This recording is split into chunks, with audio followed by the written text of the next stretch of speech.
Hey everyone, I sincerely appreciate your support. If you enjoy my audiobooks, I would be truly grateful if you could subscribe to the channel. And if you'd like to support even further, you're welcome to become a Patreon member, where you can access audiobooks of novels as long as they are freely available on the internet. Your kindness and support mean so much. Thank you. I'm in charge of the money. What do you want to say? Let it out already, replied Zhang Bauer in a boorish manner. I will accept the payment earlier as a deposit. Since you want to infiltrate the governor's mansion, the full fees will be 3 times the deposit, said Domo. Is this daylight robbery? Do you want me to take your place apart? Zhang Bauer grew agitated when he heard the price. Bauer, calm down. I waved my hand and stopped Bauer from flipping out. Domo glared at Zhang Bauer and said, you have a mixed group with all sorts of shapes. I need to design the entire infiltration plan, the characters you play, and the route you take, and consider many other additional factors. The price I quoted you is already at a discount on account of you having a prince with you. Bauer, how many diamonds do you have on you? I asked. I have 2 more. They're so heavy. Nobody is going to carry too many of them. I was the only one willing to bear the weight, said Zhang Bauer. I turned to face Domo and said, Great master, our diamonds are in our ship. The ones we have on us aren't enough to pay. Help us first. We'll settle the balance later. I then fished out 2 diamonds from Zhang Bauer's bag and placed them on the table. Domo fixed his gaze on the 2 diamonds. His hands shot out and promptly brought diamonds under the table. Fine. Out of respect for the honored prince, I believe you won't renege on the debt. I'll make an exception for you guys, said Domo. I heaved a breath of relief. Please wait here. I need to make my preparations. Don't walk around. There is still a group of guards looking for you outside. Time has been dilated in this room, so the Juxai beast scans won't be able to detect you, said Domo. Then, he vanished into the wall behind him with a turn. That fellow hasn't escaped with our diamonds, right? Said Zhang Bauer nervously when he saw Domo melt into the wall. He walked forth and knocked on the wall. It was solid. He then checked under the table, but there was nothing there. The diamonds earlier were nowhere to be seen. It's over. That fellow must be a swindler. He escaped with our diamonds, said Zhang Bauer. Infected by Bauer's agitation, Zhang Xing looked at me questioningly. Calm down, everyone. Be patient. If that Jido was really a swindler, we would have been caught by the Juxai beast by now, I said. Yes. The Jidos take their reputation seriously when it comes to business. Don't worry, said the prince. Thus, everyone sat down and waited patiently. Canyue, how confident are you at successfully infiltrating the governor's mansion? Asked Zhang Xing. That depends on how good the Jidos are. They are the only ones here who know the governor's mansion well. From what we know so far, it isn't realistic for us to mount a frontal assault. Stealth is our best option, I said. I wonder if they will be using disguise or actual invisibility, said Zhang Xing. Disguise will be better. The Gondos can see through invisibility, said Taurus. I once watched an old movie called Mission Impossible. The movie is about a detective going undercover. I think our mission can be called the new Mission Impossible, Zhang Bauer suddenly said. What a lame name. But sure, as a gesture of support for Zhang Bauer, we'll call this mission New Mission Impossible, said Zhang Xing. Everyone burst out in laughter, something rare as of late. After experiencing the dangerous battle earlier, this little black room had turned into a harbor for our hearts. While everyone was relaxing, Domo returned. We immediately focused on him. The plan and the materials are all ready. Select 4 people to form a group with the prince. You will enter the mansion as guards on rotation for the next shift, said Domo. Only 5 of us? I asked. Yes. Each Eternal Patrol squad has 5 members. Several squads are in pursuit of your group. We can take this opportunity to infiltrate the mansion, said Domo. The most dangerous place is also the safest. Why don't we go as 2 squads? Asked Zhang Bauer. Tired of Zhang Bauer, Domo retorted harshly, I don't have that much material to prepare the disguise for useless people. Zhang Bauer was caught by surprise, and he was about to retort just before Old Du stopped him. Soon, we picked the group of 5 Prince Taurus, Zhang Xing, Old Du, Zhang Bauer, and me, Li Canyue. Dodo and Titan would be waiting for us in the little black room. Everyone, come with me. Walk through this door quickly. Remember, you must walk fast, said Domo before walking through the wall behind me. Where's the door? Isn't this a wall? Grumbled Zhang Bauer. When Zhang Bauer wasn't looking, I kicked his rear, sending him through the wall magically. Seeing that Bauer managed to pass through smoothly, everyone was relieved. One after another, we walked through the black wall. Behind the wall was a white room with several mats placed side by side. Domo handed a blue capsule to each of us and said, swallow them and lie down on the mats. I accepted the blue capsule and swallowed it. Shortly after, my lids started feeling heavy. Lying on the mat, I fell asleep. I could faintly feel someone brushing all over my body, but my drowsiness kept me asleep. After an indeterminate amount of time, I slowly woke up. When I opened my eyes, I saw Domo sitting before me, staring right at me. I was given a fright, and my body bolted upright. There were 4 Eternals lying around me. It's done. Your appearance has been changed with virtual projections. Their security system won't be able to detect your transformation. The facial hairs on your faces are actual physical objects because fake beards can't escape their detection, said Domo. I sized up my own body and saw that I was already clad in the black armor of the Eternal Guards. My face had changed into a ferocious face of a boar with a pair of nasty fangs. Soon, Zhang Xing and the others woke up one after another. Damn it! You changed me into a pig head? This is inauspicious, complained Zhang Bauer when he saw his own face. After putting on the disguise, everyone looked similar. Thus, we could only recognize each other through our voices. Please pay close attention to what I'm about to say next. It's very important, said Domo. Everyone sank into silence as the team waited silently for Domo to lay out his plan. I will open a time door for you. The door will lead you to the alley beside the governor's mansion. After the bell in the mansion chimes 6 times, enter directly through the front gate, said Domo. Enter from the front? Won't they notice us? I asked. No. For the first step of the plan, you will only be facing their scanners. There are no complicated procedures to follow, said Domo. How about the second step of the plan? Zhang Xing asked. Your team will be assigned to patrol the area around the first level. Remember, the entire mansion is constantly under the monitoring of their air defense drones. The drones will switch locations every 5 minutes. During the switch, you will have an opening of 5 seconds to run indoors, said Domo. What do we do after we're in?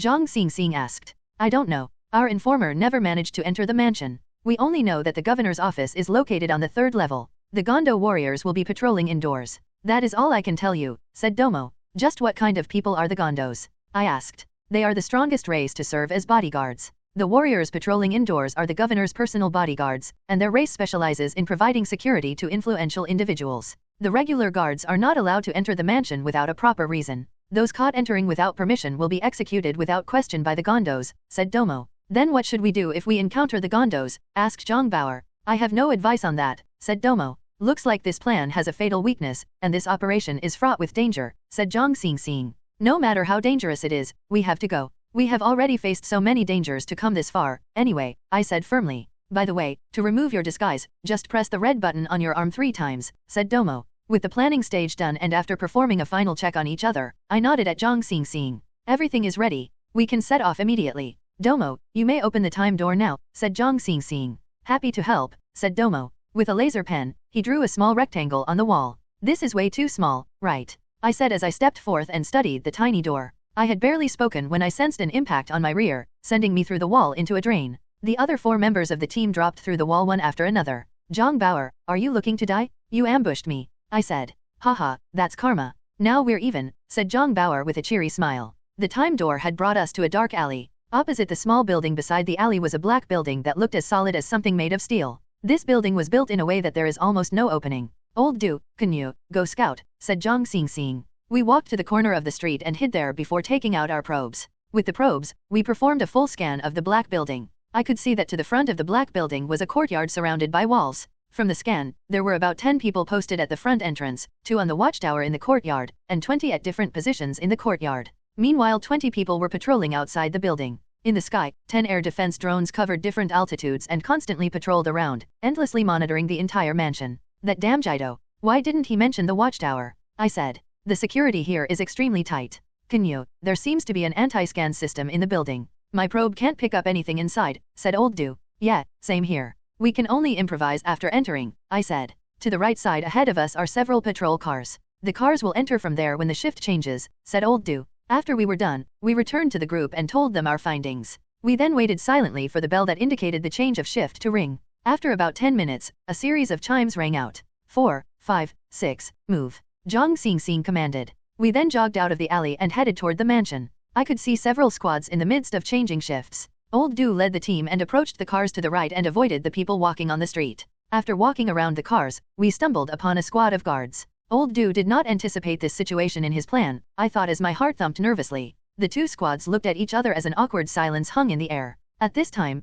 Prince Taurus coughed and casually walked past the squad, completely ignoring them. We did the same and ignored the squad as well, walking away from the awkward encounter. Both parties did not bother each other. We smoothly arrived before the main entrance. There, about 10 guards were busy changing shifts. According to Domo's plan, we prepared to rush into the mansion. A squad of 5 was in charge of the entrance itself. To the upper right of the entrance was a face scanner. Prince Taurus walked in front of us and allowed the scanner to scan his face. A green wave of light swept past the prince's face. After about 5 seconds, the screen indicated that the identity verification was successful. The Jido disguise is really quite impressive, I thought. Under the guards' gazes, we allowed the scanner to scan us one after another. This was my first time carrying out such a mission. Thus, I was extremely nervous, especially when I was walking through the entrance. I could feel my entire body being pumped full of adrenaline. Surprisingly, the guards at the entrance did not say even a single word to us. Just like that, we completed the security checks in complete silence. We soon reached the patrol zone specified by Domo, and we started patrolling the area.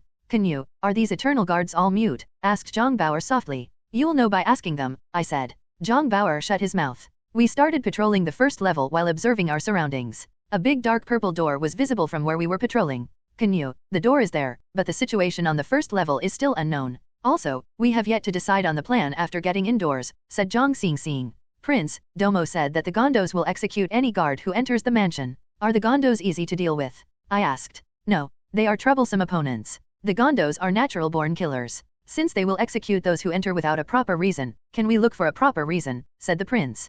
Can we have the prince pretend to be our captive? We're here with the prince to get our rewards from the governor, said Zhang Bauer. Good idea. That's quick thinking, Bauer, I praised. Of course. During crucial moments like this, it is always my inspiration that saves the day, Zhang Bauer said smugly. I agree with the plan. Prince, what do you think? Asked Zhang Xingxing. If there is no better plan, we'll do it. First step, enter the building, said Taurus. And thus, the plot of New Mission Impossible enters its climax, narrated Zhang Bauer smugly. The watchtower is able to monitor the entire courtyard. How are we supposed to avoid it? Old Du asked calmly. Everyone blanked out, not knowing how to hide from the watchtower. At this moment, I felt someone pull at me from behind. When I turned around, I nearly fainted from shock. An ugly canine had been hiding in my backpack. Just as I was about to drag the animal from my bag, it spoke. No, I'm Dondon. Good lord. Dondon, how did you get here? I asked in astonishment. When you were being disguised, Domo told me to come with you. He disguised me as the governor's pet, said Dondon. Looks like Domo is still rather professional with his job, said Zhang Bauer. The plan has been drawn. Dondon, you'll draw the watchtower's attention. Everyone else, make use of the gap in surveillance to rush into the building, commanded Zhang Xingxing. Dondon jumped out of the bag and ran toward the middle of the courtyard. The patrolling guards immediately noticed Dondon. They sounded the alarm, and the watchtower was the first to react, sending a wave of green light over to scan the intruder. The Jido disguise proved to be of great quality. The scan determined that Dondon was the governor's pet. With the green light focused on Dondon, several guards immediately surrounded Dondon from several directions. At that moment, our window of opportunity opened. Everyone, move. Enter as per our agreed-upon order, commanded Zhang Xingxing. Prince Taurus took the lead and everyone acted according to Domo's plan, rushing into the building while the air defense drones were switching positions. I was the last to enter. When it was my turn, I turned to take a look at Dondon. The little fellow was still running everywhere, making the watchtower's scanner and the guards chase him all over the courtyard. Seeing that, I relaxed somewhat and rushed through the black door. We arrived at a spacious living room. Everything in the room seemed to be made of black iron, and everything, apart from the lighting, was black. Above us was a massive spiral staircase leading to the second and third levels. Canyue, do you see the Gondos anywhere? Bauer asked. No, I replied. Prince, do we still follow the plan? Yes. I'll remove my disguise and act like a captive. Remember, the governor's name is Daka, said Taurus. Just as we were about to carry out our plan, heavy footsteps came from the staircase above us. Gondos, whispered the prince. Clang, clang, clang. Sounds of steel thumping against the ground came from above, slowly approaching us. The Gondos' imminent arrival caused me to break out in cold sweat. Instinctively, I placed my hand on the activation button of my morph-capable shield.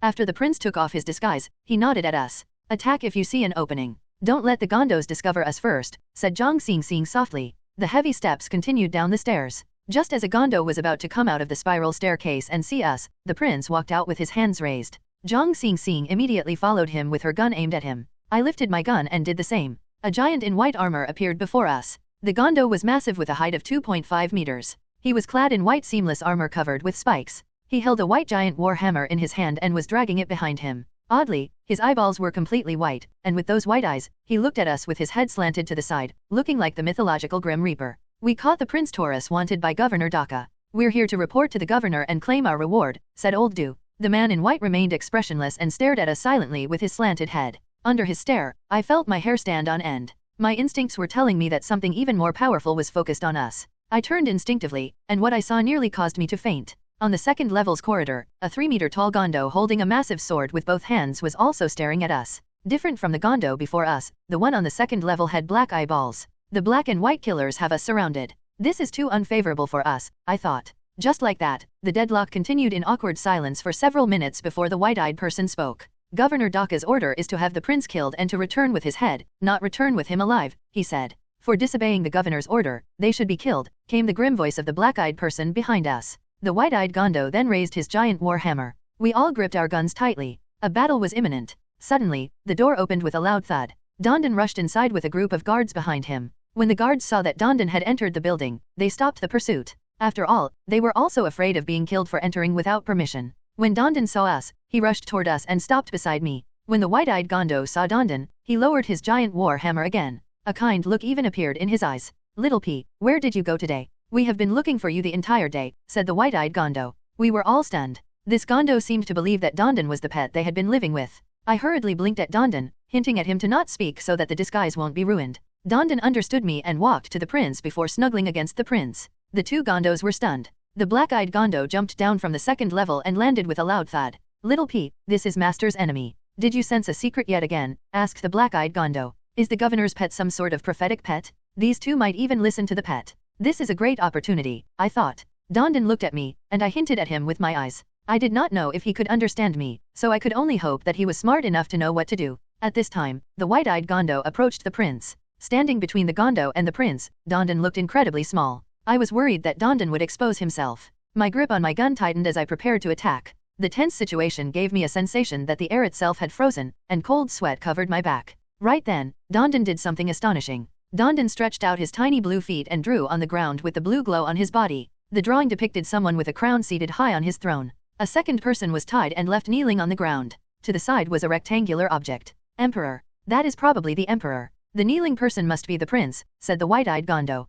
"Little P, you think this person should see the emperor?" asked the black-eyed Gondo. Dondon nodded hastily. "What is the rectangular object?" "It isn't like a document or a golden pass. A golden pass is round, after all," said the white-eyed Gondo. Everyone broke out in cold sweat. I knew Dondon was drawing a golden pass, but he did not know that the pass was round. When Dondon heard that, he continued drawing, turning the rectangular object into some sort of iron club. Behind the weapon, he drew a round object. Dondon is very smart. But this is too clumsy. Only a fool will fall for it, I thought. Surprisingly, the fierce Gondos believed the lie. "Little P wants us to escort this prince to meet the emperor. Go get the golden pass," said the white-eyed Gondo. "But Master is not around." "Are we doing this ourselves?" asked the black-eyed Gondo. "Didn't Master say this before? If Little P has a prophecy, we need to help to the best of our ability without waiting for him," said the white-eyed Gondo. "All right. I'll go get the golden pass," said the black-eyed Gondo before turning and walking away. The mission was progressing so smoothly I started doubting myself. My mindset had been prepared to face a fatal calamity, so it was hard to believe we were going to get the golden pass so easily.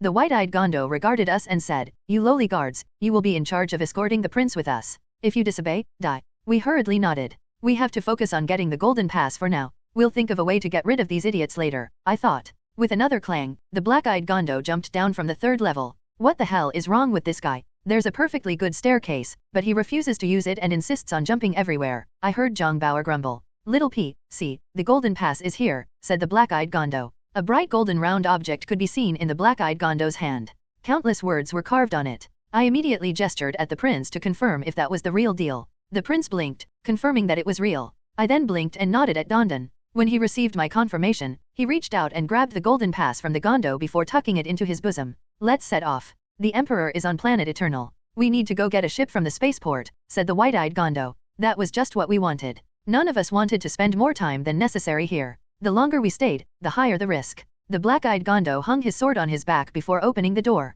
Everyone followed him into the courtyard. The patrolling guards were shocked to see us walking out of the building with the Gondos. Instinctively, they aimed their guns at us. The air defense drones in the sky also aimed all their guns at us, ready to fire at a moment's notice. My heart thumped nervously while cold sweat drenched my body. "Canyue, have they discovered our disguise?" asked Zhang Bauer softly. "Not sure. I don't think they would dare to question the Gondos. I don't think they would dare to open fire against the Gondos either," I said. I was proven correct. The Gondos had a ferocious enough reputation that not a single guard dared to question them. Just like that, we strutted out of the mansion with a wanted criminal, Prince Taurus, while numerous guns were pointed toward us. When the guards at the front gate saw the Gondos, they didn't even bother scanning us. They directly opened the gate and allowed us passage. "Just like that," muttered Zhang Bauer in disbelief. Yes, I was in disbelief as well. After leaving Blue, this was the only mission that was so dangerous yet was completed so easily. After walking through the gate, we headed toward one of the patrol cars parked outside. I saw Dondon sitting directly on the driver's seat. Did this little fellow learn how to drive eternal vehicles from Dodo?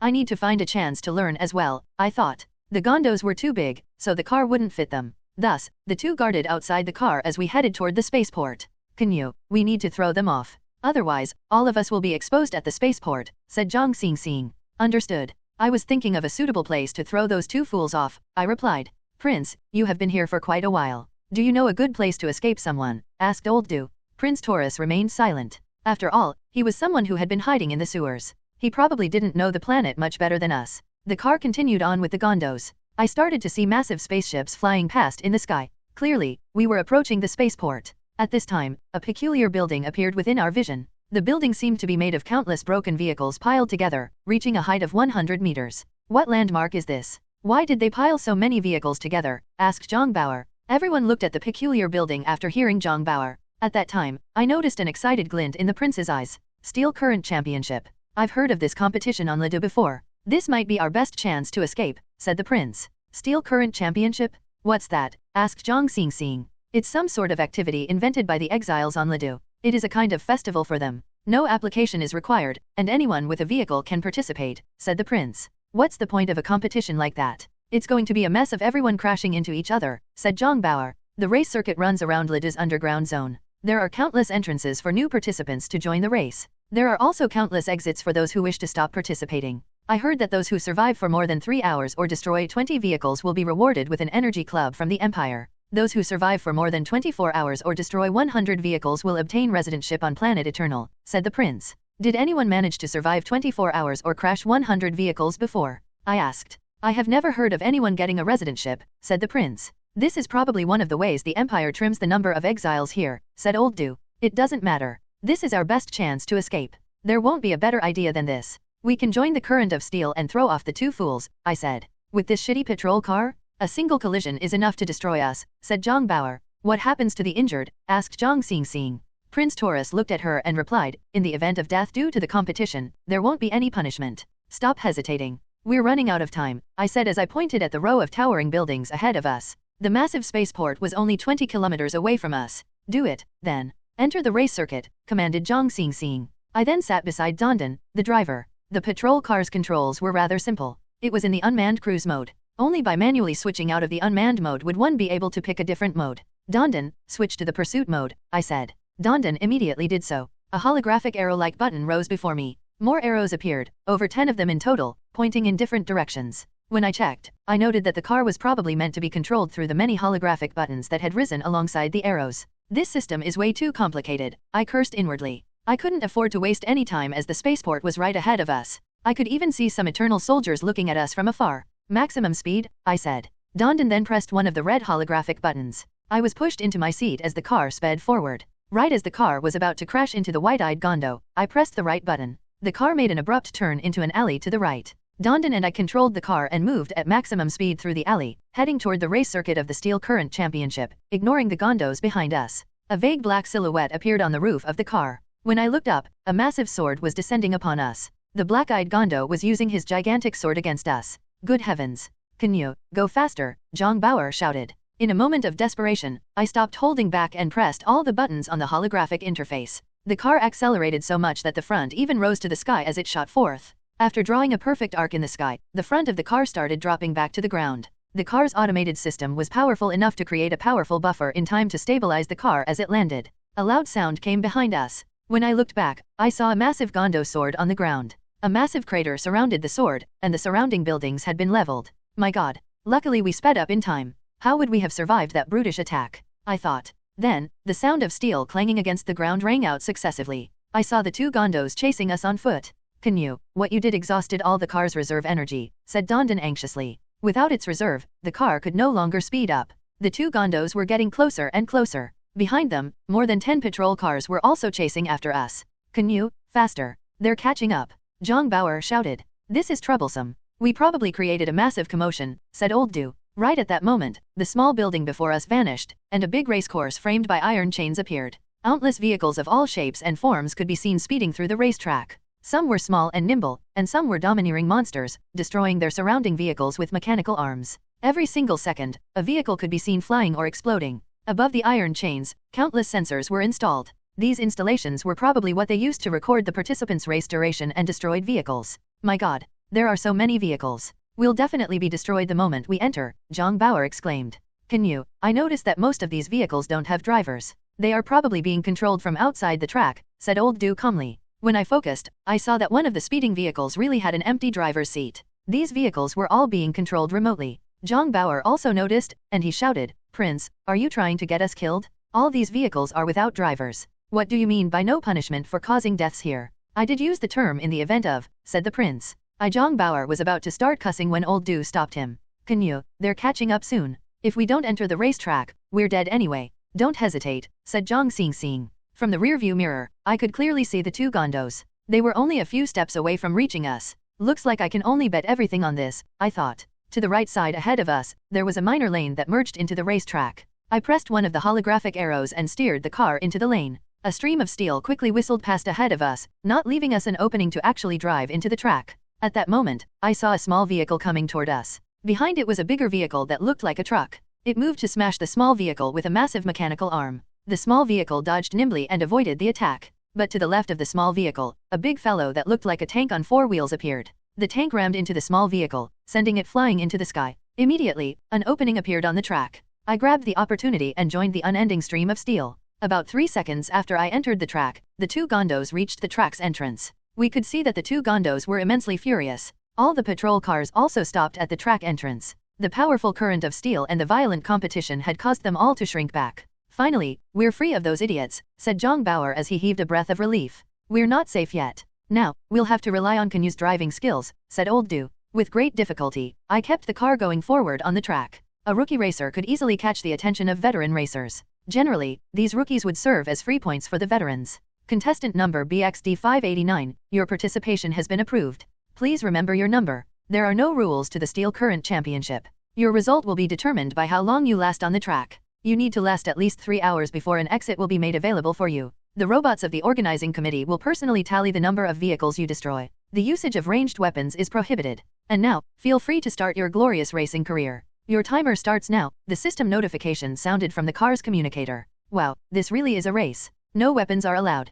Canyue, we'll be relying on you. You must survive 3 hours before we can leave, said Zhang Bauer. I feel like I can't even survive 10 minutes, I replied. I saw a blue truck appear to my left. The big fellow was adorned with 8 massive wheels, each bigger than my car itself. The truck was madly running over the vehicles in front of it. In the blink of an eye, 3 vehicles were crushed. Instantly, the blue truck seemed to notice our slow patrol car. It drifted to the side and rushed toward me like a giant landslide. Danger? Watch out, Canyue. Zhang Xing cried out nervously. The blue truck's wheel approached us, causing me to hastily swerve to the right to avoid it. To my right was a black bulldozer, which immediately sent its mechanical fist smashing down at us the moment it saw us. Everyone in the car screamed. I managed to avoid most of the attack, but the iron fist grazed the back of our car, lifting the front of our car from the impact. I hurriedly pressed the acceleration button. The car might have lost most of its speed, but I made use of the remaining speed to bring the front of the car back to the ground. That was way too dangerous. We almost flipped, and all of us were almost turned into mincemeat, I thought as cold sweat drenched my body.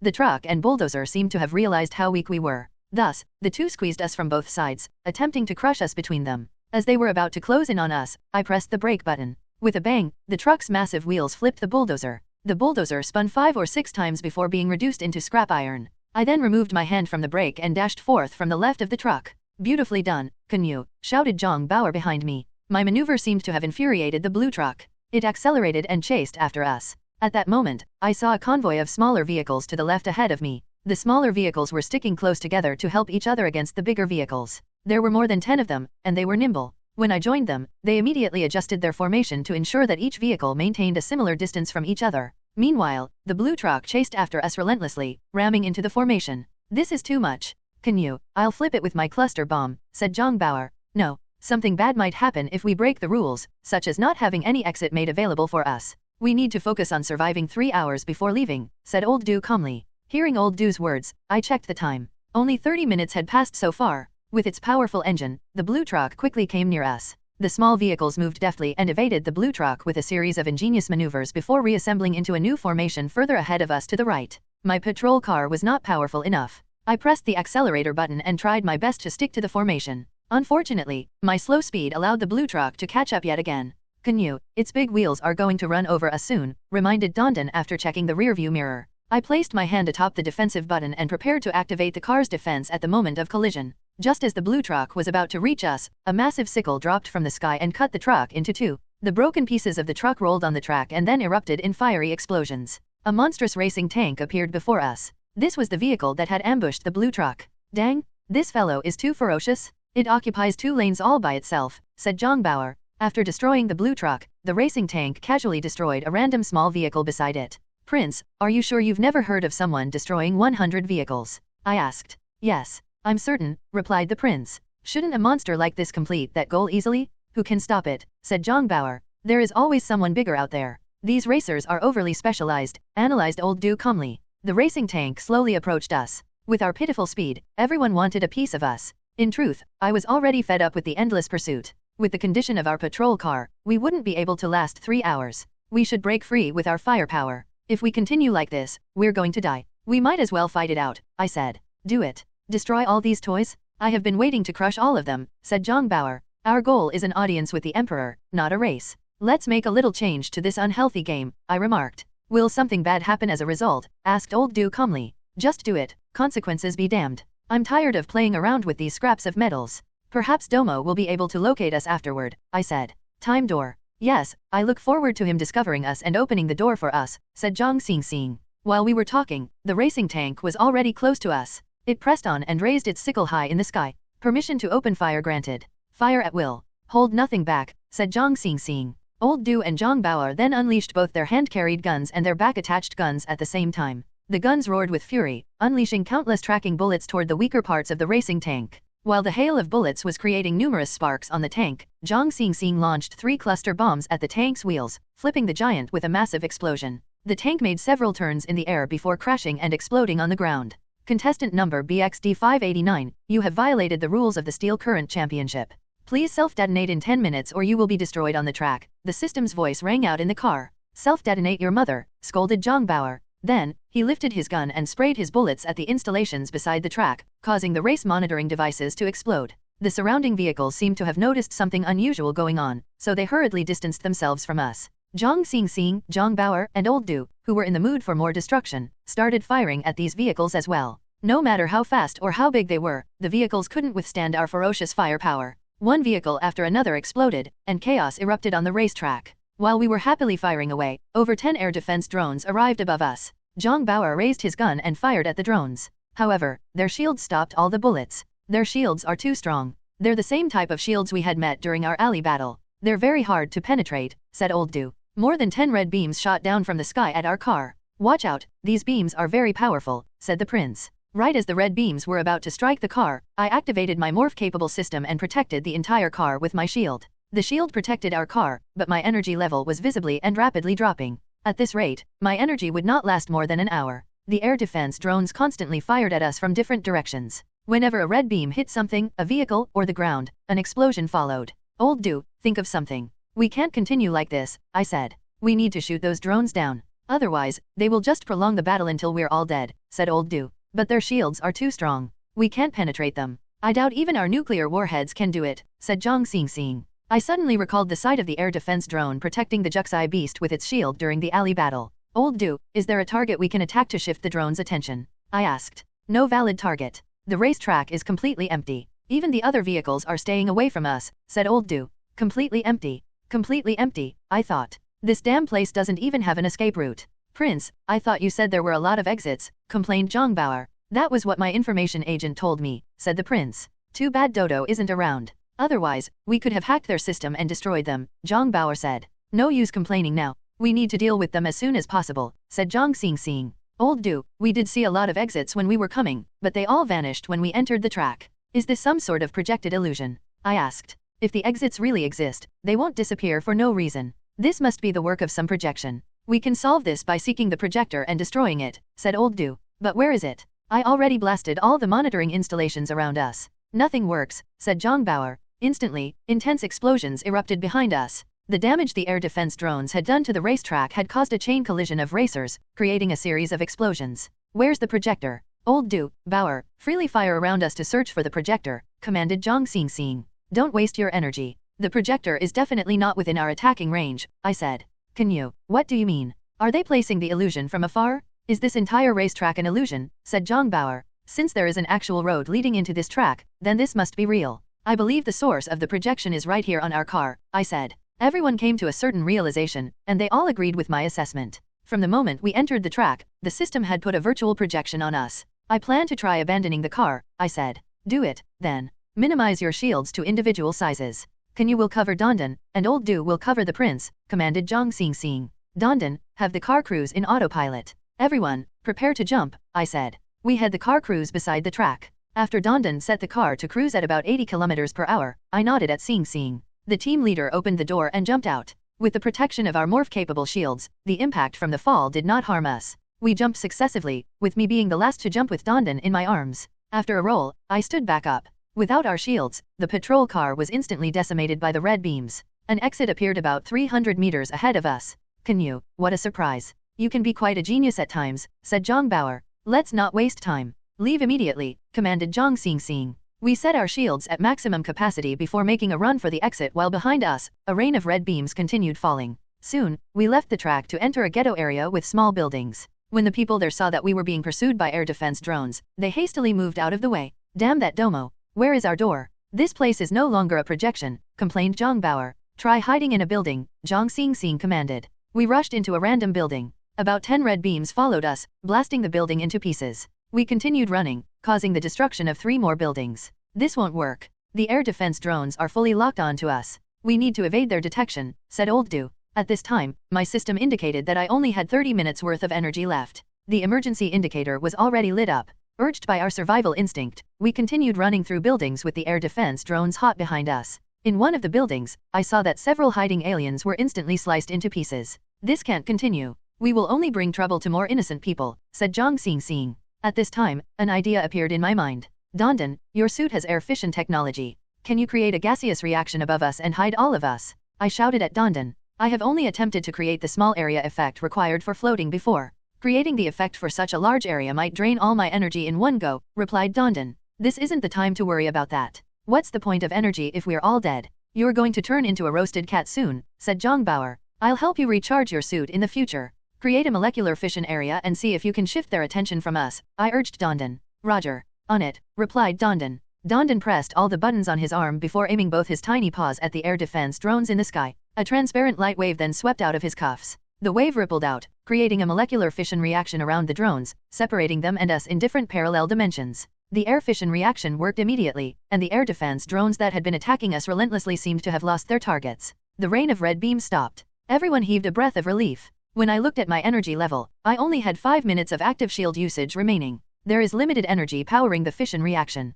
It won't last long, said Dondon. Retreat immediately, Zhang Xingxing commanded. I saw that chaos had erupted among the air defense drones as we took the opportunity to dash into a small alley. How should we locate the Jido shop? Asked Zhang Xingxing. Let's find an enclosed place to hide first. Running on the streets is too dangerous. The guards will arrive soon, said Old Do. I saw a building that looked like a grocery shop beside the street. I nodded at Zhang Xingxing, and the group entered the shop. The store wasn't big, and it was filled with groceries from many different planets. We all hid in the storeroom behind the shop. We can't hide here forever. The moment the Juxai beast arrives, we'll be discovered, said Zhang Bauer. We need to get in contact with Domo and let him know where to open the time door if we want to avoid capture, I said. We need to move fast. Things will get even more troublesome when the Gondos arrive, said Prince Taurus. How should we contact the Jido? Asked Zhang Xingxing. Everyone sank into silence. Suddenly, an idea came to me. We can't contact Domo, but we can try contacting Dodo, I said. How? I tried the communicator earlier. They're out of coverage, said Old Do.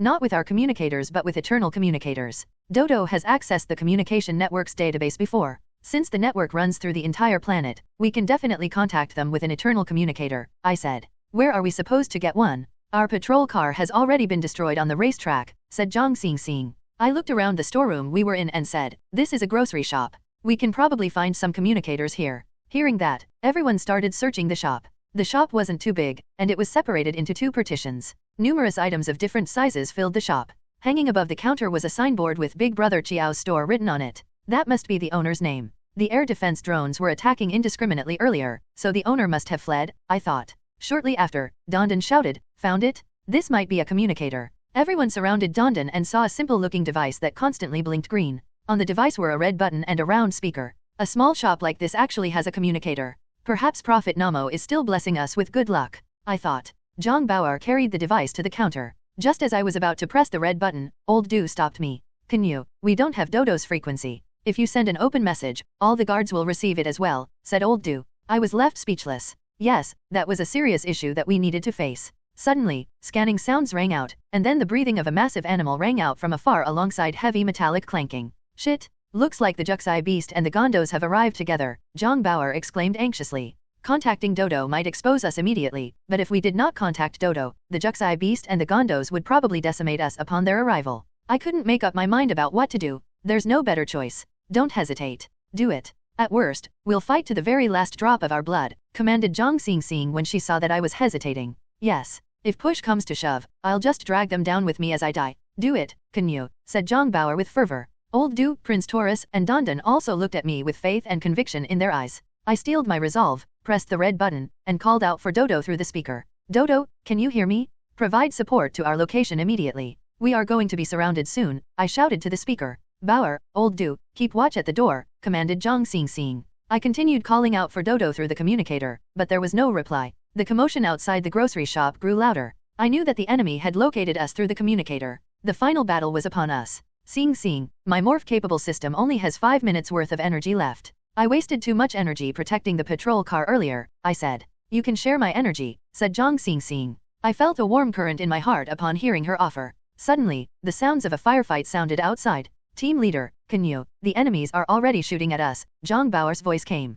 Canyue, regardless of whether this will be our final battle, let us face them together and give them everything we have, Zhang Xingxing said. I nodded firmly, grabbed my gun, and walked through the door with her. The sound of gunshots filled the world outside the grocery shop. A group of Eternal Guards and several air defense drones were firing at Zhang Bauer and Old Du. The two had their shields on, defending as they opened fire on their enemies. Zhang Xingxing and I joined the battle immediately. Zhang Xingxing turned on her shield, protecting me, the prince, and Dondan in it. Canyue, we need to attack to kill. Look, they have 2 Juxi beasts with them, said Zhang Bauer after downing an Eternal. I looked into the distance. 2 Juxi beasts were scanning the area we were in, sending waves of green light everywhere. With their scans, they provided guidance to the enemy shooters and improved their accuracy. Standing beside the beasts were the black and white killers, watching our encirclement like they were watching a movie. No killing. Excessive casualties will only create enmity between us. Within 24 hours, if we win, we win. If not, we fight till the end, I said. Team leader, the beams coming from the air defense drones are too powerful.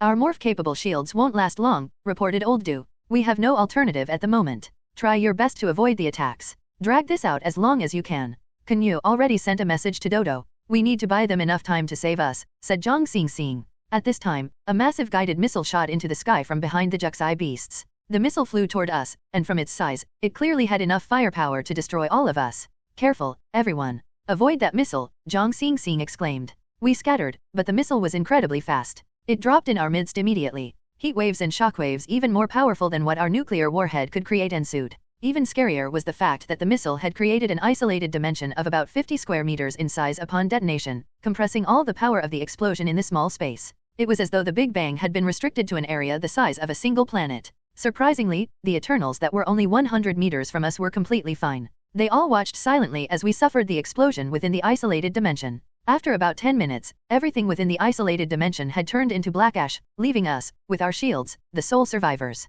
Thanks to the protection of technology, we survived. Despite having the protection of our shields, the massive impact within the dimension had knocked little Dondan unconscious due to his tiny body. Dondan, are you fine? Shouted Zhang Xingxing as she shook Dondan. I walked to them and checked on Dondan before saying, he's fine. He only fainted from being thrown around. I then placed Dondan into my bag. The sounds of gunshots rang again. The Eternals were mounting their final attack against us, their battered enemies. Old Du, Bauer, how much energy do you have left? Zhang Bauer asked. I only have enough energy for about 4 hours of regular defense, but every 2 hits from the red beams will shave 1 hour off my supply, replied Old Du with the same calm he always had. I have 3 hours worth of energy, said Zhang Bauer. Same, 3 hours for me as well. Everyone, hang on. Prepare for our final stand, said Zhang Xingxing. The Eternal Soldiers' ray guns and the red disintegrating beams from the sky continued draining our energy. After about an hour, the encirclement around us started tightening up. At this range, I could clearly see the furious gazes of the Gondos and the constantly scanning Juxi beasts, which were behind the soldiers. Team leader, I'm running out of energy. I can't last much longer, said Old Du. There were about 30 Eternal corpses strewn across the battlefield while over 100 Eternal soldiers were surrounding us. Damn that Jido. Is opening the door the only thing he does? He's not going to provide any kind of support, cursed Zhang Bauer. Canyue, it has been an honor fighting alongside you. I saw Zhang Bauer turn on his nuclear warhead's operation as he spoke. Suddenly, a massive red beam struck our shields. Over a dozen air defense drones in the sky were combining their beams into a single bigger and stronger beam to launch a final attack against our shields. Team leader, final 10 minutes for my morph-capable shield, said Old Do. Prince, looks like we won't be able to get your throne for you, joked Zhang Bao grimly. It has been an honor to fight alongside all of you, replied the prince. The yellow indicator on Old Do's and Zhang Bao's defensive systems started blinking, an indication that they only had enough energy to last 3 minutes. Zhang Xingxing nodded at me as everyone came to an understanding. We all activated our nuclear warhead systems. Suddenly, a series of zapping sounds rang out above us. Then, the air defense drones that were relentlessly attacking us spun in the sky and dropped. A familiar voice rang out, Xing, Canyue, retreat immediately. I turned around and saw Dodo and an open time door. Dodo, at this moment, you're my father. Zhang Bao cried out in excitement. As for Zhang Xingxing, tears of joy welled in her eyes from having survived death. Everyone hastily retreated, with me covering the rear. When the black and white killers saw us escape toward the time door, they ran toward us. With his hammer raised high, the white Gondo slammed it down at me. Just as the hammer was about to hit my head, I nimbly passed through the time door. With a flicker, the door vanished into thin air. Those two fools must be bursting with anger from having realized that the food they had thought to be in their mouths already flying away, I thought smugly. We had returned to Domo's familiar black room. Damn you, dwarf. Why didn't you do anything after receiving our payment? I nearly got myself dismembered, scolded Zhang Bao. You dare blame me, you damned fatty? Your idiotic choice of retreating through a different route from the plan caused the governor to deploy all his forces against you. All the blocks are being searched, so I can't buy more materials to construct a new time door, scolded Domo. Yes, I received your message, and we had been trying to buy the required energy source for the time door, said Dodo. How did you manage to get some energy source then? Asked Zhang Xingxing. We spent 2 diamonds buying it at a premium from the black market. This is a loss for me, complained Domo. Don't worry. After we get back to our ship, we can pay for the expenses, I said. Only then did Domo stop complaining. Everyone had truly escaped from the grasp of death this time. We all sat down weakly, while Amethyst took out Dondon, who was still unconscious, from my bag and started nursing him. Titan came over to check on our condition. Fortunately, we had mostly sustained some minor wounds. The morph-capable defensive system was truly incredible. Dodo, is the governor searching for us? Asked Old Do. Yes. The entire city is under curfew now. The original plan was to have you steal the Golden Pass while the governor and his pet were away, said Domo. After losing the Golden Pass, the governor is supposed to be executed, right? Why isn't he arrested yet? Asked Taurus. Yes, it is capital punishment to lose a Golden Pass. Thus, the governor has sealed the flow of all information and is preventing everyone from leaving the planet. The spaceport has also been fully sealed, and it is being watched over intensely, said Domo. Shit. Then we won't be able to return to our ship, said Zhang Bao. You guys have the worst luck ever. Anywhere you go, you end up wanted, complained Domo. You damned dwarf, do you want a beating? Said Zhang Bao. Screw you, fatty. Do you want me to seal you in a wall? Countered Domo unyieldingly. Old Do pushed Zhang Bao back into his seat. Domo, Bao had just survived a massive battle. Don't mind him, I said. Domo was still furious, so he continued nagging. Suddenly, Zhang Xingxing asked, do you have a way for us to board our ship? Can a time door help? Dear customer, you must be kidding. The time door leans on the planet's electromagnetic system to work. It can only be opened on the planet, not outer space. Even if I could, I wouldn't have enough energy to do so. This is not a wormhole, said Domo. How should we board our ship and head to planet Eternal, then? Zhang Xingxing asked. All visiting ships are parked at the docking bay. All those ships have been sealed by the electromagnetic system. Additionally, Lido has 3 layers of defenses. Notable defenses include Lido's automatic rail cannons and laser towers. Both are immensely powerful, replied Domo. How do we shut down their electromagnetic system? I asked. Only the control panel at the spaceport can do so. I reckon that place is under tight security right now, said Domo. The moment I heard the word spaceport, the image of the 2 Gondos appeared in my head. Those 2 were nightmares. They were extremely tricky to deal with. Unless we try the other method, Domo suddenly said. What other method? Say it. Help us. We will reward you greatly for your help, asked Zhang Xingxing urgently. Domo looked at Zhang Bao, swallowed, and said, cut the system's energy supply. And how do we do that? Asked Zhang Xingxing. The entirety of Lido is powered by the light energy plant on the surface. By gathering Betelgeuse's energy, the plant provides power to the entire planet, said Domo. That's similar to the solar energy systems on Blue, explained Dodo. To cut the power of their defenses and remove their electromagnetic system, we need to ruin their energy provider, the power plant, said Dodo. Why do we hesitate? Let's do it, Zhang Xingxing decided. Additional payment is required. Otherwise, forget it, said Domo. I saw Old Do push down Zhang Bao, who was raging. Money is not an issue. We will settle the bill after getting our ship. Tell me the plan, I said. Domo looked at me before helplessly saying, fine, I already made a loss. I can only trust you now. He fished out a map from under the table. The entire power plant could be seen on the map. The surface temperature of Lido reaches as high as 400 degrees. The massive Betelgeuse constantly bakes the artificial planet, and the power plant makes use of that to supply the entire planet with all its energy needs. Look, this is a large-scale energy conversion station, said Domo as he pointed at a construct on the map. So by blowing that thing up, we can paralyze their energy system? I asked. Yes, but their light panels will have enough energy to last the planet for an hour. Thus, we need to split up and damage both the station and the panels at the same time, said Domo. How do we reach the surface? Asked Zhang Xingxing. I'll think of a way to send you to the plant. You can disguise yourself as soldiers escorting prisoners to work at the surface, said Domo. Who will be the prisoners? I asked. Domo pointed at Titan, Amethyst, and Dodo. With the plan drawn, Domo vanished behind the black wall yet again. We rested and grabbed a meal. By this point, Dondon had awakened. He had not suffered many injuries. Canyue, are we really going to meet the Emperor? Old Du asked. Only by meeting the Emperor can we help the prince. Only by helping the prince will we have the chance to go to Echo and have a face-to-face with the League, I said. But we are wanted criminals of the League. Will the Emperor offend the League for our sake? Asked Old Du. The League has already offended the Empire by stationing troops at Echo. This is our best opportunity, I said. The political situation is very complicated. You need to be careful. We can very easily start a war, said Old Du. While we spoke, Domo returned. Dear customers, everything is ready. You may start, said Domo. Everyone, check your equipment. See how much energy you have left, said Zhang Xingxing. Everyone checked their equipment. Most of us had fully drained our defensive system's energy. Only Zhang Xingxing had 3 hours worth of energy left. We must finish the mission within 45 minutes. I'll make the assignments. Canyue, Zhang Bauer, and the prince will escort Dondon and Amethyst to damage the inverter. I'll escort Titan and Dodo with Old Du to damage the panels, said Zhang Xingxing. Everyone agreed to the plan. After sharing the remaining energy among us, the planning phase ended. I'll go with you, said Domo. Otherwise, I might be left unpaid if all of you get caught. I was rather speechless to hear that, but it was always good to have a disguise master with us. Domo then drew a new time door on the wall. So, you suddenly have money for an energy source again. Zhang Bauer sneered. All the cost will be charged to you anyway, said Domo. Sigh. These two must be mortal enemies in their past lives, I thought. Zhang Xingxing nodded at everyone. Everything was ready. She took the lead and rushed through the time door. We arrived at a public transport terminal. The terminal was filled with stranded passengers. Because the governor had shut the flow of traffic in and out of the planet, numerous passengers were stranded. All of them complained incessantly, and a group of armed soldiers were keeping watch over the crowd. At the distant boarding gateway, I saw the white Gondo with a single glance. Everyone, watch out. The white Gondo is right ahead of us. The other must be hidden somewhere. Be alert to your surroundings, said Zhang Xingxing. We then split into 2 teams and took a detour around the passengers section to enter the prisoner transportation section.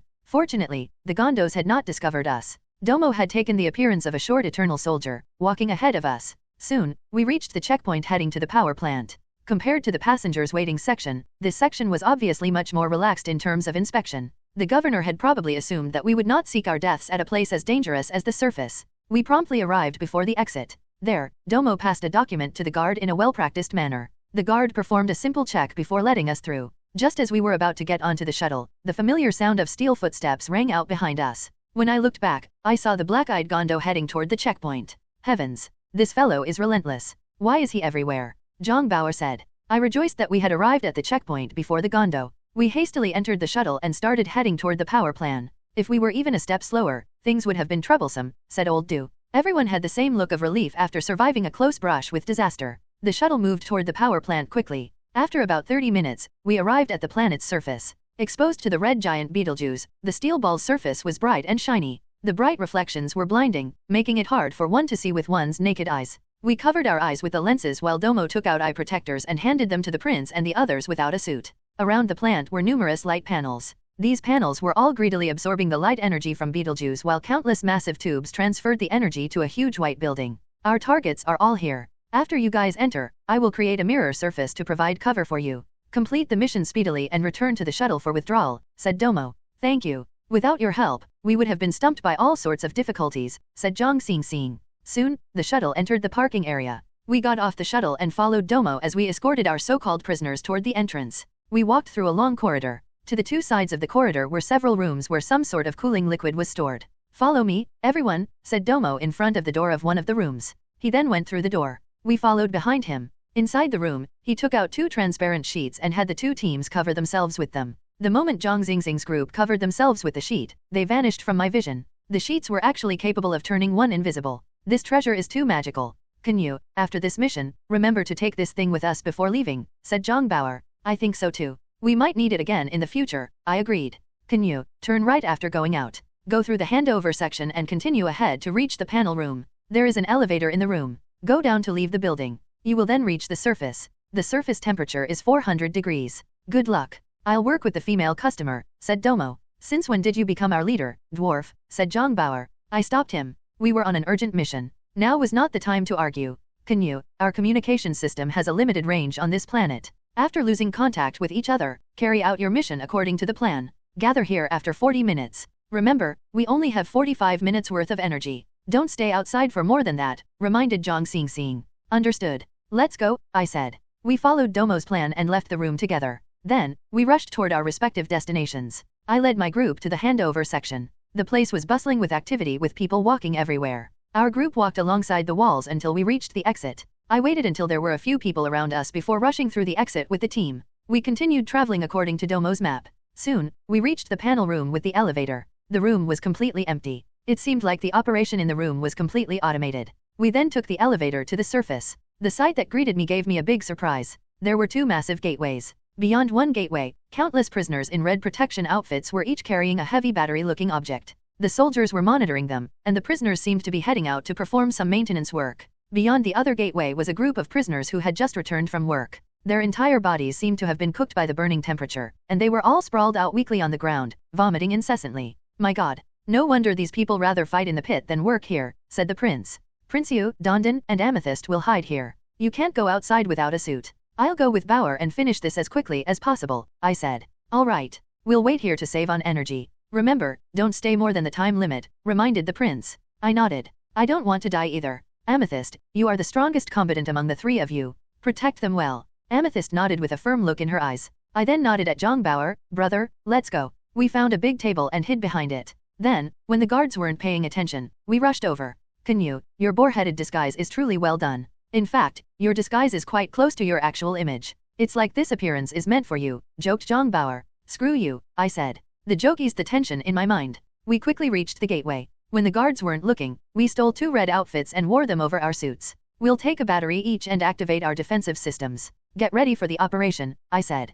Then, we joined the line of prisoners, and we accepted a heavy battery from the guard before joining the prisoner procession walking through the gateway. Jongbauer and I followed the line of prisoners out of the power plant, reaching the surface work area with all the energy panels. The first thing we noticed upon stepping outside was the massive Betelgeuse hanging in the sky, its red surface constantly churning from the nuclear fusion within the star. I could clearly see the solar prominences around the star, which were spurting far away into space. Betelgeuse's boiling surface was akin to a pot of boiling red porridge, a pot of porridge that had brought the surface temperature of the planet to 400 degrees Celsius. The prisoners around us started groaning in suffering from the heat. Bauer, our energy shield will only last us 45 minutes. Let's split up and install the timed cluster bombs. Reconvene here in 35 minutes, I said. All right. On it, said Jongbauer. We discarded the batteries we were carrying and split up to install the cluster bombs. The surface was filled with over 1,000 light panels. I picked 3 groups of panels to install my bombs. The explosion of each bomb would cover about 10 panels around it. I noticed that the pedestal under each panel was installed with 5 massive batteries.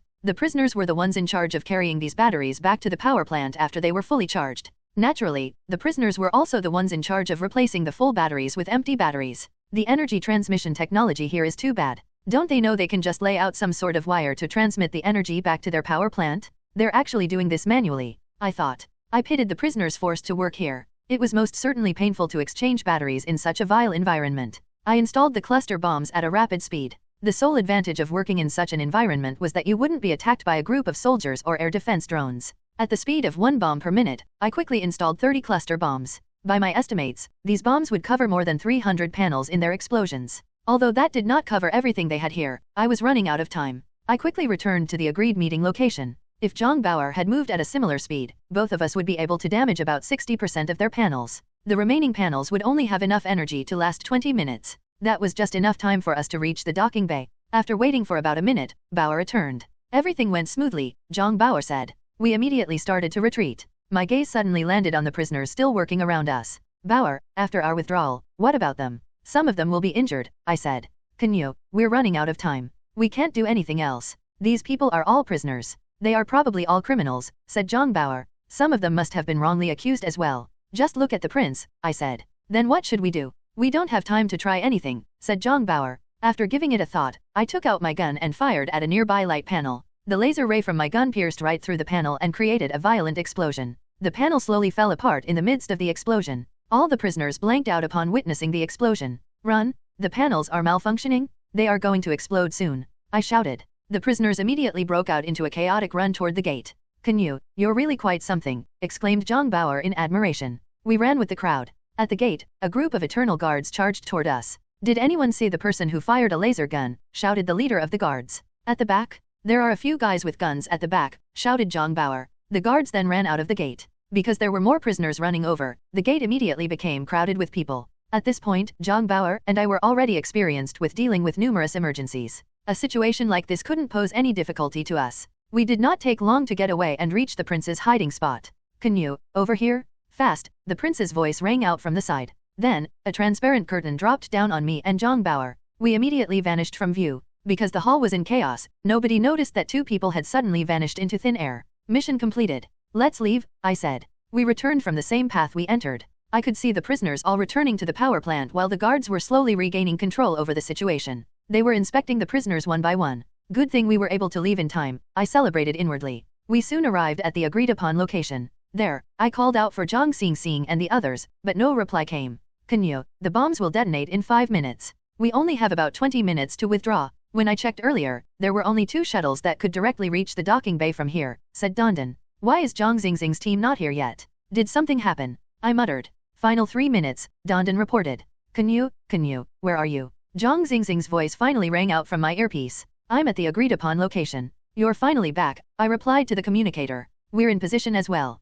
There's no time. Head to the shuttle station immediately," commanded Zhang Xingxing. Our groups rushed toward the shuttle station. Due to the explosion earlier, many additional guards had been redeployed to the power plant, so there were fewer guards at the shuttle station. Taking advantage of the lax security, our 2 groups were able to quickly go through the checkpoint and arrive before the shuttles. Only 2 of the shuttles at the station were heading directly to the docking bay. We all entered one of the shuttles and started heading toward the docking bay. The moment our shuttle started moving, a series of shockwaves rippled over the planet's surface. Thanks to the cluster bombs, numerous light panels collapsed, and a thick mushroom cloud rose from within the power plant. "Good lord. Leader, how many bombs did you plant?" asked Zhang Bauer as he stuck his tongue out. "We installed the bombs in the reactor to create the largest explosion possible," said Zhang Xingxing. The explosions proved to be effective. Our shuttle started shaking violently. This is the result of a lack of electrical power. The remaining energy will last them 20 minutes. "I hope that will be enough for us to reach the docking bay," said Domo. The shuttle gradually distanced itself from the chaotic power plant, leaving for outer space. We temporarily shut down our defensive systems to preserve as much energy as we could. Lida's residential district also seems to have been affected by the loss of energy. The lights turned off one after another, sinking the district into darkness. If the energy supply does not return in 24 hours, the temperature of the inner planet will drop to -500 degrees. "Everyone there might freeze to death," said Domo. "What? Why didn't you say that earlier?" Zhang Xingxing cried out in shock. "If that happens, we will be in much bigger trouble," I said. "Don't worry. The energy supply will definitely recover within 24 hours, said Domo. "Why are you so sure?" I asked. "Orion constellation does not lack powerful energy sources. The Empire has long prepared backup energy in their reserves," explained Domo. "We will be reaching our destination shortly," Dandan suddenly said. Everyone looked out the window. The planet's 3rd defensive layer, the immigration checkpoint, was visible. Countless spaceships could be seen at the docking bay, all locked in place by the electromagnetic system. "We need to make this quick. The electromagnetic system here will fail in a few minutes. Take that chance to board your ship," said Domo. As the shuttle approached the dock, we saw countless aliens in the midst of protesting the travel restrictions.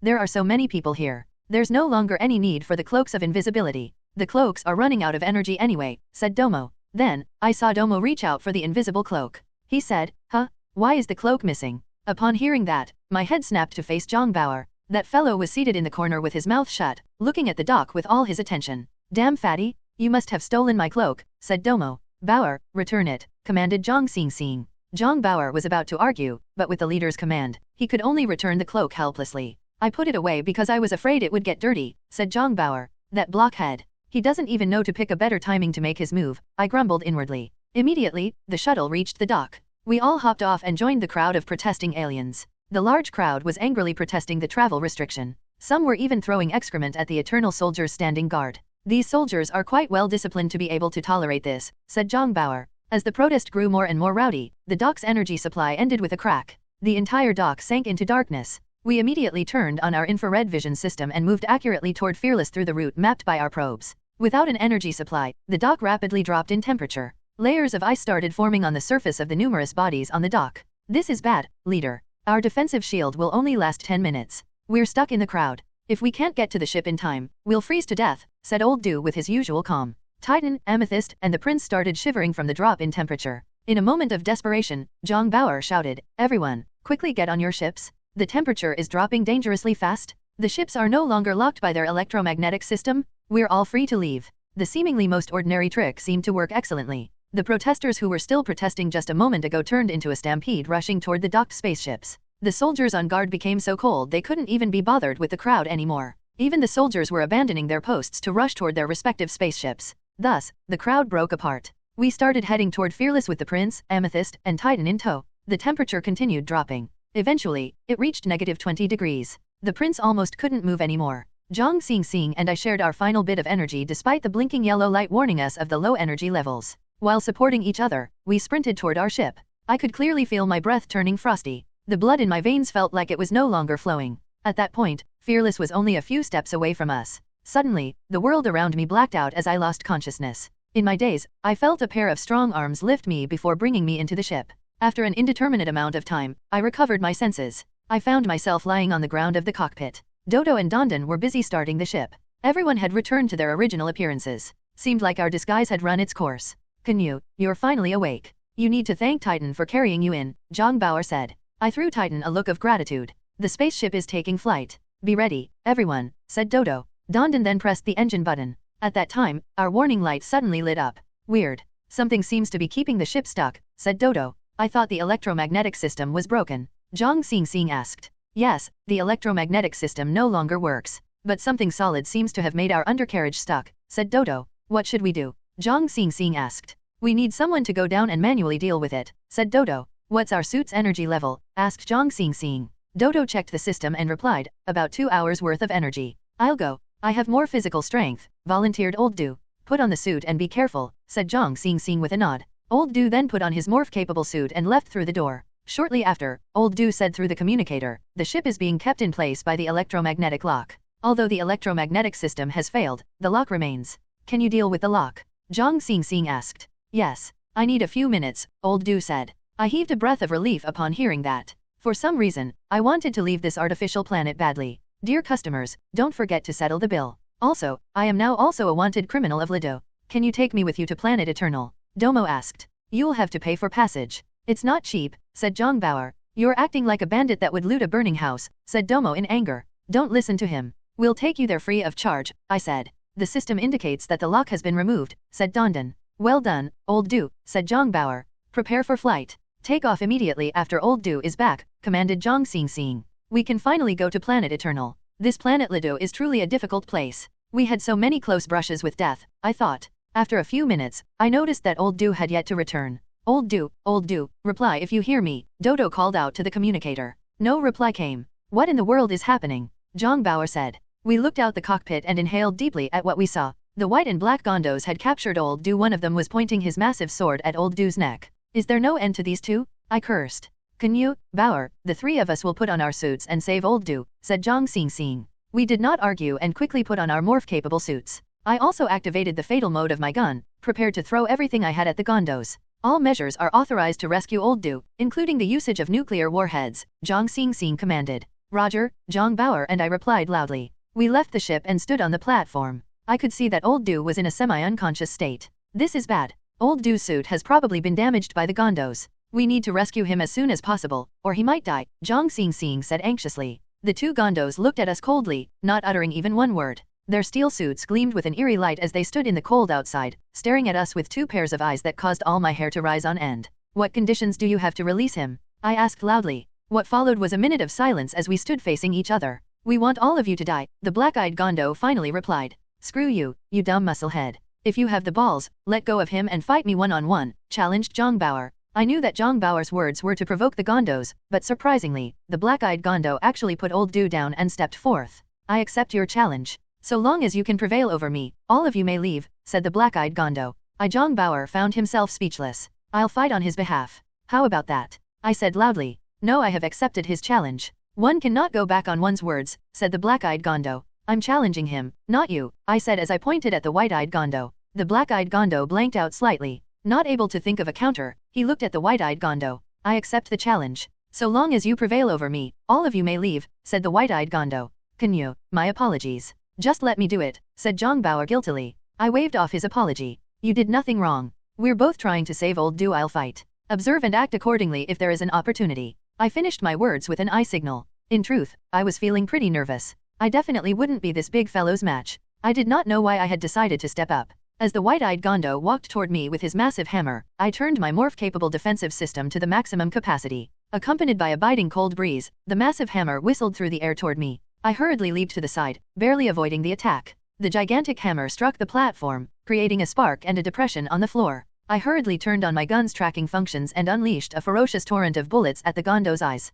The white-eyed Gondo used his left hand to cover his eyes, intercepting all the bullets with his steel gauntlet. I wasn't about to give the white-eyed Gondo a reprieve. Over 10,000 tracking bullets were released upon him. The bullets struck his armor, producing numerous sparks, creating the scene of the confrontation between cold and hot weapons. Covering his eyes with his left hand, the white-eyed Gondo made a horizontal sweep of his hammer with his right hand. I wasn't able to avoid it since I was focused on attacking, so I steeled myself and charged into the Gondo. I crashed loudly into him, successfully avoiding the sweep. The collision forced the Gondo to take a step backward. His hammer was too big to be used in such a short range while his other hand was needed to protect his eyes. Thus, he roared in fury at his helplessness. With one hand, he raised his hammer and brought the sharp end of the hammer down toward me. Canyue, watch out. I heard both Zhongbao and Zhang Xing shout at the same time. I turned reflexively after hearing the warning. With a bang, the end of the hammer pierced through the ground. Good heavens. If that hits me, I am definitely dead, I thought. Suddenly, I sensed a massive force strike on my suit. Although the morph-capable suit had diverted most of the force, I was still sent flying toward old Du. It turned out that the white-eyed Gondo had kicked me away with his leg. I somersaulted several times before I could stabilize myself. I was close enough to see that old Du's lips had turned purple. He was breathing weakly as he lay under the foot of the black-eyed Gondo. This is bad. Old Du can't last much longer, I thought anxiously. My intense movement caused my gun to stop firing. The white-eyed Gondo took the chance to charge me while swinging his massive hammer with both hands. Suddenly, several loud sounds rang out as a bright explosion erupted below the white-eyed Gondo's left foot. The shockwaves caused the entire docking bay to shake. The white-eyed Gondo blanked out as he dropped down on one knee. Humph, you think I'm so useless that you can do anything you wish to me? I said coldly. Earlier when I rammed into the Gondo to avoid the hammer, I was able to plant two of my most powerful cluster bombs at my opponent's ankle. The collision had shifted the Gondo's attention, so he did not notice the bombs. My plan seemed to have paid off. The white-eyed Gondo tried to stand up, but the explosion seemed to have worked as his attempts to stand back up were fruitless. Despicable ant of the universe. You think this is enough to get you a victory, said the white-eyed Gondo furiously. He reached out with his left arm, and the entire arm started shifting and changing. The steel wrist and palm ultimately transformed into a rapidly spinning chainsaw. The Gondo raised the chainsaw and swung at his injured ankle, seemingly intending to get rid of this useless body part. Heavens! This fellow is way too ferocious, I thought, alarmed. With a loud bang, a black sword stopped the path of the chainsaw and produced sparks. Enough. Let them go, said the black-eyed Gondo. I hurriedly ran toward old Du, lifted him, and ran to Fearless without care. I did not care if this was a conspiracy. It was more important to save old Du. Zhang Xing and Zhang Bao provided cover as I ran and protected me as we retreated back to the ship. In less than a minute, we were back before our ship. Dondon hurriedly opened the door, and we were about to go inside. Wait, a cold voice rang out behind us. I gestured to Zhang Bao and Zhang Xing to carry old Du into the ship and then turned around. The white-eyed Gondo had stood back up with the help of the black-eyed Gondo. The black-eyed Gondo was looking at me with a pair of murderous eyes. Warn the Jido on your ship that the entire Lido will no longer have any Jido. Before long, I'll slaughter all living beings on Akko as well, declared the black-eyed Gondo coldly. I couldn't even be bothered to reply to the rash fool as I turned and entered the ship. Dondon then activated the ship and took off, leaving behind the two massive figures standing on the platform. Due to the destruction of the light panels, the batteries and laser towers of the planet's second defensive layer were dormant, and our ship was able to quickly fly through the second layer. The third layer was protected by warships and other flying machines. To get through this layer, a battle would be inevitable. Let's just create a leap point here, said Dodo. The leap point will take about a third of the energy required to produce a wormhole, said Dondon. Everyone looked at the leader, Zhang Xing. Her approval was required if we were going to waste 5 light years worth of energy just to make a leap of 300,000 kilometers. Everyone has gone through too much. Request granted, said Zhang Xing. Prepare for a leap. Everyone, return to your posts, said Dodo. Fearless energy system then produced a leap point about 3 kilometers ahead of the ship. The leap point was a static space about 3 times larger than our ship. Entering the leap point, alongside Dodo's words, Fearless charged into the point. 300,000 kilometers away, Fearless appeared out of thin space. Finally, we were safe. Sure, Fearless was only a spaceship floating in space, but this place was much safer than an actual planet for fugitives and explorers like us. Planet Eternal was located about 130 billion kilometers away from Betelgeuse, 650 million kilometers from us. Zhang Xingxing commanded Dodo to move the spaceship at a slower speed to give everyone enough time to rest. A massive flaming ball, Betelgeuse, dominated our vision. The area within 100 billion kilometers of it, about the size of the solar system, was filled with a gaseous planetary nebula. Anything that entered it would be swallowed by Betelgeuse, which was a massive star equivalent to 700 million suns. The mesmerizing sight of Betelgeuse was not enough to get rid of our exhaustion. Our injuries and our continuous state of combat had caused us to be both physically and emotionally exhausted. With the exception of Dodo, everyone fell asleep one after another. Everyone slept soundly in the silent and comfortable atmosphere. After an indeterminate amount of time, I was the first to wake up. All around me, everyone was still sleeping soundly. As for Dodo, it was still blankly piloting the ship.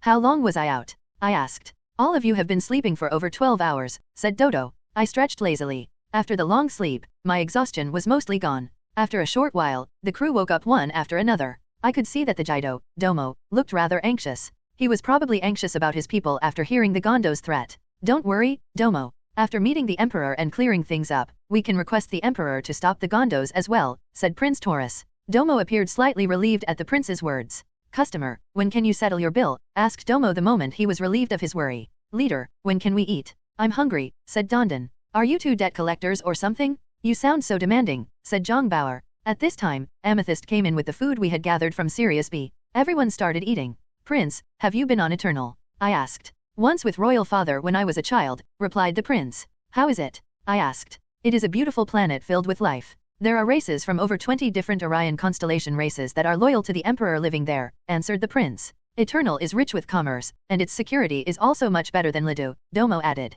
My heart became filled with longing for the beautiful planet upon hearing their description. But the Empire has its worries as well, said the prince. What kind of worries? I asked. Betelgeuse is a red supergiant. It is near the end of its life. It keeps growing in size, to the point where Eternal is now only about 30 billion kilometers away from the star's planetary nebula. According to the Imperial College's estimate, the star's outermost nebula will reach Eternal in 1,000 years, said the prince. What will happen when the planetary nebula reaches the planet? Asked Zhang Bauer. The scalding cloud will ignite the planet's surface. All life will vanish. That's why Emperor Phi 4 is always deeply worried. He is busy looking for a new planet for the Empire, said the prince. After a short chat, Fearless started approaching Planet Eternal. We're reaching the capital of the Empire, Planet Eternal, Dondon, who was piloting the ship, reported. Everyone looked out the window. A beautiful blue planet was presented before our eyes. This was the first time Titan and Amethyst had ever seen their homeland, so the two fixed their gazes on the planet, not wanting to miss any detail from this encounter, which was over 100,000 years late. As Fearless slowly entered Eternal's low orbit, the blue planet became clearer and clearer to us. The massive blue sphere's surface was decorated by numerous white clouds. The planet was about twice as large as blue, and its surface was dotted with forests and oceans of different shapes. About 1 million kilometers away from the planet, countless spaceships, flying machines, and warships could be seen flying about. Visitors here seemed to face fewer checks than what one would face visiting Lido. Numerous trade stations were built near the planet. Some of the haulers would only make a stop at the trade stations before leaving, not bothering to actually enter the planet. To enter the planet, one needs to get through the checkpoint. All spaceships are required to do so. It is considered a crime to not do it, and it will result in an arrest by the Imperial Police Force, said Domo. What kind of an organization is that? I asked. They're basically the Emperor's personal guards, and they're only loyal to the Emperor. They're independent of the regular army and have a higher rank in the government than the army. Their members are all clad in golden armor, said the prince. We're all considered alien races. The Emperor once decreed that apart from those with a good relationship with the Empire, all aliens are not allowed to land on Planet Eternal itself, said Domo. We have the Golden Pass, right? Isn't that the most effective entry pass? Asked Zhang Bauer. Our pass belonged to the governor, and it's only usable by the natives of the Orion constellation. It only works when presented to the palace guards. It is practically worthless here at the immigration checkpoint, said Domo. Can we go through with your disguise? Asked Zhang Xingxing. My disguise won't work here. The checkpoint utilizes a scanner that can read the genetic makeup of all Orion constellation life forms. Any foreign genetic makeup will not be able to get through, said Domo. Why is this planet so troublesome? Are there any gaps we can sneak through? We don't really want to use force and offend the Emperor, said Zhang Xingxing. Domo gave it some thought before saying, I have a cousin running a trade station here. I can try to get his help.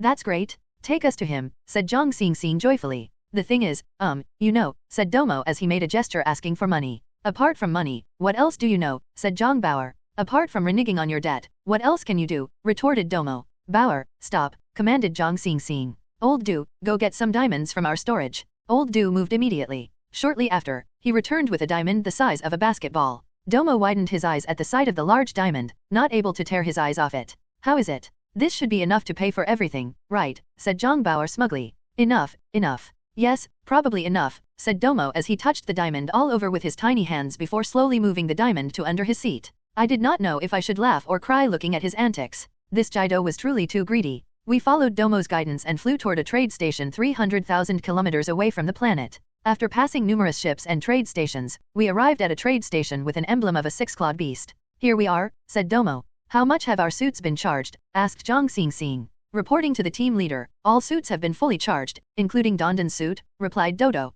Well done. Canyue, Old Du, and I will go to the trade station with Domo. The rest of you, stand by in the ship, commanded Zhang Xingxing. Zhang Bauer appeared rather disappointed that he wouldn't get to visit. He grumbled silently. Since the command was already given, we needed to act on it. Old Du helped Domo with the diamond as we left the ship and walked toward the shop. Numerous products were piled before the shop. Behind the station was the loading area where numerous goods were being unloaded from the haulers. Some sturdy-looking individuals of clearly different races were busily loading and unloading the products. The one who gave me the strongest impression was a six-armed individual that could carry 6 boxes of goods at once. Kato, business seems well for you. You must be rich now, said Domo to a short Jido who was busy swearing at a porter. The Jido called Kato turned around and said, Brother Domo, I thought you went somewhere to make some fast money from some thugs. Why are you here at my little shop? I was passing by. When I saw how good your business was, I couldn't resist coming to see just how my brother had gotten so rich, said Domo with a wide smile. Rich my hammer. The Katars and Lyodans have been paying close attention to me. They will rip me off once a week without fail. I'm just looking for a place to blow off some steam, complained Kato. I can help you settle this once and for all. Shall we have a chat? Asked Domo. At this time, Kato finally noticed the three of us behind Domo. His attention was especially attracted to the massive diamond Old Du was carrying. I knew you wouldn't come for no reason, kid. Come on in, said Kato. We entered the shop together. The place looked messy, with products piled everywhere. I turned around to feel the door. When I saw that the door had not disappeared, I felt slightly relieved.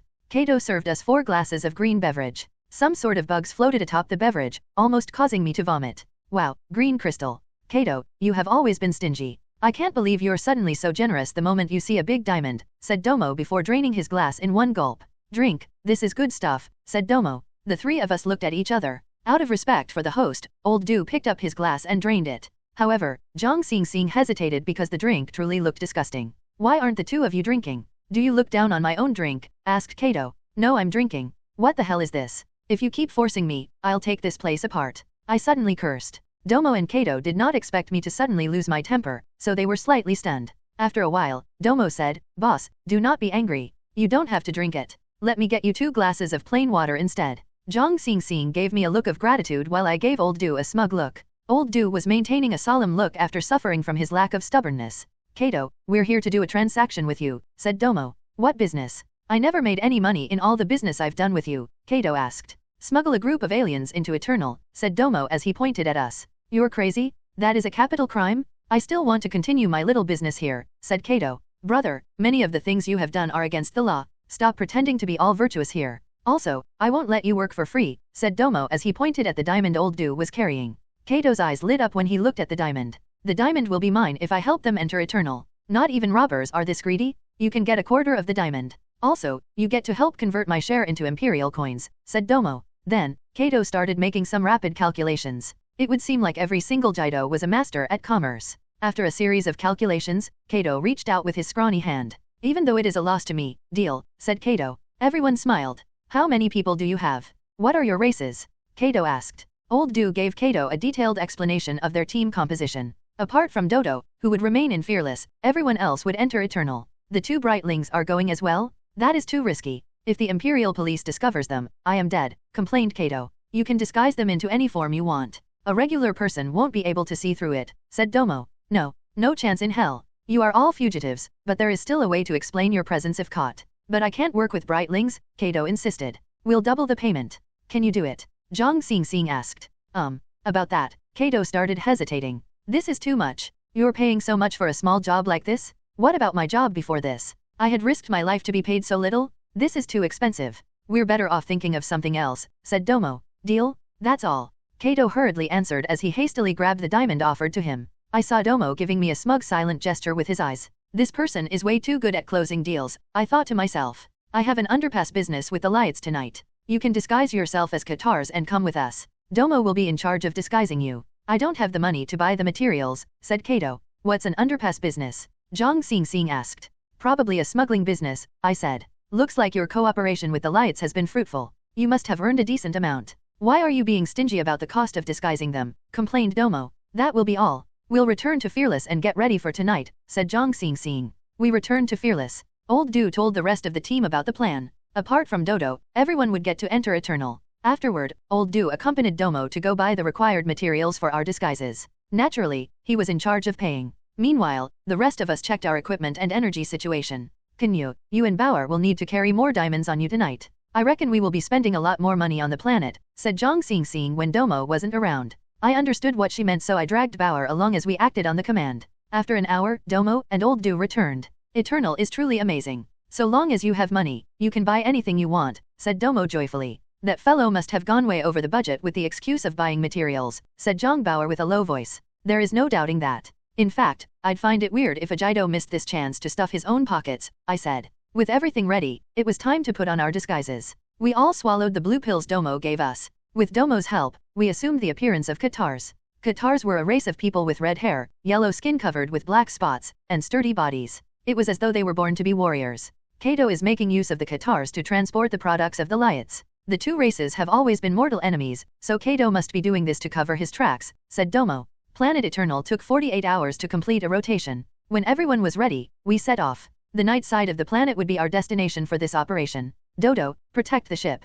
Wait for us to get in touch with you, said Zhang Xing. Yes, Dodo replied. We followed Domo back to Kato's shop. Wow, such a big group. I should have charged you more for this, said Kato with regret. All Jidos are money grubbers, mumbled Zhang Bauer. It was time to carry out our operation. We followed Kato into a massive hauler. The hauler was stocked full with goods. Apart from us, there were also about 20 sturdy Katar laborers in the hauler. The massive hauler moved slowly, and the ship rapidly turned invisible and then flew toward the night side of the planet. After about an hour, we reached an area with massive pipes. The pipes were connected to numerous massive machines in space and extended all the way back to planet Eternal itself. What are these? I asked Domo softly. These are probably asteroidal ice reception installations, said Domo. Asteroidal ice reception installations? What do you mean? Zhang Bauer asked. Planet Eternal is a planet lacking in water. Around Betelgeuse, big asteroids are occasionally destroyed by Betelgeuse's powerful gravity and are scattered into pieces. Among the broken pieces, many ice chunks can be found, said Domo. The Empire utilizes these installations to pull in the ice chunks and increase the planet's water deposit. I asked. Yes, that's exactly it. Your planet Blue probably got its water deposit through this method during the period of antiquity, said Domo. While we were speaking, the hauler stopped, and the door opened. We all leaped off the hauler. The hauler floated above a platform of average size. This was most likely a maintenance platform for these tubes. Under Kato's command, two Katars lifted a cover that was of the exact same color as the pipe and revealed an entrance about 3 meters wide. Here we are. Get busy, said Kato. The Katar laborers started unloading from the hauler before starting their smuggling operation through the pipe. This fellow is truly courageous. He is actually using the asteroidal ice pipe as a smuggling route, said Domo. He is basically risking his life just for money, said Zhang Bauer. Kato, what if a piece of asteroidal ice was to slide down the pipe while we're in there? Asked Domo. Don't worry. The opening of this tube has been blocked, said Kato. Everyone was relieved. With Old Du taking the lead, we followed the Katars into the tube. Inside, the tube was also about 3 meters wide. Because no ice had passed through the tube for a long time, it felt dry inside. Scratch marks could be seen on the wall, likely left behind a long time ago when the ice chunks were still traversing this tube. We advanced slowly, and after about 1,000 meters, a loud rumble rang out before us. We continued forward when the space ahead of us suddenly lit up. We had arrived within an even larger tube. Looking out one of the openings, we could see a raging torrent of frosty water about 100 meters below us, coursing through a different tube. About 100 meters ahead of us was another opening leading to somewhere deeper. Between the two openings was a hanging bridge about half a meter wide. One Katar took the lead and walked onto the bridge with a massive case on his back. The raging torrent of water below us caused the entire bridge to shake, making this a dangerous endeavor. This is way too scary. No wonder nobody considers this as one of the routes into the planet, said Zhang Bauer. Zhang Xing nodded at me before saying, everyone, watch your steps. Turn on your suit's balance system. Go in pairs and advance steadily, commanded Zhang Xing. I followed the command and stepped onto the hanging bridge with Amethyst in tow. It was loud on the bridge, and the wind was fierce. A chunk of ice whistled by in the pipe below me, knocking loudly against the tube as it passed. Fortunately, nothing unexpected happened. After over 10 minutes, we successfully crossed the hanging bridge and entered a different small pipe. Everyone continued onward for about an hour before we arrived at a bright empty space. We're entering the high-speed tunnel soon. Everyone, remember to not move around needlessly in your cart. The cart will move by itself. If you move rashly and cause your car to flip, nobody will be able to help you. Also, there will be no refund in the event of an accident, said Kato. High-speed tunnel? What do you mean? Zhang Bauer asked. You'll see, replied Kato. We reached the opening, and a rather complicated space appeared before us. We were standing atop a high platform. A tube extended from the platform, and below the platform was a complicated labyrinth of tubes. I could see that these tubes were connected to even more tunnels deep below. You may start installing the carts, said Kato to the Qatar laborers. The Qatars opened one of the cases and took out several smaller cases. Each case had a button on it. When the button was pressed, the case would turn into a small four-wheeled cart. The Qatars then arranged the cart on the pipe and hooked the wheels onto the pipe. One then leaped onto the cart and fastened himself to the cart with a belt. Afterward, the Qatar nodded at Kato. The Qatar standing beside him gave the cart a light push, and the cart whistled down the pipe like a roller coaster, traversing the complicated pathway of pipes below us. I watched the cart traverse the winding tube rapidly before it entered the tunnel deep below. We can get the goods moving, said Kato to the other Qatars. The laborers started placing their goods on the carts. After strapping the goods to the carts, they pushed the carts down the tube. One after another, the carriages whistled down. This is way too scary. I have acrophobia. I'm not going, said Zhang Bauer. You paid for this. Even if you don't go, there will be no refund, said Domo with a sneer. You stupid dwarf. Do you want to get beaten up, said Zhang Bauer. As usual, old Du calmed Zhang Bauer. After about 2 hours, they were done transporting all their goods. It was finally our turn to board the carts. Old Du took the lead and leaped onto one of the carts. After he settled down, a Qatar pushed the cart down the pipe. After seeing Old Du enter the tunnel safely, Zhang Bauer gestured to me that we could start getting on the carts. Thus, we got on the carts one after another, including the constantly grumbling Zhang Bauer. When Zhang Bauer was pushed down the pipe, he wailed like a pig being slaughtered. His shout was deafening, and I could see Domo shaking his head beside me at the sight of that. Eventually, only Domo, Kato, 2 Qatars, and I were left.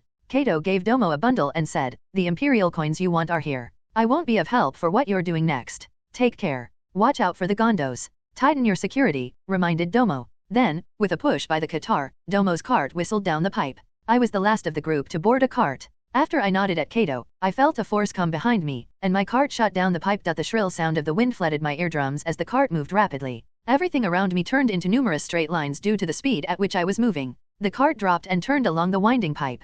I was already starting to feel nauseous when I decided to shut my eyes. After about 5 minutes of high-speed travel, the world around me darkened as the cart entered a tunnel. With my eyes still shut, I sensed the cart moving ahead like a roller coaster before it suddenly began a 90-degree descent. For a moment, the floaty sensation of the high-speed roller coaster ride felt like gravity had vanished. The falling sensation caused me to instinctively reach for the button of my suit to make sure that my suit was on. After the weightless sensation persisted for about 2 hours, some sort of cushion appeared out of nowhere as the cart slowed down steadily. Light appeared before me. When I opened my eyes, I could see the tunnel exit not far ahead of me. Several vague silhouettes could be seen walking around the exit. After several minutes of moving ahead at a stable speed, the cart finally left the tunnel, bringing me into a new room. All my companions were safely waiting for me. Zhang Bauer looked pale, and it seemed like he had just finished vomiting somewhere. I heaved a breath of relief upon seeing that everyone was fine.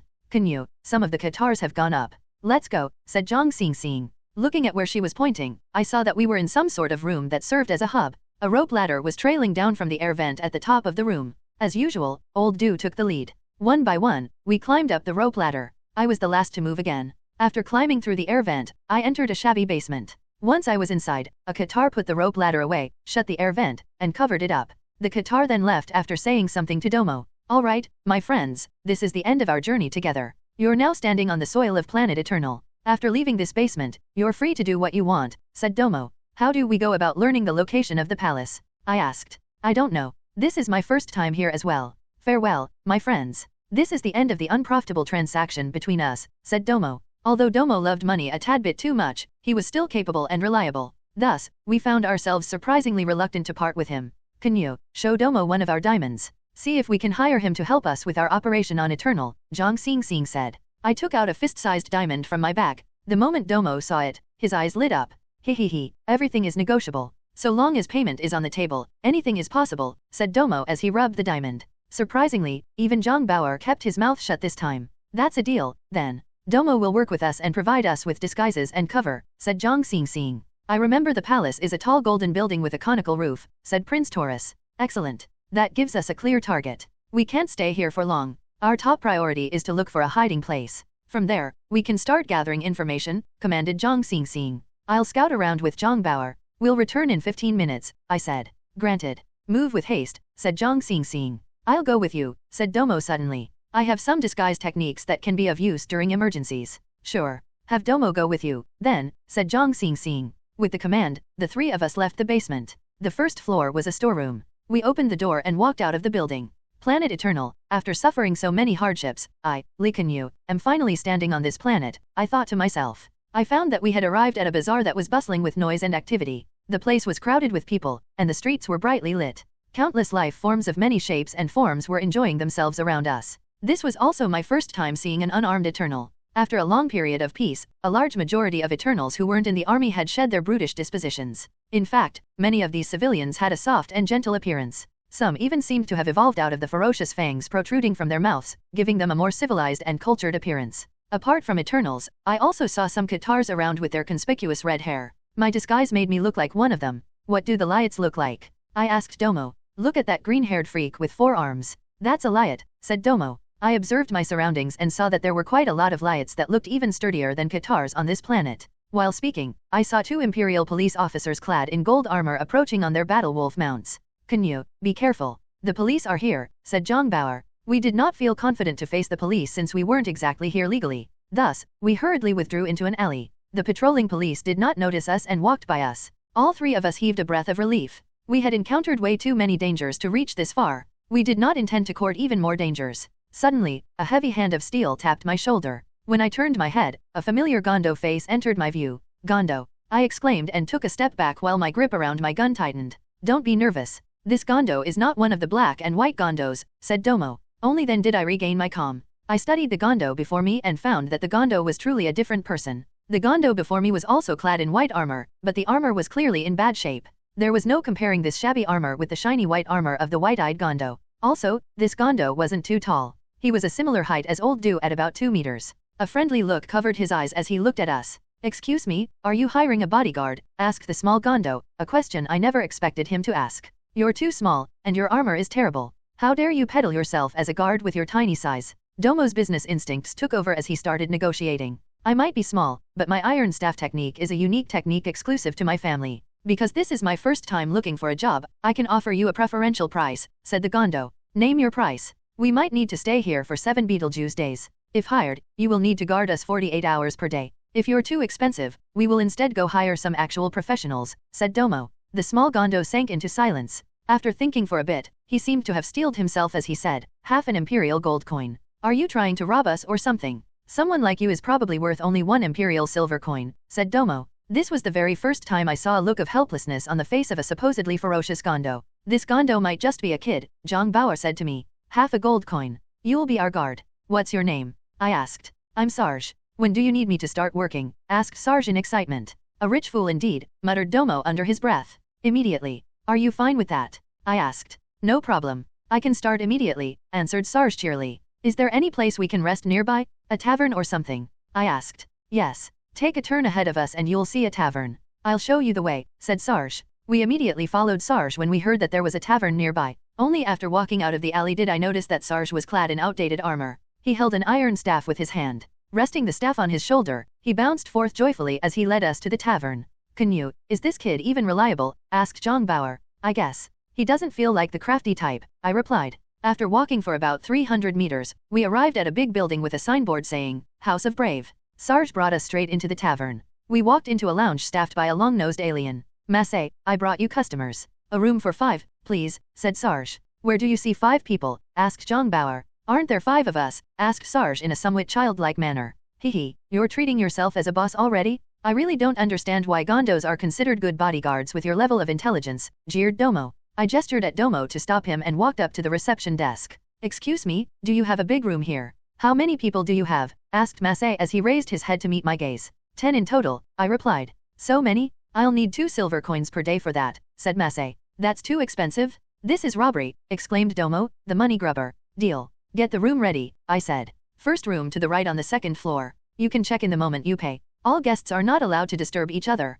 Any violation will be immediately reported to the Imperial Police, said Masse. No problem, I said. I turned and gestured at Domo to pay. He unwillingly fished out a gold coin from the bag he had gotten from Kato. The moment Masse saw the gold coin, his eyes seemed to light up. He accepted the coin in excitement, then busily searched his drawer. After a while, a pile of silver and copper coins was placed atop the counter. Domo, how many silver coins can you get for one gold coin? I asked. 1 imperial gold coin is equivalent to 100 imperial silver coins. 1 imperial silver coin is equivalent to 100 imperial copper coins, said Domo. What a scum. The silver coin is so worthless, yet you had only offered our bodyguard 1 silver coin, said Zhang Bauer. Since you're so generous, feel free to be the one footing the bill, Domo retorted. It's not the time for you to be arguing, I said. Bauer, go bring Xing Xing and the others here. Bauer left to do as told. I took 5 silver coins from the counter and gave them to Sarge as the deposit for his service. As for the remaining pile, Domo carefully kept them all away. He even checked under the counter several times to make sure he hadn't missed a single coin. We then went to our room together. The room was large, and it looked like a warehouse. After several minutes, Zhang Bauer arrived with Zhang Xing and the others. Zhang Xing and company had just stepped into the room when she noticed the Gondo. She instinctively brought her hand to her weapon. Relax, everyone. This is a scrawny Gondo that Canyue hired at a premium. He poses no threat to anyone, introduced Domo. Do you even know how to be nice, you dwarf? Said Zhang Bauer. This is our new friend. His name is Sarge. He probably knows Eternal better than us, I said. I'm in your care, everyone. I'll be in charge of security, said Sarge. Sarge, do you know how far away the palace is? Zhang Xing went straight to the point. Palace? The place where the emperor stays? It's very far away. It's on the other side of the planet, said Sarge. Everyone was speechless. We had not imagined that Kato would deliver us to the other side of the planet from our target. Are there any services that can bring us to the palace? I asked Sarge. That's easy. Just get a glide-type shuttle, said Sarge. Where can we find one? Asked Zhang Xing. I never bought one before. I'll need to ask around, said Sarge.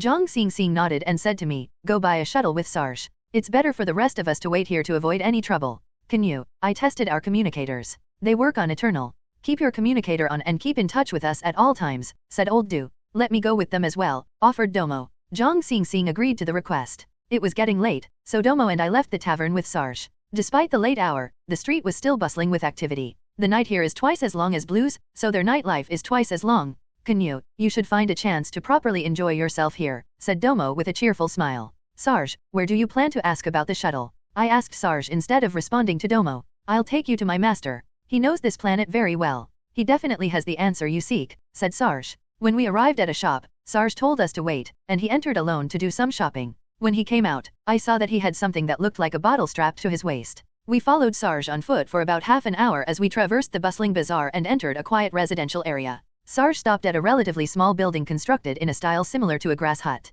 We're here. Come with me. Master is old and erudite. We all know him as Master Crystal, said Sarge. Remember to watch your mouth in the presence of the master. We will pay for any additional expenses, I reminded Domo. The Jido grumbled in agreement. Sarge pushed the door open, and we followed him in. We walked into a yard with blue grass. It was decorated with several rock gardens and ponds, and a massive tree was at the inner side of the yard. A series of buildings were built on the tree roots and the crown of the tree, each connected by a rope ladder. Sarge walked respectfully toward a building on the tree root, placed his staff on the ground, and brought his palms together. He said, Master, 2 Qatar friends are seeking to learn about something. I beseech your assistance, Master. After a long while, no response came from the building. Thus, Sarge stepped forth and pushed the wooden door open. Inside, it was completely dark. It took my eyes a while to acclimate to the darkness so that I could see an individual clad in a black robe. He was sitting upright on a cushion with his back facing us. We all sank into silence, and only the sound of flowing water could be heard in our surroundings. Seeing that Master Crystal seemed to be in some sort of meditation, the 3 of us sat down as well, waiting for him to finish.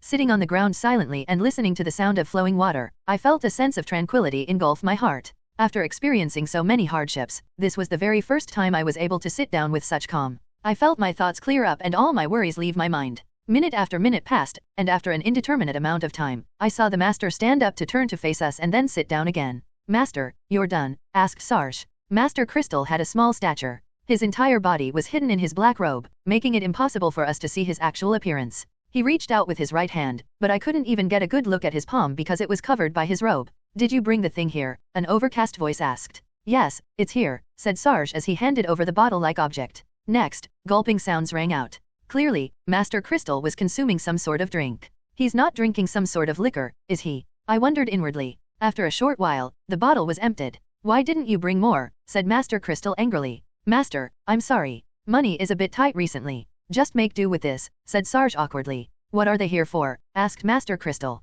They're here to seek your assistance, Master. They wish to learn about the planet, said Sarge. Oh, they came empty-handed, asked Master Crystal. I saw that Domo was on the verge of saying something, so I hurriedly cupped my fist and said, Master Crystal, we wish to ask for a place where we can buy a glide-type shuttle. Why do you need that? Asked Master Crystal. We need to go to the palace, and we need a shuttle to carry us there, I said. The master shot forward at the mention of the palace, as though he was trying to get a clear look at my face. Within the black hood, I seemed to catch the glimpse of a pair of blue eyes. Neither of you is a Qatar. Be honest. What are you planning to do? Said Master Crystal. I was alarmed. This master was too incredible. He actually saw through our disguise so easily. Sarge was also stunned, not knowing how to react. Don't worry, Master. We do not bear any ill will. Even this disguise is out of helplessness. We only hope to get an audience with the Emperor, I explained. Come, sit beside me, said Master Crystal as he pointed at me. Canyue, be careful. This old man seems to be extremely powerful, whispered Domo. I nodded at him and stealthily activated my defensive system before moving to sit beside the master. Give me your hand. And turn off your shield. I won't harm you, said Master Crystal. I turned off my shield and handed my hand over as told. Then, the master covered my arm with his wide sleeve. I felt a small hand roam around my palm and my wrist. Oddly, the hand felt familiar yet unfamiliar at the same time. The roaming persisted for about 10 minutes. You're a blueling? Master Crystal asked. You know about blue? I asked in astonishment. Yes. It's a planet housing a complicated race in a different star system, said Master Crystal. Have you met a blueling before? Is it someone called Captain Zhang Han? I asked. Master Crystal shook his head. I never met that person before. I have only learned about blue from an ancient record. According to the record, bluelings have a unique pulse at the same pulse I had felt from you. That was why I had guessed you were a blueling. What record is it? Can I have a look at the record? I asked. I don't have it. I saw it in the Imperial College's library, said Master Crystal. You were in the Imperial College before? I asked. After a short silence, Master Crystal replied, a long time ago. If possible, can you take me to the book? How much would it cost? I can pay, I offered. An urge rose within me to take a look at the book upon hearing about it. It's a banned book. It has been sealed by the Imperial College. If you want to see it, you need to enter the Dark Hall in the college. That is where all the banned books are kept. Nobody has been able to see that book since it entered the Dark Hall, said Master Crystal. Is that so? There's no hope at all? I asked in disappointment. Nobody has ever been able to enter the Dark Hall. Even for the books that have their ban removed by the Emperor himself, nobody has ever dared to retrieve the books placed in the Dark Hall, said Master Crystal. I felt greatly disappointed, but I did not dwell on it for long. After so many hardships, I was able to quickly recover my emotions. Master, can you help us get a glide-type shuttle and take us to the palace first? I asked. It's pointless to go to the palace. The Emperor is not there, said Master Crystal. What? Phi 4 is not in his palace? Where is he? I asked. The Emperor was enraged by Principal Saucy's defection. Initially, he had the entire Imperial College placed on lockdown and all the scholars and theologians imprisoned, but he was eventually stopped by Empress Soph, said Master Crystal. Empress Soph, Phi 4's wife, I said. Yes, and she's also the mother of the future Phi V, Princess. She did her best to protect the Imperial College, but the subsequent defection of Theologian Fode infuriated the Emperor. Theologian Fode. I've heard of that name before. When I had first arrived on Lido, a bunch of Eternal soldiers had been hunting for him, I said. Yes. He had stolen the Imperial Golden Book, which Saucy hadn't been able to steal. He had then escaped to reconvene with Principal Saucy, said Master Crystal. Imperial Golden Book? What book is that? I asked in confusion. The Imperial Golden Book contains the Empire's highest level of secrets. Only the Emperor and those of his blood are allowed to read the Imperial Book. Nobody else can read it, said Master Crystal. Since nobody can read it, what's the point in stealing the book? I asked. It was rumored that Principal Saucy intended to borrow the capabilities of some aliens to reveal the book's secrets. The aliens he sought are none other than the Interstellar League formed by you Bluelings and the Gliesens, said Master Crystal. I did not expect the League to actually go against their promise of peace. Instead, they're secretly planning an interstellar invasion, I thought to myself. Fode's escape angered the Emperor greatly, so he went to the Imperial College personally. He intends to slaughter everyone at the college, and not even the Empress can calm his anger. It's rumored that she had personally visited the Imperial family's patron saint, the elder of the Sacred Wing race, to avoid unnecessary deaths, said Master Crystal. Sacred Wing race? I asked. It's a mysterious race that has been protecting the Eternals from behind the scene for many years. After the Empire was established, their elder reached an agreement with Phi. The goal of their race is to protect the Imperial family unconditionally without interfering in any Imperial affairs. However, the subsequent elders have become greedy for power and authority, to the point where the goal and teachings of the race were distorted, said Master Crystal. You sound very familiar with them, I remarked. Master Crystal sank into silence. After a while, he said, the elder then personally moved to meet the emperor, directly violating the policy of non-interference. The two held a secret discussion in the palace but were never seen afterward. The empress became worried and tried searching the palace several times, but nothing was found. She ultimately had the soldiers surround the imperial college. That is why I had said that it was pointless for you to visit the palace. The explanation cleared the doubts in my mind. So it turned out that we were completely clueless about an event so major. Where do you think we should go if we wish to seek the emperor? I asked. Master Crystal stared at me before slowly saying, Imperial College. Canyue, do you hear me? Zhang Bao's voice came from my communicator. His voice was weak, as though he had been seriously injured. Yes. What's the situation? I hurriedly replied when I heard his voice.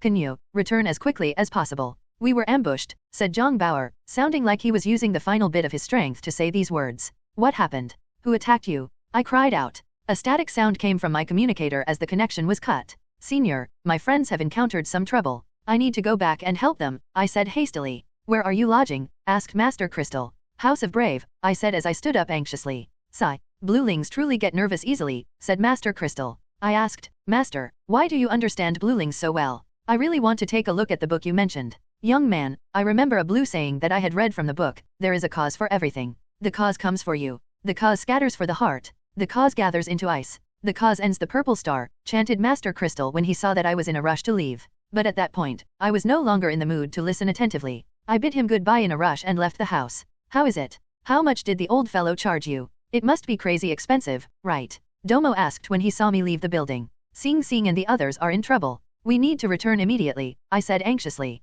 Hey, useless bodyguard, get up. Time to earn your pay, Domo said to Sarge. The three of us ran and soon reached the House of Brave. Wait, don't go over first, said Sarge when we arrived opposite the tavern. I could see many green-haired Lyates stopping the people that wanted to enter the tavern. They were clearly carrying weapons underneath their loose robes. Who are these people? I asked. They are probably gangsters. The local gangsters in this area are known as the Brotherhood, said Sarge. Are they all Lyates? Domo asked. Most of them, but there are also other races mixed among them. Look, each of them has a six-pointed star hanging on their neck, said Sarge. I wonder how the others are. Why are these people suddenly attacking the tavern? I wondered to myself. The communicator was still dominated by static. I could see that two of the gangsters were each aiming an odd device toward the sky. Those are electromagnetic interceptors. They will create a sealed area where no radio waves can enter or leave, Domo explained when he saw me looking at the devices. It's already very late at night, so the pedestrians are dropping in number. The gangsters have fully taken control of the area, Sarge said. We need to think of a way to enter quickly, I said. At this time, 3 individuals appeared behind us. They were rushing toward the tavern. The leader shouted while running, You two fools. Run faster, we're late. I did not know what compelled me to do it, but when they neared me, I tripped the leader with my leg. When Sarge saw, he knocked down the 2 other individuals. I pounced on the leader and covered his mouth. Not a peep, or you die. Boss, I think I hit too hard. The other 2 fainted, said Sarge helplessly. Good. Drag them to the alley. Domo, come help me cover his mouth, I said. Domo came over and covered my captive's mouth. We then worked together to carry all 3 of them to the dark alleyway beside us. Answer only the questions we ask. Do not shout if you don't want to go under the ground forever, threatened Domo to the one person who was still awake. The captive nodded fearfully. Who are you? Why did you take over the tavern? I asked fiercely after tearing the strip covering the person's mouth. My facial expression had obviously scared him. He answered shakily. We received an order from Giorno. We rushed here immediately after that. What order? Say it. I demanded. He hesitated slightly before answering shakily. The tavern boss, Masse, claimed that a few rich individuals had come to the tavern. The boss decided to rob them, but he discovered something important upon his arrival, so he called us over to back him up. Please don't tell them I told you all this. And please don't bury me under the ground. Please. Damn that Masse. I'm going to kill him, said Sarge furiously upon hearing that Masse was the one who had betrayed his customers. Calm down. If you go over there like this, they'll take you down easily, said Domo. Take their weapons and tie them up. Domo, can we disguise ourselves as them and enter the tavern? I asked. I have the same idea. And remember to take their 6-pointed star necklaces, said Domo. We worked together and tied the 3 up, covered their mouths, and took their weapons and necklaces. Then, Domo took out the blue pills he seemed to carry with him all the time. We're in a rush. Can we skip the pill? I asked anxiously. No, my disguise will only work alongside the pill. Don't worry, I'll finish as soon as possible, said Domo. Left with no choice, Sarge and I swallowed our pills quickly. Shortly after, I fell asleep. Canyue, wake up. It's done, I heard a voice calling for me in my daze. I opened my eyes immediately and saw that all 3 of us had each gained the appearance of one of the 3 captives on the ground. Apart from a slight difference in our heights, we almost looked the same as them. Domo walked toward the 3 captives who were dumbstruck while looking at us. He kicked the leader, tore the strip off the leader's mouth, and asked, "What's your name?" "Keef," replied the leader. "Good. Thank you very much," said Domo before putting the strip back on. "Canyue, remember your name. You're Keef." I nodded. We then walked toward the tavern. As soon as we left the alley, we encountered 3 lights in charge of keeping outsiders out. The leader was tall and sturdy, and he was wielding 2 ray guns with his 4 hands. Dumb Torians, always the last to come whenever there is an operation. "Get your asses over to Giorno immediately," scolded the leader. We were more than happy to approach Giorno. With the 6-pointed star necklaces hanging on our necks, we walked toward the tavern. Its entrance was crowded with ferocious-looking gangsters, and it took us quite a lot of effort to squeeze inside. With one look, I saw Prince Taurus sitting on a chair in the lounge. Zhang Xing and the others were nowhere to be seen. An individual with long green hair was seated across from the prince. He had a conspicuous scar on his face. The tavern boss, Masse, was standing beside him, and a large number of armed thugs were standing around them. "Prince, what do you think of my proposal? It's not like you have any other choice. Rather than working with fugitives, why don't you make a transaction with me? That way, you might still have a chance to reclaim your throne," said the guy with the scarred face. The prince had his head lowered, showing no reaction to the scar-faced guy's words. I was more worried about Zhang Xing and the others. After giving Sarge a signal with my eyes, we slowly moved toward the staircase leading to the 2nd floor. Domo followed closely behind us. The stairs were also filled with burly chaps with vicious appearances. They were all focused on the room we had rented on the 2nd floor. While nobody was paying any attention to us, we slowly climbed the stairs. Suddenly, a loud sound came from the 1st floor. The scar-faced guy had kicked his chair away. He ferociously said, "Prince, I'll give you 10 more minutes to think this through. Don't make a stupid choice, or I'll hand you over to Prince Arid." The mention of Arid seemed to trigger the prince. He bolted up with a vengeful look in his eyes. "Yes, that's more like it. Think carefully. At present, only our gang can help you. Those fugitives are nothing," said the scar-faced guy smugly. Taking advantage of the fact that everyone was focused on the 1st floor, Sarge rushed up the stairs, bringing us to our room. I saw Zhang Xing and the others lying motionless on the floor. The room was protected by the morph-capable shield, making it impossible for the gang members to enter. However, the crew was lying on the ground, and it wasn't clear how they were doing. At that point, I was losing my patience. I could see a large amount of food and many glasses strewn across the room, both on the table and the floor. Looks like they had fainted from poison. If they were dead, there wouldn't be so many people standing watch here, I deduced. Down on the 1st floor, the scar-faced guy was pacing around while waiting for Prince Taurus' answer. A group of thugs constantly surrounded him, providing him with protection. I suddenly had an idea. I turned and looked at Domo, who was following closely behind me. Since this is planet Eternal, their electromagnetic system must be similar to Lidu's. If so, can we use my suit's energy to produce a time door here? I thought to myself. Having come up with an idea, I dragged Domo and Sarge toward the 3rd floor. The 3rd floor consisted of smaller guest rooms. Only 3 lights were standing guard at the staircase connecting to the 3rd floor. When they saw us, they assumed that we were going to keep watch over the 3rd floor, so they easily allowed us passage. I tried opening the door of one of the 3rd floor rooms. The room was empty, so I quickly dragged in Domo and Sarge. "Domo, can you create a time door between the scar-faced guy and the prince?" I asked. "What's your plan?" asked Domo. "Open a time door. We jump over and attack Mr. Scarface. I'll work with Sarge to capture their leader. Domo, you'll drag the prince back to this room and keep hiding," I said. "I have the tools to open the door, but I don't have any energy sources to do it," said Domo. "My suit will provide the energy. As for the rest, it'll rely on how good you are. 1 diamond for this task," I said. "Just you watch," said Domo in excitement as his eyes brightened at the mention of payment. Domo took out a cane. At the tip of the cane was a red stone grasped by 4 claws. "Give me your battery," said Domo. I detached an energy chip from my suit and gave it to Domo. "There is enough energy in this chip to power the suit for 3 hours. Will it be enough for your time door?" I asked. "I'll have to give it a try first," said Domo. He took out another device and placed the chip on the device. The top of the device immediately lit up brightly. "Be careful. If this chip explodes, it can level this entire building," I warned. The device shone brighter and brighter. A beam abruptly shot toward the red stone at the tip of the cane, and the red stone soon turned purple. "I'm going to start setting coordinates for the time door," said Domo. "The red stone on your cane is made from the same raw materials used to produce static wormholes, right?" I said. "Good eyes. I did not expect you to also know this," praised Domo. "You'll never have known that my knowledge comes from downloading information. That thing costs money, so I definitely can't let it go to waste," I thought smugly. Domo drew a circle on the wall with his cane and said, "The time door has been designed according to the coordinates. We can get to the prince through this door. Sarge, when we get through, help me get the scar-faced guy under control," I said. Sarge nodded as he tightened his grip on his iron staff. "Go," I commanded and stepped through the time door. In 1 second, I appeared in the middle of the lounge, coming face to face with the scar-faced guy. He was completely stunned. "Keef, what are you doing?" a voice came from the crowd. Then, Sarge and Domo charged through the door. I drew my laser gun in the blink of an eye, rushed forth, wrapped my arm around my target's neck, and pointed my gun at his chin.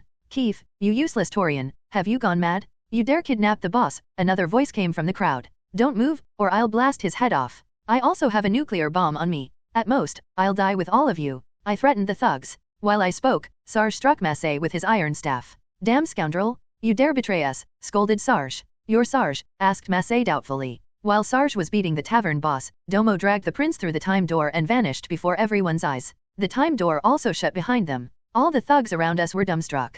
The change was too sudden, and they did not know how to react. Why did I even bother paying you fools? Those guys aren't Taurians. They're the companions of those people? They got in by disguising themselves, and none of you noticed them, scolded the scar-faced guy. The scarred man had quite a presence to him. The moment he spoke, his subordinates hurriedly pointed their guns at me and Sarge in fear. Their ray guns could instantly reduce us to ashes. These people won't dare to fire with the scar-faced guy here. We need to make good use of him, I thought as I tightened my hold on my hostage. You must be Canyue. I am Giorno of the Brotherhood. Why don't we have a chat, said the scar-faced guy. I was alarmed. I wasn't surprised that he was Giorno, but I did not expect him to know my identity. I can understand why the prince is stubborn, but you're an explorer and a fugitive of the League. Why can't we work together, said Giorno. There is no possibility of us working together. What did you do to my friends? If anything happens to them, none of you will live to see tomorrow, I said fiercely. Calm down, great explorer. They had merely taken some sleeping water. They're fine. Your companion, Zhang Bauer, turned on the morph-capable shield before he fainted, locking us out of the room.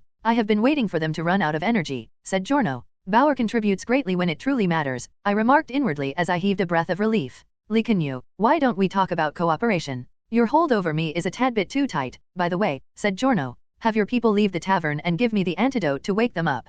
I can then consider having a talk with you. If not, well, we can die together, I said. I could see Giorno nodding at one of the lights around us. The light then left the tavern with the other members of the Brotherhood, leaving Giorno and Massey behind, the latter lying under Sarge's foot. Where's the antidote? I asked. Massey, take the antidote out, said Giorno. Massey, badly beaten, took out a bag of white powder with shivering hands and handed it to Sarge. Domo, come here. It's temporarily safe, I shouted toward the third floor. Domo and the prince rushed down the stairs. Domo, I'll wrap the energy shield around the two of you. That will get you through Bauer's system. Go in with the antidote and wake Sing and the rest. Prince, go with Domo, I commanded rapidly as I wrapped an energy shield around the two. The two then rushed up the stairs. Great explorer, are you happy now? The Brotherhood is sincere in this proposed cooperation, said Giorno. I relaxed my hold on Giorno, removed his gun, and aimed my gun at his head before saying, sit. As you wish, we shall have a chat. To be safe, I signaled Sarge to stand behind Giorno. With Massey in tow, Sarge stepped behind Giorno. We had not offended you. Why did you attack us? I questioned. It's not a targeted attack. This is our job. Most Cathars work as laborers. It is suspicious for a group of Cathars to come with so much money. We were here to take the ill-gotten wealth for ourselves, said Giorno. Hehe, you're nothing but a group of criminals. A robbery is a robbery. Why sugarcoat it into something so noble? I sneered. I did act in a civilized manner by giving them sleeping drugs. The prince had happened to be downstairs, so he had escaped the effect. Therefore, we captured him directly. As for the others, their disguises wore off the moment the drug took effect. Only then did I notice that you're fugitives from the Interstellar League, said Giorno. Looks like you're quite a knowledgeable thug, I remarked. Please show respect to my organization. You're the actual fugitives here. Your name and your betrayal have spread your name all over the Milky Way galaxy. I doubt the League will make such a big deal for the defection of a common soldier. There must be something special about you, said Giorno. Hehe, I'm a normal person with a button I can press. There's nothing special about me, I said. No, I trust my intuition. The League will not do so much for a regular soldier. Therefore, I started considering what I could do with your people the moment I saw them. Surprisingly, I was lucky enough to even capture the Prince of Akko. This is quite a profitable affair, to be honest, said Giorno smugly. Prince Taurus is unrelated to our wanted status. What do you want from him? I demanded furiously when I saw the shameless expression on Giorno's face. The prince is very useful for us. We can help him get the throne of Akko. That is big business, said Giorno with a treacherous smile. Bullshit. Black and white never mix. The prince is an honorable person. How can he work with despicable criminals like you? I said. Prince Taurus is a prince. Is Prince Arid not a prince as well? If Taurus is truly so honorable, why are Arid and the kingdom of Akko hunting him? Asked Giorno. His counter left me speechless. As the son of a common docker, the machinations behind the fight for the throne were beyond me. At this time, a series of sounds came from the second floor. Zhang Xing and the others must have woken up. Canyue, where are you? Zhang Bauer's voice rang out. After a series of thuds, Zhang Bauer ran down the stairs. He was slightly stunned when he saw us because he couldn't recognize me. Bauer, stop staring. I'm Canyue, I said. Canyue, you're finally here. These bastards ambushed us with drugs? Good thing I was able to turn on the shield in time, shouted Zhang Bauer in agitation. I know. Well done, Bauer, I praised. I only have half my energy left. If you hadn't come, my shield wouldn't have lasted much longer, said Zhang Bauer, still furious. Shortly after, everyone else came down. Zhang Xingxing was able to recognize me with one look. Canyue, I knew you would save us, said Zhang Xingxing joyfully. Everyone, keep your shields on. We're surrounded by armed thugs, I said. My great explorer, my respected prince, let me repeat myself. Do you think you can leave this place? The tavern is surrounded by my people. Even more are on their way here. Either you work with me or you stay here forever, threatened Giorno. Who do you think you are? You dare threaten me? I'll cripple you. Zhang Bauer lost his temper immediately. Bauer, listen to the leader and Canyue, said Old Du. We will never work with treacherous scoundrels like you. Either you let us go or we fight you till the end, said Zhang Xingxing. That is unwise. Respected lady, even if I let you go, you have already broken the Empire's laws. The Emperor decreed that no outsiders are allowed to land on planet Eternal. Do you think the police will spare you? Asked Giorno. We have the Golden Pass. After our audience with the Emperor, you'll see whether the police will spare us, said Zhang Bauer. Hehe. Emperor? Do you even know where he's at? Asked Giorno. Do you know? I asked. So you're here to meet the Emperor. I finally understand. Without me, you won't ever get to meet the Emperor, said Giorno. What do you mean? You know the Emperor's location? I asked. Giorno stood up in a calm and unruffled manner as he said, if you want to meet the Emperor, come to the Miners' District tomorrow at noon. Alone. He then sauntered out of the room. I blanked out slightly before deciding to ask even more questions. But when I rushed out of the tavern, the street had been completely deserted. Giorno and his people had retreated, leaving nothing behind. A cold breeze brushed my face. 4 of the planets in the Betelgeuse system hung in the night sky, reflecting the star's light onto the planet like 3 massive moons. The silvery white light sprinkled my whole body as I faced the deserted street. The transformation of a bustling bazaar into a silent street seemed to have brought me back to the beautiful blue. Canyue, do you have any new information? Zhang Xingxing's voice came from behind me. Yes, I do. I was about to tell you about it. I turned to face Zhang Xingxing. Let's get everyone together. Zhang Xingxing gathered everyone at the lounge while I had Sarge hang a sign at the entrance indicating that the tavern was closed for business. In the lounge, I told Zhang Xingxing everything I had learned from Master Crystal. Prince Taurus appeared to be in disbelief when he heard that the Emperor had gone missing. What do you plan to do next? Old Du asked. I feel like Master Crystal knows the Imperial College well. I wasn't able to get more information from him, so I think you still need to pay him another visit, I said. Giorno asked to meet you alone at the Miners' District tomorrow. It's too dangerous. We should go visit Master Crystal together and learn more before making a decision, Zhang Xingxing said. No, we can't afford to miss out on any leads. We're also short of time. Leader, you should visit Master Crystal with everyone and Sarge. I'll meet Giorno tomorrow, I said. I disagree. It's too dangerous, Zhang Xingxing protested. I already went against orders once. I hope you don't make me do it again, leader. I don't think there will be any issues. There is no need for him to make things so complicated if he intends to harm me. I'll be careful, I argued. It's too dangerous for you to go alone. Zhang Xingxing was still worried. I have an idea, Domo said. Everyone looked at him. You're not going to ask for money again, are you? Said Zhang Bauer, who was getting nervous. Domo walked toward me in an unhurried manner and reached out his tiny hand. Boss, let's settle the previous bill first. I did not know whether to laugh or cry, but I did promise him payment, so I took out a diamond and placed it on Domo's palm. Why are you being paid before doing anything? Canyue, did you hit your head somewhere? Zhang Bauer complained. Domo looked at Zhang Bauer with derision and said, there is no need for adults to explain their business to kids. You. Zhang Bauer was about to rage, but Old Du stopped him. Bauer, stop messing around. Focus on the matter at hand, I said. Yes, I see my beloved employer is still the polite one, said Domo as he put the diamond away before reaching out with his hand again. That action stunned even me. Domo, I don't have more money on me, I said. Perhaps even Domo himself believed that he was asking too much, so he pulled his arm back, grumbling silently. In that case, you owe me 10 Imperial gold coins for now, said Domo. No problem, I agreed easily. What rotten idea do you have? Say it. Zhang Bauer was getting impatient yet again. Domo glared at Zhang Bauer before turning to face Dondon. Doesn't this fellow know how to fly? Dondon was hiding in a corner eating some crackers. When everyone looked at him, he was startled and dropped his crackers on the ground. How did you know? Old Du asked. I saw this fellow floating in the air and eating some crackers when we were waiting for Canyue in the tunnel, said Domo. Everyone did not know whether to laugh or cry. Canyue, give me another battery. I need to charge my concealment cloak, said Domo as he took out the cloak of invisibility we had used previously. Use mine.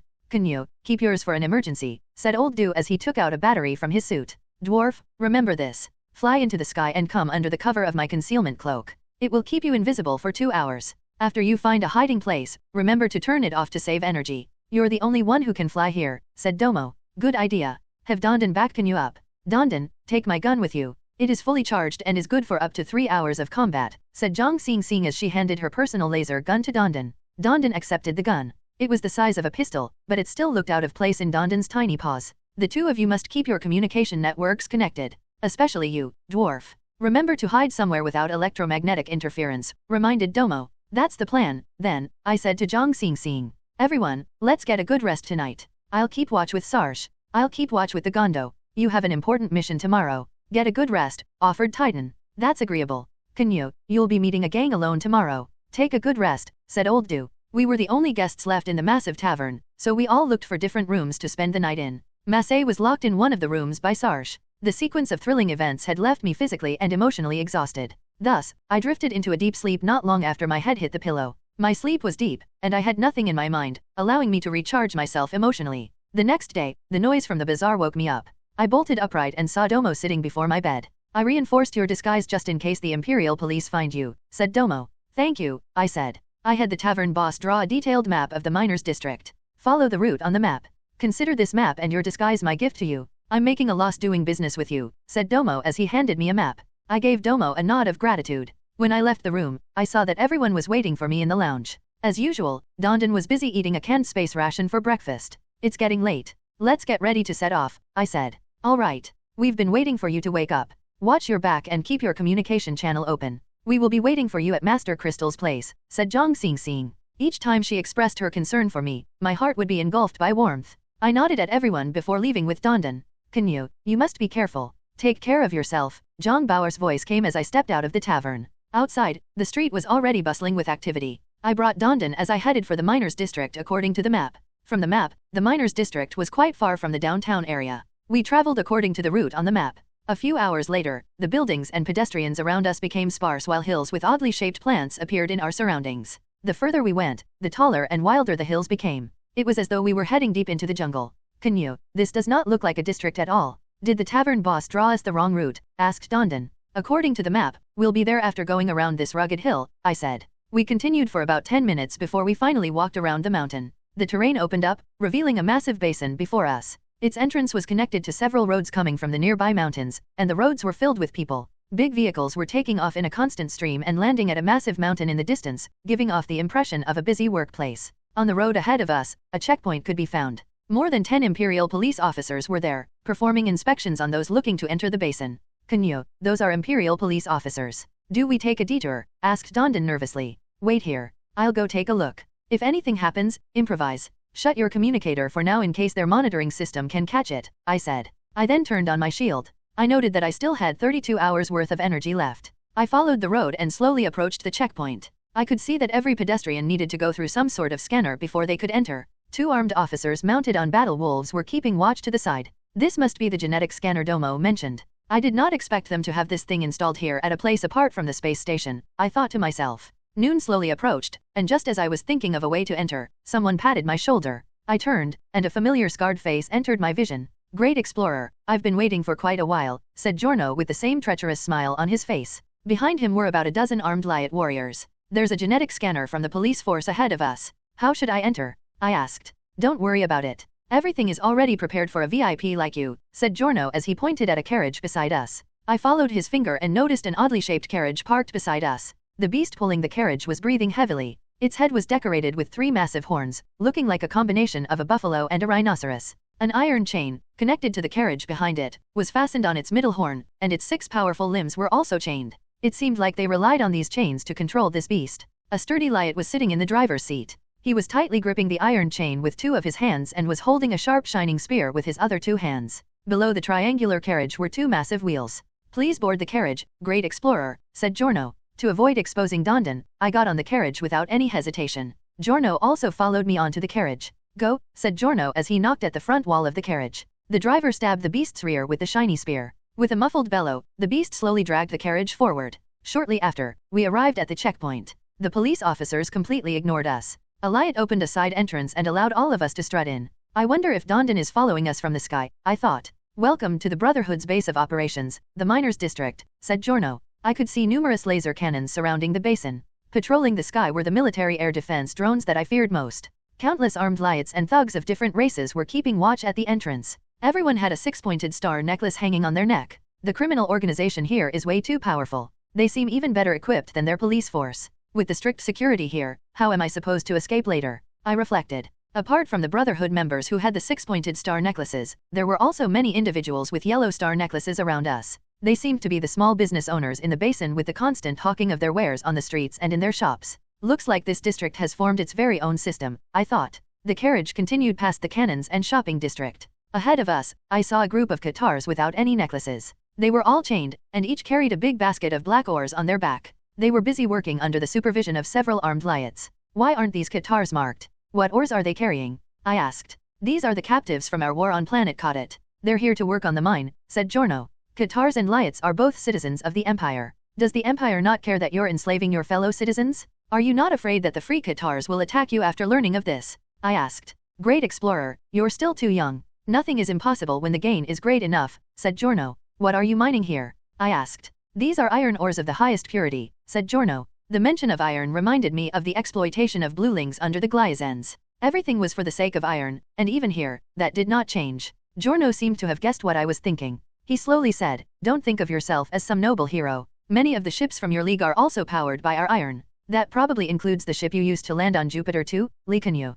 All the promises the league made us are nothing but lies, I thought to myself. While I was deep in thought, the carriage stopped before a big cave. Great explorer, we've arrived, said Giorno. I followed Giorno off the carriage. We had arrived in front of a massive mining cave. The cave entrance was guarded by numerous armed guards. Countless haulage vehicles were parked randomly outside the cave, waiting to be filled. There were even more Qatar prisoners working here. Most of them were already as thin as a bag of bones. My communication channel was still completely silent. Either Dondon had yet to turn on his communicator or the signal was blocked here. I hope Dondon can keep up with me, I thought. We walked through the entrance and entered a spacious cave. This zone seemed to have been mined to depletion. From the walls of the cave, this place was probably filled with ores in the past. Now that the ore deposit here had been emptied, the cave had become filled with weapon ammunition and numerous excavating machines. Deep inside the cave was a dark tunnel. A stream of mining carts filled with ores constantly came out from the tunnel. The moment a cart came out, a group of Qatars would step forth to unload the ores before carrying them to the haulage vehicles outside the cave. Why did you take me here? Does this place have anything to do with the Emperor? I asked. You won't be disappointed, Giorno said as he opened an iron door beside the tunnel entrance. An elevator was revealed before me. Giorno made an inviting gesture, and I stepped into it. Giorno stepped in next, followed by two burly armed individuals who stood behind me. The elevator rapidly descended toward the depths. During the descent, I noticed that there were countless mining sites in the area. About every 5 minutes, we would pass by a new mining site. Countless Qatar prisoners were laboring for free for the Brotherhood. My communication channel remained silent. I started regretting telling Dondon to shut off his communicator. To preserve energy, I stealthily shut off my morph-capable shield. Just like that, we descended for 3 hours before we reached the bottom of the tunnel with a thud. Giorno pressed a series of buttons in the elevator as though he was inputting some sort of code. The ground below the elevator suddenly parted, allowing the elevator through before closing up. Where is this fellow taking me? It's so hidden, I wondered inwardly. We continued descending for about 5 minutes before the elevator stopped. This should be the true bottom of the tunnel. The elevator door opened, allowing me to see that we were in a relatively small cavern. The cavern was filled with shelves lined with preserved goods such as food and water. There were also tens of wooden chests in the cavern. A small iron door was vaguely visible at the end of the cavern. A sturdy Lyot was sitting before the door. From his heavy breathing, it was obvious he had fallen asleep. Giorno signaled a burly guy behind him with his mouth, and the guy stepped forth to kick the sleeping Lyot to the ground. You're here to guard, not sleep, said Giorno coldly. Why yes, the Lyot hurriedly got back up and replied in panic. Open the door, Giorno commanded. The guard quickly took out a key and opened the door. A dimly lit room could be seen beyond the door. Please enter, my great explorer, said Giorno with an inviting gesture. I took big strides forward. It took my eyes a short while to adapt to the dim lighting. A long-haired, hunchbacked Eternal was seriously studying something on a table, completely ignoring our arrival. The long nose and fangs of this Eternal had degenerated, and he looked more like a scholar than a warrior. However, he also looked incredibly decadent. Lord Fode, I brought you a friend, said Giorno to the Eternal. So he's Fode? He's wanted everywhere. I did not expect him to be hiding somewhere so hidden, I thought. I don't need any friends. I don't have the time to meet anyone. These characters. There is no way to study them, said Fode without even turning his head. I brought him here to help you with it. Respected Fode, he's a blueling, said Giorno. The moment Fode heard the word blueling, he ran toward me, grabbed my arms tightly, and stared at my face. No, this is not a blueling, said Fode with a shake of his head. You got the wrong person. He is none other than Canyue, the wanted fugitive from the Interstellar League, said Giorno. Great explorer, you may remove your disguise. I removed my disguise and stood before Fode as a blueling. Fode started speaking non-stop to me. Heavens. You really are a blueling? Are you really Li Canyue? The life form known as Jupiter 2, which you had driven off, had entered the Orion constellation and vanished in the Horsehead Nebula. Why did the League turn you into a wanted criminal just for disobeying a superior? Do you know where the Emperor can be found? I went straight to the point because I found the theologian's erratic behavior unbearable. You want to see the Emperor? He's probably with the Elder from the Sacred Wing race. I heard from Giorno that the Emperor has been hiding for quite a while, said Fode.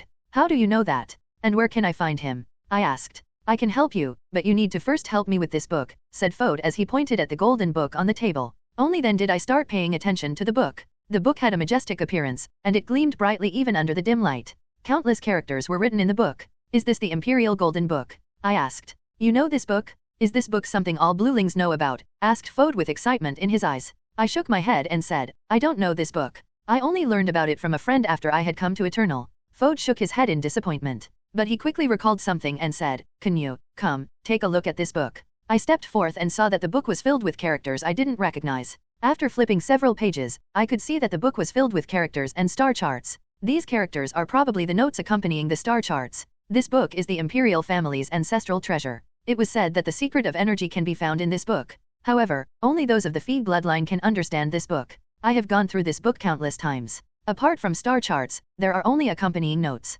However, there is not one recognizable celestial body in the star charts. Therefore, I need to decipher the characters if I want to learn the secret, said Fode. I stealthily turned on my translation system and scanned the book with my helmet. My database clearly indicated that these characters did not come from Blue or Gliesens. Perhaps we need Amethyst to decipher these characters, I thought to myself. I've never seen these characters before. I shook my head at Fode.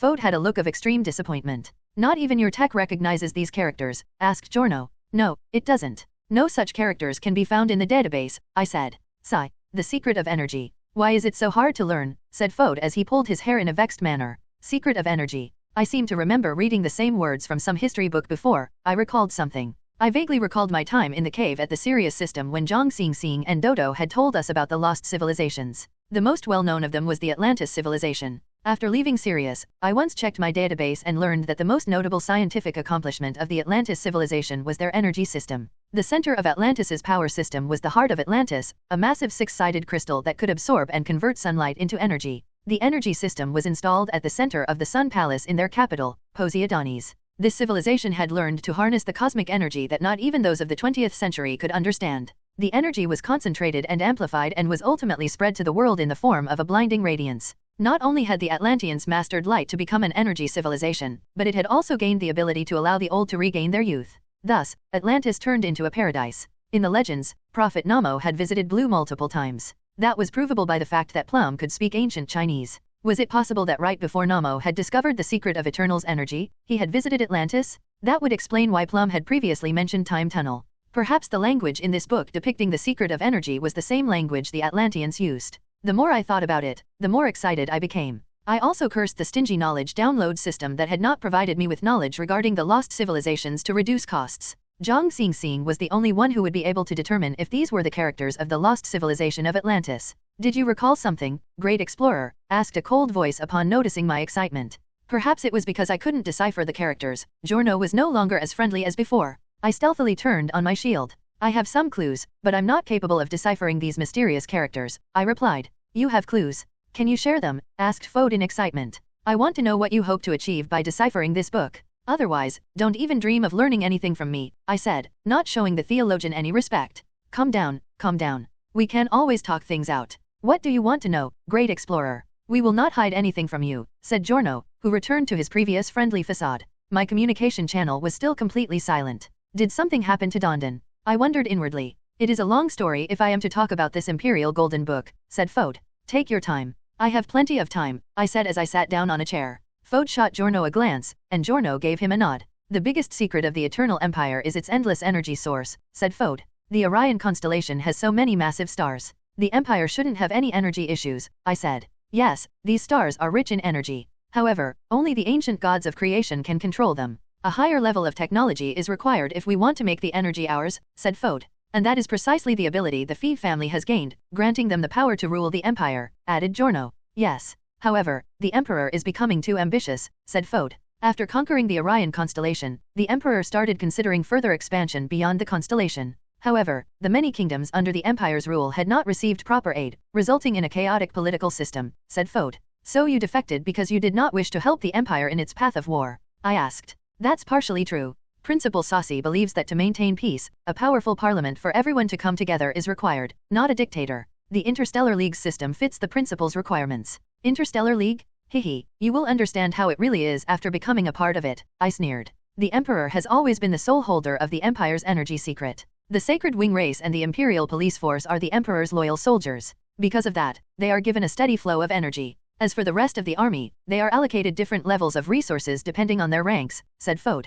How about you? What kind of an organization is the Brotherhood? I asked. We do anything for money, said Giorno. Do you have no bottom line at all? I asked. People will die for riches, just as birds will die for food, said Giorno. Canyue, Dondon's voice finally came from my communicator. His voice was cut off by static, and the channel returned to silence. There must be some sort of electromagnetic interference system here. Looks like it will be difficult to maintain contact, I thought. However, I was still relieved to hear Dondon's voice. At least it indicated that the little fellow had reached a suitable position to use the communicator. He had done well. Meanwhile, Fode was still talking, recounting the Imperial College's opinion on the Emperor's ambitions to further expand the Empire. I interrupted Fode's long-winded narration and went straight to the point. So in short, you believe this book is the Emperor's secret in his control over energy? Yes. Therefore, I hope you can help decipher these characters. Of course, that's because the Emperor is hunting me. I'll be able to get my answer if I can actually travel to Echo and meet the people from the Interstellar League, Fode said. The criminal underworld has its ways. Can't they send you to Echo? I asked while giving Giorno a look. It won't be hard for me to send Fode away, but the Imperial Golden Book emanates a unique magnetic field. It can be easily detected by the police. We can't take this risk. That is why we had hidden this book so deep underground in the first place, said Giorno. I thought you were colluding with the police, aren't you? You were able to go through the checkpoint without any inspection, I said. Yes, we can handle the police in charge of the miners' district, but we can't handle the entire police force, said Giorno. If you can help me decipher this book, we'll help you meet the Emperor, promised Theologian Fode. But the Emperor has been missing for a while. Do you really know where he is? I asked. Hehe, I doubt the Emperor is missing. Either he is hiding or Phoebe has inherited the throne, said Giorno. I could hear that there was a hidden meaning behind Giorno's words. From the sounds of it, you also harbor your own conspiracy against the Emperor. Giorno sneered, but he did not answer my question. If the Emperor is hiding to prevent being assassinated, why is the Empress not aware of his whereabouts? I asked. Giorno shot me a gaze and said, Great explorer, when you become an emperor yourself, you will understand the loneliness at the top, the feeling of not having a single person you can trust. I might be the son of a simple docker, but I still understood what he meant. Where do you think the Emperor is? I asked. The Imperial College, most likely, said Giorno. While we were conversing, a Lyot thug rushed over, knocking a shelf on his way, throwing the books all over the ground. Kid, have you gone mad? Why are you running so rashly? Do you know the rules of the Brotherhood? Rebuked Giorno. Lord, there is an emergency. You need to know about this, replied the Lyot, gasping for breath. He was about to whisper to Giorno's ear when Giorno stopped him with a gesture. The Great Explorer is our VIP. Just say it out loud, said Giorno. Yes, Lord. We received news that the Imperial Police just captured a group of people. From a reliable source, they are the group from the House of Brave, said the Lyot. What? My companions were all caught by the Imperial Police? Including Prince Taurus? I asked anxiously. Yes. Our informer in the police force personally received the group of prisoners, said the Lyot. Was Master Crystal also captured? I asked. Who's Master Crystal? Asked the Lyot. A tiny old man clad completely in a black robe, I said. I am sure there's no such person among the arrested, but one of them was apparently missing. It's the tiny fellow in the white suit from your group, said the Lyot. I wondered inwardly, that's too odd. We have experienced so many battles. Our morph-capable shields should be able to help them fight an intense battle with the police. Why were they defeated so easily? Where are they locked? I asked, noticing that the Lyot had left the crucial information out. Imperial College, replied the Lyot. Ha ha ha. Well, looks like we will be visiting the Imperial College after all, said Giorno. Can you get my companions out? If you can, I'll have your book deciphered. The person who can do it is among the arrested, I said to Giorno. Are you sure you can decipher the book after I get your people out? You won't renege on your promise, asked Giorno. When the time arrives, tell me what you actually want from the book. If it is not something treacherous, I'll naturally help. Otherwise, even if I agree, the actual translator will not agree, I said firmly. Giorno blanked out slightly before looking at Fode. By the name of the Betelgeuse god, I promise that I will only utilize the energy source for self-defense. It will never be used for offensive purposes, said Fode. I knew that such a promise was worthless, but to rescue Zhang Xing and the others, I could only convince myself to believe them. If you can keep your promise, I'll help, I said. Deal, said Giorno in excitement. He then turned to the burly Lyot and said, Get team leader Kalun here. Immediately. The Liot ran out to carry out his command. Surprisingly, the so-called team leader Kalun arrived in less than 5 minutes. Team leader Kalun was not as sturdy as all the other Liots I had seen. However, his 6 arms looked incredibly powerful, and his fierce face told the story of a veteran soldier. Kalun, do you have combat-ready subordinates around? How many of them do you have? Asked Giorno, pleased that Kalun had come so quickly. My lord, I have 30 elite warriors available. As per your wish, they are on standby in the mine's second layer. Oh boy, I was wondering about his speed, but it turns out that Giorno has killers hidden on standby all this while. This fellow is too treacherous. I need to be more careful around him, I thought. Giorno seemed unhappy at how honest Kalun was. A slight anger became visible on his face due to his embarrassment. Contact the other 4 team leaders. I need 150 warriors gathered. Take your best weapons and equipment with you. Gather at the public square in 4 hours. Anyone failing to arrive on time will be subjected to military punishment on the spot, said Giorno fiercely. Yes. Kalun stumbled over his words, most likely due to Giorno's sudden fierceness. Also, impose martial law on the surroundings of the public square. I do not want to see even one person unrelated to our operation near it, said Giorno. The team leader did not dare say anything else. He immediately left with his orders. My respected great explorer, I have made my arrangements as per your request. We can set off for the surface in 1 hour, said Giorno with a smile. This person changes his expression way too fast. He is a scary individual, I thought. Giorno asked, Lord Fode, can you give me the details on the college's defenses and weaponry? The Imperial College is guarded by a 50-person squad of Eternal soldiers. Additionally, there is also a 20-person squad of Imperial police to supervise the college's daily operation. The college is surrounded by 4 rail cannons and 4 laser towers. 2 of the rail cannons are installed near their front gate. The Imperial police and 10 of the soldiers are also stationed at the front gate. As for the other 40 soldiers, they are in charge of patrolling the college, said Fode. Out of Principal Saucy's 5 personal guards, 1 is dead. The rest must have gone with him to Echo, right? Asked Giorno. Yes.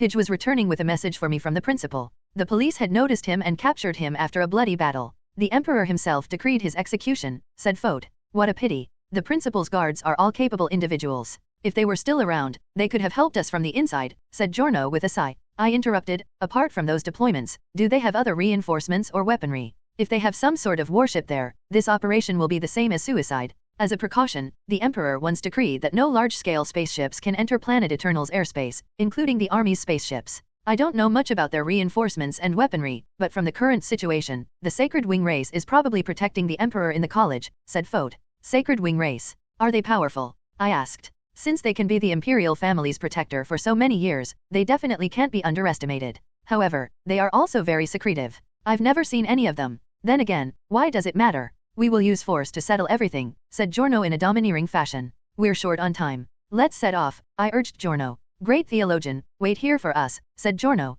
All right. Remember, don't enter the restricted area. You won't be able to bear the consequences, reminded Fode. We left the room and took the same elevator we had come from to return to the surface. The elevator took us on a long journey up the tunnel. Nobody spoke in the elevator, each entertaining their own thoughts. What I couldn't understand was why Zhang Xing and the others were caught so easily. Furthermore, they had been caught before I could even receive any news. I did not know if Dondon was able to receive an update from them. The thought of Dondon reminded me that my communication channel was still filled with static. I kept the channel open, trying to see if I could receive Dondon's message after leaving the cave system. 3 hours later, we reached the surface. The iron door opened, and 5 armed Liots stood in a row before us. Team leader Kalun took the leading position. When he saw us, he stepped forth and said, Boss, everything is ready. Please inspect the men at the public square. Giorno nodded expressionlessly before leading us to the public square. Canyue, can you hear me? Dondon's voice came clearly from the communication channel. I coughed into the communicator as a reply. I am hiding on the top floor of a tall building to the side.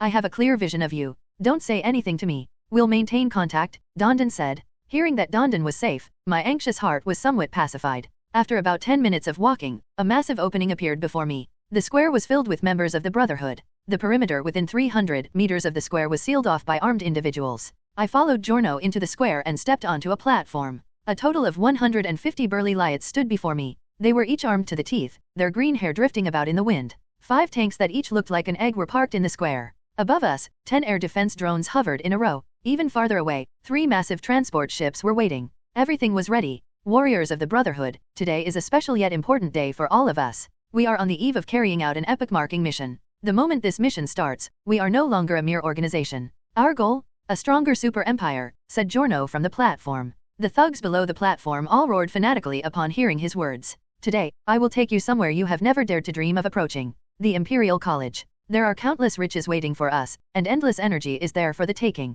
The fall of the Imperial College will be the start of the rise of the Brotherhood. Giorno continued his speech. An even louder cheer broke out from the crowd. Looks like this Giorno is quite good at stirring up public sentiment. He has successfully whipped these thugs into a frenzy, I remarked inwardly. Giorno commanded, everyone, take the transport ships to our appointed gathering point. Kalun, Kamo, and Edo, lead your men and attack as the main army with me. Aaron and Asa, take your men and neutralize the cannons and laser towers around the college. Take out the surrounding patrols while you're at it. Remember this. After entering, I do not wish to see a single eternal warrior or policeman. All combat personnel should be killed without mercy. The thugs answered loudly. With the arrangements made, everyone boarded the transport ships. With 10 burly guards, Giorno walked down the platform with me in tow. Kalun and the other 2 main army leaders were there waiting for us. Kalun, spread my order. Nobody is allowed to enter the college's final floor. Kill any who violates this order with extreme prejudice, commanded Giorno. Kalun immediately spread the order to everyone with his communicator. Great explorer, take this. Things will get messy during the battle.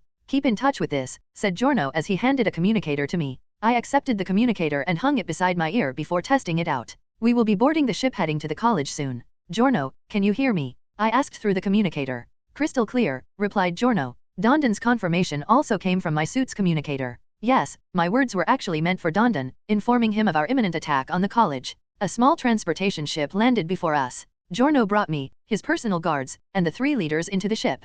Dondon will have to think of a way to go to the Imperial College, I thought. The ship took off and started flying toward the Imperial College. The 3 larger transportation ships followed behind us. I couldn't keep my mind calm. We're finally going to the Imperial College. I wonder how Sing and the others are. I hope they're safe. The ships flew over the rugged mountainous terrain before ascending higher into the sky. Up in the sky, I saw numerous cities, lakes, forests, and other geographical features similar to what one would see on Blue. However, the life forms here were different. A type of blue plant covered the vast majority of the terrain. The only difference was that this planet did not have large swathes of a blue sea like Blue. I could see many large lakes that seemed to be in the process of drying, and dried rivers could be seen all around them. A planet that was rich in water according to Namo had been reduced to a state where water was so scarce. After flying for about 5 hours, the signal light on the ship started blazing. Boss, we're approaching the college's zone. The ships are entering stealth mode, reported Kalun. Giorno nodded. All the ships slowly turned transparent, as though some sort of projection technology had turned all of them invisible. Since we have invisibility technology, why don't we land at the very center of the college?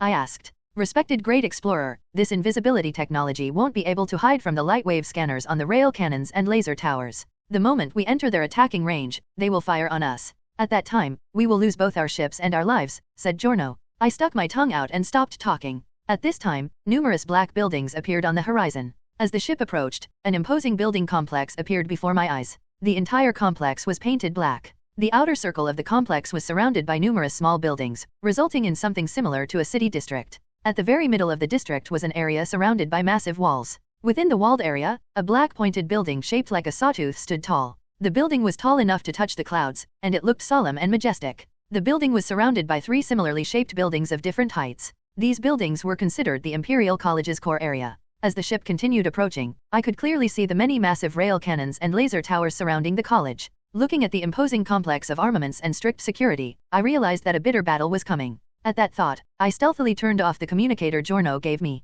I hid in the corner and called Dondon when nobody was paying attention to me. Dondon, calling for Dondon, can you hear me? I'm here. I sneaked into the armory of a transportation ship while they weren't paying attention, said Dondon. Well done. I'll give you an important mission. Remember, do not try to fly over the walls while invisible. The cannons will strike you down. Remember, keep hiding and don't take part in the battle. Wait until all the cannons and laser towers are destroyed before entering the college. Look for Zhang Xing and the others. According to a reliable source of information, the crew was imprisoned in the college after being captured. What? The team leader and the others were captured. Dondon was astonished. Yes. The battle will start shortly. I need to maintain communication with the Brotherhood, so I'll keep my communication channel open. But to keep you hidden, I won't be speaking to you. Just act according to what I told you, I said. Roger, Dondon gave a concise reply. Then, I turned on the Brotherhood's communicator again. A series of voices immediately came from the communicator. Reporting, the surveillance drones have transmitted new recordings back. Please accept, a voice said urgently. I immediately stepped forth.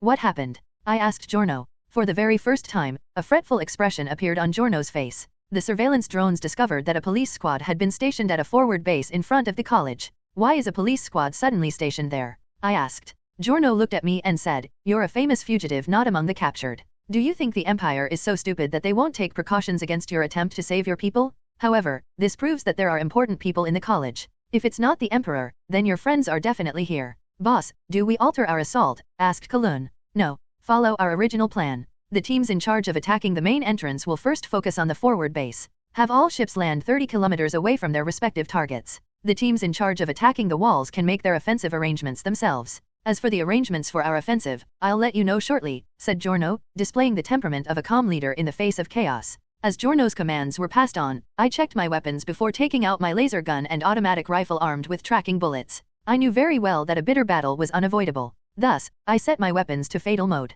Energy remaining in my suit, 31 hours. We landed behind a small hill 30 kilometers behind the college. All teams, wait for my command before attacking. The two groups in charge of the walls, get in your positions but don't attack first. Wait for my order, commanded Giorno through his communicator. Why don't you have everyone attack simultaneously? You can confuse the enemy that way, I asked. No, I intend to concentrate our main offensive on their forward base. Then, we'll use the forward base to lure the enemies out of the college before attacking their defenses. We will suffer fewer casualties that way, said Giorno. At this time, everyone had already left their ships. Giorno gathered 3 tanks, all our drones, his vanguard, and his personal guards to form an offensive front of 120 people. With this group, he intended to attack the police force stationed at the forward base. Kamo, Edo, lead 20 soldiers each to the left and right behind the forward base. Wait for my command and attack at the same time.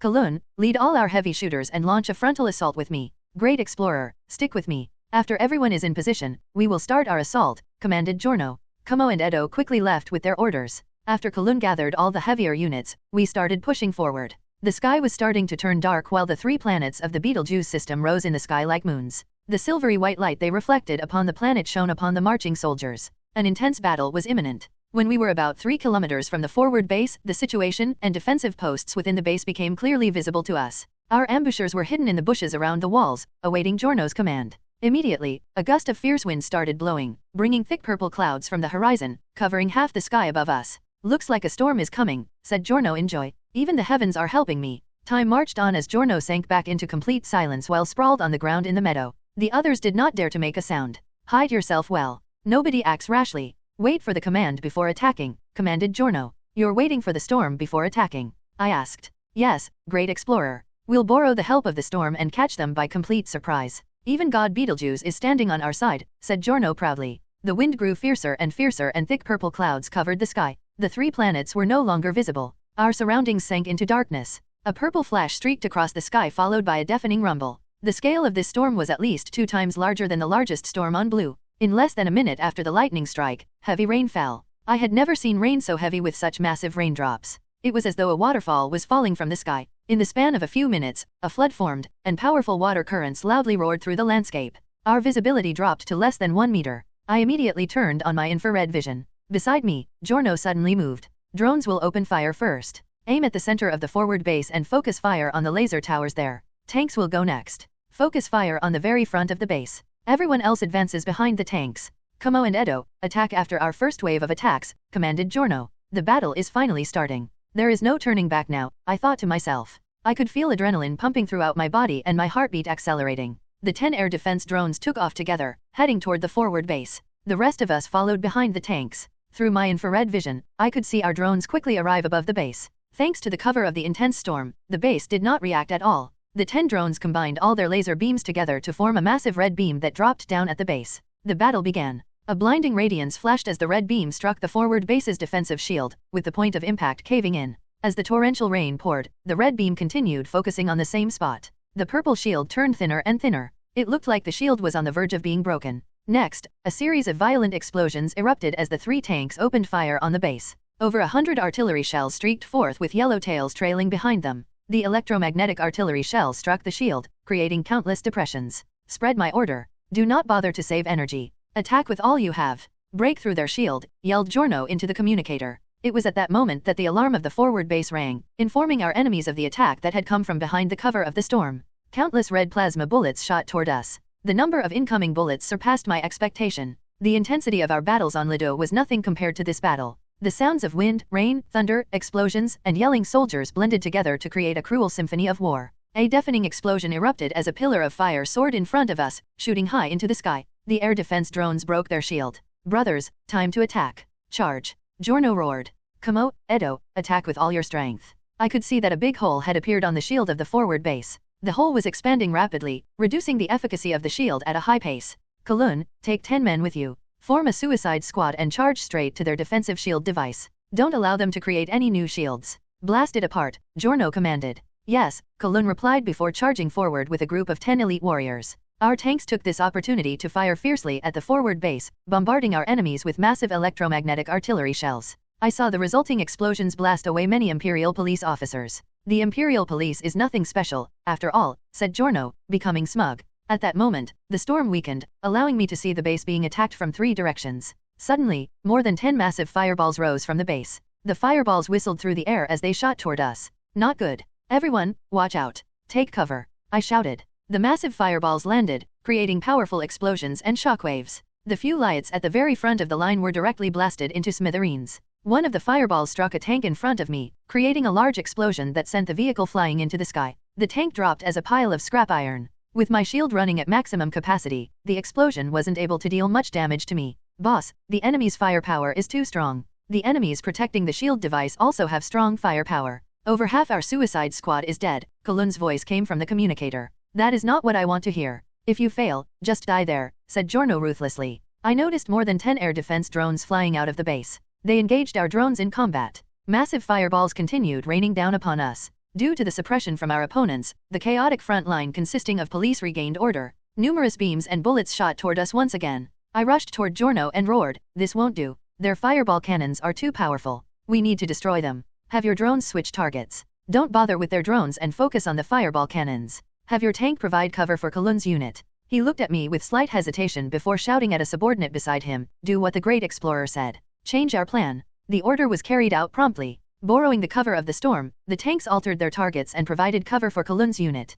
As for the 10 drones on our side, they withdrew from the air battle, turned on their shields to block the numerous laser beams shooting at them, and flew toward the fireball cannons. The enemy's attack was exceptionally fierce. The drones' shields were being weakened at a rapid pace, gradually turning from gold to red in color. Suddenly, the 10 drones fired a volley of laser beams toward the base. A massive explosion erupted, and a mushroom cloud rose from the base. The dark sky was painted red by the intense light of the explosion. The drones had succeeded. The explosion created a disturbance among our enemies. The lights started gaining ground from all 3 directions. Unfortunately, 3 of our drones were struck after their shields failed due to the intense attack bombarding them. They exploded and dropped to the ground. Withdraw the remaining drones. Brothers, provide cover to the drones, commanded Giorno. The remaining drones hurriedly retreated while the advancing lights fired at the enemy drones to cover the retreat. The cover fire worked. The pursuing drones stopped aiming for our drones. Instead, more than 10 laser beams dropped from the sky and sliced numerous attackers apart, covering the ground with lights howling in pain. Kalun, how's your progress? The focus was now on Kalun now that the fireball cannons had been destroyed. However, no reply came. Damn it, that fellow must have died, Giorno cursed. We need to destroy their shield device. Any volunteers? His personal guards and the other Liat thugs wore fearful expressions when they heard his question. Reporting, boss. A group of reinforcements has been gathered in the college. There are about 30 of them. From our initial observation, they are eternal guards. They seem to be heading out to support the forward base, a voice came from the communicator. Excellent. The enemy has fallen for our trick. All that's left is to destroy the shield before their reinforcements arrive. Otherwise, all our sacrifice up to this point will have been for nothing, said Giorno. Alas, nobody offered to go. I'll go, I said. Good. Great explorer, my faith in you wasn't unfounded, it seems. But if anything happens to you, what should I tell your friends? And how about our agreement? Giorno said. My communication system has a storage function that will last 30 days. You can browse my database in case something happens to me. Don't worry, I said. Excellent. I'll give you 10 warriors. Go with them, said Giorno. No, I only need 5, I said. Giorno picked 5 of his elites and had them go with me. Take this. This is a microatomic bomb. Install the bomb on the device and withdraw immediately. The bomb will activate automatically the moment it is attached to something. It will detonate after 3 minutes, said Giorno. I accepted the bomb and left immediately. By then, the storm had already stopped. The 3 planets had revealed themselves in the sky yet again, illuminating the battlefield with a silvery light. The 3 offensive lines were still fighting intensely. I noted with astonishment that a majority of the drones in the sky had retreated back to the college. Corpses were strewn all over the main offensive line. Of course, things weren't much better on the police's side either. Slowly but surely, they were being suppressed. An encirclement was starting to form around them. I led my squad and advanced quickly. The visibility was much better with the storm gone. I could clearly see that at the very top of one of the walls was a purple device. The device was being charged. I drew my automatic rifle loaded with tracking bullets and aimed at the charging device. With a pull of my trigger, thousands of tracking bullets shot toward the device. The device hurriedly withdrew into the wall, allowing the wall to block all my tracking bullets. Good lord. This device can also hide automatically, I thought. A laser beam shot toward me, piercing through a liot beside me. A red hole was left in the liot's body, instantly killing him. Get down. I roared.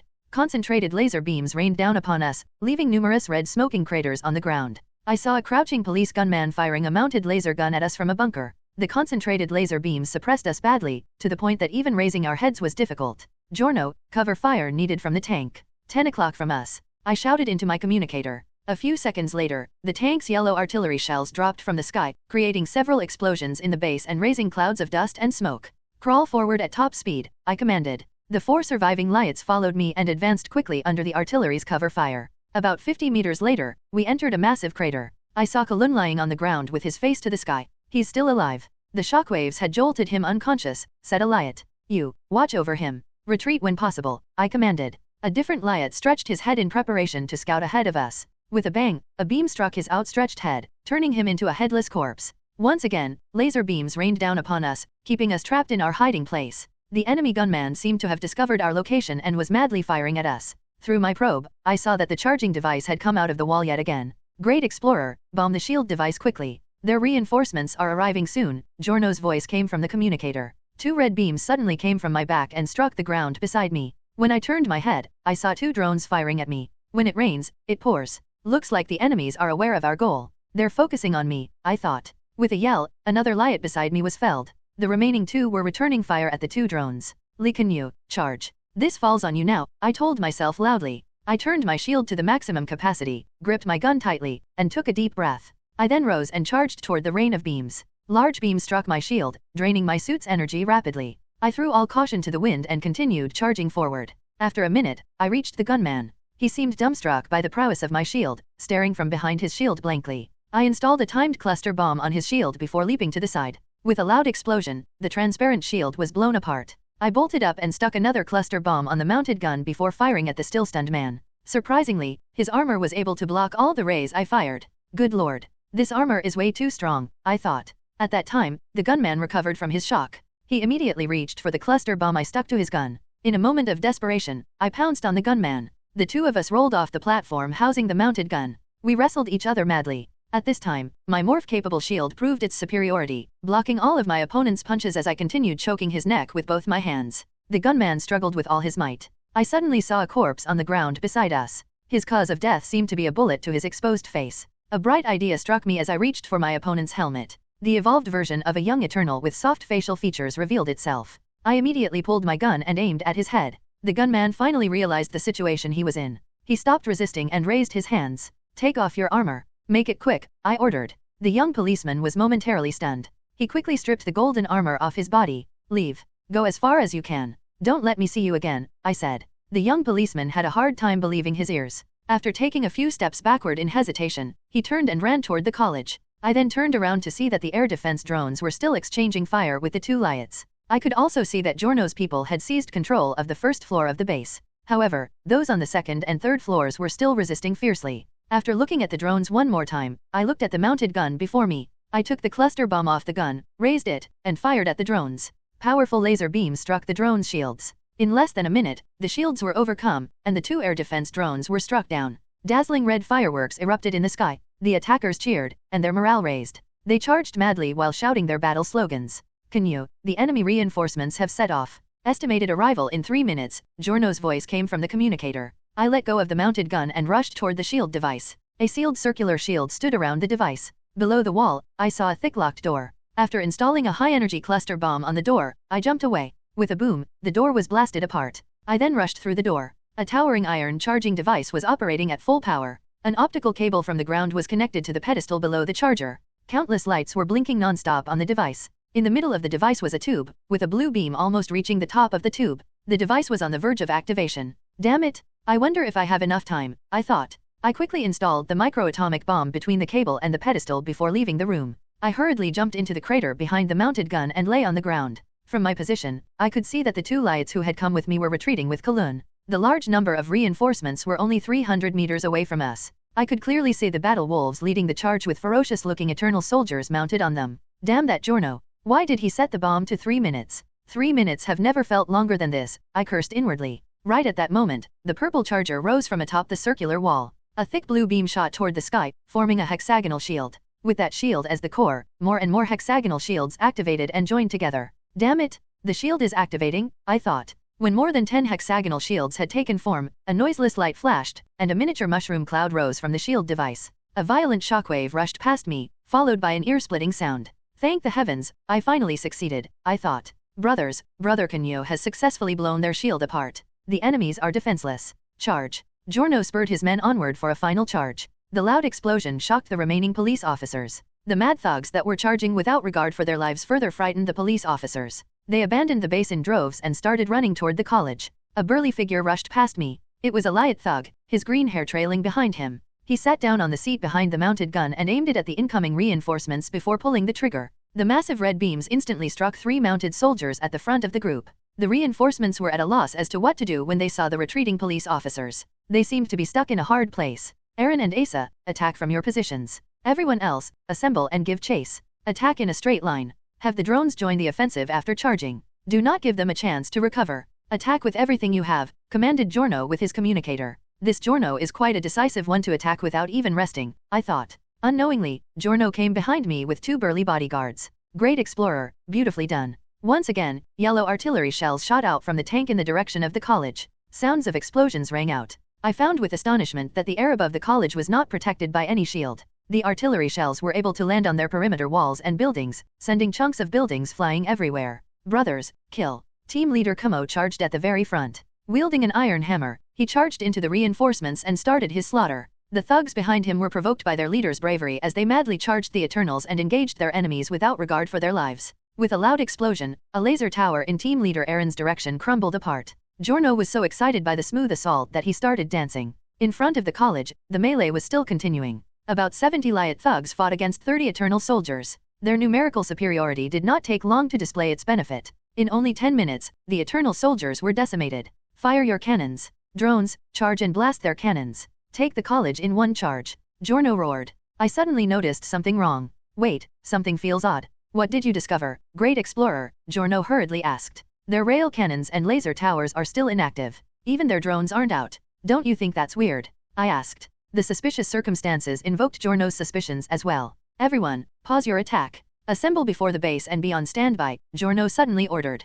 Giorno's authority was unquestionable. Even though all his men were still in a state of battle lust, the battle stopped as commanded. Apart from the sound of burning flames, the battlefield sank into an inconceivable silence. The tanks will be the vanguard. The drones will provide cover. Everyone else, advance slowly. Do not fire without my command, ordered Giorno. I advanced with the army at his command. The college's imposing gate entered my eyes. We were able to push all the way to the gate. Our surroundings were completely calm with no reaction whatsoever from our enemies. What is this? Where are their defenses? Have all their people escaped through a secret tunnel? Giorno asked. The thug in charge of their probe robots reported through the communicator, reporting, Boss, someone is walking out of the college. How many people? Giorno asked. Only one. He's coming, replied the thug. What's going on? Everyone, do not move without my order. Execute anyone who fires without permission, commanded Giorno. The gate opened slowly. An old man in a yellow robe walked out and continued walking toward us. Great Explorer, how about you and I go meet him? Giorno asked. Sure, I replied. I stepped forth with Giorno and soon met the old man face to face. The old Eternal's face had evolved to an incredibly scholarly appearance. He had kind brows and pleasant eyes, completely unlike the Eternal soldiers I had seen before. Great Master, we're in the middle of a war. What brings you here all alone? Are you here to negotiate on behalf of the Emperor? Be careful as bullets have no eyes, said Giorno. The robed Great Master did not say anything. Instead, he reached out and spread his palm open, revealing a 6-pointed star badge. Giorno was stunned and was unable to say anything for a while. You must be President Giorno. I am Great Scholar Jafaran of the Imperial College. Principal Sassi mentioned you to me before. He reminded me to not look for you unless absolutely necessary. I did not expect you to attack the college. What a surprise, said the Great Scholar. You're the surprising one. I have long heard of your name. However, Sassi never told me that you were also part of the Brotherhood, said Giorno. The Imperial College is a product of Principal Sassi's tears and blood. Before he left, he told me to take good care of the college. I did not expect you to suddenly attack. I have no choice but to show myself so that we can reduce the damage done to the college, said the Great Scholar. You came alone. Is the Emperor not inside? How about the sacred wing race? Asked Giorno in agitation. The college has been sealed for almost 20 days. I have been here all this while and have not seen the Emperor or anyone else, replied Jifaran. Giorno appeared disappointed to hear that the Emperor wasn't in the college. However, the disappointment was quickly replaced by anxiousness. I only accept unconditional surrender. I still need to look for some important individuals. Do note that I'm also carrying out a mission for Principal Sassi. If you disagree, we will attack immediately, said Giorno. There are fewer than 30 Imperial police and soldiers here. Please allow them to live. My students and I welcome the Brotherhood to the college, said Jifaran. Giorno lowered his head in thought before saying, leave their armaments and armors behind. Have them disappear in 15 minutes. The great scholar nodded in agreement. Brothers, please wait a moment. I'll make the arrangements before opening the gate wide to welcome you. Please wait. I pulled at Jifaran's robe. May I ask if some friends of mine are imprisoned here? You must be Canyue. They're all waiting for you in the main hall, said Jifaran. My brain was hurting. My intelligence was incapable of grasping such a sudden change in plot. I immediately stepped forth, intending to enter and look for Zhang Xingxing and the others. However, several people grabbed and stopped me. Great explorer, we should go together, said Giorno with a wide smile on his face. This fellow is too crafty. He's afraid that I'll go back on my words, I thought. Shortly after, disarmed Imperial soldiers walked through the gate while supporting each other. They hurriedly rushed far away. I could see Giorno gesturing at Canyue with his eyes. The team leader retreated silently upon receiving his order. My heart thumped at the implication. Giorno was a gang leader. Was he intending to kill all the soldiers? But it wasn't like I could do anything to help the pitiful soldiers. The gate slowly opened wide. With Jifaran in the lead, over 100 college students walked out. With one look, I saw Zhang Xingxing, Prince Taurus, Sarge, Domo, and my other companions walking alongside him. I ran forth, grabbed Zhang Xingxing's hands, and asked, Xingxing, are you fine? We're fine. It has been hard on you, Canyue, replied Zhang Xingxing, who was similarly happy to see me. Canyue, kid, don't use this as an excuse to take advantage of her. Watch your hands, said Zhang Bauer as he landed a heavy pat on my shoulder. Only then did I notice that I was holding Zhang Xingxing's hands tightly. It was not gentlemanly at all, so I hurriedly released her hands. Old Du and Zhang Bauer stepped forth, and the three of us hugged each other tightly. Every reunion after a disaster was precious. After all, nobody was sure that everyone would still be around for the next reunion. Canyue, where's Dandan? He's not with you, asked Zhang Xingxing with concern. I was about to answer when I thought of something. Dandan and I went our separate ways. Since the situation here was unclear and dangerous, I couldn't spare the time to go look for him. He is probably safe. Don't worry. I was basically hinting at Dandan to keep hiding until he received further directions from me. After saying that, I turned off my suit's communicator. The battle had ended, and Giorno's robotic probes could now easily pick up my conversation with Dandan. Jifaran led us all to the college's main hall. Zhang Xingxing and I walked at the back of the group.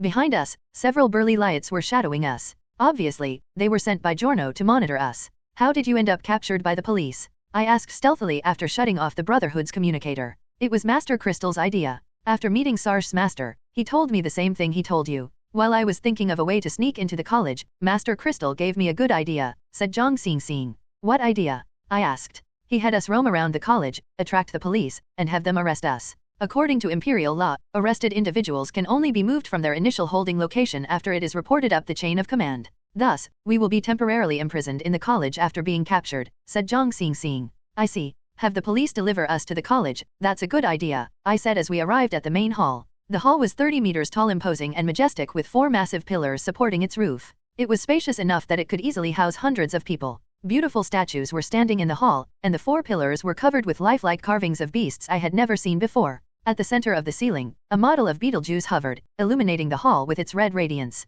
Too beautiful. This is a paradise of arts. The artistic accomplishments of aliens are definitely no less advanced than Blue's, I thought. Brothers, we only have 3 hours. Move quickly. Remember, the lowest floor of the college is a forbidden zone, Giorno suddenly said. The Brotherhood members then scattered and started searching the college. Giorno, have you gone mad? This is a holy land. Are you not afraid that the principal will punish you for doing this? Yelled the great scholar. More than 10 of Giorno's personal guards surrounded the members of the college. The turbines on their ray guns were spinning, indicating that the guns were ready to attack at a moment's notice.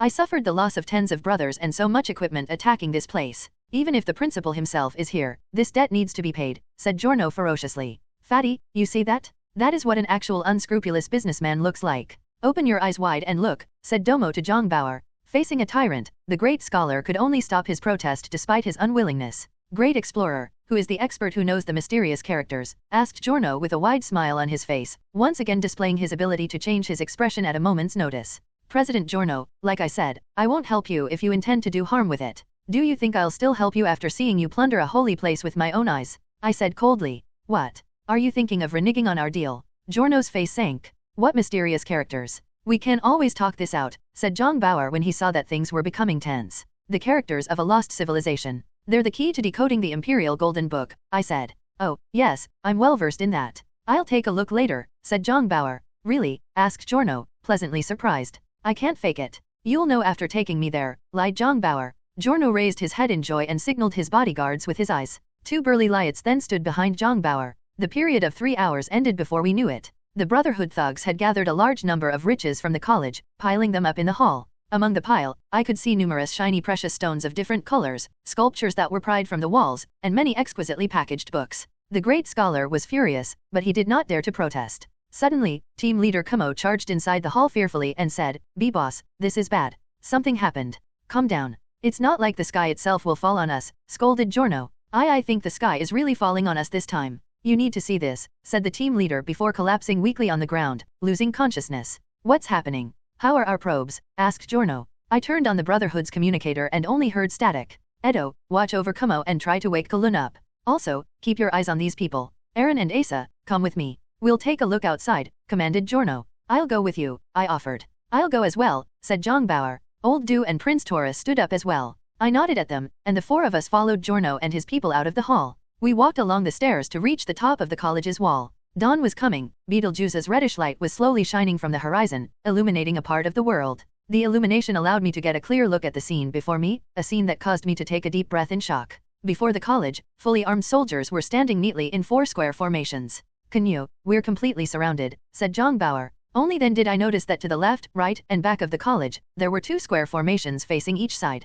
At a glance, there were over 2,000 soldiers around us. It's over. According to my previous calculation, the Imperial Army would take at least 5 hours to get here. Why did they arrive in only 3? Said Giorno. I activated my binocular mode and saw that the soldiers standing before us were standing in a neat formation. At the front row of each square was a row of tanks that were larger and stronger than our tanks. The Imperial soldiers and policemen were lined behind the tanks, their brand new armor gleaming below the sunshine. At the back of each square were numerous heavy-duty rail cannons. At least 50 drones were hovering in the sky around the college. I even noticed the faint outline of a battleship in the planet's atmosphere. It was ready to join the battle at a moment's notice. This show of force is way too excessive, sighed Zhang Bauer. Well, things are becoming truly troublesome this time. They're the Emperor's personal guards, said Giorno. A sharp hiss came from far away. Only then did I notice with astonishment that an imposing Imperial chariot stood at the back of the 4 square formations. 2 massive triangular beasts were pulling some sort of square platform. Atop the spacious platform was a golden tent. Inside the tent was a golden throne on which an individual clad in a luxurious purple outfit sat.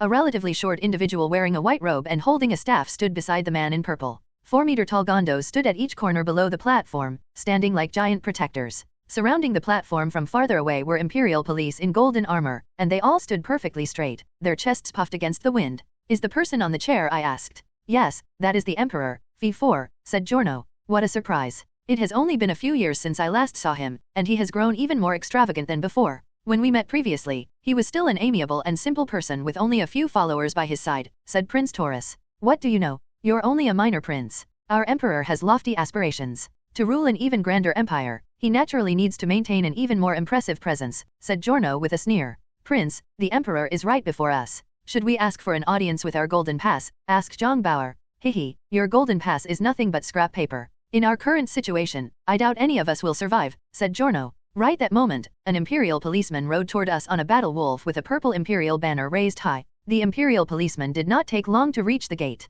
There, he yelled, as decreed by the most honorable emperor of the Divine Empire, all the criminals in the college are to lay down their arms and surrender. Those who had not participated in the battle will be granted leniency. The Imperial army shall attack in 30 minutes regardless of your answer. The Imperial police turned and left after giving the message. President Giorno, seems like it has become a hell lot harder for you to achieve your dream of establishing an even more powerful interstellar empire, I sneered. The Emperor was obviously ready for me. I feel like I have been tricked, said Giorno furiously. Canyue, we're not part of the Brotherhood. We will be given leniency, asked Prince Taurus. Ha ha ha, you are too naive. The great explorer himself blew up the shield device. Were you listening? Only those who had not participated in the battle will be given leniency, said Giorno. True, I participated in the battle. You guys surrender first. The prince has the golden pass, and none of you were involved in the battle. Don't take any risks. I'll think of a different way to escape, I said to Zhang Bauer. No, we will fight alongside you. We won't abandon you, said Zhang Bauer. Are you treating me as heir? I'm in charge here. It is not up to you who gets to go or stay. None of you can leave, roared Giorno. Who the hell do you think you are? Zhang Bauer's temper flared again. Old Du quickly stopped him. A great enemy is before us. We need to think of a countermeasure first. We can talk about our issues later, said Old Du. Giorno glared at Zhang Bauer before asking Aaron, how many combat-capable warriors do we have left? Minus the 17 injured individuals, we still have 81 combat-capable individuals. We also have 4 intact tanks. As for the drones, including those we caught, we have 17 in total, said Aaron. So it's 81 against 2,000. Do you think you're one of the 300 Spartans? Sneered Zhang Bauer. Kill that fatty, ordered Giorno coldly. 10 ray guns were instantly aimed at Zhang Bauer's head. Who dares to open fire? I took out the activation button for my nuclear warhead and shouted at the thugs. We are facing a powerful enemy. Go back to the hall and think of a solution. We can settle our debt after this. Perhaps we won't even get that chance and only a funeral awaits, said Old Du. Nobody could argue against that. We were running out of time, so nobody made a move. You still need Zhang Bauer to decipher the mysterious characters. If you kill him, nobody will be able to help you, said Old Du. His words seemed to have reminded Giorno of Zhang Bauer's importance. A smile instantly covered his face as he said, I almost forgot that. It was a mere misunderstanding? Misunderstanding? Come, let's go back to the hall and think of a way out of this. After leaving 2 people to keep watch, the rest of us returned to the hall. I told Zhang Xing and the others what I saw and what I intended to do. They were all astonished, and all of them firmly rejected my suggestion. We are all surrounded with no way out. We can only face them head-on, said team leader Aaron. What do you have in mind? Speak, said Giorno. Concentrate our firepower and break through the back of the college. I checked. There, the encirclement is the weakest, and there are only 300 people. Perhaps we stand a chance by focusing our firepower on them, said Aaron. What do we do after breaking through? They have a battleship. Even if we can break through, how are we supposed to escape?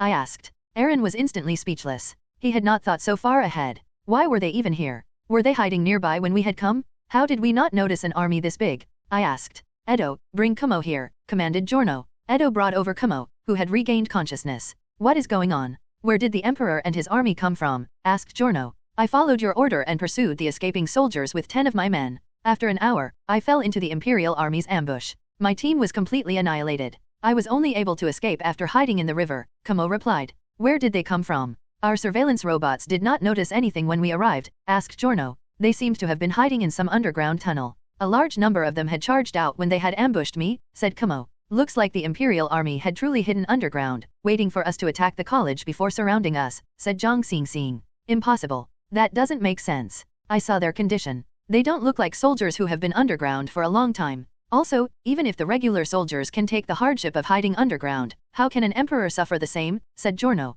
Remember, the emperor has been missing for quite a while. Did they arrive through some sort of time door? Asked Zhang Bauer. On a planet like Eternal with high gravity and dense electromagnetic waves, it is unlikely that one can construct a time door large enough to support the transportation of such a large army. No energy source can support the expenditure involved, said Domo. Could it be Old Du muttered. Old Du, what do you have in mind? Feel free to say it, I said. I suspect there is an underground palace here. There might be a complicated cavern system under the ground, and the Emperor might have been staying in the underground palace, said Old Du. Bring Jifarun here, commanded Giorno upon hearing Old Du's speculation. Eliot Thug immediately brought Jifarun over. Great scholar, are there underground tunnels we can use to escape the college? Asked Giorno. No, this place is completely sealed, Jifarun hurriedly said. Do you think you can live after surrendering to the Emperor? Let me tell you the truth. All of you will die. The Emperor will not spare anyone. I understand now. The Emperor had hidden precisely so that he could lure out all of Sasi's allies and get them all in one go. Do you think you can get lucky? Giorno said. Giorno's persuasion seemed to work. Jifarun lowered his head in contemplation before saying, the college does not have any tunnels leading outside, but I heard from Principal Sasi that the college has a history of over 100,000 years. It was built atop the palace of the fabled Brightlings. Perhaps the Bright Palace has tunnels leading out of this place. Old Du, what a genius, said Zhang Bauer as he gave Old Du a punch to his chest. The ancient Bright Palace is under the college. Titan and Amethyst cried out when they heard that. Yes. According to the legends, the palace is under the college. However, the soul path between the two has been unused for tens of thousands of years. It is the same place we use to store the banned books, said Jifarun. You're talking about the Dark Hall? I asked. Jifarun was astonished to hear that term coming from my mouth. Yes. Sir Canyue, you're truly a knowledgeable person. That is the place. While we were talking, loud sounds of war drums sounded outside. I lowered my head to check the time and noted that the 30 minutes they had given us was over. The sounds of the war drums brought Giorno and his people to the walls. Zhang Bauer, Old Du, the prince, and I also followed behind him. Two square formations were marching forward in an orderly fashion, following the tanks at the front of the formations. Beside the Imperial chariot stood a row of massive war drums. Tens of burly individuals were pounding upon the war drums, spreading the sounds far and wide. They obviously have long-range weapons. Why did the Emperor choose to attack like we're in a medieval battle? Asked Jongbauer. Giorno was too frightened by what he saw, so he did not even react to the question. Where are our tanks? Asked Giorno a few seconds later when he recovered from his shock. Right at the gate. Boss, do you think we should retreat into the college? Asked Aaron. No. Have the tanks and drones come out and meet them with full force while we retreat. Anyone capable of moving should carry our loot. We will go to the bottom floor, said Giorno. How about our injured men and the students here? Asked Aaron. The wounded still capable of walking can come with us. Have the students help us carry our loot. Lock up the ones who refuse to help. Let the Emperor deal with them, said Giorno. Yes, boss, said Aaron before retreating to carry out the order. He's abandoning even his own people. This fellow is truly ruthless, I thought. A dazzling flash streaked through the sky and flew toward the Imperial army. At the same time, the air defense drones on our side flew forth to engage the enemy.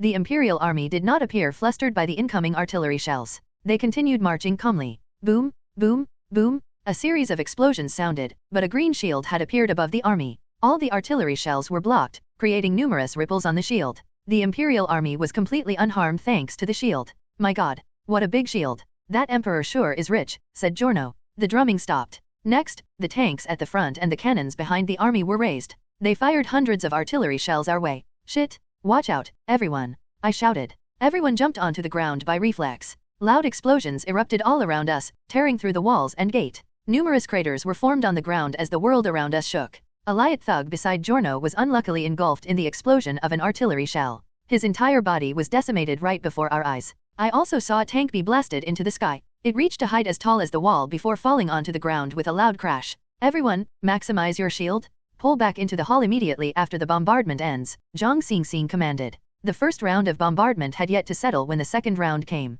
Massive artillery shells covered the entire college, making it impossible for anyone to move. Damn that Emperor! He must be thinking of bombing all of us to death, scolded Jongbauer. I could see that the air defense drones were already engaging each other in the sky. Their red laser beams filled the sky above us. It did not take long for the Imperial drones to benefit from their numerical superiority. Fighting one of our drones with three of theirs, Giorno's drones were destroyed one after another. We did not get even a second of respite before the third volley came. Artillery shells dropped like rain, and the college that had stood tall for hundreds of thousands of years collapsed loudly. A lull in the bombardment came when the gate collapsed. Zhang Xingxing grabbed the chance and commanded, everyone, retreat immediately. Giorno was running in the very front, heading to the hall with his subordinates. I looked down the wall and saw that the Imperial army was rapidly approaching. About a dozen mounted soldiers at the front of the army were less than 300 meters away from the gate. I hurriedly ran toward the hall. Right at that moment, the other soldiers around the college also attacked. Loud explosions sounded yet again. The rail cannons mounted on the walls were blasted high into the sky.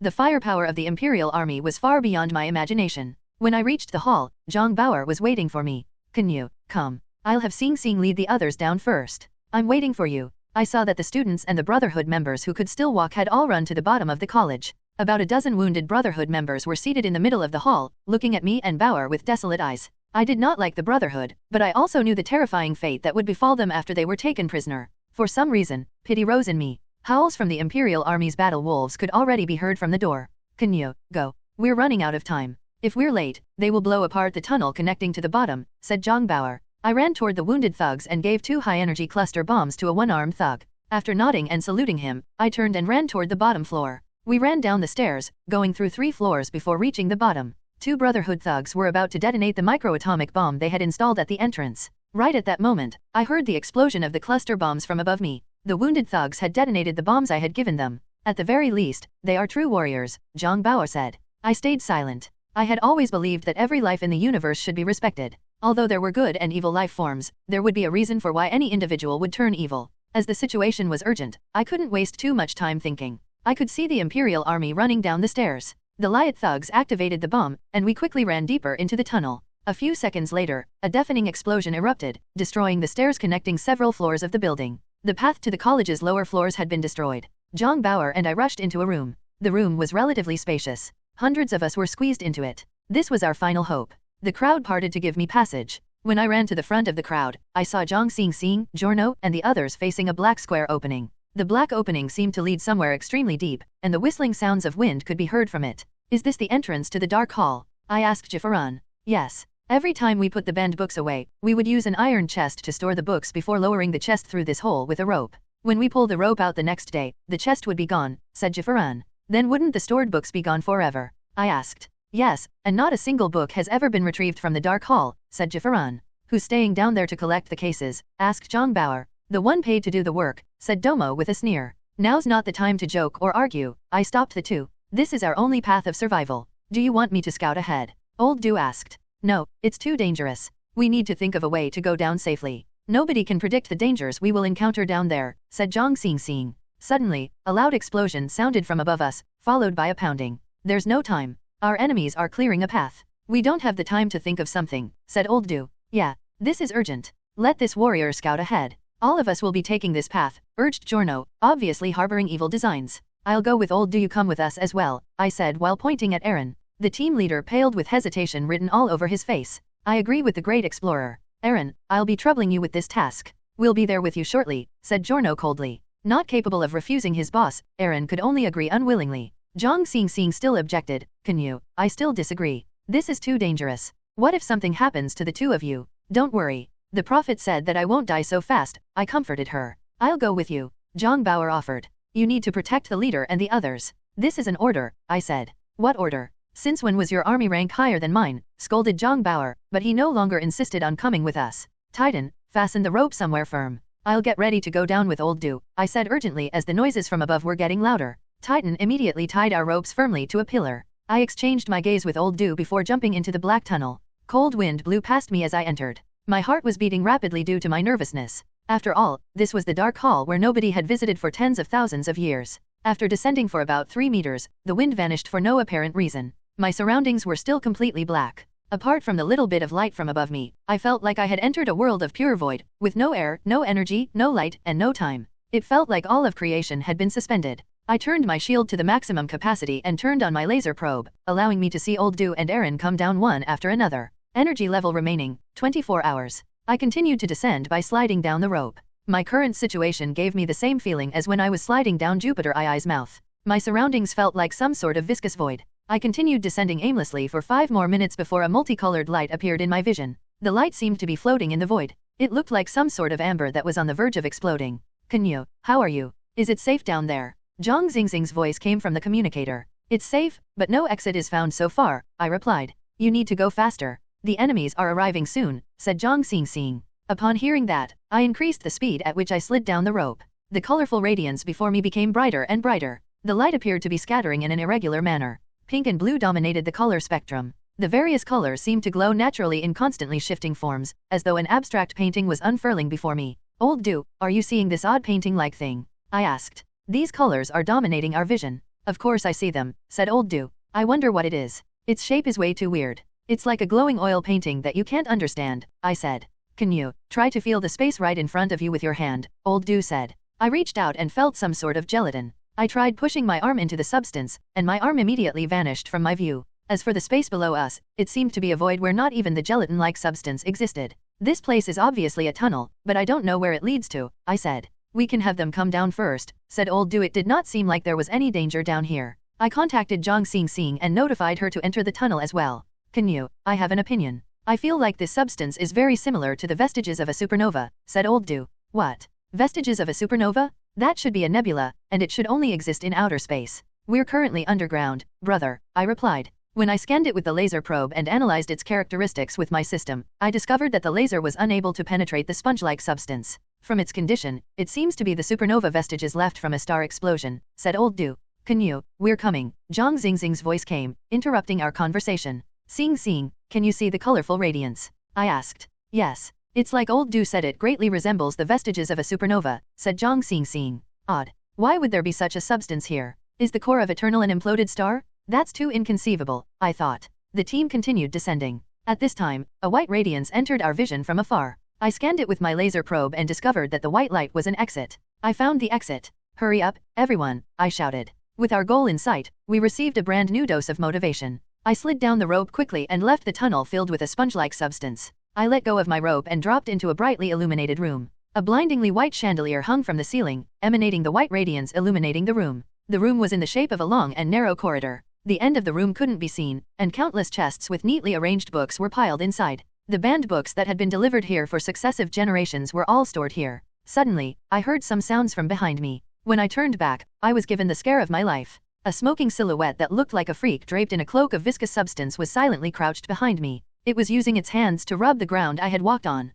Old Dew and Aaron jumped in shock. My God, what monster is this? Aaron cried out before raising his ray gun. Don't open fire, Old Dew stopped Aaron. The monster did not seem to notice our arrival. I slowly stepped forth and looked at the monster from a closer distance. I noted with astonishment that the monster did not have a nose, eyes, or ears. It only had a relatively small mouth. A sharp sword was deeply embedded into its back, as though it had become a part of its body. Looking at how the creature was constantly rubbing the ground, an idea suddenly rose in my mind. I turned and lifted a chest, which I then placed before the creature. The moment the creature felt the chest, it stood up with the chest and walked deeper into the room. So it's the creature in charge of arranging these chests with banned books, said Aaron. I waited under the tunnel for Zhang Xing and the others. More than 10 minutes later, the crew slid down the rope one after another. Titan was the last to arrive, and he put the rope away after he was done with it. Everyone was temporarily safe. Wow, there's a whole new world down here. What a surprise. So many books. They can all possibly be treasures. Truly, fate is smiling at me yet again after the heavens dropped disaster upon me. Ha ha ha, said Giorno happily. Listening to Giorno, I suddenly recalled the banned book Master Crystal had mentioned previously. Great scholar, is there a book describing Planet Blue here? I asked Jifaran. How did you find out about that book? Jifaran was astonished. Canyue, are you referring to the book Master Crystal talked about? Zhang Xing asked. Yes. I have a feeling we can discover some of Prophet Namo's footsteps from that book.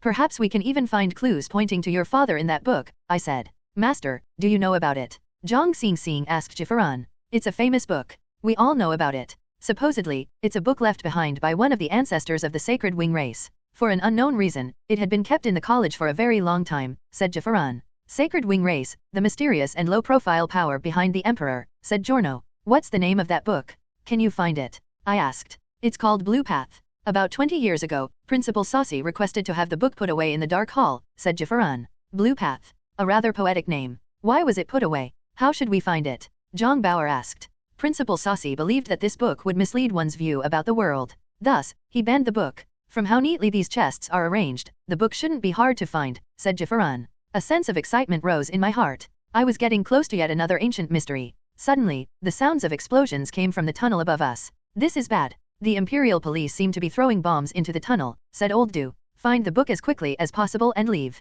This place keeps giving me a weird feeling, Zhang Xing said. We thus followed Jifaran and searched for the chest that was lowered 20 years ago. As for Giorno, he led his people carrying the treasures he had plundered and went deeper into the room.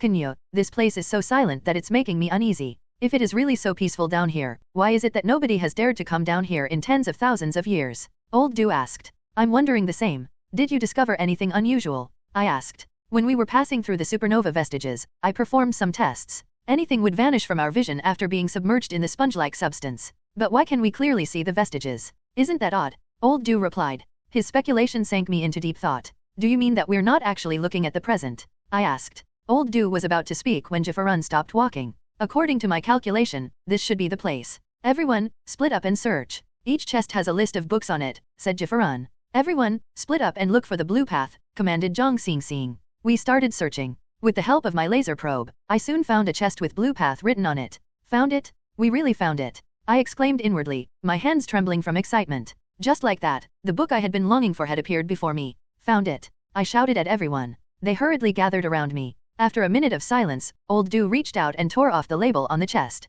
We then allowed Zhang Xing to do the honor of opening the chest. After all, the book might be related to her long-lost father. She opened the chest, and a book with a light blue cover appeared in our eyes. The words Blue Path could be seen on the cover. Zhang Xing was trembling as much as I was. With shivering hands, she picked the book up and flipped to the first page. The preface written on the page leaped into my eyes. The light of creation grants us life and power. Lowering our heads, we pursue history. Looking up at the starry sky, we pursue the universe. The secrets buried by history are right before us, I said in excitement. The sounds of an explosion suddenly came from near the tunnel. Shortly after, powerful shockwaves spread out of the tunnel. The explosion turned the chest before us over, and the white chandelier above us shattered, sinking the corridor into darkness. Not good. The Imperial Army is here. The Emperor has actually broken his own ban on the Dark Hall, said Jifaran. Xing, put the book away. Retreat immediately, I said. After putting the book away, we ran deeper into the corridor and soon caught up with Giorno's group, which was advancing slowly. The Imperial Army is here. We need to retreat quickly. Eren, set up defenses and cover us, commanded Giorno.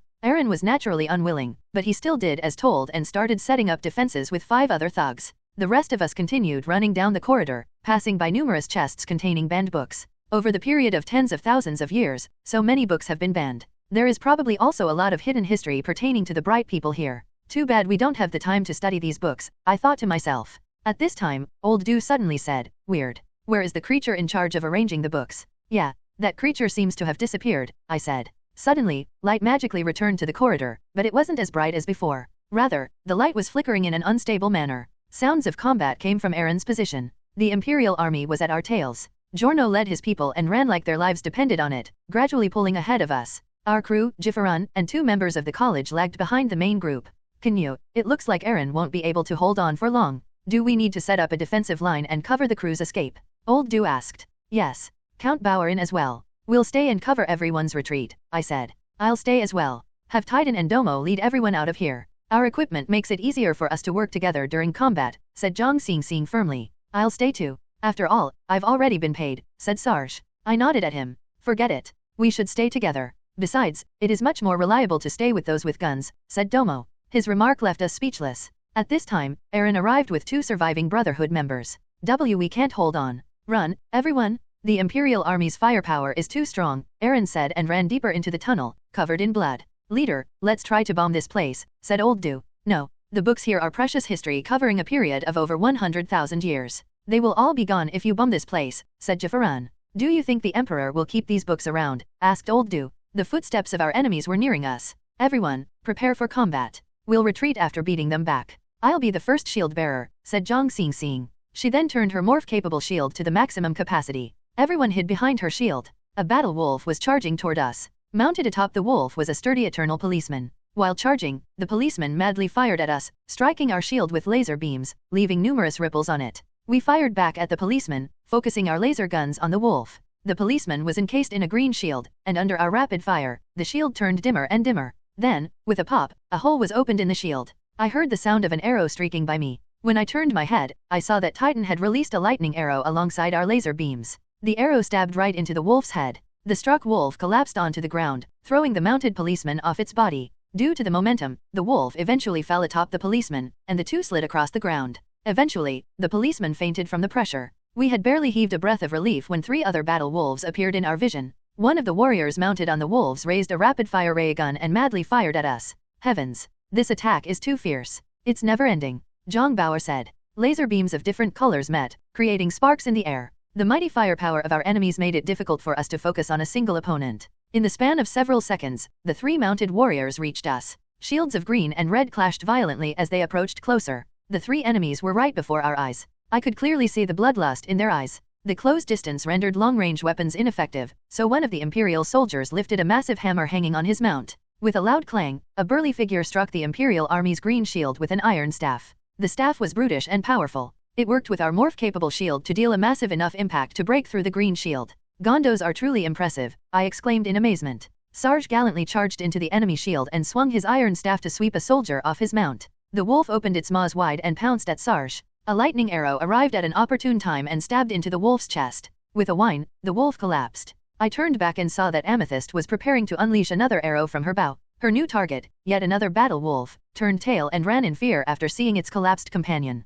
The remaining mounted soldier roared in fury and raised his massive hammer. He brought it down at Sarge's head. With a confident pose, Sarge casually flicked his staff up to block the strike before rapidly maneuvering behind the wolf. He swept his staff at the wolf's rear limbs, resulting in a loud crack as the wolf dropped to the ground. Obviously, its limbs had been broken by Sarge's mighty strike. The Imperial soldier was rather nimble. The moment the wolf dropped, he jumped off the wolf before engaging Sarge in melee combat. The close-range battle made it impossible for us to help.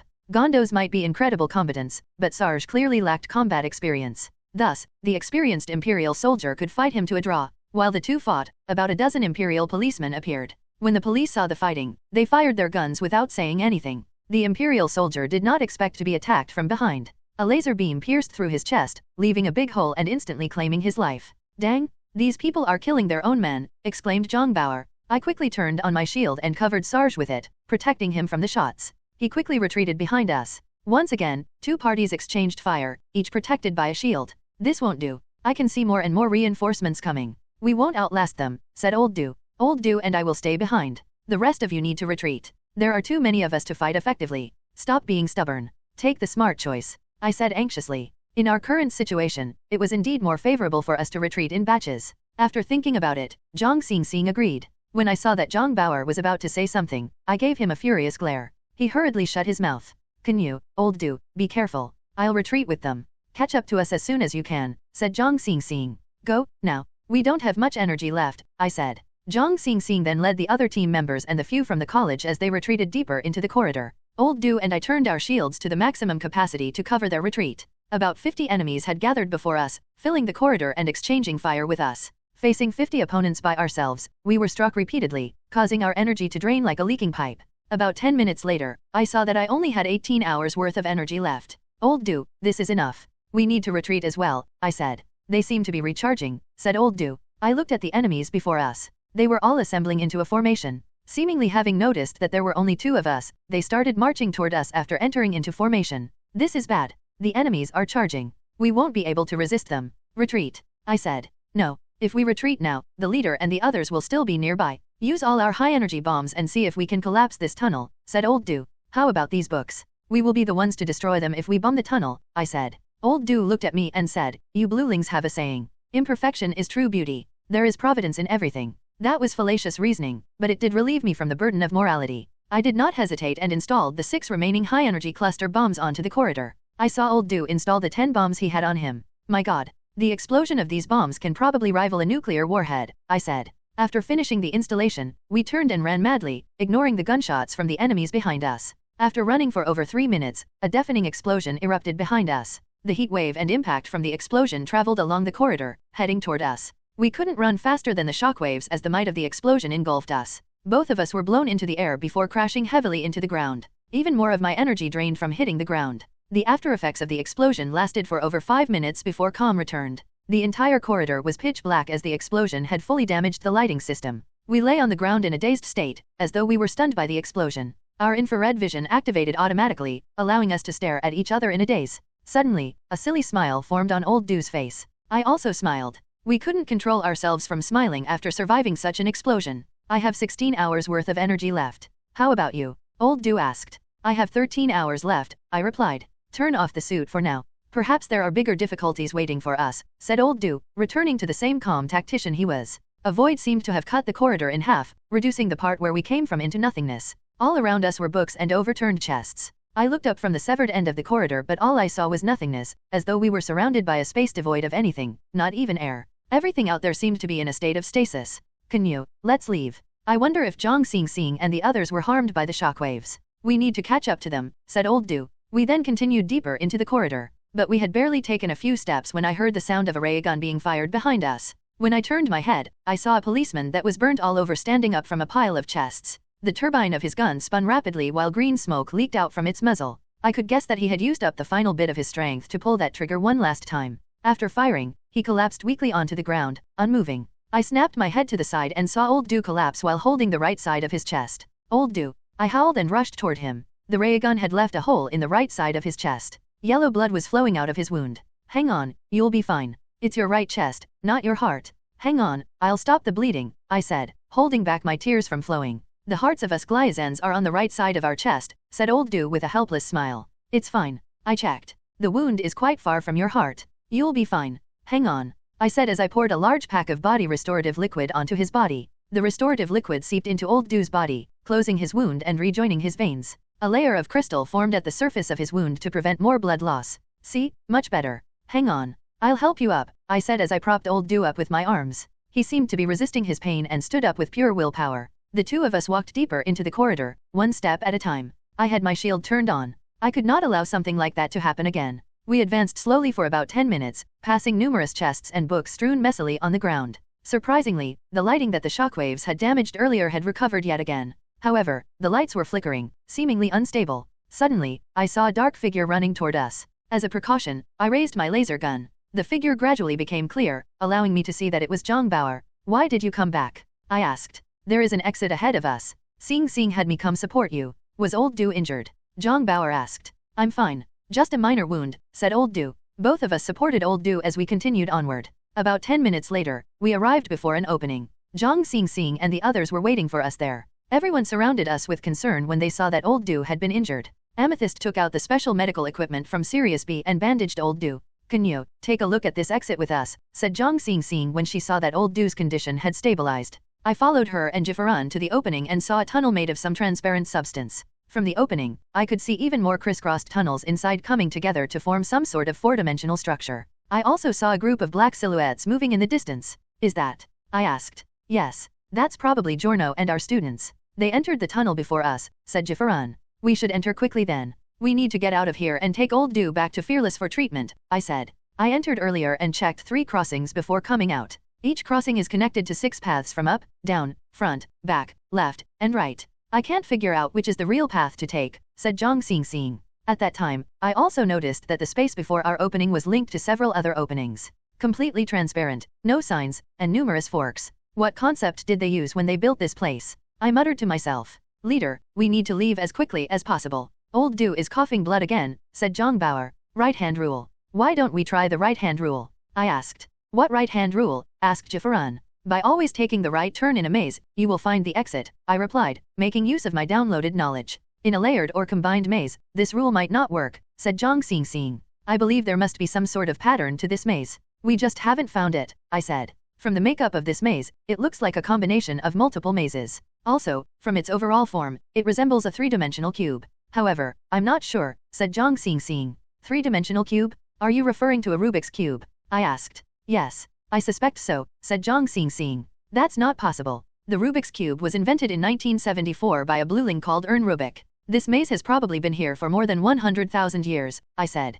Truth is eternal. It is only a matter of discovery. Perhaps a secret we have just discovered has long been discovered by someone else. The discovery had merely been lost to history, said Zhang Xing. Great scholar, is your civilization familiar with this structure? I asked. No, I have never seen a structure this complicated in any books, said Jifaran. I saw this structure before. It resembles an Astral Box game from my planet, answered a different voice. I turned and saw that it was Titan. Astral Box game? What kind of a game is it? I asked. It's an ancient puzzle survival game. The Astral Box is a cube-shaped item with numerous tunnels in it. We can place a rock through an opening and rotate the cube according to the star chart on the cube's surface. One beats the game by ensuring that the rock comes out from the other end. I once dismantled a cube to study it. The structure is very similar to what we're looking at, said Titan. Titan's words make sense. If the Bright Palace is really beneath the college, this maze might be something built by the Brightlings. That is why Scholar Jifaran has never seen it before, said Zhang Xing. Titan, do you have the solution for the maze? I asked. Yes, I have it memorized, said Titan.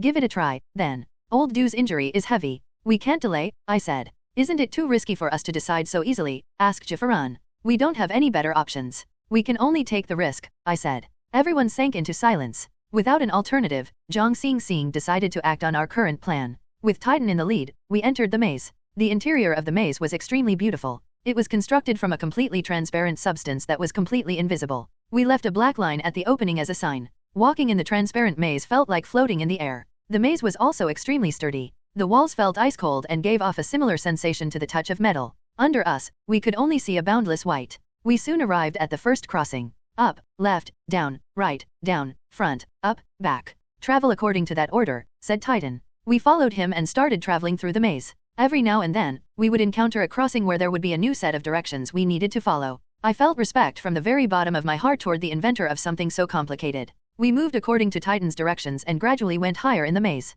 We could see Giorno's party at the lower part of the maze. They had traveled in the opposite direction from us. Furthermore, their group seemed to have separated. Is there a way to save my students? Jifaran asked. We need to prioritize sending old Du out for treatment. We don't have the time to waste on dealing with the Brotherhood, Zhang Bauer said. Zhang Xing gave it some thought before taking out a recording device and had Titan record the directions in it. She then handed the device to Jifaran. He nodded in gratitude before pulling one of the 2 students with us and said to Zhang Xing, Barak is my best student. I'll have him go with you. Perhaps he will be of help. We respected his heroic gesture to save his students. After Jifaran bid his farewell to Barak, he walked away with the other student. Through the transparent walls, we could see Jifaran go down the maze with the student. Meanwhile, we continued our journey according to Titan's directions. Farther and farther up we climbed. As we climbed, we felt the temperature begin to drop. Eventually, we were forced to turn on our shields to protect the group. Our arrival in the maze had caused the flow of air. That coupled with the low temperature had resulted in the transparent walls turning hazy. We could no longer see Giorno, Jifaran, and the others. The temperature continued dropping until it was -10 degrees. This place is so cold. How will they get out later? Zhang Bauer asked. -10 degrees is Eternal's normal winter temperature. All life forms from Eternal can withstand this temperature, said Barak. Suddenly, the group stopped. I looked ahead and saw that Titan had stopped before a fork. This should be the exit. The tunnels here are bigger than the ones we had come from, said Titan. I saw 2 larger tunnels before us. The tunnels continued straight ahead, reaching so far that the end couldn't be seen. Let's go, then. What are you waiting for? Zhang Bauer asked. Titan turned and said, the solution no longer matches. What? Is the solution wrong? Asked Zhang Xing. No, but according to the solution, this tunnel should go up, not left and right, said Titan. Everyone was stunned. We were supposed to be at the exit, but a simple selection of left or right had stumped us. On Blue, we always stick to the right when walking. Let's stick to the right, said Zhang Bauer. Domo rolled his eyes and said, on Eternal, we walk on the left lane. Since these tunnels are on Eternal, let's pick left. These two are still bickering even now. Truly a pair of clowns, I sighed inwardly. There are only left and right tunnels here, so that in itself might have a special significance. Amethyst, can you recall if there is any saying related to left and right in your culture? Zhang Xing asked. I don't recall anything like that, said Amethyst. We seem to be at an impasse. How about this? Canyue and I will each scout one tunnel while you guys wait here, Zhang Bauer suggested. If that's the only choice, we can only do so, I added. I have an idea. Let's think about it, everyone, a voice came beside me. I turned my head and saw that the speaker was Old Du, who was being nursed by the prince. He seemed to have regained more of his awareness. Old Du, how are you? Zhang Xing asked with concern. I'm fine. There won't be any issues for now, replied Old Du. Old Du, did you make any new discoveries? I asked. Do you remember the creature in charge of arranging books when we first arrived? Asked Old Du. Of course. The creature with no eyes, no ears, and only a mouth, I said. Do you remember the sword's position on its back? Old Du asked. If I'm not wrong, the sword was on the right side of its back. I said. We have not encountered the creature on our way here. I think it must have continued onward through this path and is ahead of us. If this V-shaped intersection is truly an exit, with a trap between the two paths, since the creature has a sword on the right side of its back, which path would it take? Old Du asked. A sword on the right side of its back. If the divider between the two paths contains the trap mechanism, the monster was probably stabbed when taking the left path. In that case, we should pick the right path, I concluded. That makes so much sense. Old Du, you're a genius, exclaimed Zhang Bauer. What if the creature was stabbed after it turned around to flee, countered Domo, being as nitpicky as usual. That's possible, but from our observation, the creature does not have any sensory organs. Therefore, it is more likely for it to flee after being stabbed. Probability-wise, the right path has a higher chance of being the correct choice, explained Old Du. His analysis was reasonable. Everyone agreed to take the right path. Before entering the right path, Barak left a mark indicating the right path for the ones that would come after them. Everyone helped Old Du and proceeded through the tunnel. The white tunnel was exceedingly long, as though there was no end to it. After walking for an hour, a different view apart from an endless tunnel was presented before us.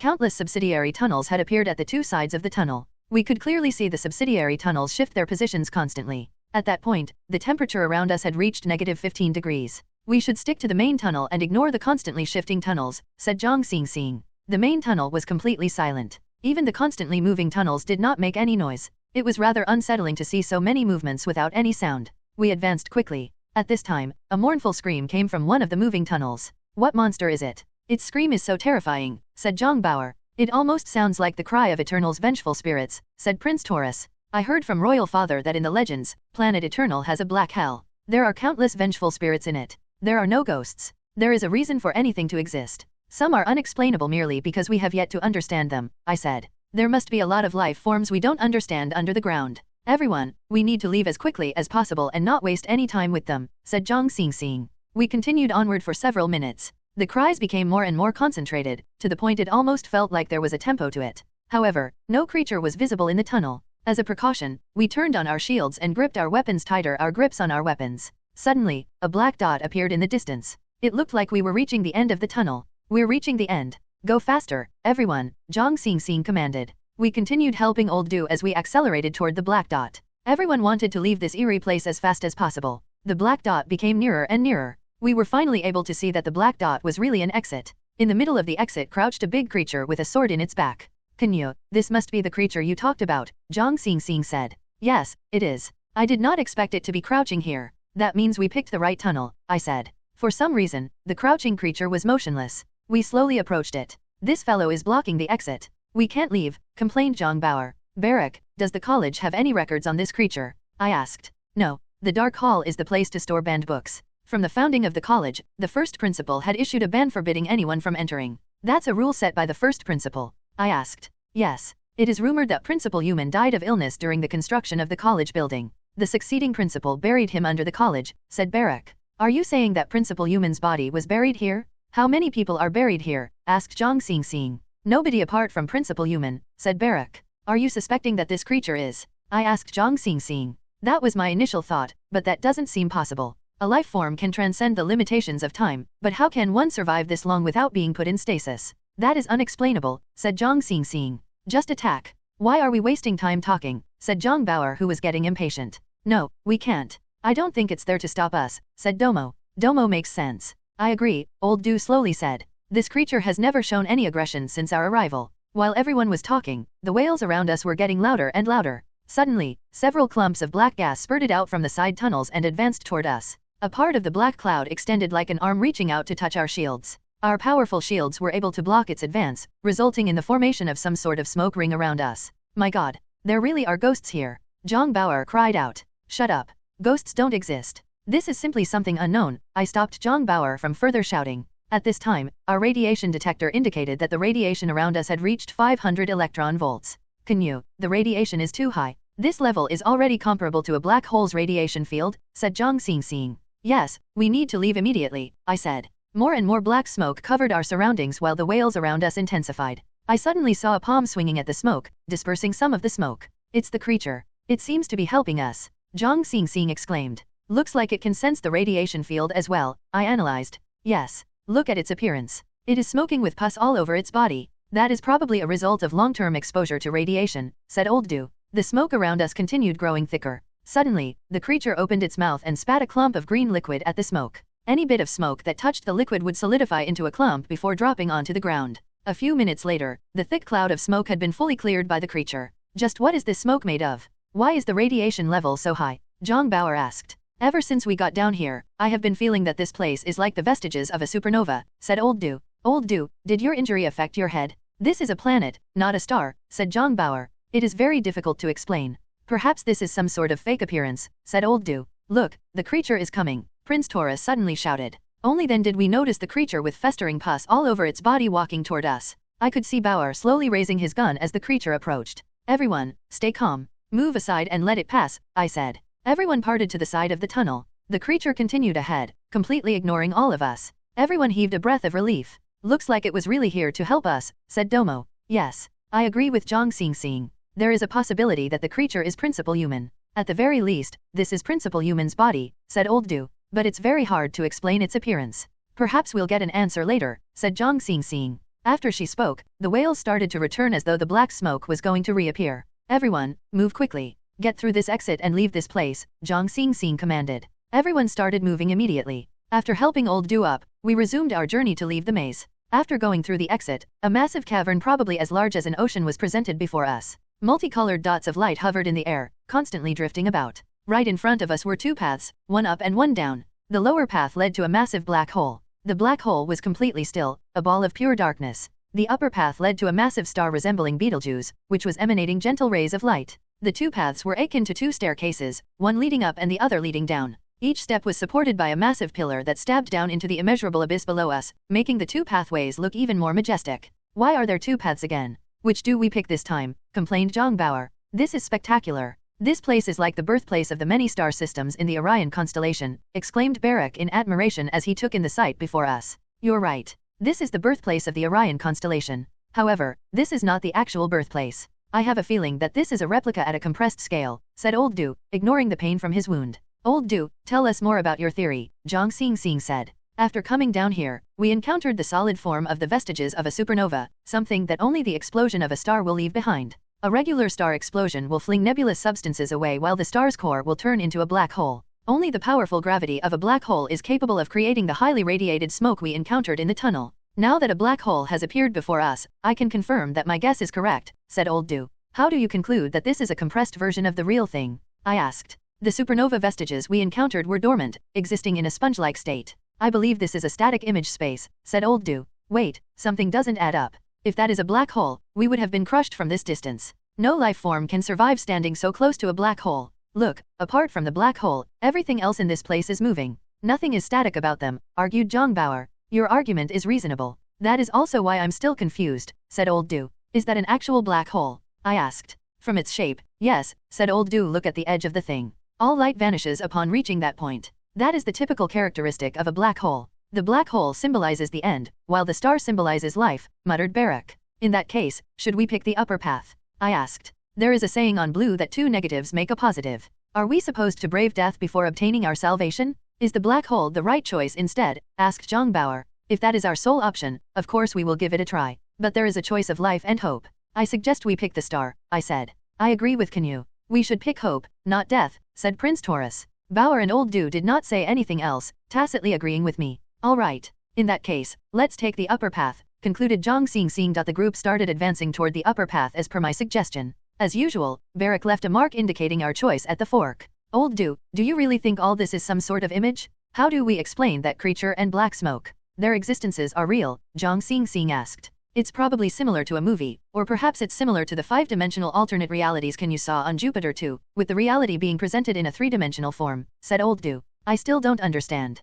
How can a 3-dimensional projection feel so real, muttered Zhang Xing. The upper path was rugged. Some of the steps were as tall as 2 meters, forcing us to climb with all 4 of our limbs. Slowly, the group spread into a long line. Just like that, we advanced for about half an hour. We were approaching the floating star at the end of the path. The star before us was shining with a gentle radiance. Instead of a churning surface caused by the constant nuclear fusion within the star like a regular star, we were only faced with a bright red ball that was calm and serene. Canyue, something feels wrong. This is too calm, said Zhang Bauer. Why? Are extreme dangers supposed to be normal? You're too nervous. Don't worry, trust me, I consoled Zhang Bauer. Zhang Bauer seemed to still have something to say, but he held his tongue. We tried our best to climb up before we finally reached the star. The platform before the star was the very peak of this upward path we had been climbing. A massive red chest was there. Behind the platform was a ropeway connecting to the inside of the star. A cable car was hanging from the ropeway. Look, there's a cable car here. My guess was right, I said. Look at that chest. There are probably treasures there. Or perhaps the chest is a switch for some device, said Domo. Everyone stepped forth and studied the red chest. It was sealed shut with no words on it. Instead, something like a star chart was carved on it. Xing, does this look familiar to you? I asked. Yes. This seems to be the Horsehead Nebula of the Orion constellation, said Zhang Xing. That reminded me. Yes, this was a chart of the Horsehead Nebula. Do you see the cable car? This chest is probably the switch to turn it on, I said. Canyue, look under the Horsehead Nebula. There seem to be more diagrams, said Zhang Bauer. I used the light of my chute to check the side of the chest and saw that below the Horsehead Nebula was a diagram depicting the full process of the explosion of a star. The explosion of a star is depicted here. It seems to be related to the recording left by Namo, I said. I remember that the recording only shows the attack on the dust clouds and the explosion caused by the energy harnessing devices. I don't recall seeing the explosion of a star, said Zhang Bauer. What do you think this diagram represents? I asked. There is a star before us. Don't you think that the diagram would be related to the star before us, said Zhang Bauer, displaying a level of calm uncharacteristic of him. Don't listen to the fatty's bullshit. We will know if it's related to the star by opening the chest, said Domo. He urged us, let's leave this place already. I feel very uneasy staying here. Should we open the chest first, then? Asked Zhang Xing. The chest might also be the fuse that will detonate this place, warned Zhang Bauer. Bauer, you feel weird today. This doesn't feel like you at all, I said. Bauer makes sense. We should be safe, said Zhang Xing. I also want to be safe, but only if there are other choices. Look at the path we came from. Do you think we can still return? I said as I pointed at the abyss of immeasurable depth behind us. Check the cable car. See if it can be started from the car itself, suggested Old Du. Zhang Bauer and Domo immediately stepped forth and studied the cable car. We can't even open the door. The car is locked. There is no way to turn it on, Domo returned with their findings. Then we'll have to open the chest, said Old Du. With the majority agreeing to take the risk and open the chest, Zhang Bauer stopped objecting. Zhang Xing stepped forth and opened the chest. Within the chest was a silvery white pedestal. A purple gem sat atop it, flickering from the reflection of the starlight. Nothing else happened, and everyone heaved a breath of relief. We observed the purple gem. The gem was placed atop the pedestal, seemingly placed there to maintain some sort of balance. The surface of the gem was sleek, looking like a delicate art piece. Suddenly, a tiny hand reached into the chest and picked the gem up. I turned back and saw Domo holding the gem in his hands with the expression of someone staring at the most precious thing ever. Dwarf, have you gone mad from greed? How can you touch the gem without making sure it's safe? What if you ruin the balance? Scolded Zhang Bauer. Our surroundings were still completely calm, but cracking sounds started coming from the cable car. The vehicle trembled before the door by its side opened. Haha, what were you saying, fatty? I am the actual genius here, said Domo smugly. Everyone was relieved to see the cable car opening its door. Everyone, enter the cable car immediately. We need to leave this place, commanded Zhang Xingxing. My heart was no longer beating rapidly. I stepped forth and supported Old Du alongside Bauer. Abruptly, the world around us shook. The star in front of us swelled rapidly, and before I could react, the ground beneath me vanished as the path we stood on collapsed. The three of us fell. We were in a state of free fall. The three of us held on to each other tightly as we dropped. As we were about to continue dropping into the abyss, I tossed my rope toward one of the pillars supporting the pathway. The hooked end of the rope coiled around the pillar, and the momentum swung us around the pillar. All around us, one pillar collapsed after another, followed by the platforms they supported. Everything was falling into the dark abyss below us. A screaming figure dropped down beside us. I could clearly see that the dropping figure was Barak. My right hand was clutching Old Du and Zhang Bauer. With the help of our shields, the three of us remained hanging below the path. Canyue, are you all fine? Zhang Xingxing's anxious call sounded from above. We're fine. Barak fell down. How about the others? I asked. At this time, the intense shaking stopped as abruptly as it came. I saw that a gap of over 100 meters had formed between the pathway Zhang Xingxing was on and the pathway above us. Zhang Bauer shot another rope with a hook at its end toward the pathway above us.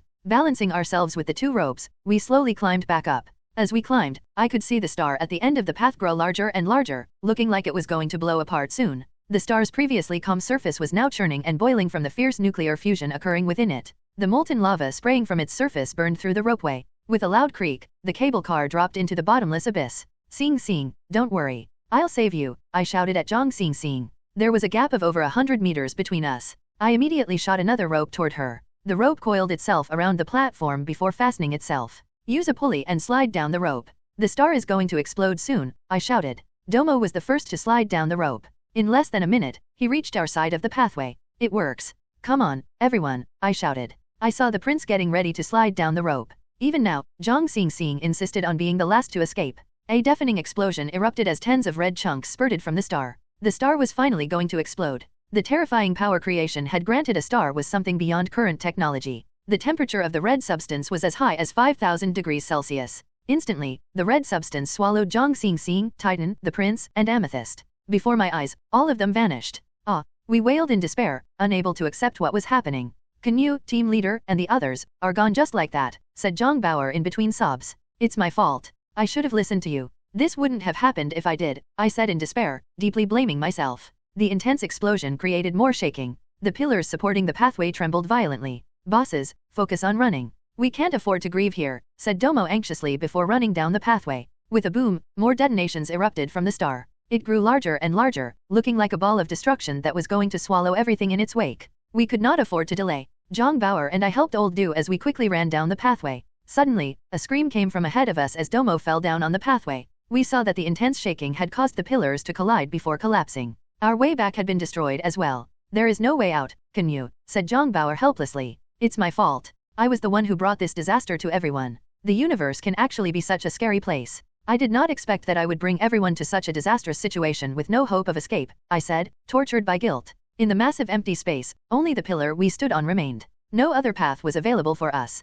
Canyue, it's not your fault. If this is the end, I have no regrets because I got to walk toward the very end with my brothers, said Old Du. Same here. Life or death, advance or retreat, we'll face it together. Remember our oath, said Zhang Bauer as he wrapped his arm around my shoulders. The three of us huddled together tightly. The star was still expanding, and it was on the verge of swallowing the three of us. Bring it on. We don't fear you, I roared defiantly. My vision was completely dominated by the massive red ball of flame. As the burning sensation enveloped my face, I shut my eyes. Enhance your reading experience by removing ads for as low as $1. Canyue, are you fine? A voice urgently called out to me. I opened my eyes and saw Old Du hanging beside me. He was shouting anxiously at me, holding onto one of my arms, an arm that had just been pulled out of the sponge-like supernova vestige. Canyue, stop daydreaming. The system has detected high levels of radiation at the bottom of the tunnel. Do we continue descending? Came Old Du's anxious voice. I looked at the spot my hand was pulled out from. A glowing red mark was left there. I patted my head harshly. I'm alive? What is happening? I asked myself with complicated emotions. Canyue, how is it down there? The Imperial Army is getting closer. Zhang Xingxing's voice came from the communicator. Canyue, the radiation is too high down there. Let's return and fight them to the death, said Old Du. Looks like I'm really still alive. Thank the heavens for giving me a second chance. The sensation of being alive was like a warm current in my heart. Canyue, what's going on with you? You were dazed for a very long time, shouted Old Du. When I touched this substance, I might have time traveled and witnessed the future, I replied. What did you see? Do we turn back? Asked old Do anxiously. We can't return. Tell everyone to continue downward. Those with shields, keep the shields on to protect everyone, I said. There are hundreds of us. Our energy will drain too fast protecting so many people, old Do reminded me. It should be fine so long as we don't get into a fight. Returning and fighting the Imperial Army will basically be suicide, I said firmly. After the message was brought to the others who were waiting above, both Zhang Xing and Giorno made the choice to descend into the dark hall. Everyone who is descending, don't touch the sponge-like substance before you. That thing can very well be solidified time. Touching it will take you across time and result in hallucinations, I warned. Everyone moved according to my suggestions. I acted as the vanguard and became the first to jump out of the tunnel. Unsurprisingly, a corridor presented itself before me. Different from what I saw in my vision, the place was enveloped in complete darkness. Dust covered the room, while the temperature was as low as -15 degrees. This differed greatly from the brightly lit room in my vision. I turned on my infrared vision and turned my head. Where the creature was crouched in the vision, I saw a wooden coffin. It seems that apart from the structure itself, the scenario and characters in the scene have changed greatly, I thought. Soon, everyone else arrived in the corridor through the tunnel. Old Do and Bauer turned on the lights of their suits to illuminate the way for the group. With the help of the light, a deserted corridor entered everyone's vision. Dusty chests were piled on the two sides of the corridor, looking like this place had been deserted for perhaps tens of thousands of years. A rope and a mechanical arm could be seen directly beneath the tunnel we came from. A messy pile of newer books could be seen around the rope, giving the impression that it had been a while since someone arranged the books in the room. Jiferun, come take a look. Is that perhaps Principal Yuman's coffin? I asked. Who's Principal Yuman? Who are you talking about? Why have I never heard of him? Asked Zhang Bauer. Jiferun quickly stepped over and studied the coffin. A thick layer of dust covered the dust. When Jiferun reached out to wipe the dust off, the entire coffin crumbled into a pile of powder. Jiferun paled from the sight. It's fine. This is proof that this coffin might really be Principal Yuman's, I said. Honorable Canyue, you are truly incredibly wise. How did you know that Principal Yuman's coffin was in the dark hall? Asked Jiferun. Canyue, how did you know? Zhang Xing also asked. I did not answer the question directly. Instead, I said, according to the legends, Principal Yuman was the college's first principal. He passed away over 100,000 years ago. It was rumored that his body was buried under the college. The coffin has been resting here for more than 100,000 years. Our arrival had caused a change in the air here, resulting in the rapid corrosion of the coffin. Everyone exclaimed in wonder. I gave the remains of the coffin 3 deep bows. After all, this was the senior who had saved me in the alternate future that I had witnessed. Jiferun and the other students also offered their respects to the coffin remains. Where should we go now? Giorno asked. First, bomb the entrance here, I said coldly. There are so many chests here. Should we check them for treasures first? Asked Domo as he reached for one of the chests. The same thing happened. The chest turned into a pile of dust. Everything here has been corroded by the air. Also, the radiation here is too high. Don't touch anything. Old Do, install the high-energy cluster bombs. The Imperial Army will be here soon, I urged. Seeing how firm I was, Zhang Bauer agreed. Old Do and Zhang Bauer immediately started installing the bombs. Everyone, stick close. Retreat immediately, I said. The group followed me as we retreated to the depths of the corridor. A few minutes later, a loud explosion erupted behind us. The shockwaves are coming. On the ground. I shouted. The intense shockwaves swept through us, turning the chests around us into dust. Looking at the scene around me, I realized that I would not be able to get my hands on the book called Blue Path. After the shockwaves were over, we stood up and continued onward. Soon, we reached the transparent maze. There were no signs of the Imperial Army closing in on us. Titan, use the solution of your people's cube game and help us navigate through this maze. Everyone, stick close. Don't split from the main group, I said. Everyone was stupefied, except Old Do who seemed to have understood something. Canyue, did something hit you in the head? Zhang Bauer asked. Just follow Canyue's words. I believe he's right, said Old Do. Titan, still confused about my apparent knowledge of their cube game, started leading the group through the maze. What shitty place is this? We keep going round and round. Are you sure you know your way? Complained Giorno.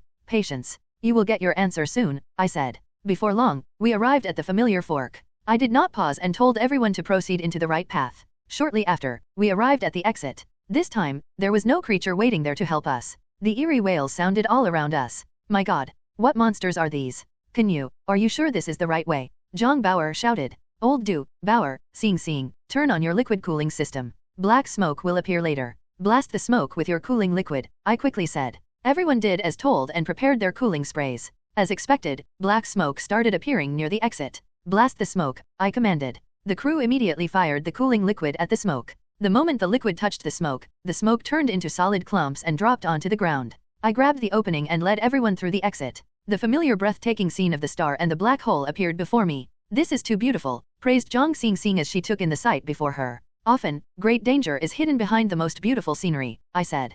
Canyue, why are you so weird today? Asked Zhang Bauer. It seemed like our role had been reversed in a different timeline.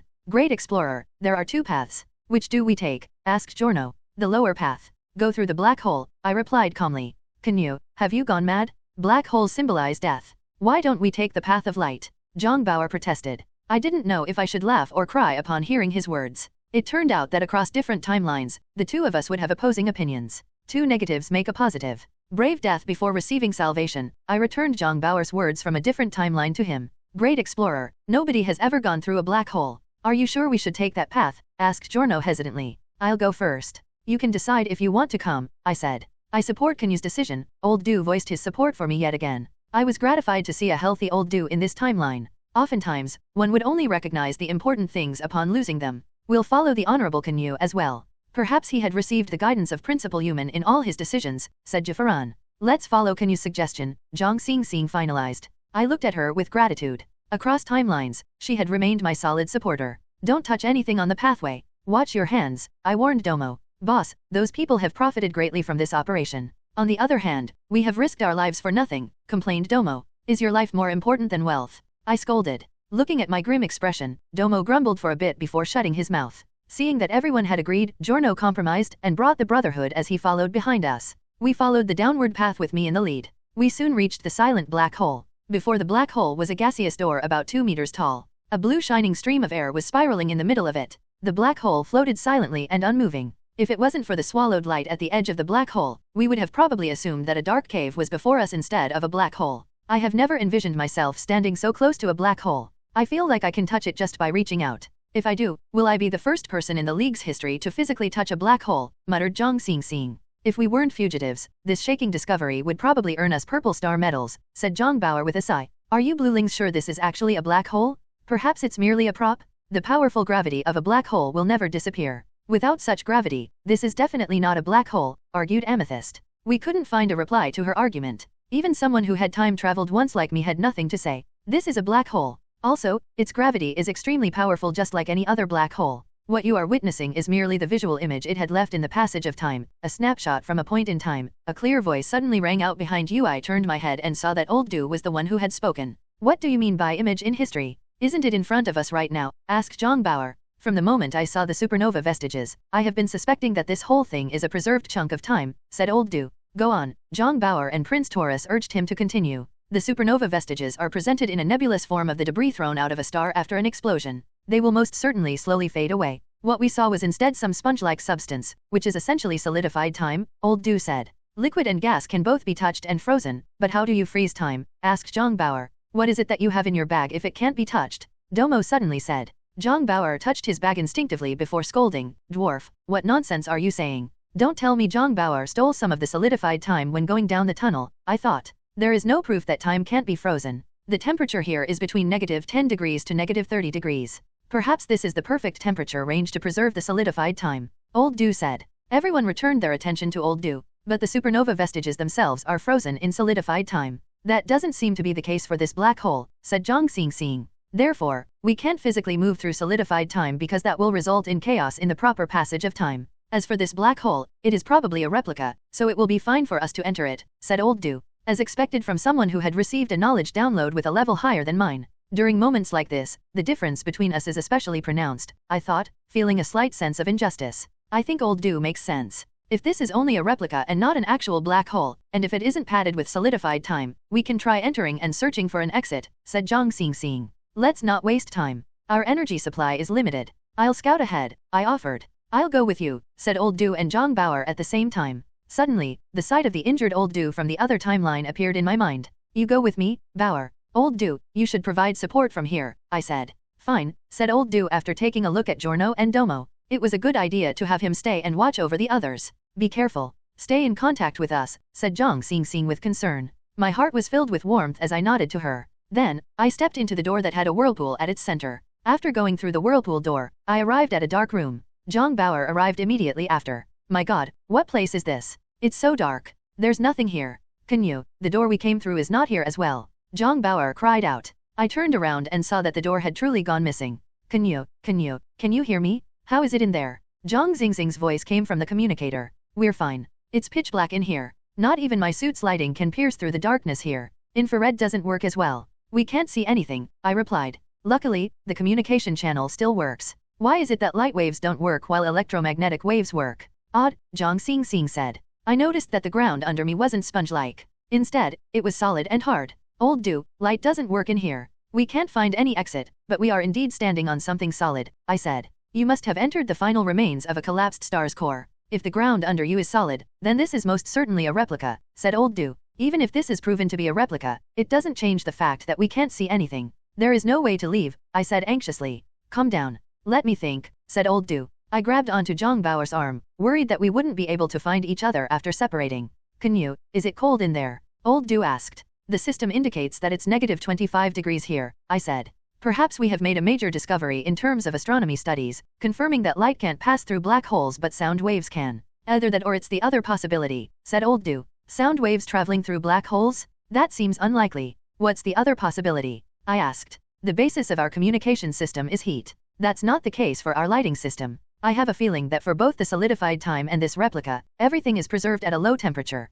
Canyue, try to change the temperature of your environment, said Old Du. I switched my gun to the flamethrower mode and pulled the trigger. When the tongue of flame spurted out, clicking sounds rang out in the air. The flame became larger and larger before eventually providing the illumination to see Zhang Bao. The temperature around me rose, reaching 5 degrees. The heat from the flamethrower seemed to have altered the environment we were in. I could also see 2 whirlpool doors around us. The one near us was probably the door we came in from. The one farther away might be the exit. Success. The change in temperature enabled our lighting system. The exit has appeared, I reported to Old Du. I could hear cheers coming from the communicator. We started slowly walking toward the exit. The atmospheric drag in the dark space was rather high, giving one the sensation of walking through cotton. Eventually, we came close to the exit. The whirlpool door stood before us, emanating a mesmerizing light blue radiance. Who will go first? Zhang Bao asked. Can we maintain communication after going out? After returning from the other timeline, I felt like I had turned more and more conservative in my actions. While I was hesitating, Zhang Xing's voice came from the communicator. Canyue, how is it in there?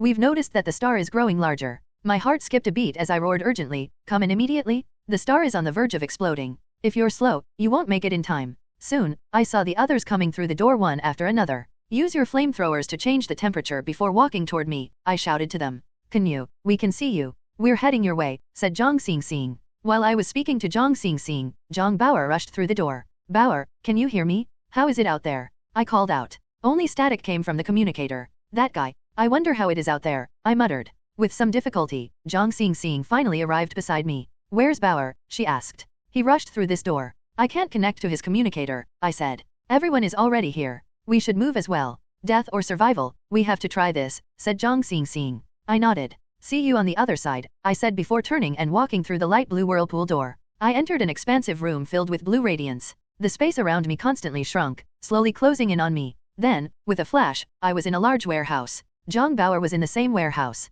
Canyue, you're finally here? I can't contact you with the communicator, so I've been waiting here for a while, said Zhang Bao joyfully. Before long, Zhang Xing and the others arrived one after another. Every time a person arrived, the whirlpool door would automatically shut behind them. Where is this? Asked Zhang Xing when she saw me. Seeing that everyone was safe, I finally shifted my attention to our surroundings. From my earlier observation, this seems to be a deserted warehouse, said Zhang Bao. This is a large deserted warehouse, and it looks quite old as well. However, it certainly doesn't look like it has a history of over 100,000 years, said Old Du. While everyone was studying the surroundings, Giorno arrived through the whirlpool door. Shock was plastered all over his face when he saw our surroundings. He then lowered his head with a pensive expression before whispering into Aaron's ears. Next, Aaron rushed away with 2 Liat thugs. President Giorno, do you have a new discovery? Zhang Xing asked. We should be safe for now, he replied. At this time, Aaron rushed back and nodded at Giorno. What a surprise. Truly a surprise. The whirlpool door actually brought us straight to outer space, said Giorno.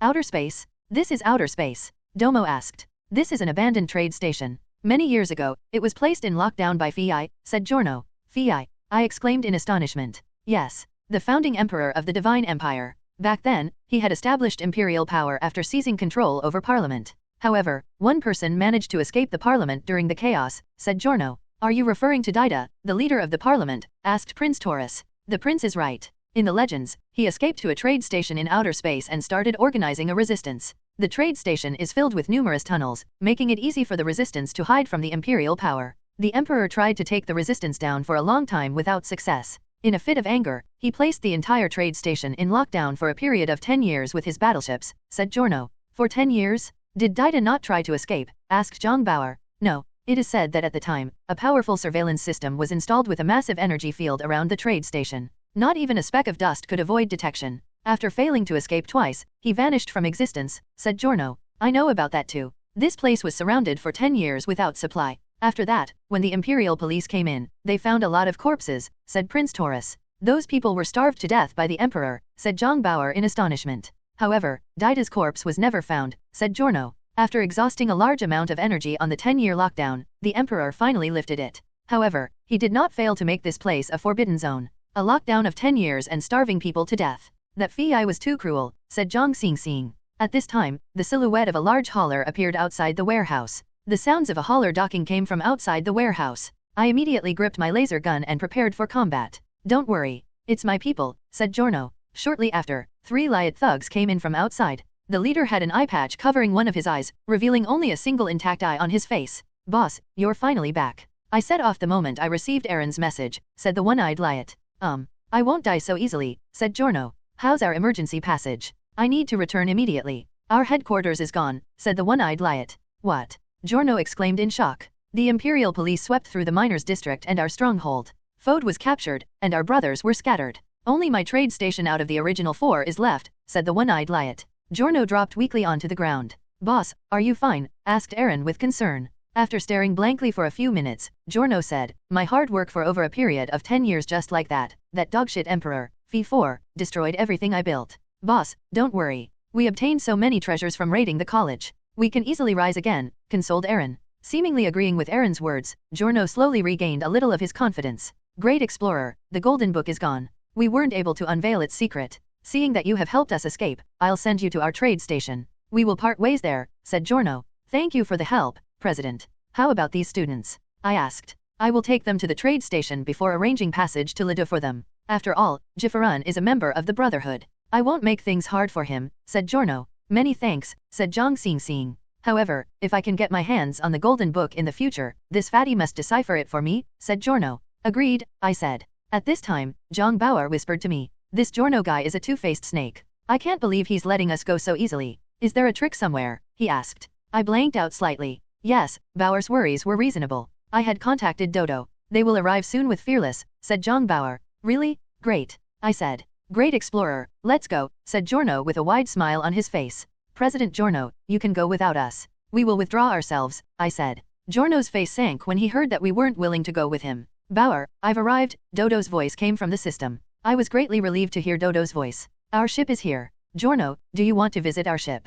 I said with a wide smile on my face. While speaking, I tightened my grip on my gun. Boss, a battleship appeared outside, said a Lyat thug after running into the room in a flustered manner. Evidently, Giorno's hauler couldn't compare with our battleship. Hehe, since ancient times, heroes have always risen from among the young. This is it, then. I'm sure we'll meet again someday, said Giorno before leaving unhappily with his people. The team was finally returned to Fearless, our aimlessly drifting yet warm home. After a series of thrilling experiences, including dying in a different timeline, I felt that Fearless was a paradise. Everyone took their suits off and rested on the ground the moment we boarded the ship. Dodo collected our suits before putting them away to recharge. Canyue, Dondon is still on Eternal. We need to pick him up as quickly as possible, said Zhang Xingxing. I tried contacting Dondon with our communication channel, but it didn't work. Planet Eternal's electromagnetic field is too dense, interfering with our channel, said Dodo. We need to return to Eternal as fast as we can. The miners' district and the college have been swept through by the Imperial Army. I don't know how he's doing alone, I said. The Imperial Police has probably placed the entire planet on lockdown. The Emperor will be on alert after our escape, said Zhang Bauer, who was lying on the ground. Domo, we'll have to trouble you to take us to Kato yet again, said Zhang Xingxing. That fellow is an unscrupulous businessman. I reckon he will charge us double this time, said Domo. We are willing to pay him, said Zhang Xingxing. Even so, I can't work for free, Domo put forth his own request. We will pay you as well, I said before Zhang Bauer had the chance to rage. Let's go, then, said Zhang Xingxing. Dodo brought the ship to Kato's grocery store. Canyue, did you really travel through time? Old Du asked me in private. I shared my entire experience in the alternate timeline. I finally understand. The Dark Hall is an imprint preserved by solidified time of the moment after a supernova. The solidified time functions similarly to Jupiter I's core you saw before, capable of showing alternate timelines, said Old Du. Keep this a secret. I don't want everyone to remember this operation as a nightmare, I said. Old Du nodded in agreement. Fearless traveled quickly through space. After experiencing the world of darkness in the black hole, the red Beetlejuice before me looked so very mesmerizing. After about 10 minutes, Kato's shop appeared before our eyes. The place was still bustling with activity. After the ship docked, Domo was the first to rush into Kato's shop. "Brother, I'm here again," said Dodo to Kato's back. Kato, who was fully focused on his accounts, was startled. He scolded, "You guys have created a massive mess. What a miracle that you were able to escape alive." "What? You learned of my heroic deeds," said Domo smugly. "Heroic my ass. You fled like rats after losing to the Imperial Army and escaped through the sewers," said Kato. "What? They're claiming that we escaped through the sewers," said Domo in astonishment. "Are you going to claim that you left on the Emperor's carriage with your heads held high?" Kato sneered. We did not know whether to laugh or cry upon learning about the Empire's official version of the conflict. "Kato, can you take us to Eternal again? We still have a friend stuck there," I asked. "You still want to go to Eternal?" Kato asked. "Yes. I need to pick up a friend. I also wish to continue to try to find a chance to meet the Emperor," I said. "Sigh. It is true. Birds of the feather flock together," said Kato. "Brother, your face is looking very punchable. How much would you charge for this?" "Get to the point," said Domo. "You think I'm like you," said Kato. "The Emperor wishes to meet Zhang Xingxing, the prince, and you?" Everyone was alarmed. The Emperor has announced that he has agreed to an audience with Zhang Xingxing, Canyue, and Prince Taurus. Nobody is allowed to stop them. "You can strut openly to the planet, and nobody can stop you," said Kato. None of us had expected that. "Is this a trap?" Zhang Bauer asked. "What do we do after you go?" Sarge asked. "Since the Emperor is giving us this chance, we should take the risk," I said. "I agree with Canyue. Everyone else should wait here for us. We can also take this chance to look for Dondon," said Zhang Xingxing. "Why didn't the Emperor ask for me as well?" Zhang Bauer grumbled. "Canyue, I believe the Emperor intends to talk terms with you. Exercise your judgment carefully," said Old Du. "Don't worry. We won't agree to anything that goes against our conscience, I promised." "Dodo, how are the suits?" Zhang Xingxing asked. "Fully charged. You can set off anytime," said Dodo. "I'll prepare a small hauler and send you to the checkpoint. I won't charge you for this, but if you want all these people to stay at my place, they will need to pay," said Kato. "I thought you weren't greedy like me." Domo cried out. "This is a fair transaction," said Kato. Everyone smiled seeing the antics of these Jidos who were natural-born merchants. The tense atmosphere also calmed somewhat. "Since you're charging, you better supply us with nice food and drinks," said Zhang Bauer. "Don't worry. So long as you pay, I can provide the food of any race here," Kato declared with a wide smile.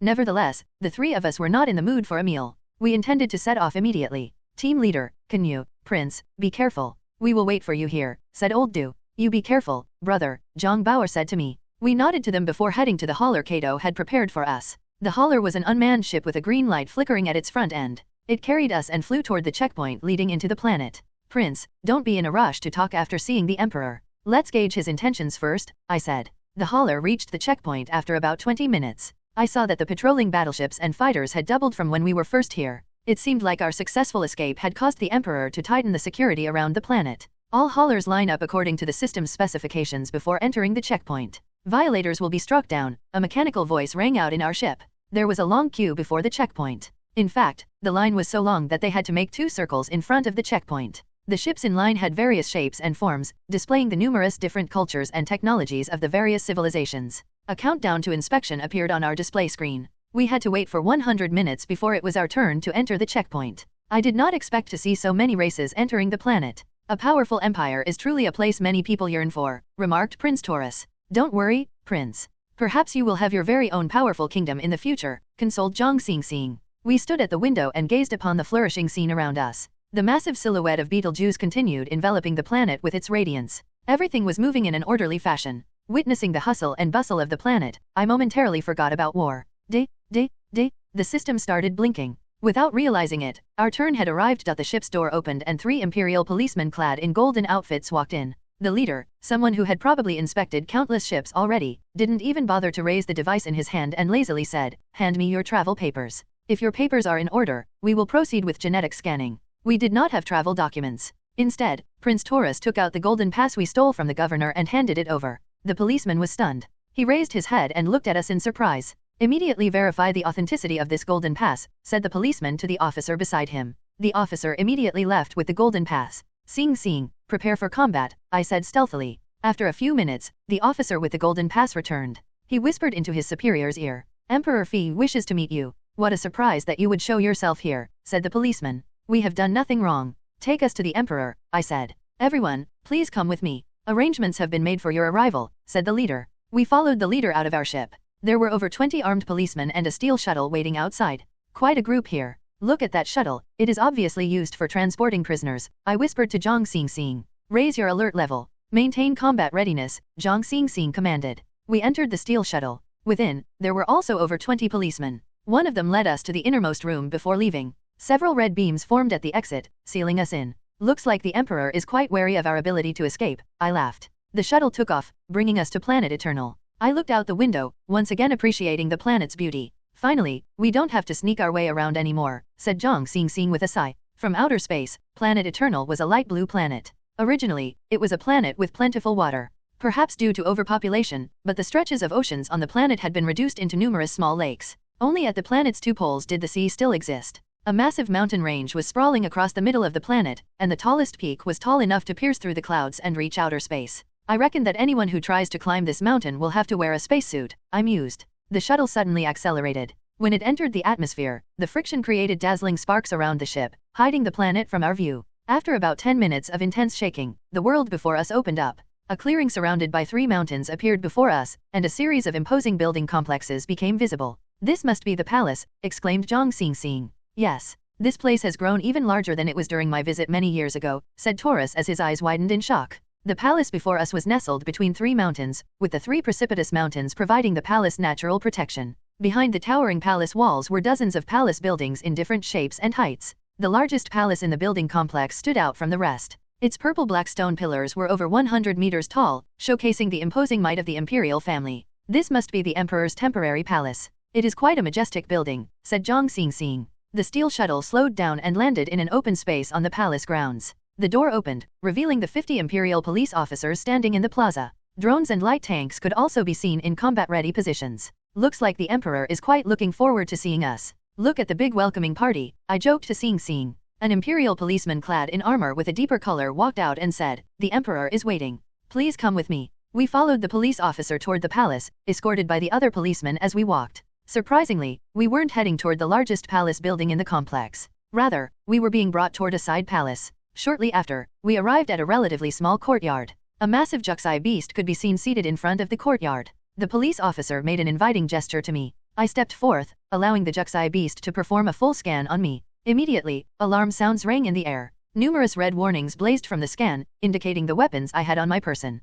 All weapons must be taken off. No weapons are to be carried in the presence of the emperor, said the police officer. Canyue, is this safe? Asked Prince Taurus. Since we have decided to meet the emperor, there's no point worrying about it. What do you think, team leader? I asked. We shall seek salvation from death itself. Let's hand over our weapons, said Zhang Xingxing firmly. The two of us then took off our morph-capable suits and handed over our guns. The prince also took off the sword he carried at all times. Finally, the Juxai beast indicated that it was safe for us to pass. Please come with me, said the police officer. Meeting the emperor had always been our goal in the first place. When we were finally going to achieve our goal, I suddenly felt nervous. After entering the courtyard, a small square door appeared before our eyes. 2 4-meter-tall Gondo warriors stood guard before the door. Hands gripping their battle hammers, they stood loftily. Please go up the stairs. You may open the door you see at the top and enter. The emperor will be waiting, said the police officer. Under the gaze of the ferocious Gondo warriors, we walked up the stairs and pushed the door open. It was brightly illuminated inside the building thanks to a square installation on the ceiling that provided both light and heat.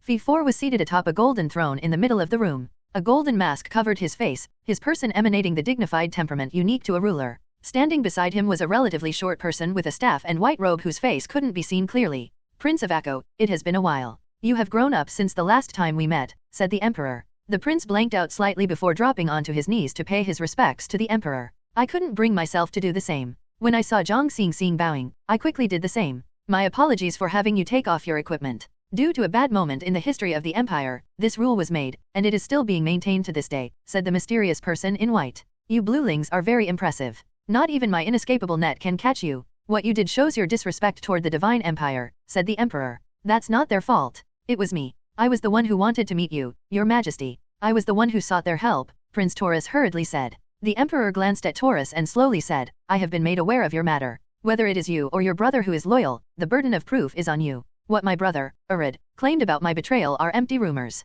I was the one who had attempted to stop them from getting mixed up with the Interstellar League. That is why they had exiled me in the first place, explained the prince anxiously. But your brother claimed that you were the one who had exiled him, said the emperor. We didn't know if we should laugh or cry hearing that. Has this old emperor gone senile? I thought. Most honorable Emperor, look at our sorry state as we stand before you. Do we look like the exiled ones or the ones doing the exiling? Said Zhang Xingxing. Prince Arid had arrived at Eternal a day before you. He had also been exiled by Akko, added the person in white. What? Arid is here? He has been exiled as well? Where is he? Can we have him clarify his accusations in person? Asked Prince Taurus in astonishment. That sort of confrontation is pointless. I already have a good idea. Both of you will be given a fair chance to prove yourselves, said the Emperor. What should we do, Your Majesty? Asked Taurus. The one to persuade your father, King Xido, to expel the Interstellar League from your borders and hand over Principal Saucy will be the true friend of the Empire, said the Emperor. What if both of us fail? Asked Prince Taurus. Doesn't matter. I can give you another chance.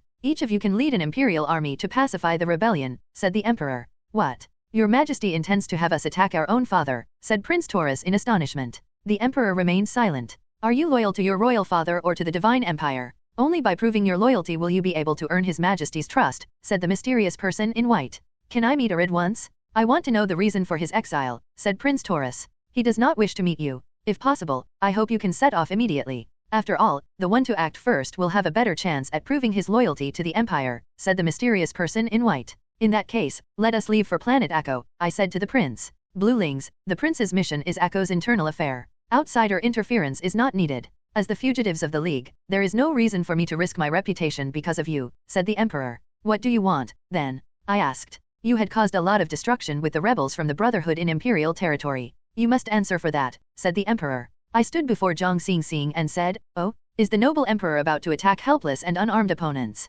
Hehe, as the Emperor of the Great Divine Empire, how can I be such a person? If I really want to harm you, do you really think that I'm unaware of your escape to the abandoned trade station? Also, the rest of your people are hidden on a Jido trade station, right? Said the Emperor coldly. I broke out in a cold sweat. He was an emperor after all. It seemed like he was aware of everything we had been doing. How do you want us to answer for the damage we did? Asked Zhang Xingxing. Yes, that's the correct attitude to have when trying to solve an issue. I need you to honor your words and complete a task for me. Of course, it would be a rather difficult task, said the Emperor. What task? We won't perform any evil deeds, I said coldly. The Emperor sneered before nodding at the mysterious person in white. The person in white then took out a scroll from their wide sleeve. Bluelings, as decreed by His Majesty, the highest level secret of the Empire shall be shared with you, said the person in white before calling the Gondo warriors. One burly Gondo warrior stepped inside. Please escort the prince out. Here is His Majesty's Imperial Edict decreeing that Prince Taurus will be in charge of handling the matters of Akko. Please escort the prince back immediately, said the person in white.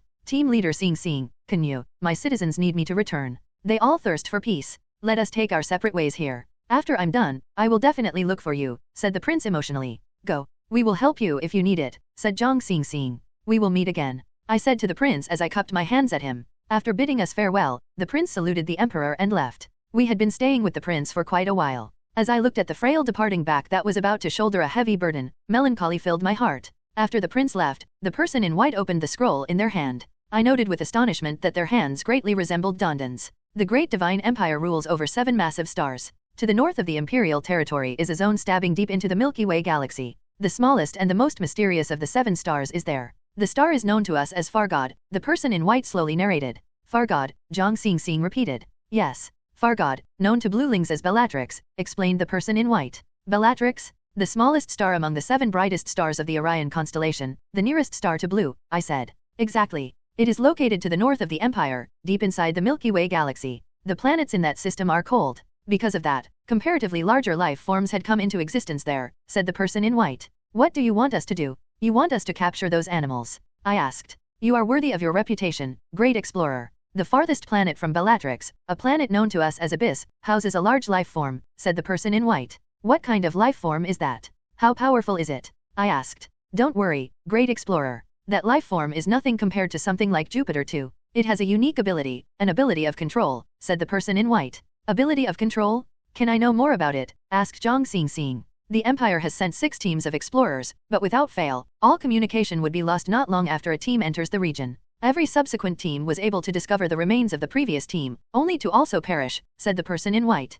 A complete wipeout on every mission? Aren't you basically sending us to our deaths? I said. The last team was able to send us the exact location of the monster's lair before losing contact with us. Details of the monster's behavior when attacking were also attached to the information sent back. That is the biggest help we can give you, said the person in white before handing the scroll over to me. This mission does not make sense. We don't have any useful information. You're basically asking us to throw our lives away. I refuse to accept the scroll. What does the Empire want us to do exactly? Asked Zhang Xingxing. Help bring the life form back to the Empire, Fei Four suddenly said. All your men were wiped out when they came into contact with this monster. Why do you even think that we can bring it back? I said. Because you're a great explorer. I have great trust in your ability, said Fei Four. What if I refuse? I persisted. Then we'll have to deal with you in accordance with our laws. The Divine Empire will offer a formal retaliation to Planet Blue's provocation. My army will be sent to attack Blue, said the Emperor coldly. I sank into silence. In all honesty, my sacrifice was insignificant. However, I could not allow Blue to once again be pulled into a war. We had lost 2 billion people in the previous war. Blue could not afford another war. I looked at Zhang Xingxing. She seemed to have the same thought. What's next for us if we are able to bring the life form back? Zhang Xingxing asked. Every illegal action you have performed in the past will be written off. At the same time, we will offer you asylum from the League and provide a place you can live in, said the Emperor. I looked at Zhang Xingxing, and I understood her decision from her eyes. Fine. We accept this mission, said Zhang Xingxing. Good. I believe in the reputation of the Great Explorers team, said the Emperor. I need my people with me on this mission. I hope the Empire can provide us with a travel pass to go through the Empire and help with our supplies. Additionally, I want 10,000 Imperial gold coins, I demanded. Granted. Time to get going. I'll await your good news, said the Empire indifferently. I regretted not asking for more gold coins. Everyone, I'll see you out. Great Explorer, you will receive what you've requested before you're back at the trade station, said the person in white. Zhang Xingxing and I gave the Emperor a bow before leaving the room. Outside, we retrieved our weapons and suits. Just as we were about to head out with the Imperial policeman, the person in white pushed them aside.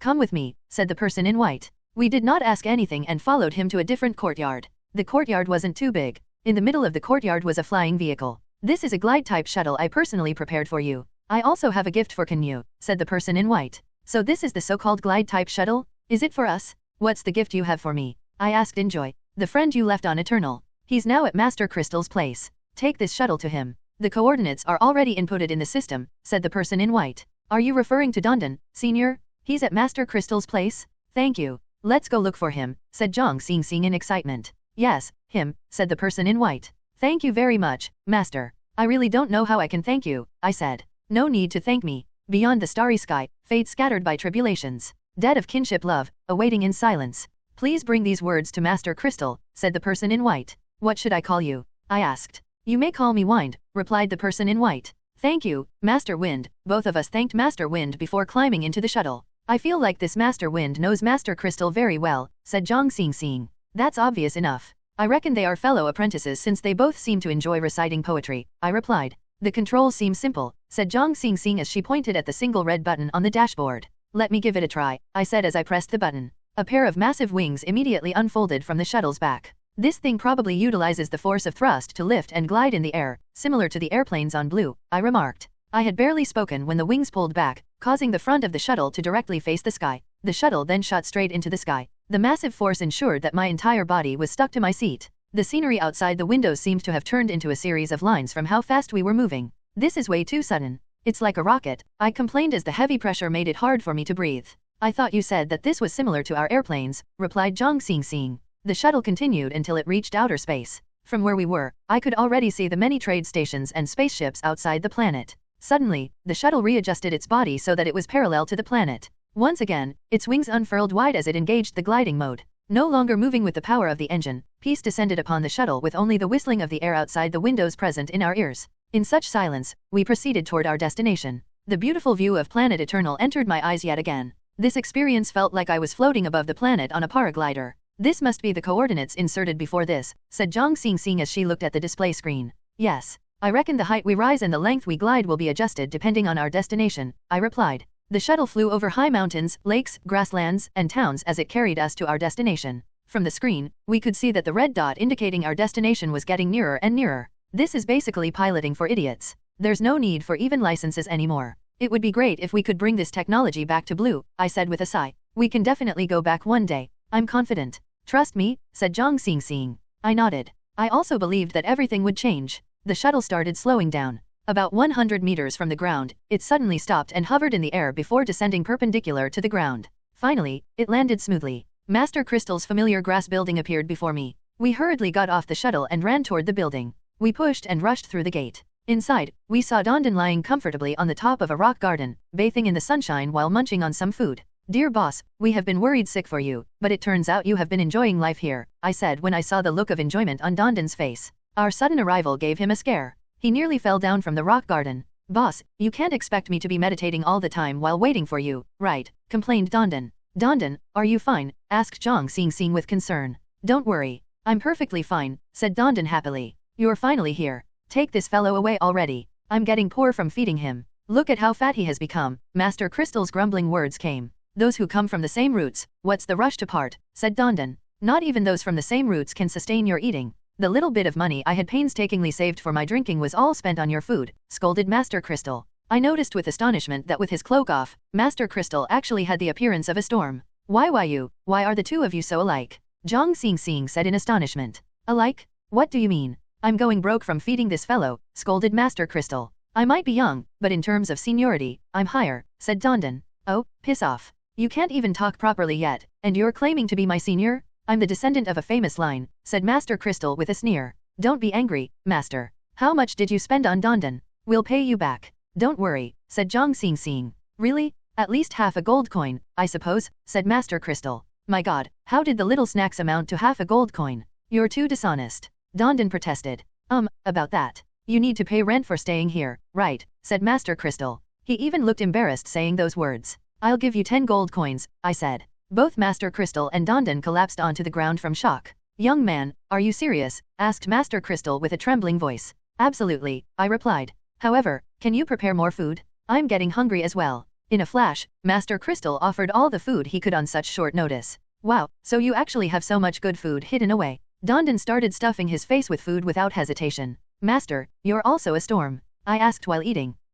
Let's talk about you first. Why did you return? I thought you were all on the run, said Master Crystal. I told him about our meeting with the Emperor and our mission. I also told Master Crystal what Master Wind had to say to him. Sigh. That fellow is still so stubborn after so many years, said Master Crystal with a sigh. Master, what is the meaning of that poem? Zhang Xingxing asked. It has been tens of thousands of years of waiting in silence, yet that fellow perseveres, said Master Crystal. Forget that fellow. The Emperor is sending you to Planet Abyss? That is a dangerous place. Just what kind of a life form is it? What does the Emperor want with it? Don't tell me he wants it for his zoo, I said. There has been a rumor that Eternals have the ability to control beasts. However, that rumor has never been proven. It is said that about 100,000 years ago, an army had ambushed the Empire's beast-rearing base. Not one of the attackers was able to survive the attack. Thus, the Empire's beast-rearing base remains a rumor. Even today, no one has seen the base with their own eyes, said Master Crystal. Hearing those words, I was reminded of Namo's projection I saw on Sirius B. I described what I saw to Master Crystal. So the Prophet was the one who had attacked the beast-rearing base. That answers a lot of questions. It is extremely possible that the beast-rearing base is hidden in the Horsehead Nebula. No wonder the Empire classifies that place as a restricted area, even going to the point of spending a large number of resources to guard it, said Master Crystal. Are you saying that the Emperor wants this beast for his beast-rearing base as well? I asked. Likely. The Empire has spent decades trying to catch that beast only to fail over and over again. It is said that the beast has extremely powerful sensory organs, capable of detecting anything that approaches it, said Master Crystal. Are you aware of the senses it relies on? Zhang Xingxing asked. Stealth, infrared, vibration, air movement, temperature, and so on have been taken into consideration by all the teams before, but none has succeeded. Every single team suffered a total defeat, said Master Crystal. Do they want this beast to enhance the genes of their beast army? I asked. Yes. Apart from its sharp senses, the beast also has an extremely powerful control ability. It is said that the beast can control the brainwaves of other life forms. But nobody knows for sure since nobody has survived an encounter, said Master Crystal.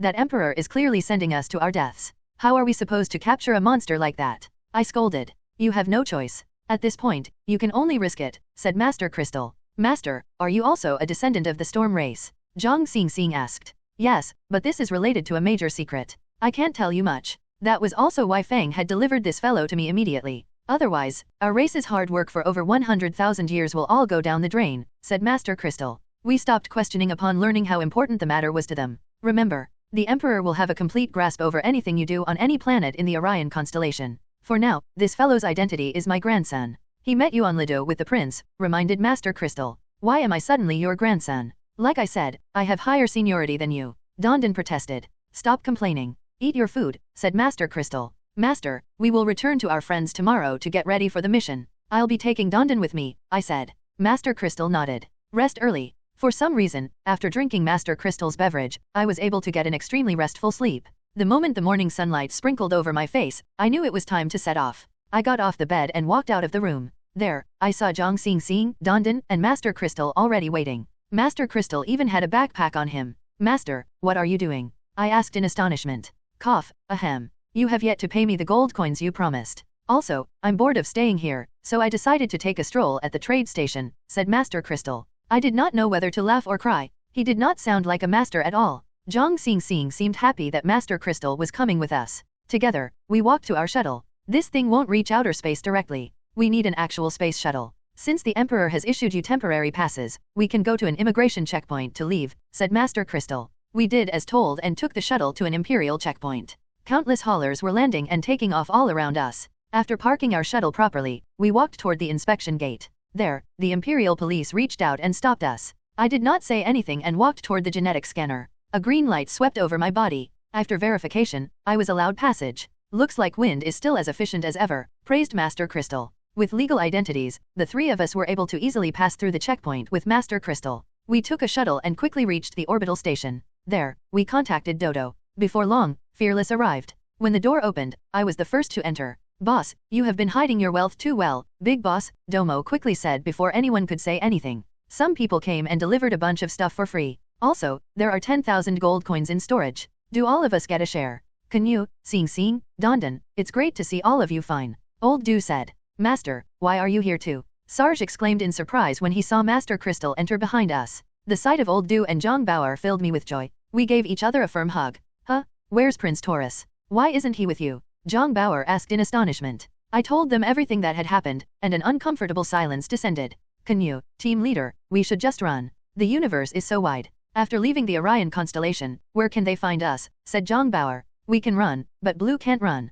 Can you really bear to see Blue embroiled in war once again? I asked. Maybe that was only an empty threat? Furthermore, the League won't sit around doing nothing if Blue is attacked, said Zhang Bauer. Emperor Feng never goes back on his words. Do not look down on his determination, said Master Crystal. We are fugitives. The League will not go to war with the Divine Empire for us. In fact, they will probably hand over Blue to the Empire, said Old Du. Zhang Bauer sank into silence. I refuse to believe a life form that can't be captured exists. At this point, our only option is to head to Bellatrix, said Zhang Xing. I'll follow the team leader, said Old Du. The rest voiced their agreement one after another. It warmed my heart to see the unity of the group. Wealth? Power? Nothing was more important than unity and the team. Suddenly, a shout came from Fearless' communicator. Ship ahead of us, prepare for docking. The Imperial battleship is going to engage the docking mode soon. I looked outside the cockpit and saw a massive battleship coming out of stealth. What is the Emperor doing now? Zhang Bauer complained. Calm down. Let them dock. There must be a new development. Phi 4 is not one to go back on his words, said Master Crystal. Dodo, activate the docking procedure, said Zhang Xing. Dodo did as told. A massive bridge extended from the battleship and clamped down on our docking bridge. With a clack, the bridges connected. A few minutes later, 3 individuals in Imperial police uniforms arrived with several large chests. Team leader Zhang Xing, as decreed by His Majesty, the 3 of us will accompany Fearless on the mission at Planet Abyss, said the leader. We can do this ourselves. We don't require any help, rejected Zhang Bauer. The 3 policemen did not say anything. Rather, they each found a seat and sat down, completely ignoring Zhang Bauer. Old Du once again pressed the furious Zhang Bauer down. We're grateful for the Empire's help. How may I address the 3 of you? Asked Zhang Xing. The leader stood up and said, Respected team leader, I am their squad leader, Lifa. They are my deputies, Snow and Adeline. With that done, let's disconnect the bridge and prepare to set off, said Zhang Xing. Dodo immediately detached the bridge from the battleship before piloting the ship into outer space. We are 390 light-years away from Bellatrix. Fearless will be activating the wormhole procedure, said Dodo. Everyone, get to your positions. Dondon, assist Dodo, commanded Zhang Xing. Upon arriving at the designated spot, Fearless started producing the wormhole. After a constant shaking, a transparent tear in existence appeared before the ship. Activating leap, reported Dodo. I could feel a burst of speed as the ship entered the wormhole. After about 10 minutes of wormhole travel, the ship left through another tier, appearing in the middle of dark space. A blue star appeared in the distance. Bellatrix. This was probably the first time any blueling had ever been this close to this ancient star. Compared to Betelgeuse, Bellatrix was dimmer. It had the appearance of a light white star. The system indicated that we were 110 billion kilometers away from it. Be on the alert, everyone. We have gone through Bellatrix's outer nebula and have entered the low orbital zone, said Dodo. Bellatrix's orbital zone was rather peculiar. Unlike the solar system where the star was orbited by 9 big planets and countless smaller celestial bodies, this star seemed to be enveloped in only darkness, an empty expanse of darkness. Only the lonesome figure of Bellatrix was visible. Since you're so smart, why don't you optimize it for us? Or are you all talk? Said Dondon. I'll need to think about it. This control interface is too unintuitive. The power system also needs to be retuned a bit. Move aside, said Master Crystal. Dondon then moved out of the pilot's seat, grabbed a random can of food, and started eating. Canyue, come over here, Zhang Xingxing whispered to me. I followed her to the inner room and asked, what is it, team leader? I noticed earlier that Lifu and his team have a big blue liquid bomb in the big chest they carry. I don't know what the bomb is for, but be careful when you're on the Greyroid with them, said Zhang Xingxing. Warmth wrapped my heart at her words. After I had left my parents, the team leader was the only one who had given me such a warm feeling. Understood. I'll pay close attention to them at all times. Don't worry, I said. Even now, I still think our mission has a less than 10% chance of success. Earlier, I tried calculating our odds several times using the system, but I did not get a single favorable result, she said anxiously. Don't worry. Even 10% can be considered high. Haven't we survived even situations with less than a 1 in a million chance of survival? I consoled. Luck will not be by your side forever. Only by being attentive and thinking everything through would the odds of success increase, said Zhang Xingxing. Roger. We'll remember your words, team leader, I replied. Once again, sounds of notification rang out from the system. The probes we sent had returned. Zhang Xingxing and I rushed back to the cockpit.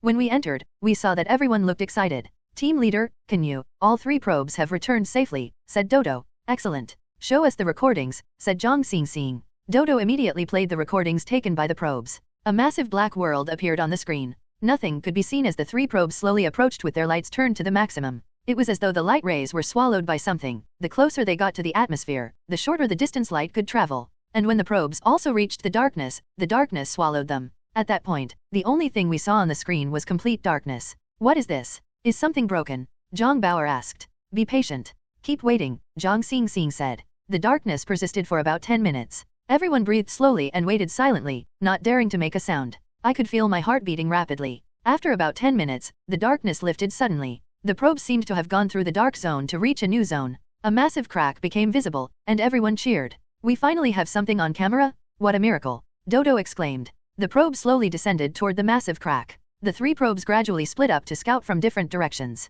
We could see that the crack was flanked by deep black rocks. Although the rocks were black, they looked nothing like what we knew about black holes. This is probably the intersection between the round sky and square ground that Old Do mentioned. Looks like Old Do is right, said Dodo. Genius, said Zhang Bauer as he gave Old Do's chest a punch. The probes continued advancing. We discovered that the rocks to the right, the part that was probably the inner layer of the planet, were exceptionally sleek yet filled with holes. To the left of the crack was uneven terrain. The probes continued advancing for about 10 more minutes. Gradually, we got a good look at the left side of the crack. From the edge, the ground rose at a conical angle, forming a piece of land akin to a massive volcanic crater. The top of the crater was too far away to be visible. Based on the system's analysis, the peak was probably high enough to reach the round sky part of the planet. At that point, the probes reached the allocated time limit and started returning. This piece of land is like a super volcanic crater. It is extremely tall, but the land slopes upward gradually, so it isn't actually steep, said Dodo. This greatly resembles the Olympus Mons on Mars, the mountain with the tallest peak in the solar system, said Zhang Xingxing.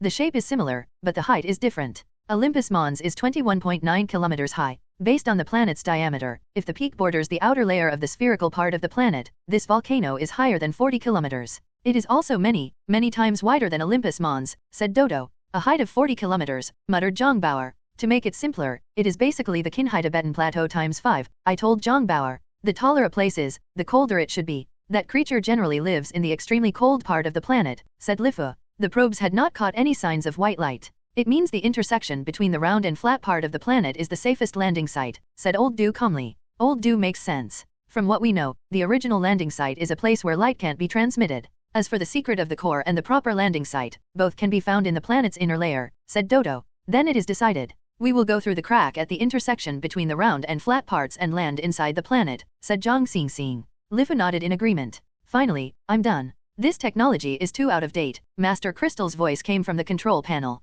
All done? Dondon asked. You should stick to being a foodie. While you were eating, I finished upgrading the operating system and the power system, said Master Crystal while putting his tools back into his backpack. Thank you very much, Master. That was a great help. I don't know how to thank you, said Zhang Xingxing with gratitude. You're welcome. I'll be happy with a suitable amount of compensation, said Master Crystal. You're too polite, Master, said Zhang Xingxing, who was still overwhelmed with gratitude. He had merely installed a piece of software that could be bought for 1 silver coin on Lido, muttered Domo to the side. System, plan, and destination. Everything is ready. Everyone, prepare your equipment. We'll take off in 10 minutes, said Zhang Xingxing. Fearless will carry the landing team near the intersection before flying. The ship will stop 250,000 kilometers away from the planet. Since sound wave transmission works, keep the communication channel open at all times, said Dodo. Finally, it's time to get the show going, said Zhang Bauer. All that is impossible can be conquered as long as we, the ZDL squad, are the ones on it, I said. What ZDL squad? Asked Old Du blankly.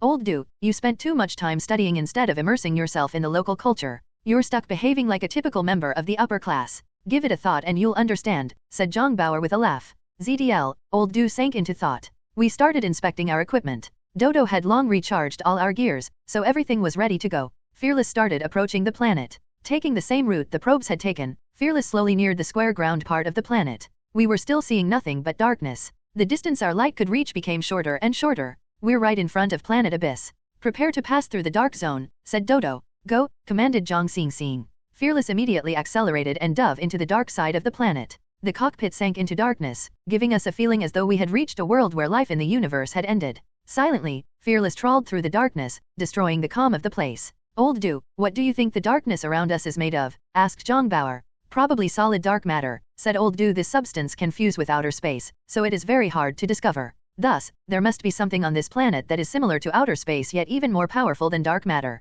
After over 10 minutes of travel, the ship finally flew through the dark zone and arrived at the place the probes had discovered the massive crack. Turn on your laser probes and scan the composition of our surroundings. Start calculating the landing duration as well, commanded Zhang Xingxing. The inner part of the planet was pitch black as well, but here, light and time were able to operate normally. Our laser probes started working at full throttle. It is negative 120 degrees outside. As for the air composition, it is 20% helium, 30% hydrogen, and 50% oxygen. It is not recommended for you to breathe in the air here, said Dodo. Negative 120 degrees? Will the highest peak surpass the limits of our suit? Asked Zhang Bauer. Theoretically, that shouldn't be possible. However, everything is also possible, I replied. It's like you haven't said anything at all, grumbled Zhang Bauer. We have no reference in our database for the substance that makes up this planet. It is a completely new element. If possible, collect a small sample for studies. After all, the discovery of new elements will also make one eligible for a medal from the League, said Dodo. Medal from the League? We should be happy about not getting a bullet from the League instead, said Zhang Bauer.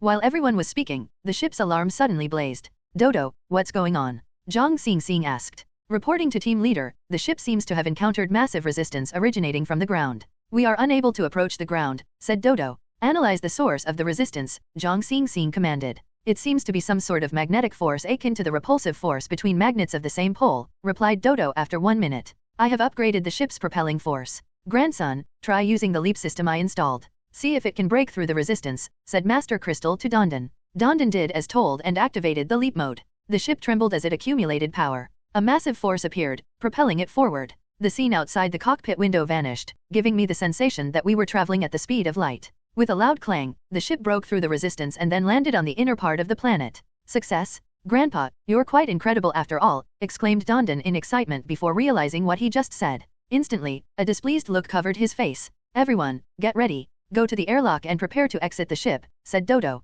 Lifa brought his people and their chests to the airlock before the rest of us. We entered one by one, and Dodo gave Titan an eternal spacesuit before he entered. After everyone entered, I stood up and prepared to enter as well. Canyue, make sure everyone returns safely. Zhang Xingxing's voice came from behind me. Warmth wrapped my heart, but I controlled my emotions and did not turn around. Rather, I merely raised my hand and made an okay gesture at her before walking away. I entered the airlock and went through the decontamination protocol like everyone else. This was a standard practice to avoid contaminating the planet with alien bacteria. Master Crystal put on the spacesuit he had brought. The spacesuit appeared rather outdated. Does your spacesuit work? Do you need a new suit? Asked Lifa. Don't worry. I know what I'm doing. Master Crystal tactfully refused the offer. Decontamination complete. You may step into the exit chamber now, the system notification sounded. Everyone moved into the exit chamber as the door to the airlock closed behind us. All preparations complete. Dodo, open the door. Everyone, prepare to leave, I said. When the door opened, I signaled at Old Du to exit. He was the first to walk out of Fearless and left his footprint on the ground of this Greyroid.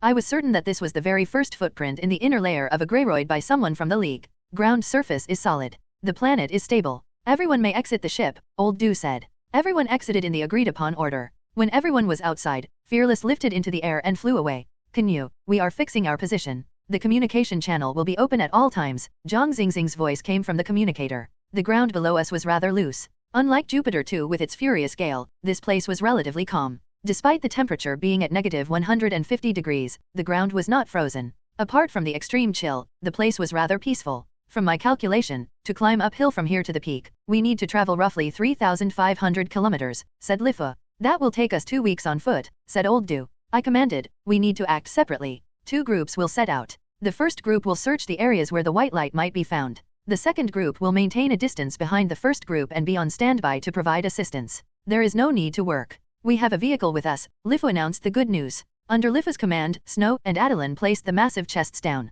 From 2 of the chests, they took out 2 rectangular objects and placed them on the ground. Lifa said to Snow, activate the armed off-road attack vehicle. When Snow pressed the button on the remote control in his hand, the rectangular objects started shifting rapidly. The connecting parts within each object extended outward one after another. After several minutes, 2 off-road attack vehicles armed with rail cannons appeared before us. My god, isn't this basically a transformer? Zhang Bauer exclaimed. No, the transformers are actual life forms. These are still machines, I said. Lifa had his assistants help him load the remaining chests onto the vehicle on the back before taking the driver's seat of the front vehicle. Once seated, he drove the vehicle toward me. I discovered that the vehicle was actually hovering on the ground, so its movement was smooth despite the rugged ground. Great explorer, you may get on with your forward party, Lifa said. Old Du, Dodo, come with me. The rest, get on the vehicle behind us. You will set off after 10 minutes. Follow behind us and be on standby to provide assistance, I said. I could see a disappointed look on Zhang Bauer's face for not being picked, but he remained silent. Dodo immediately notified Fearless of our plan. The vehicle carried us and advanced smoothly. I do not notice any power installations, and there are no wheels either. How does it move while floating in the air? Dodo asked curiously. It's the maglev technology. A magnetic device of the same magnetic poles was installed in the chassis. One part of the device slopes downward to face the ground while the other part provides a lifting force to the vehicle, reducing resistance when the vehicle is moving. Earlier, I noticed that this planet's ground is magnetic in nature. When I adjusted the magnetic system to the same pole as the ground, the vehicles gained the ability to float, said Lifa. How is the vehicle moving forward? I asked. Under the vehicle, there is a molecular fission device. By altering the molecular makeup of the air, a pushing force is created to bring the vehicle forward, said Lifa. Good lord. Isn't this the same technology the storms use? Looks like the Divine Empire's relationship with the storm race isn't simple at all, I thought inwardly. With the headlight on, the vehicle slowly advanced through the rugged landscape. Thanks to the headlight, I could see that the ground was made of a deep black substance. Lifa took out a scanner and scanned our surroundings. What kind of scanner is this? Dodo asked. This is a vibration detector, used to detect alien life forms. Any vibration within 300 kilometers will be detected by the waveband. The waveband encompasses numerous forms, such as sound waves, light waves, radio waves, and so on, said Lifa. But aren't we moving as well? The wind is moving as well. How does the device separate all that? I asked. My device is excluding all of us. As for wind movement or other similar movements made by nature instead of a life form, we have a full set of algorithms in the database that allows the system to differentiate between natural movements and movements of a living being. After all, there is a clear difference between the two, said Lifa. In short, this is a usage of big data, an application of the elimination method on big data, said Old Du. Yes, precisely, said Lifu. The armed off-road vehicle continued onward. Suddenly, a geological fault appeared in the path ahead of us, with the ground rising to a height of 20 meters. The middle of the fault was rather conspicuous because, unlike its surroundings, it was a pale yellow. The vehicle slowly approached the fault. As the vehicle advanced, it started making sounds. Seemingly affected by the fault, the vehicle started trembling and losing balance. Stop the vehicle here. We'll go take a look. With the fault there, we can't continue ahead anyway, I said. Everyone got out of the vehicle and walked ahead. The fault appeared like a steep 20-meter-tall cliff. The cliff walls were glossy and sleek, as though the ground had been cleanly cut through by a sharp hatchet. The yellow in the middle of the fault formed a clear contrast to its black surroundings. Dodo scanned the yellow rocks with his laser probe, and Old Du carefully took some samples of the yellow and black rocks before storing them in his bag. Canyue, Old Du, according to the probe, this yellow substance is actually a type of iron, said Dodo. Iron. Both Old Du and I were exceptionally sensitive to that term. Yes. From the atomic makeup of this yellow substance, it is definitely iron. But the black substance does not return any results. It is most likely a new element. The combination of the two elements seems capable of creating a massive magnetic force, said Dodo. Looks like this is a magnetic planet. Is it possible that the powerful magnetic force is the thing that has absorbed all light? Guessed Lifa. Possible. Perhaps this planet was originally shaped like a slab and was composed of magnets. An asteroid formed of iron was attracted by the magnetic force, resulting in a collision, creating this greyroid we're standing on, said Old Du. Let's find a path forward before thinking about all that, I said. We couldn't see the end of the fault with our naked eyes. Its height of 20 meters made it impossible for us to jump over it with our vehicle either. Canyue, I suggest we take a detour around the fault and see if there is a new entrance. Zhang Xingxing's voice came from the communicator. We followed her suggestion, and Lifa started taking the vehicle around the fault. After traversing nearly 100 kilometers, we still couldn't find the end of the fault. The vibration scanners weren't able to find anything either. We need to find a gap in this thing and continue inward. The temperature out here is reaching negative 170 degrees. It is putting a lot of strain on our suits. If we really have no choice, we might have to abandon the vehicle and walk, said Old Du. Why don't we blast an opening and create a less steep slope? I suggested. The noise of the explosion might alarm the beast. That should remain our last option, Lifu objected. I have an idea, Dodo said, but I don't know if it will work. What is it? I asked. Use a pulley to lift the vehicle over, Dodo said. We have the ropes to do it, but where do we get a pulley? How should we hoist something as heavy as this vehicle up? I asked. By dismantling this rail cannon. Its components will be enough for us to make one. Canyue, you will need to climb the cliff and find a spot to serve as the fulcrum. After the pulley and rope are fixed, we can get the others to come with their vehicle. We will use the weight of their vehicle to lift our vehicle, said Dodo. All right, we'll do that. Let's get moving, everyone, I said. Old Du and I started dismantling the cannon. About 10 meters later, Snow arrived with Master Crystal and the others in the second vehicle. After Dodo explained the plan to them, Titan did not hesitate to climb up the cliff with a rope to look for a suitable position to act as the fulcrum. I was envious of Titan's fit body. I would be happy if I could be even half as fit as Titan. The cannon has been dismantled. Only one wheel was found, said Old Du. One wheel is not enough. That will only allow us to move weight on a 1-to-1 ratio. That might not be enough to lift a vehicle with the other vehicle, said Dodo. I looked at the other vehicle and said to Old Du, dismantle the other cannon as well. Old Du immediately got started. The cannon was promptly dismantled, and a second wheel was taken out of it. At this time, Titan had already found a suitable spot on the cliff. A support pillar had been installed there and a rope dropped down from the pillar. Old Du tied one end of the rope around Dodo's body before tying the other end around himself. Then, Titan pulled them up the cliff one after another. Up there, Dodo personally assembled the two wheels into a U-shaped pulley combination. To preserve energy, each wheel was attached to 4 ropes. With everything in order, Lifa and I tied the two ends of the rope to the two vehicles. Snow, slowly move the vehicle, I said. Snow moved the vehicle in the opposite direction. As the force applied itself through the pulley system, the other vehicle was slowly lifted. Everyone worked in silence, and only the sounds of a rope being pulled taut could be heard in the air. For some reason, my heart started thumping nervously. As Snow continued driving his vehicle onward, our vehicle finally reached the peak altitude of the geological fault. Old Du and Titan immediately tossed their hooks out and worked together to pull the vehicle toward them. Success! Dodo exclaimed in joy. Cheers from the crew left in Fearless also came through the communication channel. Zhang Xingxing and the others were clearly paying close attention to everything we were doing. We did the same thing and lifted the other vehicle up the cliff with the help of the first vehicle.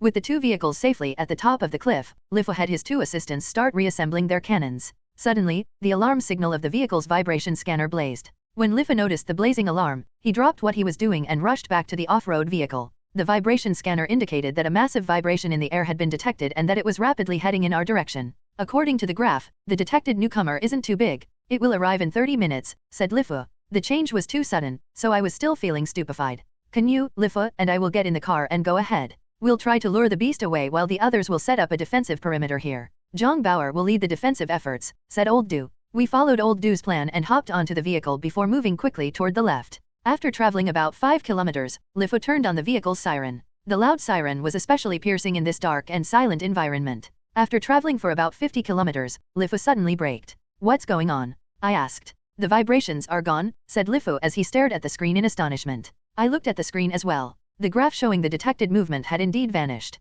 Suddenly, a blinding white radiance erupted from the darkness in the distance. White light! Lifu exclaimed. The moment the white light appeared, the vibration scanner started ringing again. The monster was heading right toward us. The beast is successfully baited. The scanner indicates that it is moving quickly. Contact in 10 minutes, Lifu said. Turn off all lights and the vehicle. Start using laser probes. Lifu will be in charge of the rail cannon. Let's get ready to defend ourselves, I said. Everyone immediately got to their positions. Old Du and I turned our morph-capable shields to maximum capacity. Canyue, a powerful net was prepared for us to capture the beast. When the beast appears, try to see if we can catch it, Lifu said. Excellent. Old Du was getting excited. I tightened my grip on my gun even as my palms sweated. Even after experiencing so many close brushes with death, I still couldn't stop feeling nervous when meeting a new monster. Contact in 6 minutes, Lifu reported. Bring it on. Let me see just what kind of a beast it is, I told myself. Contact in 3 minutes, Lifu continued the countdown. I turned off my gun's safety. Canyue, the signal has suddenly vanished, said Lifu nervously.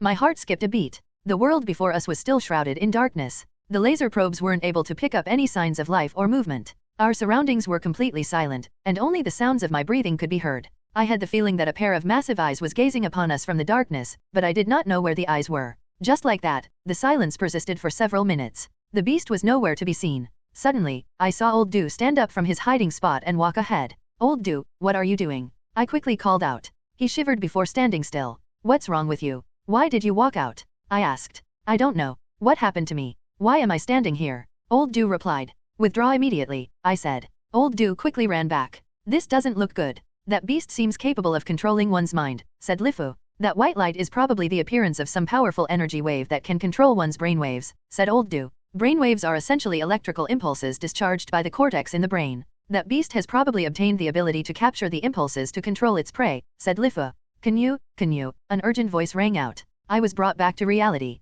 When I looked down, I saw that I had walked 30 meters away from my hiding spot. Canyue, wake up. Old Do's voice kept coming from the communicator. Good lord, I was also controlled. I exclaimed in alarm. While I was thinking, Old Do rushed over and pressed me to the ground. The beast is testing our reactions, Lifu said. What do you mean? I asked. The beast is controlling us with electrical waves so weak that we can awaken those controlled with just our voices. But I don't think it's that simple, said Lifu. I agree. If anyone else is controlled after this, we should wake them with electrical shocks, said Old Do. We will be too passive that way. With us out in plain view while the beast hides, it's like we're its toys, I said. What idea do you have? Lifu asked. Block all electromagnetic waves, stop using wireless communication, and communicate through hand signals. Also, cover our heads fully with the morph-capable shields, I said. Good idea. I'll help cover Lifu up, said Old Do. The shields immediately worked their magic. We were able to last 5 full minutes without having any of us controlled. That creature is definitely not far away. I need to think of a way to catch it, I thought to myself. My sixth sense told me that there was a life form moving about near me, stopping to study me every now and then. However, I was completely incapable of seeing it. That was an extremely uncomfortable sensation. However, I could also feel that the creature harbored no malice toward us. Suddenly, I had an idea. The temperature around us had reached negative 180 degrees. I signaled Old Do and Lifu to let them know that I wasn't under control before walking out of our hiding spot. After walking about 400 meters, I placed 3 timed flares on the ground before quickly withdrawing. 3 minutes later, the flares suddenly erupted, changing the temperature around us. Amid the greenish-white blaze, I vaguely saw a translucent silhouette in the air. Indeed, curiosity kills the cat indeed. It's there? Move. I shouted. Old Do and I charged forth while firing more flares around the silhouette. Meanwhile, Lifu shot forth on his vehicle. The numerous flares illuminated an area of over 100 square meters. Some even hit the body of the translucent figure. We could clearly see the creature struggling fearfully against the flame. A massive net dropped from the sky, fired by Lifu from his vehicle. It tightly wrapped around the creature. The net then contracted and even seemed to fuse with the creature's body, turning into a blue layer around the creature's skin. With nowhere to hide, the creature started growing and then started shrinking. The creature repeated the process several times. When it found that it couldn't throw the net off, it lay down on the ground and stopped moving. It's over. That was easy, I thought in astonishment. We stepped forth to get a better look at the creature. Beneath the blue net, the creature lay listlessly on the ground. Not a single part of its body was in a regular form. Its head was vaguely visible, constantly flickering, making it hard for us to get a clearer look at its head. It lay motionless, looking like it was sulking angrily. Lifu kicked the creature with his leg, but the creature remained motionless. I stopped Lifu. The creature had been forced to reveal itself after I forcefully changed the temperature with the flares. Prior to this, it had not displayed much aggression toward us. Thus, I felt rather guilty when I looked at its trapped state. Seeing that the creature wasn't responding, Lifu signaled Old Do to remove the shield around him. Snow, lock onto our position immediately. We have caught our target, said Lifu through the communicator. Old Do and I crouched down and continued studying the alien life form. I noticed that on its head, there seemed to be a transparent feeler. The feeler seemed to extend deep into the creature's body. Bang, bang, bang. A series of intense sounds rang out behind us. When I turned around, I saw Lifu furiously knocking his head against the vehicle's iron door. That was quite an eerie scene to behold. Old Do rushed forth and shook Lifu's body violently, trying to wake Lifu up. However, it did not work. I even wrapped the shield around Lifu's head, but that did not change anything either. This is bad. Lifu is being controlled by something with a stronger control ability. I became anxious. I signaled Old Do to try using an electrical shock on Lifu. Old Do understood my signals and aimed his stun baton at Lifu's head. This fellow is starting to play his tricks now, I muttered as I looked at the creature. It was still lying motionless, but I could vaguely see something flowing out of its shining feeler. I gestured at the creature to stop what it was doing, but it ignored me. Old Do gave Lifu 3 electrical shocks, each stronger than the previous, but Lifu showed no signs of waking up. In fact, the electrical shocks merely caused him to faint. However, His brainwaves were still controlling his body like a zombie, making him knock his head relentlessly against the door. Seeing that the electrical shocks weren't working, Old Do tossed the stun baton away and jumped onto Lifu, attempting to wrap his arms around Lifu. A shocking scene suddenly occurred. A powerful electrical current erupted from Lifu's body and blasted Old Do away. I was alarmed. After all, Old Do was protected by his shield and shouldn't be sent flying so easily. Old Do stood up and shook his head. Seeing that he was most likely unharmed, I was relieved. At that point, Lifu's blood had already dyed the door blue. If that continued, he would probably knock his head off his body. It was at that moment that I understood how scary the creature was. I recalled everything that had happened. It was likely that Lifu had angered the creature when he kicked it earlier. Will it also be angry with me since I was the one who had burned it with the flares? I wondered inwardly. While thinking about all sorts of possibilities, I continued gesturing at the creature, trying to express a sign of goodwill, but nothing seemed to work. Seeing that Lifu was on the brink of death, I steeled myself and switched off my shield. I shut my eyes and waited for my brainwaves to be controlled. What I waited for did not come, but Lifu did stop knocking his head against the vehicle. Success. I thought enjoy. But when I opened my eyes again, I saw myself in a world of white. I was surrounded by white fog, and the ground I stood on was loose and sandy. A doppelganger that looked exactly like me stood facing me. Is this a mirror? I thought as I stretched out my hand. However, my doppelganger actually stepped away from me. I'm not haunted, am I? I thought, alarmed. My doppelganger appeared to be in an unstable state as its body kept flickering in and out of view in a semi-translucent state. I suddenly realized that this doppelganger might be a form created by the creature. I might have been brought into the creature's four-dimensional world after my brainwaves fell under its control. Hello. We won't harm you. I'm Canyue. Can you understand me? I tried asking. My doppelganger opened its mouth to talk, but the only sound that came out was an ear-piercing static, resembling the zapping sound of an electrical current. Shit, we can't talk to each other. I must think of something, I thought. Just as I was about to start gesturing at my doppelganger, I noticed the sandy ground beneath me. I crouched and started drawing on the sand. First, I drew a massive star. Then, I drew a smaller planet beside it. I then pointed at the planet before pointing at myself, pointing out my origin to the creature. Next, I drew Bellatrix, the Greyroid, and the creature before gesturing to indicate that the creature I drew represented it. I pointed at the drawing of the creature and said, how about I give you a name? How about Bulow? Finally, I drew two interlocked hands between us. My doppelganger stood with its head askew while it stared at the sand. It seemed to have understood my meaning. It crouched as its back turned transparent and light green. It extended a transparent finger to the ground and drew over 10 circles before pointing at itself. That is you. There are a lot of you. You're Bulow. That is the name I give you, I gestured. Bulow did not answer me. Rather, it drew a massive circle on the ground. What does this mean? What does this circle represent? I was confused. I shook my head at Bulow to express my confusion. Bulow seemed to understand what I meant, and it turned around and wiped away half of the smaller circles before drawing the smaller circles within the big circle. Oh, this is your lair, I said.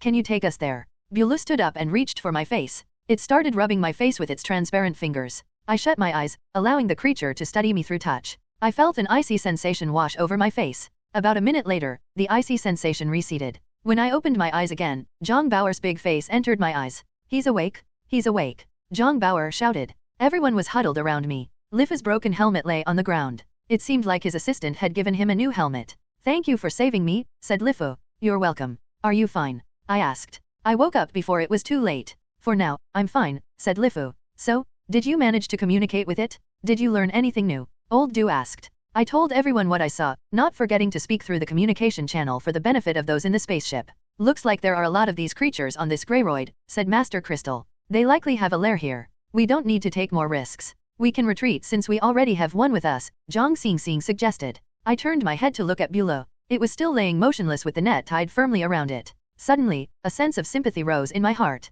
How was this a beast? I found it unreasonable to send it to a monster factory. I intend to release it, I said coldly, almost gnashing my teeth as I spoke. Have you gone mad? The Emperor will attack Blue if you do so, Zhang Baoer reminded me. It hasn't been easy to catch one. We can't release it. Lifu objected. Do you wish to resume knocking your head against the door? I asked. This is my mission. If we fail the mission, we will be punished harshly upon our return, said Lifu. Think this through, Old Do said. My mind is set. I can't sacrifice the life of a planet in exchange for the survival of another planet. Since I am the issue here, I'll personally explain myself to the Emperor, I said. A long silence descended. I support you. Old Do was the first to voice his stance. I don't care either way. At worst, I'll just fight a war, said Zhang Baoer. The entire crew of Fearless supports your decision, said Zhang Xingxing. Lifu shook his head in disappointment when he saw that we had made our decision. Don't worry. This is not your fault. I'll give the Emperor an explanation, I said. Sigh. Young man, you don't understand how terrifying and shrewd the Emperor is. You overestimate yourself. At the same time, you're underestimating the Emperor, said Lifu. I ignored him and took out the net withdrawal device to release Bulow. Bulow remained motionless on the ground while the flow from its transparent feeler slowed. With a whoosh, I pulled the net off Bulow's body. The moment Bulow was freed from restriction, its body swelled like a balloon. In the blink of an eye, it grew to the size of an elephant. White electrical currents continued flickering from its feeler. It moved its massive body toward me. I could see that its body was rippling like waves as its body flickered continuously. It seemed to be sizing me up.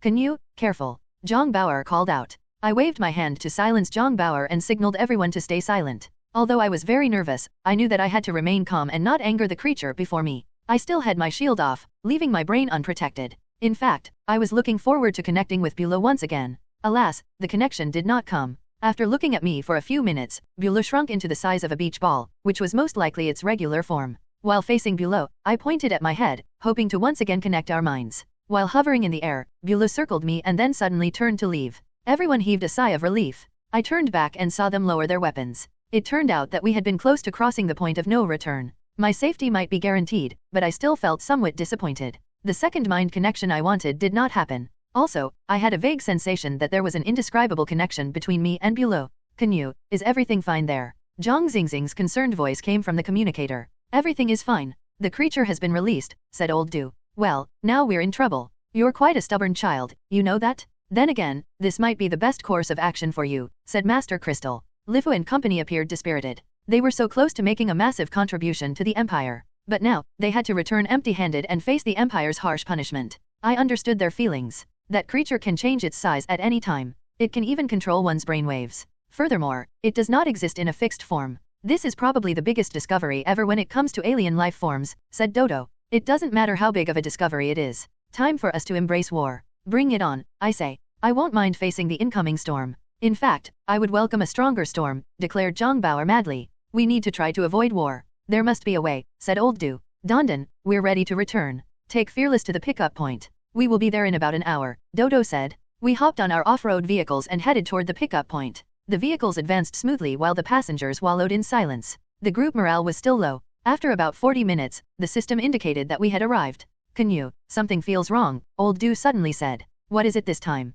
Zhang Bauer asked. When we came, we had to go through the steep cliff. However, the cliff was gone on our way back, said Old Du doubtfully. That reminded everyone. I recalled that we had to make a pulley to get us past the cliff. What in the world happened? What kind of a place is this? Don't tell me that this planet can also change its landscape at any moment. Zhang Bauer complained. That might be true. However, is there a second possibility? Old Du said. What second possibility? Come on, stop keeping us in suspense, said Zhang Bauer. Are we perhaps in an illusion? Are our brainwaves still under our control even? Asked Old Du. A chill crept up my spine. That was rather unbelievable. Was it possible that we were still in the creature's illusion? I can't take this anymore. What is real and what is fake? Damn this mission. Damn the Emperor for forcing us to this shitty place, cursed Zhang Bauer. Zhang Bauer's odd condition made me suspect that we were really all trapped in an illusion. I must calm down. Calm. Calm, I chanted inwardly as I slowly shut my eyes. A minute later, I opened my eyes. Nothing changed. Zhang Bauer was still cursing endlessly beside me. Dodo, we have reached the pickup location, Dondan's voice came from the communicator.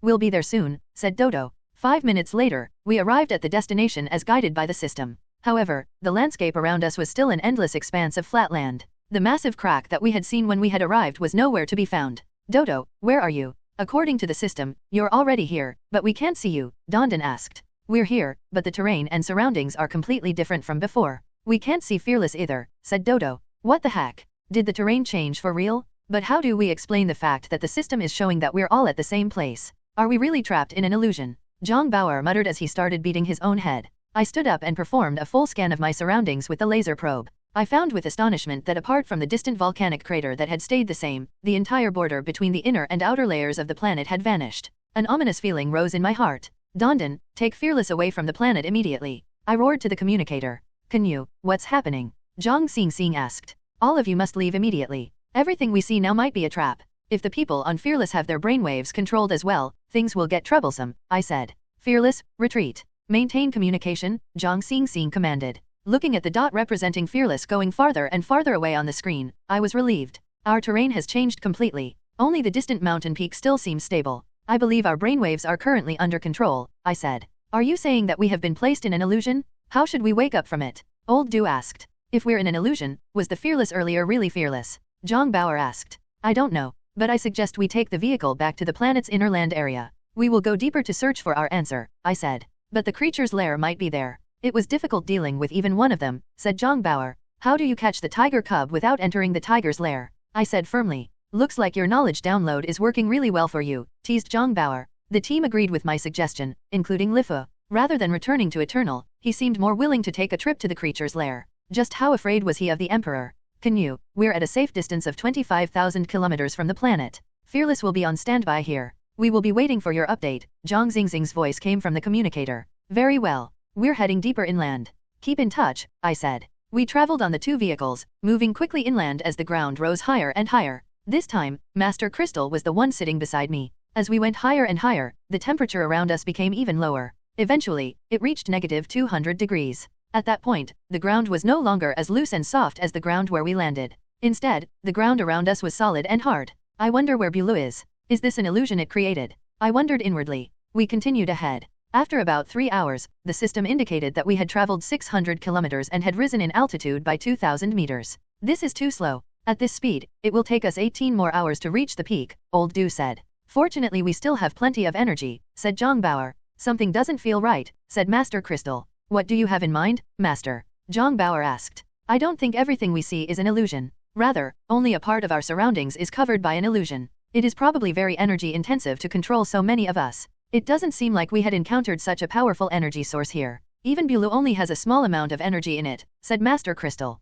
How do you judge the energy level? And aren't all of us in an illusion right now? I asked. That's why I feel like there is an issue we're not seeing here. Rather than being trapped in a complete illusory world, we are being herded by partial illusions to head in a certain direction, said Master Crystal. You mean our surroundings are real with partial illusions inserted among them for the purpose of pushing us toward the peak? I asked. Yes, I believe so, said Master Crystal. Impossible. That's impossible. Zhang Bauer denied. Why not? Think about it, Bauer, I said. If it's partial illusions, that cliff is probably real. Illusions can mislead your eyes, but they won't be able to make our off-road vehicles go over a non-existent cliff, said Zhang Bauer. You're right. Therefore, I believe we hadn't even returned earlier. We had merely been traveling in circles, said Master Crystal. Old fogey, are you silly? Even if we hadn't managed to reach our pickup point, the system had clearly indicated that Fearless had arrived at the same location. We might be under the effect of the illusions, but the people in Fearless are definitely still in a regular condition, said Zhang Bauer. But are you sure you really spoke to the team leader? Asked Master Crystal, alarming the entire group.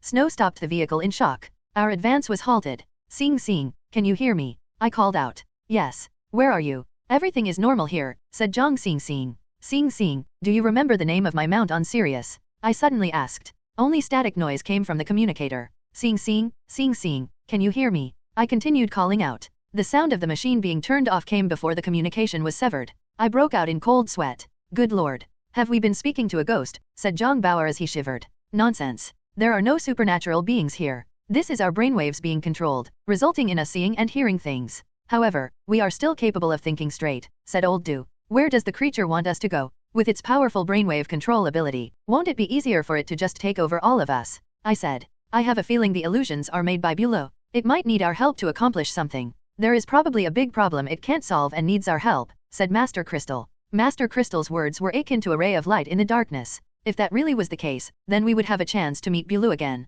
I still believe that Bulo can fully control all of us if it wants. It can just do so and make us perform that task. There is no need to go through so much trouble, said Zhang Bauer. Bauer, do you still remember the mass energy equivalence formula proposed by the blue scientist, Albert Einstein? Asked Old Du. Of course. You're referring to E equals mc²2, asked Zhang Bauer. Yes. E for energy, m for mass, and c for speed. To control the brainwaves of so many of us in our current environment will require a large amount of energy. Due to this planet's magnetic environment, our brains have been working overtime. Our brainwaves are probably moving rapidly. I don't believe Bulo has enough energy to control all of us that thoroughly, said Old Du. Let me think about it. This is a planet with controlling life forms. Bulo has limited energy, so it can only control a part of our brains. It intends to make us help it with something. But it is so powerful. What can we possibly do to help it? I said. I remember you said that Bulo had erased the circles it drew on the ground. The erased circles were redrawn inside the big circle. If the big circle is really their lair, it can directly add those circles into it. Why draw them outside before erasing and adding them back inside the big circle? Asked Old Du. Is it possible that the big circle is something else and not their lair? I wondered. Yes, it's probably something else. Perhaps it's a different life form, a gigantic life form that feeds on them. That is probably Lifu's true target, said Old Du. I can't keep up anymore. This is hurting my brain, complained Zhang Bauer. Either you Interstellar League folks are too incredible in logical deduction or you folks are too imaginative. If there really is a massive creature that preys on Beulah species, why haven't we seen any signs of it? Questioned Lifu. I understand. Because that creature is not here. I suddenly exclaimed in excitement. Where is it, then? Asked Lifu. I pointed above, up there. It is in the round sky section of the planet, the outer layer. Beulah is leading us to the peak, so that is probably the only path to the outer layer. Canyue, you have improved greatly. Usually, old Du is the one who makes these conclusions. What a surprise that you're the one doing it today, Dodo remarked. Organic brains are capable of autonomous evolutions. A machine brain like yours won't understand, said Zhang Bauer. I wonder how Zhang Xing and the others are. I tried the communicator, but I can't establish contact, I said. The planet's magnetic field has probably disrupted our signals. Zhang Xing and the rest won't act rashly after losing contact with us. They will wait for more updates, said Old Du. Lifu, let's work together and catch that big creature. That way, you'll also be able to complete your task, I said. Good. Who cares how big it is? We'll catch it. This time, there's no letting it go, said Lifu. Master Crystal said, we need to draw a proper plan. Even a smaller creature here can already give us so much trouble. The big creature that preys on these smaller creatures is probably even scarier. Our odds of success are too low. Focus on getting to the peak leading to the outer layer first, I said. Through deduction, the forward team reached a conclusion and decided on a goal. A unanimous decision was reached to work toward the new goal. We continued heading toward the peak on our off-road vehicles, our morale much higher than before. Dodo continued trying to contact Fearless, but no communication was established. Canyue, how do you think Beulah had produced the voice speaking to us earlier? Zhang Bauer whispered to me. It had probably schemed our surface memories and used the information to recreate the voice, I said. From the 5-dimensional core you saw in Jupiter 2, any chain of events can branch into countless realities. Is it possible that the voice actually belongs to Xing from a different reality? Said Zhang Bauer. Damn you, fatty. My brain is already being worked to its limits. Please stop pouring such complex possibilities into my brain, I scolded. Zhang Bauer snickered before shutting his mouth. I could see that the fellow had definitely done it intentionally. He was trying to give me some trouble. Our vehicles continued tearing through the pitch-black darkness. The temperature around us lingered around -200 degrees. We kept our headlights on, hoping that Beulah would show itself again. Old Du, do you think the creature can actually keep up with us? After all, this is quite a long journey, said Zhang Bauer. So long as our communication channel remains shut, it means we're still within range of its control. Also, I had seen that it could even fly, said Old Du. After we traveled non-stop for 10 hours, the ground before us rose into a steep cliff. Leader, the cliff is sloping upward at an angle of almost 60 degrees, reported Snow, who was in charge of driving. Why did the terrain ahead of us suddenly become a cliff? I muttered. Master Crystal said, perhaps we are going to reach Beulah's lair soon. Everyone, be on high alert. Pay attention to your surroundings and do not fire your weapons unless absolutely necessary to avoid provoking them. The vehicles continued onward. We all breathed deeply to calm ourselves while observing our surroundings carefully. Our surroundings were still silent and calm as we started climbing up the steep slope. The higher we went, the lower the temperature was. The temperature had been -200 degrees on the plains. Now that we had reached an altitude of 1,000 meters, the temperature had dropped by about 1 degree. If the temperature continues declining at this rate, when we reach the peak, the temperature would surpass the absolute lowest temperature possible, said Dodo. If it gets lower than -273 degrees, it will be beyond our suit's ability to withstand, said Zhang Bauer. That's not possible. Lower than that and all particles will stop moving altogether. Nothing can be colder than that. Our mere appearance has changed the activity level on this planet, so that will never happen, said Old Du. We continued climbing up the slope. As the journey dragged on, it felt like we were climbing a mountain without end. After about 3 more hours, I heard an odd sound coming from the vehicles. A few minutes later, a series of zapping sounds rang out as the vehicles stopped moving. The off-road vehicles can't go further. It's -250 degrees here. The vehicle has been damaged by the cold, said Snow. We're currently at an altitude of 25,000 meters. We still have a journey of 300 kilometers to reach the peak. We will have to go on foot from here on out, said Dodo. Everyone get off the vehicles and carry any equipment you can. We'll be walking, I said. Canyue, there is no turning back anymore, right? If there is no exit at the peak, that might be where it ends for us, said Old Du softly. I know, but don't say it. That will affect morale. We still can't contact Fearless either. I wonder how Xing and the others are doing, I said. Lifu had everyone put on the unique temperature-regulating outfits he brought in his chests. We might be facing the lowest temperature in the universe soon. Everyone, be ready, said Lifu. I did not expect to experience the textbook coldest possible temperature so soon, said Old Du with a sigh. If we can discover a temperature below -273.15 degrees Celsius, we will leave our names in the history books throughout the universe, said Dodo. Our names? No, Zhang Bauer and Li Canyue are enough. Why does a machine like you need your name in history books? Zhang Bauer teased. Why do you keep calling me a machine? Dodo complained. The group prepared to proceed on foot. Suddenly, I noticed Snow and Adeline carrying the chest with the liquid bomb Zhang Xing had warned me about behind the group. Canyue, look at this, old Du called out to me from behind the off-road vehicle. I walked toward him and saw a clear imprint on a seat at the back of the vehicle. The imprint had a clearly different temperature than its surroundings, and it looked like the imprint was left by the weight of something that was there previously. Below, it has been hitching a ride with us all this while, I said. This creature's temperature is clearly different from its surroundings, but our infrared temperature probe can't detect it, said old Du. Maybe the body heat of these creatures is entirely different from the concept of heat we understand. It is probably right beside us right now, I said. Both old Du and I looked around us. But apart from the freezing terrain, our probes did not pick anything up. Bulu is definitely a life form with a molecular and atomic makeup we are completely unaware of. That's why all our devices can't detect it. We can only rely on our naked eyes to see it, said old Du. Just ignore it for now. Let's get going. It does not seem to harbor any malice toward us anyway, I said. The team set off with all sorts of equipment and started the difficult climb. The final leg of the journey was extremely steep. The higher we were, the steeper it was, giving us the sensation that we were actually climbing a pathway to the heavens. At such an altitude, the air composition was also very different from below. According to our data, nitrogen made up 70% of the air up here, while oxygen had dropped to about 10%. We continued climbing while carrying our various equipment. The higher we went, the more we gasped for breath. Suddenly, the alarm light on the vibration detector carried by Titan and Dodo blazed. When Lifu saw it, he rushed forward to get a better look at what the detector had picked up. About 250 kilometers above us, an area is shaking violently. As per the system, the shaking area is over 10 square kilometers in size. The airflow up there also varies, Lifu said. Canyue, looks like you're right, said Zhang Bauer. I raised my head and saw that the mountain peak we were heading to was still shrouded in darkness. Something told me that a difficult trial was waiting for us there. Approach the peak slowly. Lifu, keep your eyes on the data picked up by the detector. We need to gather as much information as possible before making our plan, said Master Crystal. Everyone continued the slow climb. I turned off my gun's safety in preparation for anything unexpected. The temperature around us kept dropping, eventually reaching negative 270 degrees.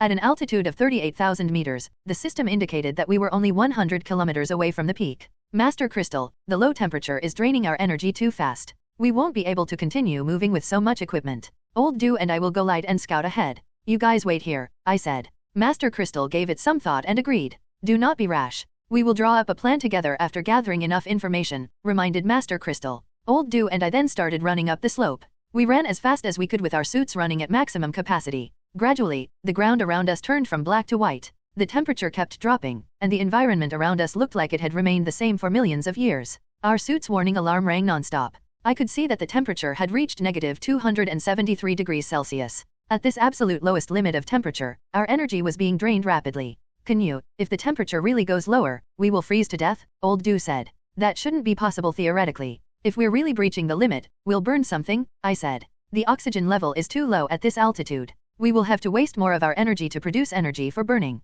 That will only accelerate the drain, said Old Du. Instantly, the system warned us that the temperature had reached negative 273.15 degrees. Both of us slowed down and stared with bated eyes at our system. Our surroundings were so silent it was scary. It almost felt as if everything was still here. Abruptly, the system erupted with an even louder alarm. The temperature had reached negative 273.16 degrees. Our defensive system was on the verge of collapse. Burn, I roared. Old Du immediately turned on his flamethrower, increasing the temperature around us. The energy is draining rapidly. Let's advance as quickly as we can, said Old Du. We ran madly forward, falling over and over on the hard ground only to climb back to our feet before continuing to run. About 10 minutes later, I noticed that the ground around us had changed from white to light red. Wait, the ground coloration seems to be different here. Old Du, slowly turn your flamethrower off, I said. As Old Du slowly turned his flamethrower off, the temperature stabilized at negative 272 degrees. We heaved a breath of relief before collapsing onto the ground. I did not expect the two of us to experience a temperature below the absolute limit.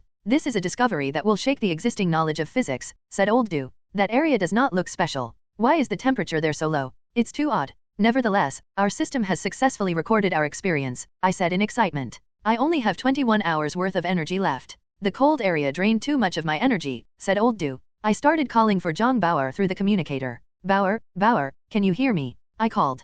Can you? Yes I can, Bauer's reply came, but it was unclear and kept cutting off. The absolute cold zone has probably interrupted our signals due to the stagnation of the particles there. However, we still need to update them on our discovery, said Old Du. I tried to tell Bauer as much as I could through the problematic communication channel before turning to face Old Du again. Come on. Let's continue, said Old Du. I was about to step forward when I felt someone knock against my back. I turned around and saw a transparent copy of me with red ripples around its body standing behind me. I was startled, but I quickly calmed down when I recalled that the doppelganger was most likely Bulow. This is Bulow. Look at the red ripples. It probably failed to stay hidden due to the increased temperature, I said as I stopped Old Do, who had quickly drawn his gun. It has been following us all this while. Why is it showing itself now? Canyue, try removing the shield protection around your head, Old Do said. I wonder how it went through the absolute cold zone, I muttered. I walked over and tried to have Bulow form a connection with my mind. I reached out with one hand, trying to have Bulow shake my hand. However, Bulow moved aside and avoided my outstretched hand.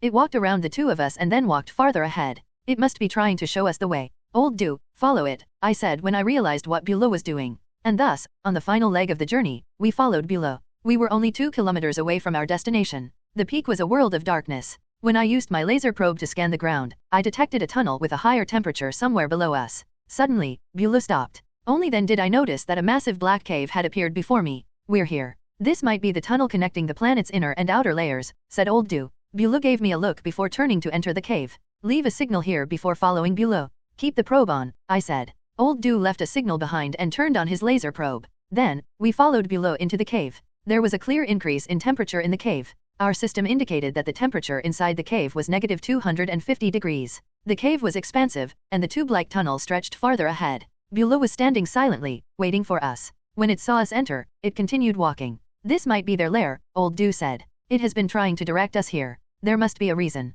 Old Do, keep your guard up, I said. We walked silently behind Bulow in the seemingly endless tunnel. As time passed, Bulow's translucent silhouette slowly faded. I wonder if this fellow will turn completely invisible again later, I wondered. We walked for over 1 hour before fierce hissing winds sounded ahead of us. It seemed like a perpendicular tunnel lay ahead of us. In front of us, Bulow stood before an opening. I walked forward and saw a perpendicular black tunnel beyond the opening. It was several kilometers wide and led deep down and high up. Within the tunnel, the wind was fierce, forming a great contrast to the still environment outside the tunnel. I tried scanning the perpendicular tunnel with my laser probe, but I found nothing. When I looked at Bulow's fading body, an idea rose in my mind. I turned on my searchlight, and an inconceivable sight unfolded before me. Under the searchlight, countless irregular forms with translucent and rippling bodies were revealed. These forms were all crawling up the walls in the black perpendicular tunnel. A stream of broken transparent substances was constantly falling down from above. These things are probably Bulow's kin. What a surprise that a life form that not even the laser probe can detect is actually visible with the naked eye, I said to Old Do. When we aimed our searchlight up the tunnel, an even scarier scene appeared before us. At the top of the tunnel was a layer of thick darkness where not even light could pass. Hundreds of thorn tentacles extended out of the darkness, and 3 clawed digits tipped the end of each tentacle. The tentacles were constantly grabbing at the transparent bodies climbing up the wall. The moment a tentacle caught one of Bulow's kin, it vanished into the darkness. At almost the same time, a different tentacle shot out of the darkness and dropped the remains of the transparent creature down. Then, the tentacle would resume its job of capturing the transparent creatures. The tentacles were so fast that I could barely see any creature reach the darkness successfully. Despite their grim fate, the transparent creatures continued streaming up from deep below. The scene repeated itself again, and it was truly eerie to behold. This is basically a slaughter. These transparent creatures look like they're trying to escape, whereas the creature at the top is feeding on them, I said. Can these transparent things even be considered life forms? Perhaps they are merely part of the local ecology. Old Do wondered. Well, it seems like the top is the exit. If we want to go out, we have to go through the darkness. I wonder what ability the creature up there has and what kind of form it exists in, I said. That powerful creature is probably what the Emperor wants us to catch. Bulow can control our brainwaves, but the creature up there is eating Bulow's kin like snacks. It is clearly a powerful creature, said Old Do. I suddenly realized that we had been focused on the new tunnel and had neglected Bulow. When I turned around, I saw that Bulow had stopped assuming my form and had returned to an irregular spheroid form. Its body flickered with red ripples as it lay blankly on the ground. Canyue, why isn't it attacking the shadow with its kin? Has it evolved into a higher level of intelligence? Asked Old Do. Do you think this is an android that can self-upgrade? I don't think that's the case, I said. I bent down and studied Bulow. I saw the substance in his feeler start flowing quickly, and the red ripples on its body flickered. I believe it might have been injured. This unstable invisibility is probably also related to its injury. Therefore, it was unable to join the assault, I said. That makes sense. We need to try communicating with it, Old Do said. Who's doing it? I do have experience communicating with it once, I said. I'll do it. I want to give this experience a try. The substance in its feeler is flowing as quickly as when it had communicated with you. This must be a signal, said Old Do. I nodded. Old Do then shut off the shield around his head. Before long, I saw Old Do sitting down on the ground. The communication must have started. Since there was time to spare, I continued observing the scene before me. I discovered that the creatures attacking the shadow creature were not uniform in size. One thing they all shared was the rapidly flowing substance in their feelers. It seemed to be a form of attack. Suddenly, I understood something. Bula's species could only attack through brainwaves. Meanwhile, the shadow creature was not only resilient to such attacks, but it was also capable of physical attacks, an ability Bula's species lacked. Thus, they could only be slaughtered helplessly. What I couldn't understand was why they would charge unceasingly upward. Just what was it on the outer layer that attracted them so much? Canyue, where are you? We're inside the tunnel. Zhang Baoer's voice suddenly came from the communicator, breaking my concentration. Go along the tunnel. There is only one way. Old Du and I are at the end, I replied. Roger. On our way, said Zhang Baoer. About an hour later, footsteps sounded behind me. Zhang Baoer and company had arrived. We wasted a large amount of energy going through the coldest zone, complained Zhang Baoer the moment he appeared. I gestured at him to be quiet. Old Du, is he communicating with the creature? Zhang Baoer asked. I nodded before pointing at the opening behind me, gesturing at everyone to take a look. Unsurprisingly, everyone was greatly stunned by what they saw. Looks like this is the path to the outer layer. That shadow is probably our target, said Lifu. I just can't understand why these creatures are running to their deaths. What's the point? Zhang Baoer said. Old Du is probably talking to Bula right now. We'll know more after he's back, I said. Time passed, and eventually, 2 hours had gone by. Why is it taking so long this time? I wondered inwardly. Immediately, the substance within Bula's transparent body started flowing rapidly. The red parts on its body, which I had assumed were wounds, gleamed brightly. Old Du is fine, right? I grew nervous. The red shone intensely for a while before calming. After a few minutes, the flow in its body slowed down again, and Old Du opened his eyes and slowly stood up. How was it? What did you talk about? Zhang Baoer asked before I could say anything. Old Du looked at everyone, then said, we must help them go through the black layer. Only then will we be able to face the giant monster above. What kind of a monster is above us? Asked Master Crystal. This planet's outer layer is actually a chunk from the core of a star that was thrown out after a black hole had evaporated. The chunk was highly radioactive, and when it collided with a magnetic asteroid, it became what it is today, said Old Du. Black hole evaporation? That does not seem right. Are we going to throw physics upside down yet again? Exclaimed Dodo. Iron brain, just be straight with your doubts, said Zhang Baoer. Dodo turned its head as it thought. What Old Du said was too different from the records in their database. Thus, it was performing an intense calculation to take in the new information. After a long while, Dodo said, in 1975, a blue scientist named Stephen Hawking proposed the popular black hole evaporation theory. He believed that any object thrown into a black hole would not cease to exist. The object would merely exist in a new form. Even when a star is swallowed by a black hole, the memory of the star will be preserved. After swallowing a large amount of energy, temperature, and radiation would exist in a black hole. According to Hawking, as a black hole emanates energy and radiation, the mass and rotational energy of the black hole would reduce. The black hole would shrink and ultimately vanish. Old Du's theory that the outer layer of this planet is the remains of an evaporated black hole is problematic because the time it takes a black hole to fully evaporate spans a larger amount of time than the current age of the universe itself. If we assume that the universe is far older and that it would never shrink, there still shouldn't be any black hole that had finished evaporating at this point in time. That is because, currently, all black holes are growing more than they are evaporating. The speed of evaporation will only surpass the speed of growth when the universe is old enough that the temperature is lower than these black holes. That will take a very long time. The universe itself will probably expire before a black hole vanishes. It will probably take an insane period of time like 1099 years. Thus, no black hole should have evaporated as of yet. Dodo, you missed a few points. Time to give your database an update, said Old Du. What do I need to do? Let me know. I'll get to it immediately, said Dodo. 2 points. Firstly, according to existing theory, collisions between black holes and collisions between stars have been happening. Therefore, is it possible that this substance is a byproduct of a collision between two parallel universes? Secondly, micro black holes exist. For regular giant black holes, the process of releasing particles is very slow, the process we know as evaporation. For micro black holes, the process is quick and like an eruption, said Old Du. Micro black holes have mostly remained a theory. An outer layer so big theoretically couldn't come from a micro black hole, argued Dodo. I believe there is a possibility that this might be the byproduct of the collision between parallel universes. In the books of the Eternal Civilization, our current universe originated from the collision of two parallel universes. The heat energy resulting from the collision brought about the formation of stars. In that case, this black outer layer might be a fragment from that time, said Lifu. Dodo argued, but Old Du said that Gliesens had discovered a similar celestial body in the Scorpius constellation. Let's suppose the black outer layer really comes from the collision of parallel universes, fragments of evaporated black holes from a different universe. The magnetic celestial bodies in our universe are not all blocky in nature. And yet this celestial body we named Greyroid is a unique planet with flat land and a round sky. Dodo made his argument well. We weren't able to argue against it. We sank into thought, contemplating the issue. After a long while, I suddenly thought of something. There is no issue with what we define as a greyroid. However, we were wrong in our assumption on the form of a greyroid, I said. Canyue, what do you mean? Dodo asked. Coincidence. This is a mere coincidence. The planet with the round sky and the flat ground that the Gliesens had seen previously is the same as this planet due to pure coincidence. I believe that this greyroid should be redefined as a new celestial object that is created after an evaporated black hole collides with a magnetic celestial object and spits out fragments of a star's core. This classification should disregard the object's shape, I said. I agree, Lifa said. Dodo argued, but according to Hawking, when a black hole evaporates, what it releases is not physical in nature. Zhang Bauer boorishly interrupted, even the great physicist himself mentioned that it is merely a possibility. Time to give your iron head an upgrade. Finally, the discussion on black hole evaporation reached an end. Although Dodo was still grumbling non-stop, nobody bothered to continue the discussion. Old Do, go on. What happened after the collision? I asked. This place is eerily calm, said Old Do. The dark space here feels like how things were like prior to the Big Bang, a static space with no matter or time, said Dodo. How are you certain that prior to the Big Bang, space was completely empty? A lot of blue theories still need to be verified, said Master Crystal. True. There is another theory claiming that the universe was the result of the collision of two black holes. There is also a theory claiming that the universe came into existence after countless high-energy particles exploded, causing the universe to swell before condensing, Old Do added.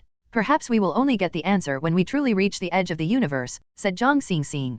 Just like that, Fearless hovered silently surrounded by darkness. Zhang Xingxing unfurled the scroll Master Wind gave us. Surprisingly, the scroll was actually an image projector. On the scroll, the exact coordinates of Planet Abyss were projected. But when we checked the location given by the scroll, we saw nothing. Weird, is the planet constantly changing its coordinates, said Old Do. Impossible. Each time our explorers came, they landed on the same coordinates, said Lifa. That's odd. Don't tell me this planet also knows how to hide, said Zhang Bauer. Ignore that for now. Dodo, head to the coordinates, Zhang Xingxing commanded. Old Do continued browsing the scroll. The next scene displayed by the scroll was a team that had landed on Abyss. The scene was pitch black, and relying on their lighting system, they could see that it was a world of darkness. From how it looks, there shouldn't be anything on this planet, I said. The fact that the monster lives in such an environment should be enough to show how powerful it is, said Lifu. Have you not studied these recordings? Asked Old Do. This is the Empire's highest level secret. Only His Majesty and those from the Sacred Wing race can know about it. This is my first time seeing it, said Lifa. Why is there no sound from the scroll? Asked Zhang Bauer. Yeah. The audio files of the recordings have been lost. Even the scenes we're looking at are reconstructions from the words of the explorers. The original recordings have all been lost, said Lifu. What? Video reconstruction from words, exclaimed Zhang Bauer. I thought they were filmed by the crew on the ground. At the same time your eyes see something, your words are recording your sights. That is the theory of five-dimensional technologies, said Lifa. Zhang Bauer stuck his tongue out. Looks like the Eternals have already grasped five-dimensional technologies. Good thing I didn't decide to let them attack Blue, I thought inwardly. Team leader, Canyue, come take a look. Old Do cried out. We huddled around the scroll and saw that the scroll was displaying a series of white lights. In the midst of the white light, a massive mountain-shaped silhouette could be vaguely seen. That was where the recordings in the scroll ended. What? It's over just like this? Just what kind of a clue is this supposed to be? Zhang Bauer complained. Even after spending so much time and energy on it, this is all the Empire has learned after all these years. Sigh, said Master Crystal. There is already a lot of information in this scroll, a voice rang out. Everyone looked over and saw that it was Dodo. Ah, big-brained robot. Come tell us. What did you glean from the scroll? Zhang Bauer said. The scroll carries several important pieces of information. Firstly, the planet consists of a black substance, resulting in a planet that does not reflect the light from Bellatrix. Its surface temperature is probably low. Also, when I checked, the outer space's temperature here is negative 150 degrees. Secondly, the white light we saw was probably the range of the creature's light control. In other words, the area beyond the white light is also the area out of the creature's reach with its control ability. Thirdly, a mountain-like silhouette was shown. I had a 3D model of it constructed, and it might be the creature's lair, said Dodo. What a surprise. Your robotic brain is quite capable. After all, even Zhang Bauer was impressed. There is still something we don't know. How many of these creatures are there? If there's only one, we can send some robotic scouts to search the planet's surface before landing beyond the creature's range after locating its lair, said Dodo. If there is more than one, Zhang Bauer asked. Then we can only rely on luck when landing, said Dodo. How many of these creatures are there in existence? Asked Zhang Xingxing. I'm unclear, but I have a rough idea of the landing site. All our previous teams landed in the center of the planet's equator, said Lifu. Immediately, Fearless sound wave reflector sounded. This reflector will only activate when it encounters something solid, said Old Do. Everyone looked outside the window, but apart from the blanket of darkness, we could see nothing else. The reflector was getting louder and louder. Team leader, we have arrived at Planet Abyss's coordinates, said Dodo. Stop the ship immediately. Stop advancing, commanded Zhang Xingxing urgently. Dodo immediately had the spaceship stop.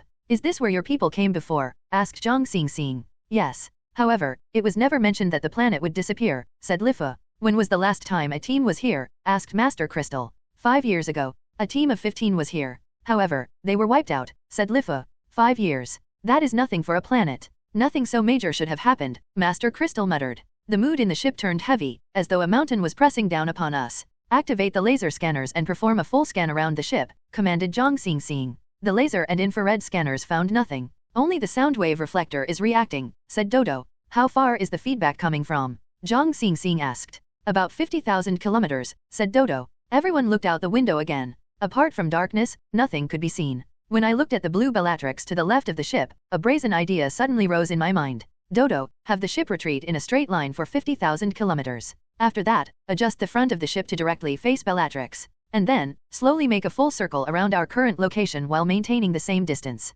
Keep paying attention to the reflector's feedback, I said. Dodo looked at Zhang Xingxing. She nodded to indicate her agreement. Roger. Dondon, assist me, said Dodo. As Dondon pressed down a button, the ship started slowly retreating. Slowly increase the speed, said Dodo. The ship gradually increased its speed. About 1 hour later, the sound wave reflector indicated that we were 100,000 kilometers away from the source of feedback. Activating circular movement. Keep the ship facing Bellatrix, said Dodo. Slowly, the ship moved in a circular trajectory. I was extremely nervous, but my intuition was telling me that I was right. The ship slowly moved in a circular trajectory. After about 10 minutes, a massive black silhouette appeared, blocking the dazzling Bellatrix from our view. I felt a chill creep up my spine. To have something so massive near us without being able to see it felt the same as having a massive creature staring at you while swimming in the sea. My god. Is this planet Abyss? It blends perfectly with the space around it, exclaimed Zhang Bauer. The ship continued circling planet Abyss, borrowing Bellatrix's light to measure the planet's size.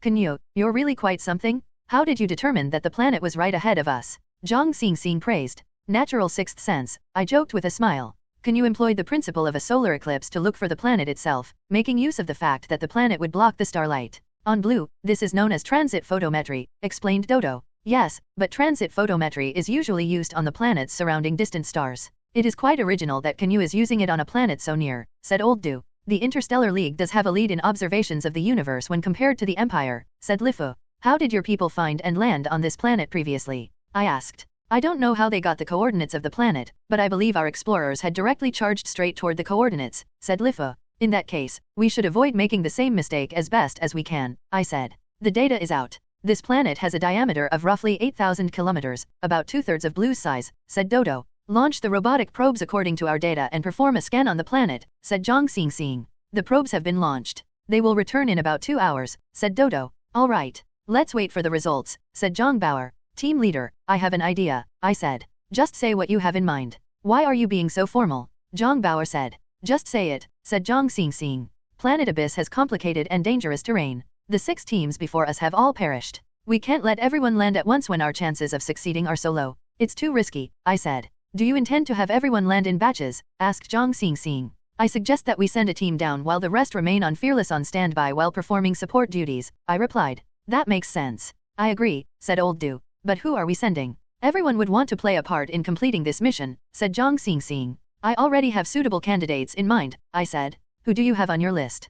Zhang Xingxing asked. Old Du, Bauer, Titan, Dodo, and me, I replied. Nobody could argue against that list. Even Zhang Xingxing knew that as the leader, she wouldn't be in the landing team. As decreed by His Majesty, the 3 of us also need to land, said Lifu. I nodded. I knew he was on a mission. Cough, cough. Why don't you let me go with you as well? Master Crystal suddenly offered. Old man, don't joke. We're not going on a tour, said Domo. I only look old and am not actually old, argued Master Crystal. I was very surprised that Master Crystal would actually offer to come. Master, I must go with you, said Sarge. No, you stay. It will be hard to move around with too many people, said Master Crystal. I understood that that was Master Crystal's way of protecting the youth. Sarge, stay in the ship and help the team leader. He wanted to say more, but when he saw the firm looks Master Crystal and I had, he gave up. Team leader, the probes have returned, said Dodo. Everyone grew excited. Since the probes could return, there was a chance we could return from this trip. The data is not optimistic. Of the 3 probes, only 1 returned. Because image transmission is not possible here, we can only hope that the probe is back with the information we need, said Dodo.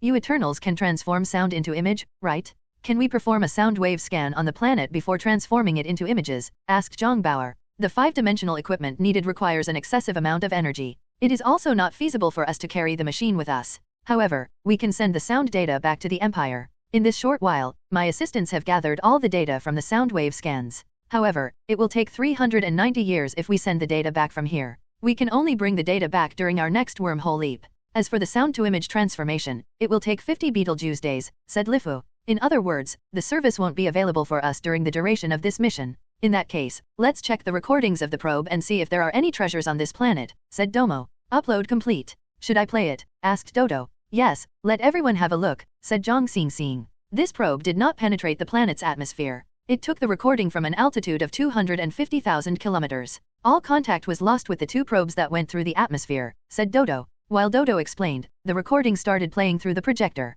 We could clearly see that under the light analysis mode, all light within 150,000 kilometers around the planet would drop straight into the planet and be absorbed. The planet seemed to fuse with the dark matter in outer space, making it impossible for a recording to be made of its surface. From the sound wave scan of the probe, half the scanned surface was craggy and uneven. The data also indicated that the planet was a sphere, but the other half of the data was very odd because the data made it seem as though the planet was also completely flat. What is this? Dodo, can you analyze this with your database? Said Zhang Xing. I made a comparison between the data and all records in my database. Similar readings will only be obtained from meteorites or irregular asteroids. Large-scale planets have never given off such readings before, said Dodo. Perhaps this is a planet with an irregular form. I asked. That is likely. I also believe that the planet has an extremely odd shape, said Old Du. Old Du, what shape do you think this planet has? Asked Zhang Bauer. Bauer, do you remember the saying, round sky and square land? Asked Old Du. Of course. In ancient times, the people of the East believed that the sky is round and the land is square.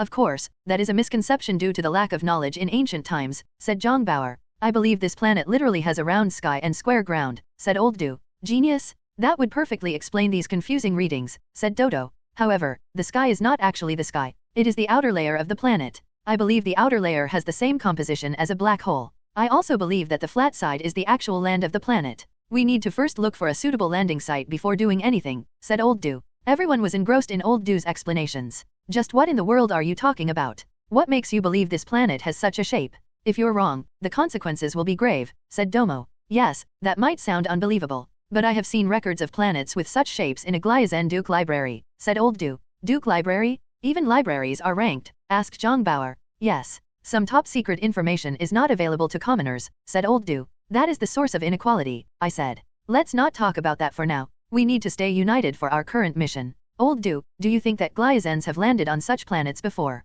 Zhang Xing asked. Planet Glies is located at the place known as Libra on Blue. Beside the Libra constellation is the Scorpius constellation. There are 3 popular stars there, Sigma Scorpii, Antares, and Tau Scorpii, said Old Du. Yes, those 3 stars are very popular on Blue as well. Antares, in particular, is also known as the Dragon Star, said Zhang Xing. But to be precise, the 3 stars are actually double star systems with massive primary stars. Both Antares and Tau Scorpii have blue dwarf stars as their companion stars, which they are suppressing. Sigma Scorpii is the exception, its companion star being is just as massive as it. In the past, the League believed that there was some sort of energy maintaining the balance between the 2 stars, said Old Du. When was that? Asked Zhang Xing. 300 years ago. A group of explorers discovered the system while searching for iron. They even discovered a black object that couldn't be scanned between the 2 stars. They used the same transit photometry technique to finally discover the planet, said Old Du. Big guy, can you get to the point already? Urged Domo. The team discovered that the object had a semicircular shape.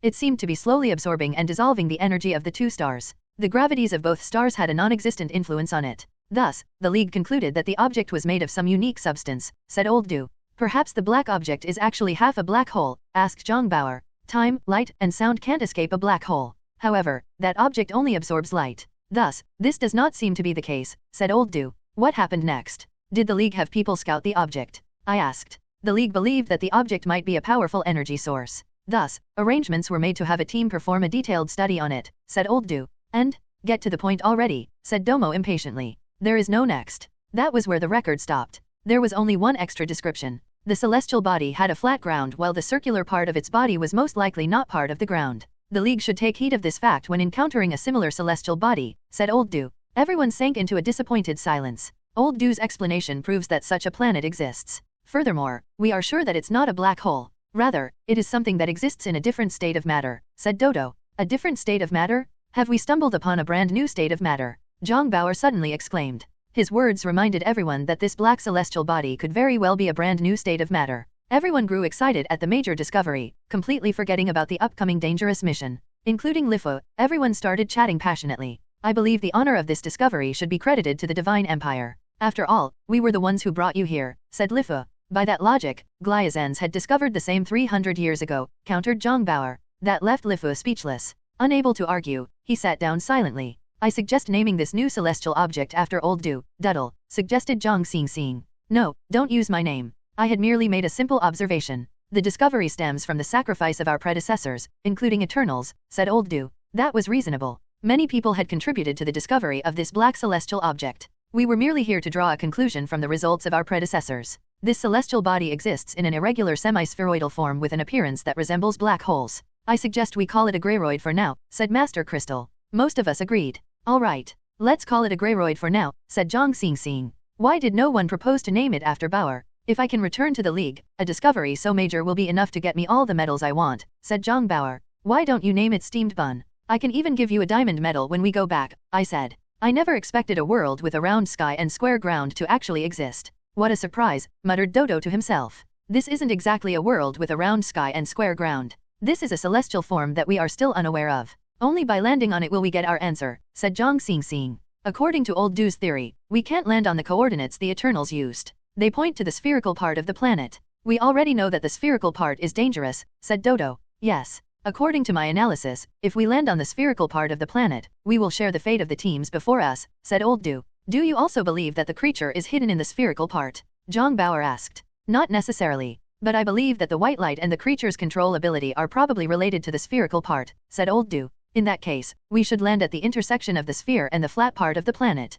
I'll send more probes over there, said Dodo. Lifu and the other Eternals nodded with praise at how meticulous we were and at our rich knowledge of astronomy. At this time, I saw Master Crystal walk up to the ship's control panel before staring at it. What are you looking at? Dondon asked. Grandson, the design of this panel seems slightly different from what the successive generations of storms have passed on, said Master Crystal. Dondon was unhappy at being called grandson, but there was nothing he could do about it. How is it different? He asked. The panel can be further simplified, and the leap capability can be further strengthened, said Master Crystal. We all turned on our respective flying systems and entered the black tunnel. The black tunnel was still filled with a fierce wind. Countless transparent creatures continued climbing past us, charging upward. The tentacles grabbed, destroyed, and threw them back down, the entire process completely noiseless. I slowly approached our targets. As I soared with my light, the tentacles became clearer and clearer to my eyes. Eventually, I was able to see the steel-like qualities of the tentacle's skin. When the distance between us and the tentacles was 4 times the tentacle's length, we stopped and hovered in the air. We have reached the attacking range. Our targets are the 3 injured tentacles moving in an opposite direction from the others. Old Du will take the upper left tentacle, Bauer will take the middle tentacle, and I'll take the right tentacle. According to the system, each tentacle will remain outside for 10 seconds once it appears from the darkness. Make sure to hit your targets within that time frame, I said. As hovering like this was very energy intensive, we immediately raised our guns without wasting any time. 3, 2, 1, fire. I commanded after a short countdown. 3 green beams shot toward the tentacles and struck them with surgical precision. The cluster laser guns displayed their powerful might. 1 tentacle was sent flying away, and 1 had a claw blasted apart, but unfortunately, Bauer's target happened to be holding onto a transparent creature, resulting in the creature taking the hit for the tentacle. At this time, we saw our proof that the injured tentacles were indeed slower than the others. The 2 damaged tentacles were quickly pulled back, leaving the sole undamaged tentacle behind. It remained at the same spot, as though dumbstruck. Meanwhile, the normal tentacles were still busy capturing the transparent creatures. Fire at the final tentacle. We can't allow it to retreat undamaged, I said. We shot our guns at the same time, sending 3 laser shots toward the tentacle. This time, we hit the tentacle and blasted its tip apart. Even so, the other tentacles still did not react and were still busy minding their own business. Old Du, Bauer, establish the defensive energy tunnel immediately, I said. Old Du and Zhang Bauer released their shield and formed a cylindrical shield where the 3 tentacles had withdrawn. This shield served as a tunnel, and everyone rushed toward it, with Titan and Dodo following behind the main team with the chests they were tasked to carry. The entire operation progressed so smoothly that it was hard to believe. Suddenly, a tentacle beside the tunnel faced its tip at the group and fired a spike. A wail came from the group. When I turned around, I saw that a spike had stabbed Adeline's eye. This is bad. Watch out, everyone. The tentacles have discovered us. Move at top speed. I roared. When we were less than 3 meters from the tunnel, a rain of spikes headed toward us. All the tentacles were attacking us. I immediately pushed my shield to its maximum capacity and protected everyone as we made the final push toward the tunnel. Countless spikes struck the shield. The powerful shield was able to block the spikes, but the sheer number of spikes was like a curtain covering our surroundings, making it impossible for us to see ahead. I could also see my energy draining at a terrifying rate. My god. These attacks are too terrifyingly concentrated, Zhang Bauer exclaimed. We braved the attacks and finally rushed into the tunnel after great difficulty. Even in the tunnel, we were still surrounded by spikes.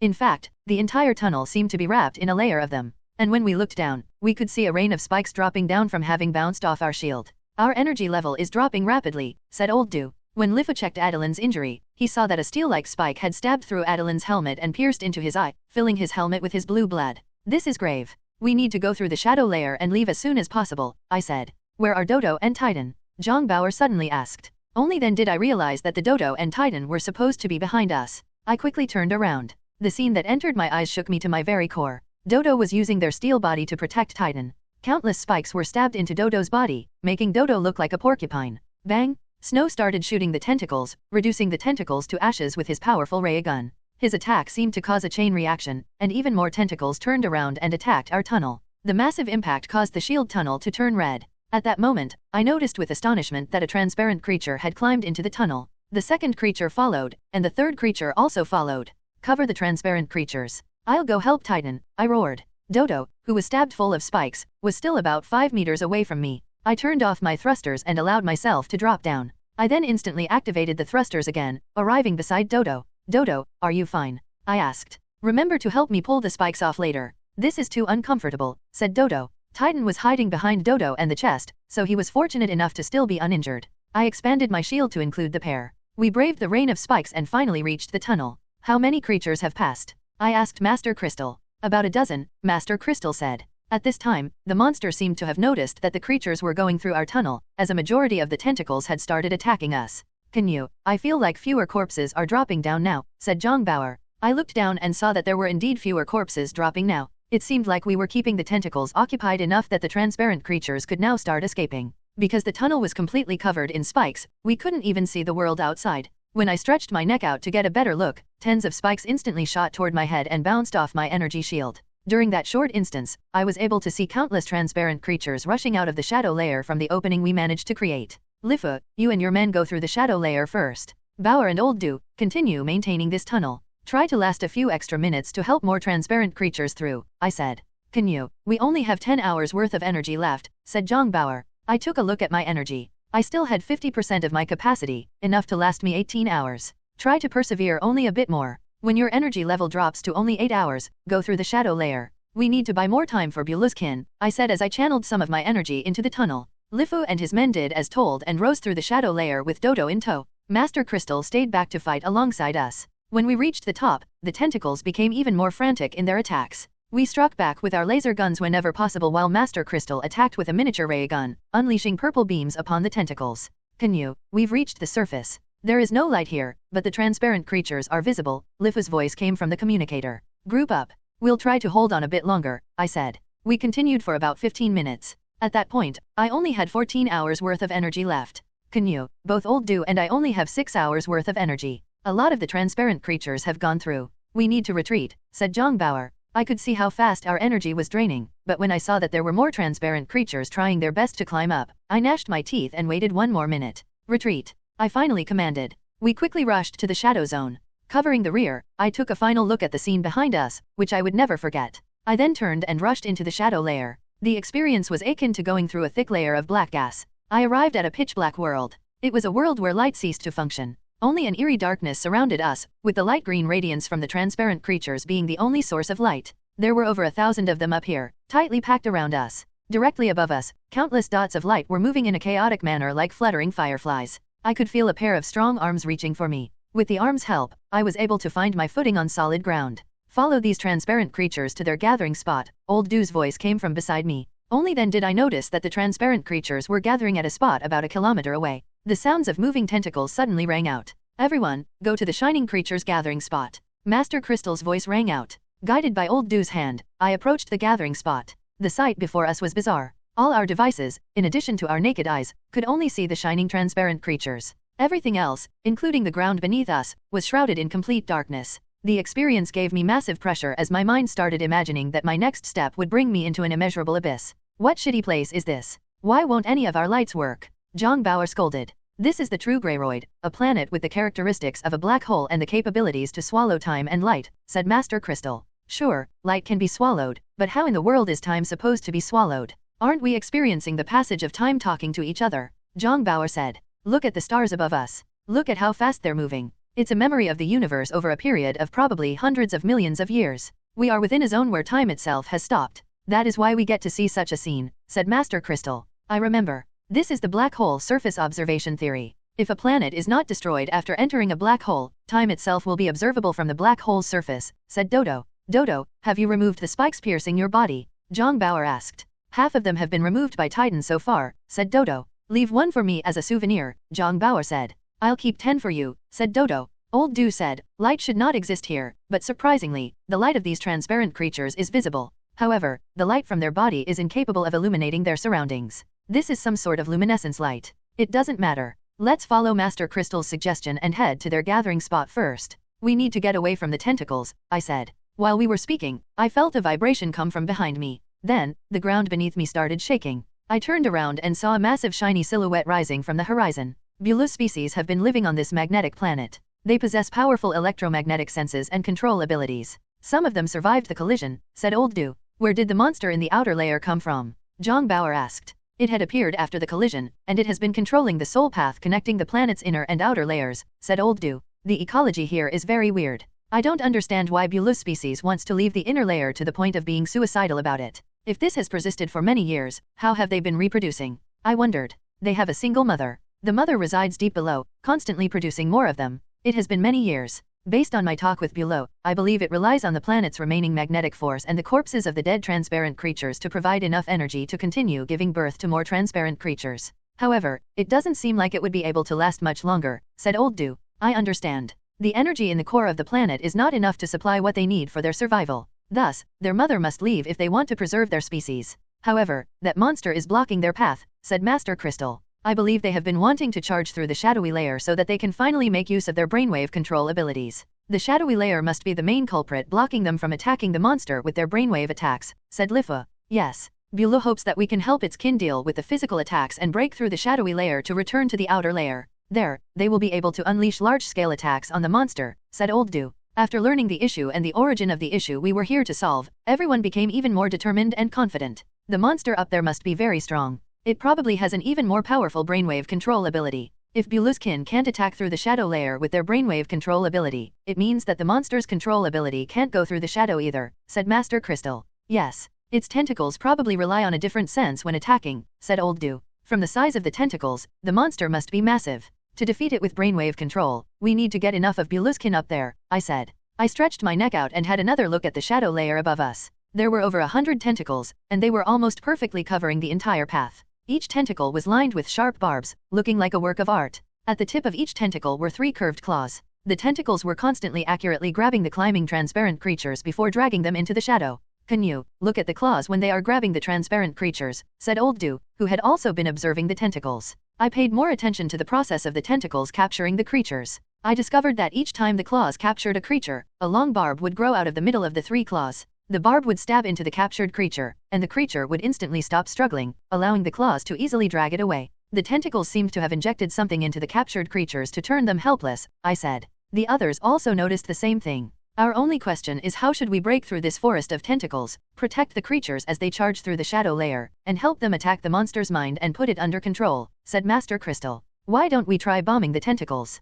Zhang Bauer suggested. The tentacles can be withdrawn back to the outer layer at any time. If our first strike fails, we might even spook the monster, possibly resulting in the path's closure, said Old Du. Lifa, I remember seeing a type of space-manipulating missile on Lidu. The missile was able to restrict the explosion in a limited space when it attacked us. Do you have something similar here? I asked. That missile was from the rail cannon's spatial bombardment, and it's an attack that can only work alongside a Juxi beast. There is no Juxi beast here, so we can't replicate the feat, said Lifu. Everyone sank into contemplation, thinking of the best solution for this issue. Meanwhile, the transparent corpses continued dropping from above. Beulah was completely motionless on the ground, as though it had fallen asleep. I removed the shield protecting my head, hoping to communicate with Beulah again. Unfortunately, nothing happened. The monster's tentacles are defending in a fixed pattern. Thanks to their pattern, the tentacles can mount an impenetrable defense, not allowing even a single transparent creature through, Old Du observed. Can we figure out the pattern? Zhang Bauer asked. Not at the moment. The tentacles look completely random and chaotic, but they are actually moving in a completely cooperative manner, said Old Do.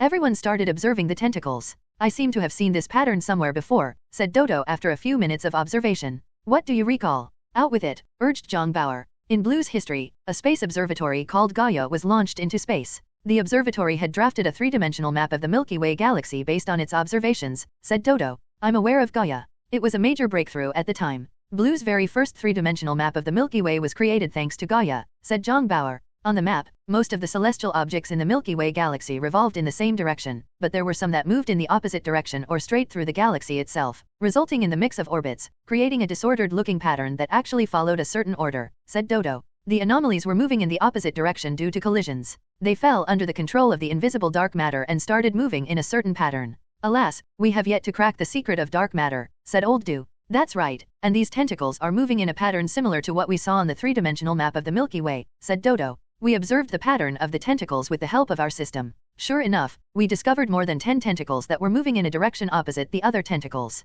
If the celestial bodies of the Milky Way had only started moving in the opposite direction after colliding, then are these tentacles also moving in the opposite direction because of an external factor? I guessed. Were their natural movements perhaps affected by the planet's powerful magnetic field? Old Do speculated. However, everyone felt that his explanation was too far-fetched, so the discussion came to a halt. I believe that this monster had suffered an injury due to the collision that had formed this planet. Because of that, the natural movement of some of its tentacles had been altered. The injured tentacles are in fact moving randomly, said Zhang Bauer. Initially, I did not think much of his suggestion, but the more I thought about it, the more reasonable it seemed. I think Bauer makes sense, Old Do said. If those are injured tentacles, they might even be slower than the others. We can try to tear an opening through them, I said. I could see Bauer lifting his head proudly. This fellow had yet again guessed the correct answer by luck. Having come to a decision, Dodo immediately made an accurate calculation of the number of injured tentacles. There were 17 of them in total, with 3 of them operating in the same zone we had identified as the ideal breakthrough point. I said, Lifu, Snow, Adeline, and Master Crystal will use the air fission hover technology while Old Do, Bauer, and I will use our energy thrust technology.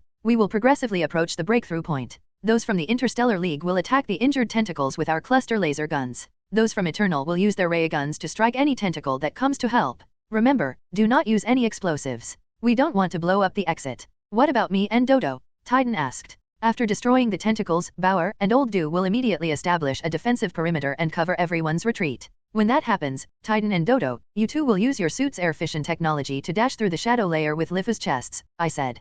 Canyue, Old Do, and I only have 18 hours worth of energy left, Zhang Bauer said. Based on the data we have, there is no chance of failing this operation, Dodo said. If we do fail our assault, do we have a backup plan? No matter what, we need to destroy that monster, said Old Do. I looked at Lifu. Lifu gave it some thought before he bent down and opened his chest. This is an exceptionally powerful virus bomb manufactured by the Empire. We know it as the pointed snake. It can make all electrical impulses in life forms go into chaos, overwhelming the internal organs responsible for thought. It will then kill the life form with an explosion, said Lifu. Why didn't you mention earlier that you had such a treasure? Can't we just blast it to death? It's not like a virus bomb will cause the exit to collapse, said Zhang Bauer in excitement. This bomb has a wide range, wide enough to cover the entire planet, said Lifu. Everyone sank into silence. This is our ultimate mission. We are to carry this bomb to the planet at all costs. In the event that we can't complete the mission, we are to detonate the pointed snake and destroy all life on this planet, as decreed by the Emperor, said Lifu. A sense of sorrow enveloped everyone, but I quickly recovered.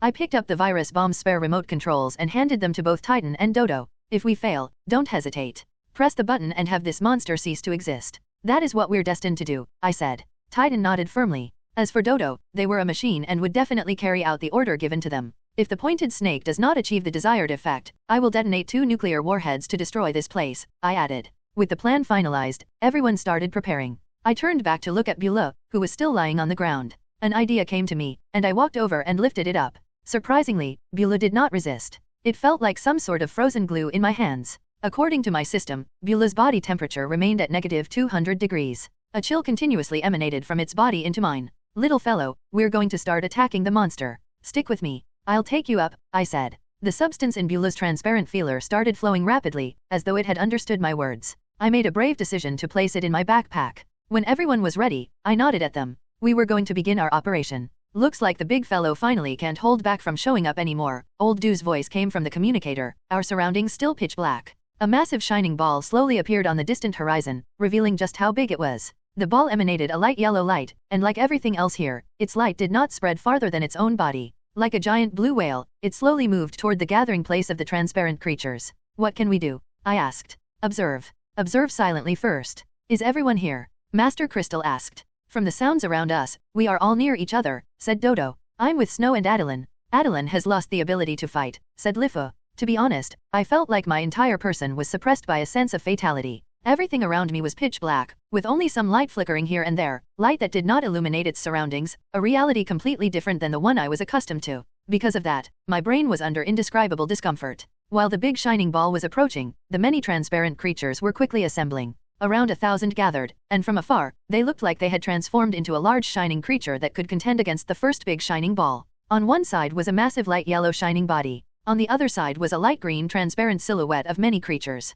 The two slowly approached each other, and a massive battle was imminent. Hold, everyone. Don't move until I say so, Master Crystal suddenly assumed command. The large shining ball came nearer and nearer to the green shining creatures, and something could be seen flowing rapidly within its body. At the same time, I heard the sound of a huge volume of electrical energy being charged. The big fellow seems to be ready to attack, said Old Do. Yes, and I can feel it charging the electrical energy in its body. The charging is also getting faster and faster, I said. Immediately, a loud crack sounded, and a thick light yellow beam shot toward the transparent creatures. Wow, an energy attack! Zhang Bauer exclaimed. In the blink of an eye, the gathered transparent creatures collectively unleashed a thick light green beam toward the incoming light beam. The two light beams clashed, and light rippled from the point of collision as the two beams tangled like two giant wrestlers. I could see the substance in the transparent creatures flowing rapidly. It looked like they were supplying as much energy as they could to the beam of energy. Around 10 minutes later, I saw that the light yellow beam was starting to gain the upper hand. The green beam was finding itself outmatched as the yellow beam slowly pushed it back. This is bad. Beulah's kin are not its match, I exclaimed. At this time, a ball of light jumped out from my back. Beulah, who was emitting a red light, rushed toward its kin. At the same time, I saw even more transparent creatures climb out of the tunnel we came from. Clearly, our attack had created a crack in the tentacle's perfect defense. There weren't a lot of new transparent creatures, and they did not seem capable of changing the course of the fight. The yellow beam was slowly devouring the green beam as it pushed forth steadily. This is bad, Canyue. Beulah and the others are losing, Zhang Bauer said. I could feel that Beulah and its kind were on the verge of defeat. Master Crystal, shouldn't we help the transparent creatures fight the big fellow? I asked anxiously. Master Crystal was completely silent. Master, say something. Otherwise, we'll go ahead and make a move, Zhang Bauer's twitchy voice rang out. Wait a little bit more. Wait for the monster to waste more of its energy. Master Crystal finally opened his mouth. Do we shoot directly later? I asked. Use ray guns to aim at the yellow part in the middle of the monster. That is where the monster's internal substance flows the fastest. The color there is also the deepest. I suspect that the creature's core organ is there, said Master Crystal. The green beam became shorter and shorter, looking like it was on the verge of complete collapse. Take aim at the deep yellow spot. Fire. Master Crystal commanded. I immediately raised my gun and shot at the monster. Shooting sounds came from my companions all around me. A scene that was peculiar yet unsurprising appeared. The laser rays we shot out were not visible at all. The only sign that our attack had struck was the ripples appearing on the monster's body. Did we even hit it? Zhang Bauer grumbled. Don't mind it. Continue shooting. Don't stop, I said. We stopped thinking and started firing madly based on our instincts. Instantly, a loud hum came from the monster. Our attack seemed to have done something. The massive light yellow body took 2 steps backward. At the same time, we noticed that the green beam was actually able to push forward. Our attacks are working. Continue firing. Hold nothing back, said Master Crystal. Everyone fired madly, working alongside Beulah's kin to push the light yellow beam back. Hold nothing back? Blast it apart. I roared. The assault proceeded exceptionally smoothly. No clear damage was visible on the monster's body, but we could clearly see the rapidly spinning yellow substance in its body. The light yellow beam was pushed back again and again, to the point it was nearly pushed back into the monster's body. Keep going? We're going to completely beat the light beam soon, I said. Just as victory was within grasp, I saw the monster's body rise. The substance within its transparent body started moving at a far faster speed. This is bad. The monster is probably using some ultimate attack. Watch out, everyone, Old Do said. The substance within the monster moved faster and faster. In a few minutes, an ear-piercing shriek rang out. The deep yellow slowly spread over the monster's body as it turned into a dazzling deep yellow creature. The deep yellow continued spreading along its body, and its tentacles withdrew from the tunnel, turning translucent in the process. The tentacles gathered in front of the monster. The monster stood up straight, becoming over 100 meters tall. So is this the complete form of this monster? I thought inwardly. A shrill shriek rang out as the substance in the monster's body spun like a wheel, its light intensifying greatly. This is terrible. The monster is going to turn berserk, said Zhang Bauer. He had barely finished his sentence when a much thicker yellow beam shot forth in the same path as the light yellow beam. The powerful new beam rapidly pushed the green beam back. Defeat was imminent for the transparent creatures. We shot frantically at the monster, but the berserk monster completely ignored our attacks. This isn't looking good. The monster is too powerful. Conventional weapons are useless against it, said Jongbauer. Either we use the pointed snake or we use nuclear warheads. We have no other choice, said Old Du. Using the pointed snake will kill everything here. If we use the nuclear warhead, we still have a hope of surviving, I said. Shit, Bulow and the others can't hold on anymore. Lifa's anxious voice rang out. I saw that the green beam was now less than 3 meters long. For some reason, a massive sense of defeat rose in my heart. Facing a monster so powerful, my instincts were telling me that the weapons we had on us wouldn't be able to harm it. Only destruction awaited us. I'll launch the nuclear warheads. Everyone, prepare your shields, I said. I fished out 2 nuclear warheads from my suit. Facing the unequaled monster in this place of extreme cold, I was prepared to unleash the attack that carried my final hope. 5, 4, 3, 2. While I was counting down, intense vibrations and sounds suddenly came from my left. An incredibly big life form with a shining dark green body emerged from the tunnel. The newcomer's appearance resembled Bulow, with its size about 1,000 times bigger. Its transparent body flickered with a dark green light while the substance in its body flowed like a torrential river. Mother. This is their mother. It has appeared, said Old Du. This is the mother you saw when you were communicating with Bulow, I asked. No, I didn't see it. I had merely heard of it. This mother beast is the one propagating their species, keeping their species alive to this day, said Old Du. The loud appearance of the mother beast attracted the monster's attention. Its front part, including all its tentacles, turned together to look at the mother beast. For the very first time, the 2 life forms that had been battling for hundreds of millions of years were standing face to face. With a thundering shriek, the mother beast accelerated toward the yellow monster. In less than 10 seconds, the mother beast reached the monster and pounced on the monster's head. The mother beast's attack placed the monster in an awkward position where it was attacked from the front and the back. The thick yellow beam that was holding the upper hand immediately turned smaller, allowing the green beam to regain some foothold. Everyone, stop shooting. We don't want to hit the mother beast by accident, said Master Crystal. We all lowered our guns. I saw a massive spiked tentacle come out of the mother beast's body and stab into the monster's head. A dark green liquid was then pumped into the monster through the tentacle. Slowly, the green liquid spread through the monster's body. An odd roar rang out as the yellow monster wailed miserably. It twisted its body, and as all its spiked tentacles latched out at the mother beast wrapped around its head, the yellow beam vanished. The monster could no longer pay any attention to the transparent creatures because it had to fully focus on the mother beast. The transparent creatures naturally wouldn't let go of such a chance. Their mother beast's assistance raised their morale, and an even brighter green beam shot forth and struck the monster's back. This was a world-shaking battle between creatures that were essentially ancient mythological beasts. Our surroundings were shrouded in darkness, but from the dazzling light beams and shining bodies, we could clearly see how bitter the fight was. Numerous wounds appeared on the mother beast's body due to the spiked tentacles. Through the tentacles, a yellow substance was injected into the mother beast's body. Both parties were poisoning each other, and the final victor had yet to be decided. All of us watched on with bated breaths, not daring to make any sound for fear of interrupting this epoch-making battle. Suddenly, with a pop, the green beam pierced through the monster's skin. The substance that had flowed forth alongside the beam instantly invaded the monster's body through the newly made hole. The monster instantly felt the pain from having its back penetrated. Yellow substance instantly gathered on its transparent back as a reaction to the attack. I could clearly see the flowing substance gathering in its head and back as it attempted to resist the invasion of the green substance. Things did not look well for the mother beast either. The monster's powerful attacking tentacles had injected a large amount of yellow substance into the mother beast's body. The battle between the two substances was akin to an intense and cruel chemical reaction. As the 3 parties battled, even more transparent creatures emerged from the tunnel. These were probably the final remnants of Beulah's race.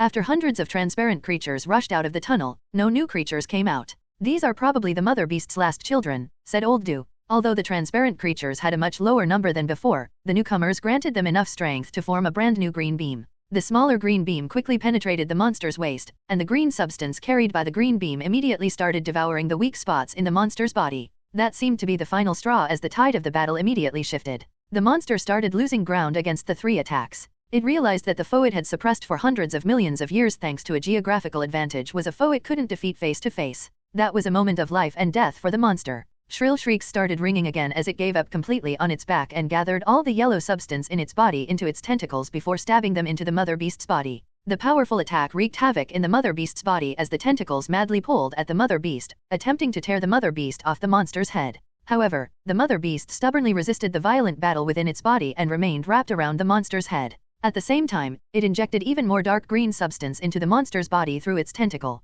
The other transparent creatures accelerated their attacks when they saw their mother's predicament. Two thicker green beams shot out with a far higher intensity than their previous attacks. The intense attacks continued, pushing the monster back. It suffered so much damage it wobbled as it walked forward. Its wobbling revealed an opening on its back, giving us an excellent opportunity to attack. Fire with everything you have? Help the mother beast, Master Crystal commanded. I immediately raised my laser gun and madly shot at the monster's back. The powerful attacks finally surpassed the monster's limit. Its tentacles continued tearing at the mother beast madly while its body swayed about. Then, it lost its balance as it took a step forward and dropped into the tunnel. Shit, that fellow brought the mother beast into the tunnel, said Zhongbauer. Looks like they will have another intense fight down there. But the monster looks like it is already badly injured, said Old Du. As we spoke, the ground started shaking, to the point I lost my footing and fell onto the ground. A violent white shockwave shot out of the tunnel and then rippled outward. Shit, the monster is probably trying to self-detonate. Careful, everyone, shouted Master Crystal. I roared, everyone, turn your shields to the maximum capacity. Don't bother saving energy. The core of this planet might explode. Immediately after I spoke, I felt the white shockwave ripple out even more violently. Although I couldn't see my surroundings, I could see the green creatures extinguished one after another, as though they had all been subjected to a powerful attack. Everyone, try to protect as many of them as possible, I roared. These intelligent green creatures noticed that my surroundings were safe, so they started gathering around me. Suddenly, I noticed a flickering red light not far away from me. It remained in the same spot, looking like it was stranded. Bulow, it's trapped. A thought rose in my mind. I need to help it. I immediately tried to expand the range of my energy shield, but Bulow was too far for my shield to reach. One green light after another extinguished around Bulow while the shaking intensified. It felt like the entire planet was going to break apart. I steeled my heart, removed my shield generator, and tossed it at Bulow. The moment the shield moved away from me, a solid object struck my head. I immediately lost consciousness. Everything sank into silence. I remained unconscious for an indeterminate amount of time. My hazy brain made me feel like I was floating amid the beautiful outer space, bearing witness to the universe's mesmerizing star systems while bathing in the warmth of a star. While enjoying the rare peace and comfort, a voice suddenly intruded, a voice calling upon my name. Canyue, Canyue, where are you? A familiar voice rang out. Canyue, where are you? Please reply. More familiar voices came.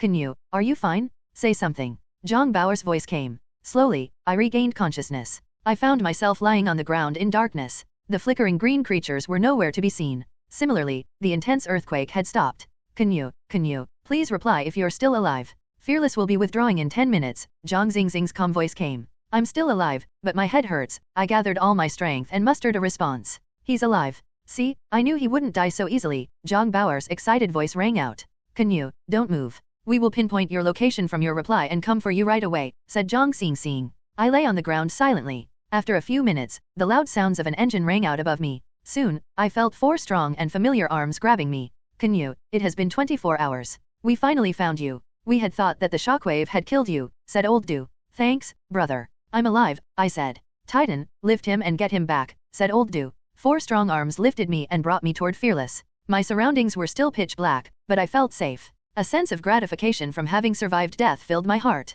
Looks like the heavens still care for us, I thought to myself. Suddenly, I felt an intense shaking. The Greyroid started rocking violently as if it had been activated by some mysterious power. What is happening now? Old Du said. The sound of the ground tearing apart rang out. When I turned my head to look in the direction of the sound, I saw an even bigger shining figure emerging from the ground. The transparent creature was shining with yellowish-green light and was a few times larger than the yellow monster I saw before. It was as though the yellow monster had undergone a rebirth and become this new monster. What is this? Don't tell me that our brainwaves are being controlled again, Old Du said. His words confused me. I started wondering if I was still alive, wondering if this was a dream. I tried biting my tongue. Yes, I could feel the pain. Old Du, Titan, ignore the monster. Retreat immediately, Zhang Xingxing's urgent voice rang out. I felt myself enter Fearless with Titan's and Old Du's help a few seconds later. Due to the Greyroid's effect, it was completely dark inside the ship. Take off immediately. Leave this place, Zhang Xingxing commanded. We might need to eliminate that monster with the pointed snake. If we let it survive, it will become a calamity to the universe, said Master Crystal. A blinding beam shot past the ship. This is bad. The monster is attacking us, and that was a real attack, Dodo exclaimed. I did not know from where I gathered my strength, but I suddenly stood up and looked outside the window. The yellowish-green monster could be seen standing straight while blindly firing light beams into the sky. That fellow has gone crazy. It's like it has too much energy, so it's letting the energy leak everywhere, said Zhongbauer. We need to put it down. If it is allowed to reach outer space, more planets and lives will be lost, I said. Release the pointed snake and destroy its brain functions, commanded Zhang Xingxing. Lifa, how should we operate the pointed snake? Asked Master Crystal. A long silence descended. Lifu, what's wrong? Zhongbauer asked.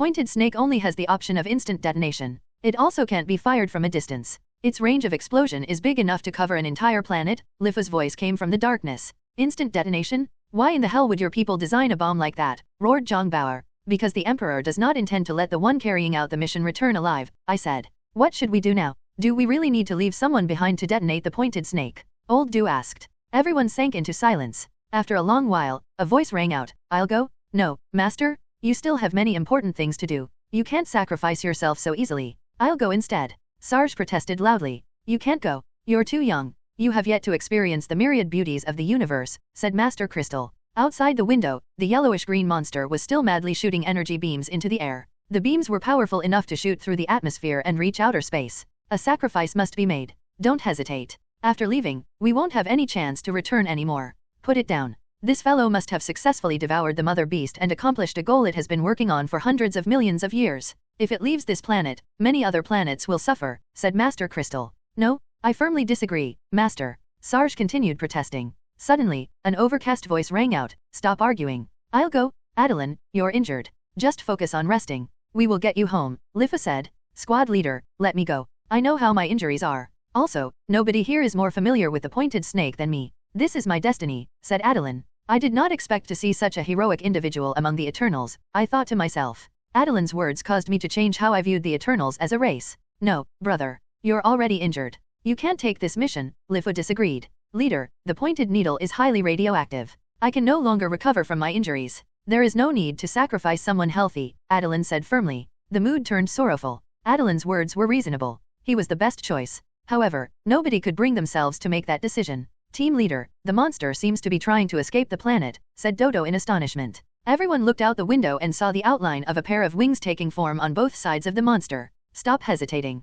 Carry the pointed snake into the life pod. We're running out of time. Adeline roared. Snow, you have the chest containing the pointed snake, right? Lifu asked. Yes, it's right beside me, answered Snow. Can anyone show us the way to the life pod? Let us warriors of the Divine Empire shoulder this burden. Lifa finally agreed to Adeline's request, likely due to the fact that he couldn't think of a better choice. Dodo and Old Du, feel the way around and lead them to the life pod, Zhang Xing commanded. Everyone worked silently. I could hear the sounds of people walking toward the life pod on the bottom level of the ship. Brother, we will be relying on you. We will take care of your family, Lifa's voice came from the communicator a few minutes later. It has been my honor to fight alongside so many warriors. Please tell my loved ones and brothers that I love them, said Adeline. The sounds of the life pod detaching from the ship rang out. With the pointed snake, Adeline approached the dark planet below us. Give me the address of his family. I will donate some money to them to express my gratitude, said Domo, who was surprisingly melancholic. Farewell, my brother, said Lifu, choking with emotions. Dodo and Dondon, prepare the ship for departure,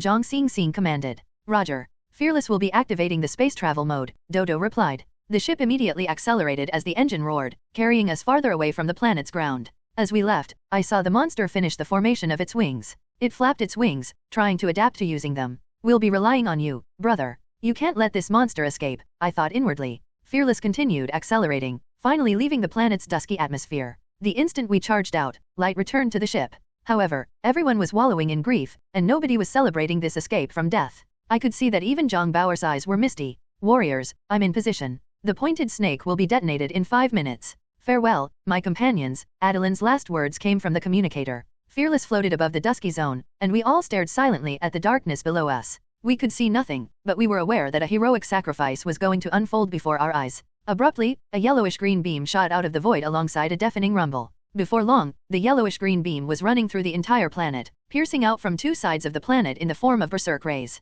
This looks quite like a gamma ray burst, said Old Du. Looks like Adeline had succeeded. The pointed snake had blown the monster's brain apart. Because of that, it lost control over the energy in its body, and now the energy is running berserk, said Lifa. I did not expect a life form to be able to produce the effects of a gamma ray burst. Just how terrifying is this monster? Dodo remarked. As a show of respect for Adeline's heroic action, I think we should rename this newly discovered celestial object from Greyroid to Adelinoid, Zhang Xing suggested. Everyone agreed. And thus, the invisible celestial object bursting with gamma rays became a new astronomical monument that served as a reminder of Adeline's heroic sacrifice. Looking at the intensely spraying streams of particles, I understood that the spraying would probably persist for tens of thousands of years. This might probably be the best way Adeline could be remembered. The period from when we landed on the Adelinoid and escaped felt like a lifetime ago. Now that I was suddenly not surrounded by danger anymore, my entire body relaxed, and I collapsed weakly onto the ground. Suddenly thinking of something, I sat up and asked, Beulah, where's Beulah and the other creatures? How are they? Canyue, can you still walk?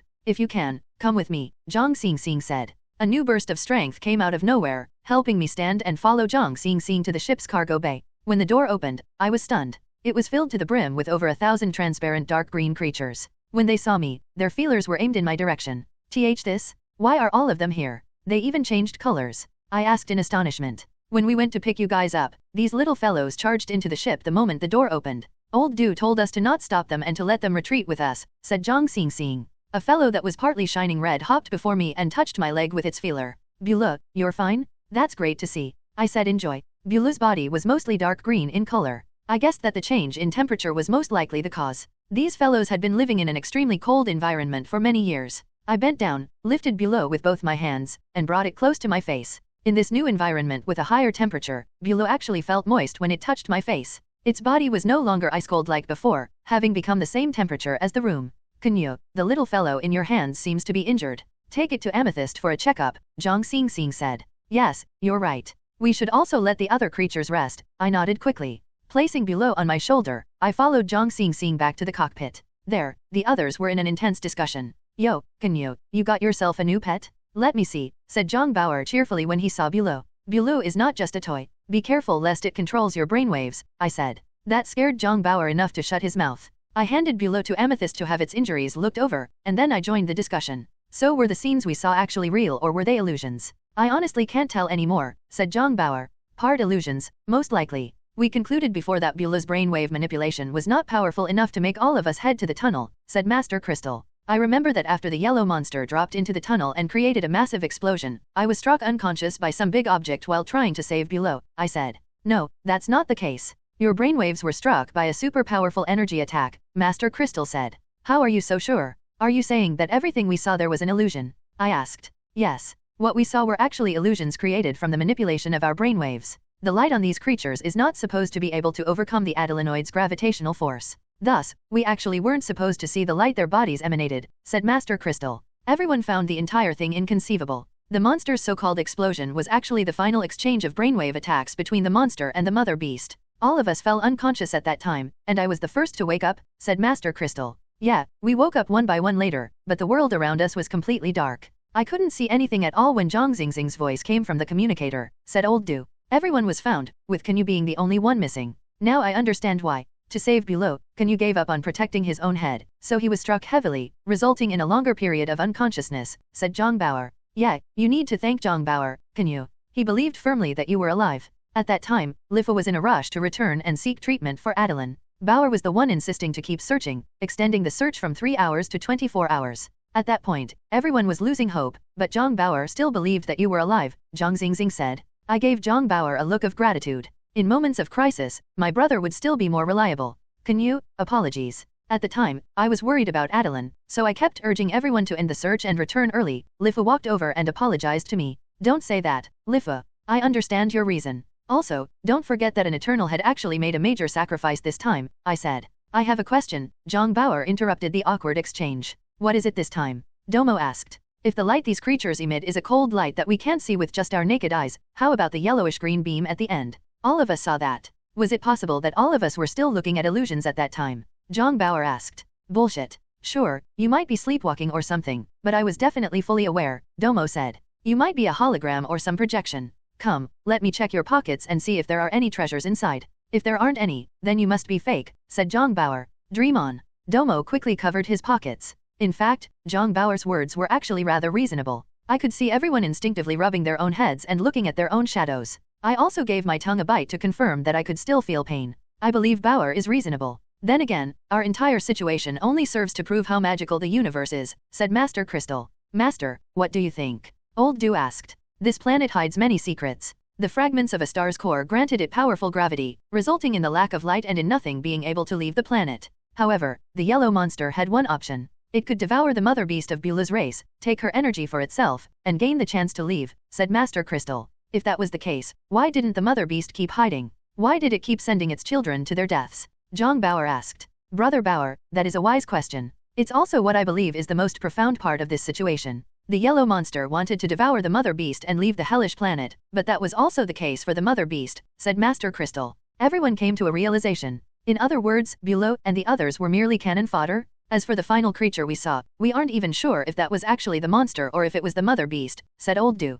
Exactly. The two monsters had been competing for hundreds of millions of years. Each wanted to devour the other, and only by their combination would they be able to create the effects of a gamma-ray burst, producing enough power to leave the planet, said Master Crystal. The power of a gamma-ray burst is enough to overcome the gravitational force of this dark planet, said Dodo. Therefore, we did see the monster's actual body, and we're not currently in an illusion, said Jongbauer in joy. Like I said, you're sleepwalking, said Domo with a sneer. Watch your mouth, dwarf. Jongbauer raged and was once again pressed down by Old Do. Did Bulow and the others get on fearless by themselves? I asked. Yes. They rushed in the moment the door opened. In the darkness, I was able to feel their soft bodies. I had the team leader let them in because I didn't want to make them stay on that hellish world, Old Do said. These fellows are quite magical. They're able to adjust to the temperature change so quickly, said Master Crystal. We all clicked our tongues in amazement. We already made such a major sacrifice. Now that you have so many of these creatures here, can we have one to complete the mission given by the Emperor? If not, even our families will be dragged down with us, Lifu suddenly asked. I refused. No.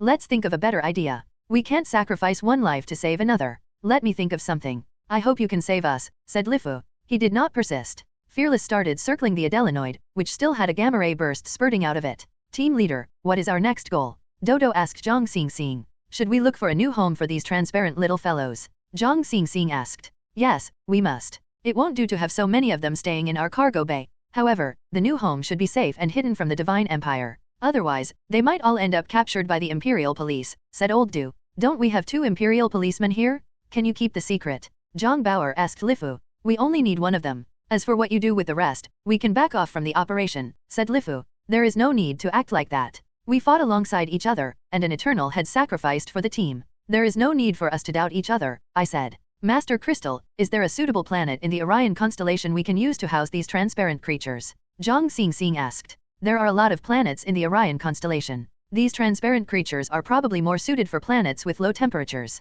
But if we house them in the Orion constellation, the Emperor can probably find them easily, said Master Crystal. Then we'll go to different star systems to look for a suitable place, said Jongbauer. Each planet has its own unique ecosystem. Introducing such a large number of powerful and new creatures to the planet might cause a collapse in the ecosystem, said Master Crystal. That was right. It was not easy to find a suitable home for so many creatures. Everyone sank into silence. Master, do you still remember a planet in the Orion constellation called Amoeba? Lifu suddenly asked after a short silence. Yes, that reminds me. Amoeba is a drifting planet. About 25 years ago, it moved rather close to planet Eternal. At the time, the Empire activated the emergency contingency to blow up the planet if it got too close. Fortunately, nothing bad happened, said Master Crystal. Drifting planet? What is that? Domo asked curiously. I shall give you a lesson and cure you of your ignorance, said Jongbauer. The drifting planets are also known as interstellar planets or orphan planets. Simply put, these planets do not orbit stars. They originally orbited their mother stars, but due to many reasons such as the gravity from other planets or celestial bodies, they were tossed out of their original orbit.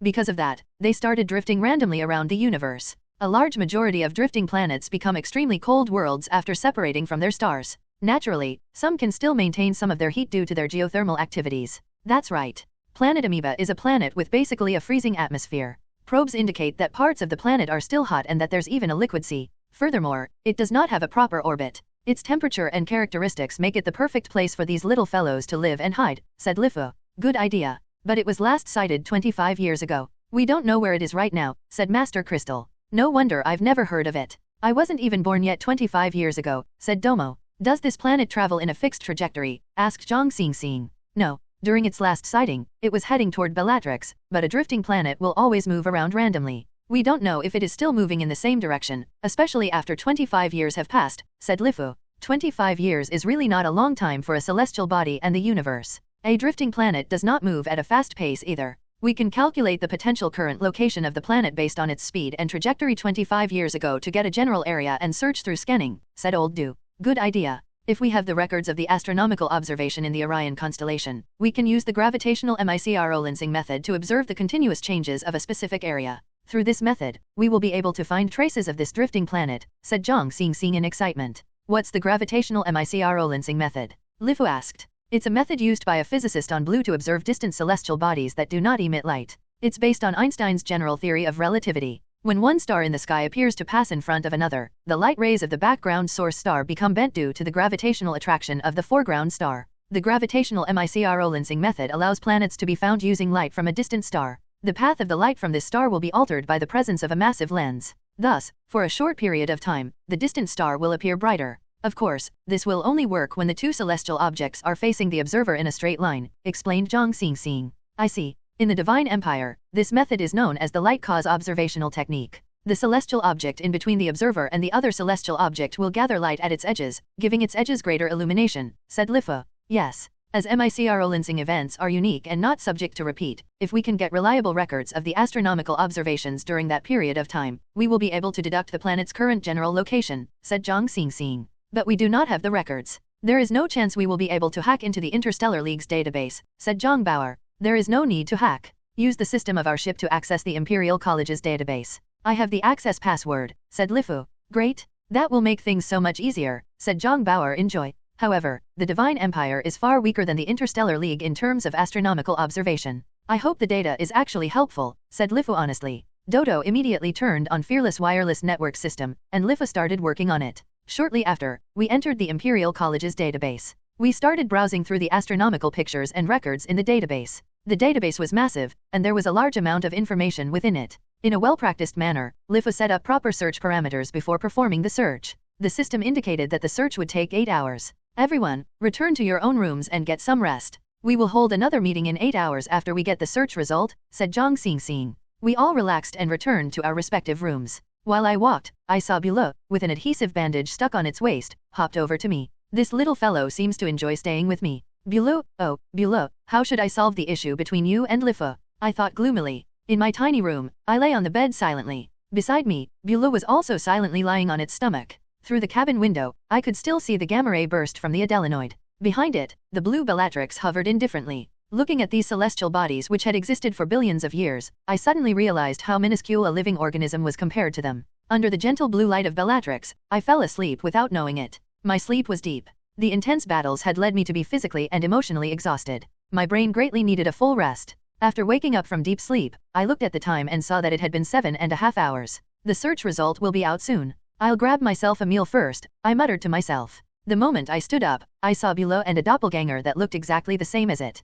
I sat back up on my bed in shock. Am I seeing things? Is this an illusion? I muttered doubtfully. One of the two creatures saw me knocking my head in confusion and leaped onto my lap. Only then did I notice that there was a difference between the two. One had an adhesive bandage on it, while the other didn't have it. The pain when I bit my tongue confirmed that I wasn't in an illusion, but why were there two Bula in front of me? I lifted Bula and asked, don't tell me you're capable of asexual reproduction. But why is your child the same as you? At that moment, I noticed something else. The other Bula was still on the ground, and unlike the Bula in my hands, it was rather inactive. Apart from the flowing substance in its body, it lay there completely still. I gave the second Bula a scratch, but it merely slightly shifted its body before going back to sleep. Is this a clone Bula created by itself? I muttered. Suddenly, a light bulb lit up in my head. The dark clouds looming over my emotions cleared as I lifted the clone up and rushed to the cockpit in excitement. The real Bula followed behind me with its usual hops. Lifu, Lifu, where are you? I shouted before I even reached the cockpit. What is it? Why are you so excited? Lifu and the others were in the cockpit waiting for the search result.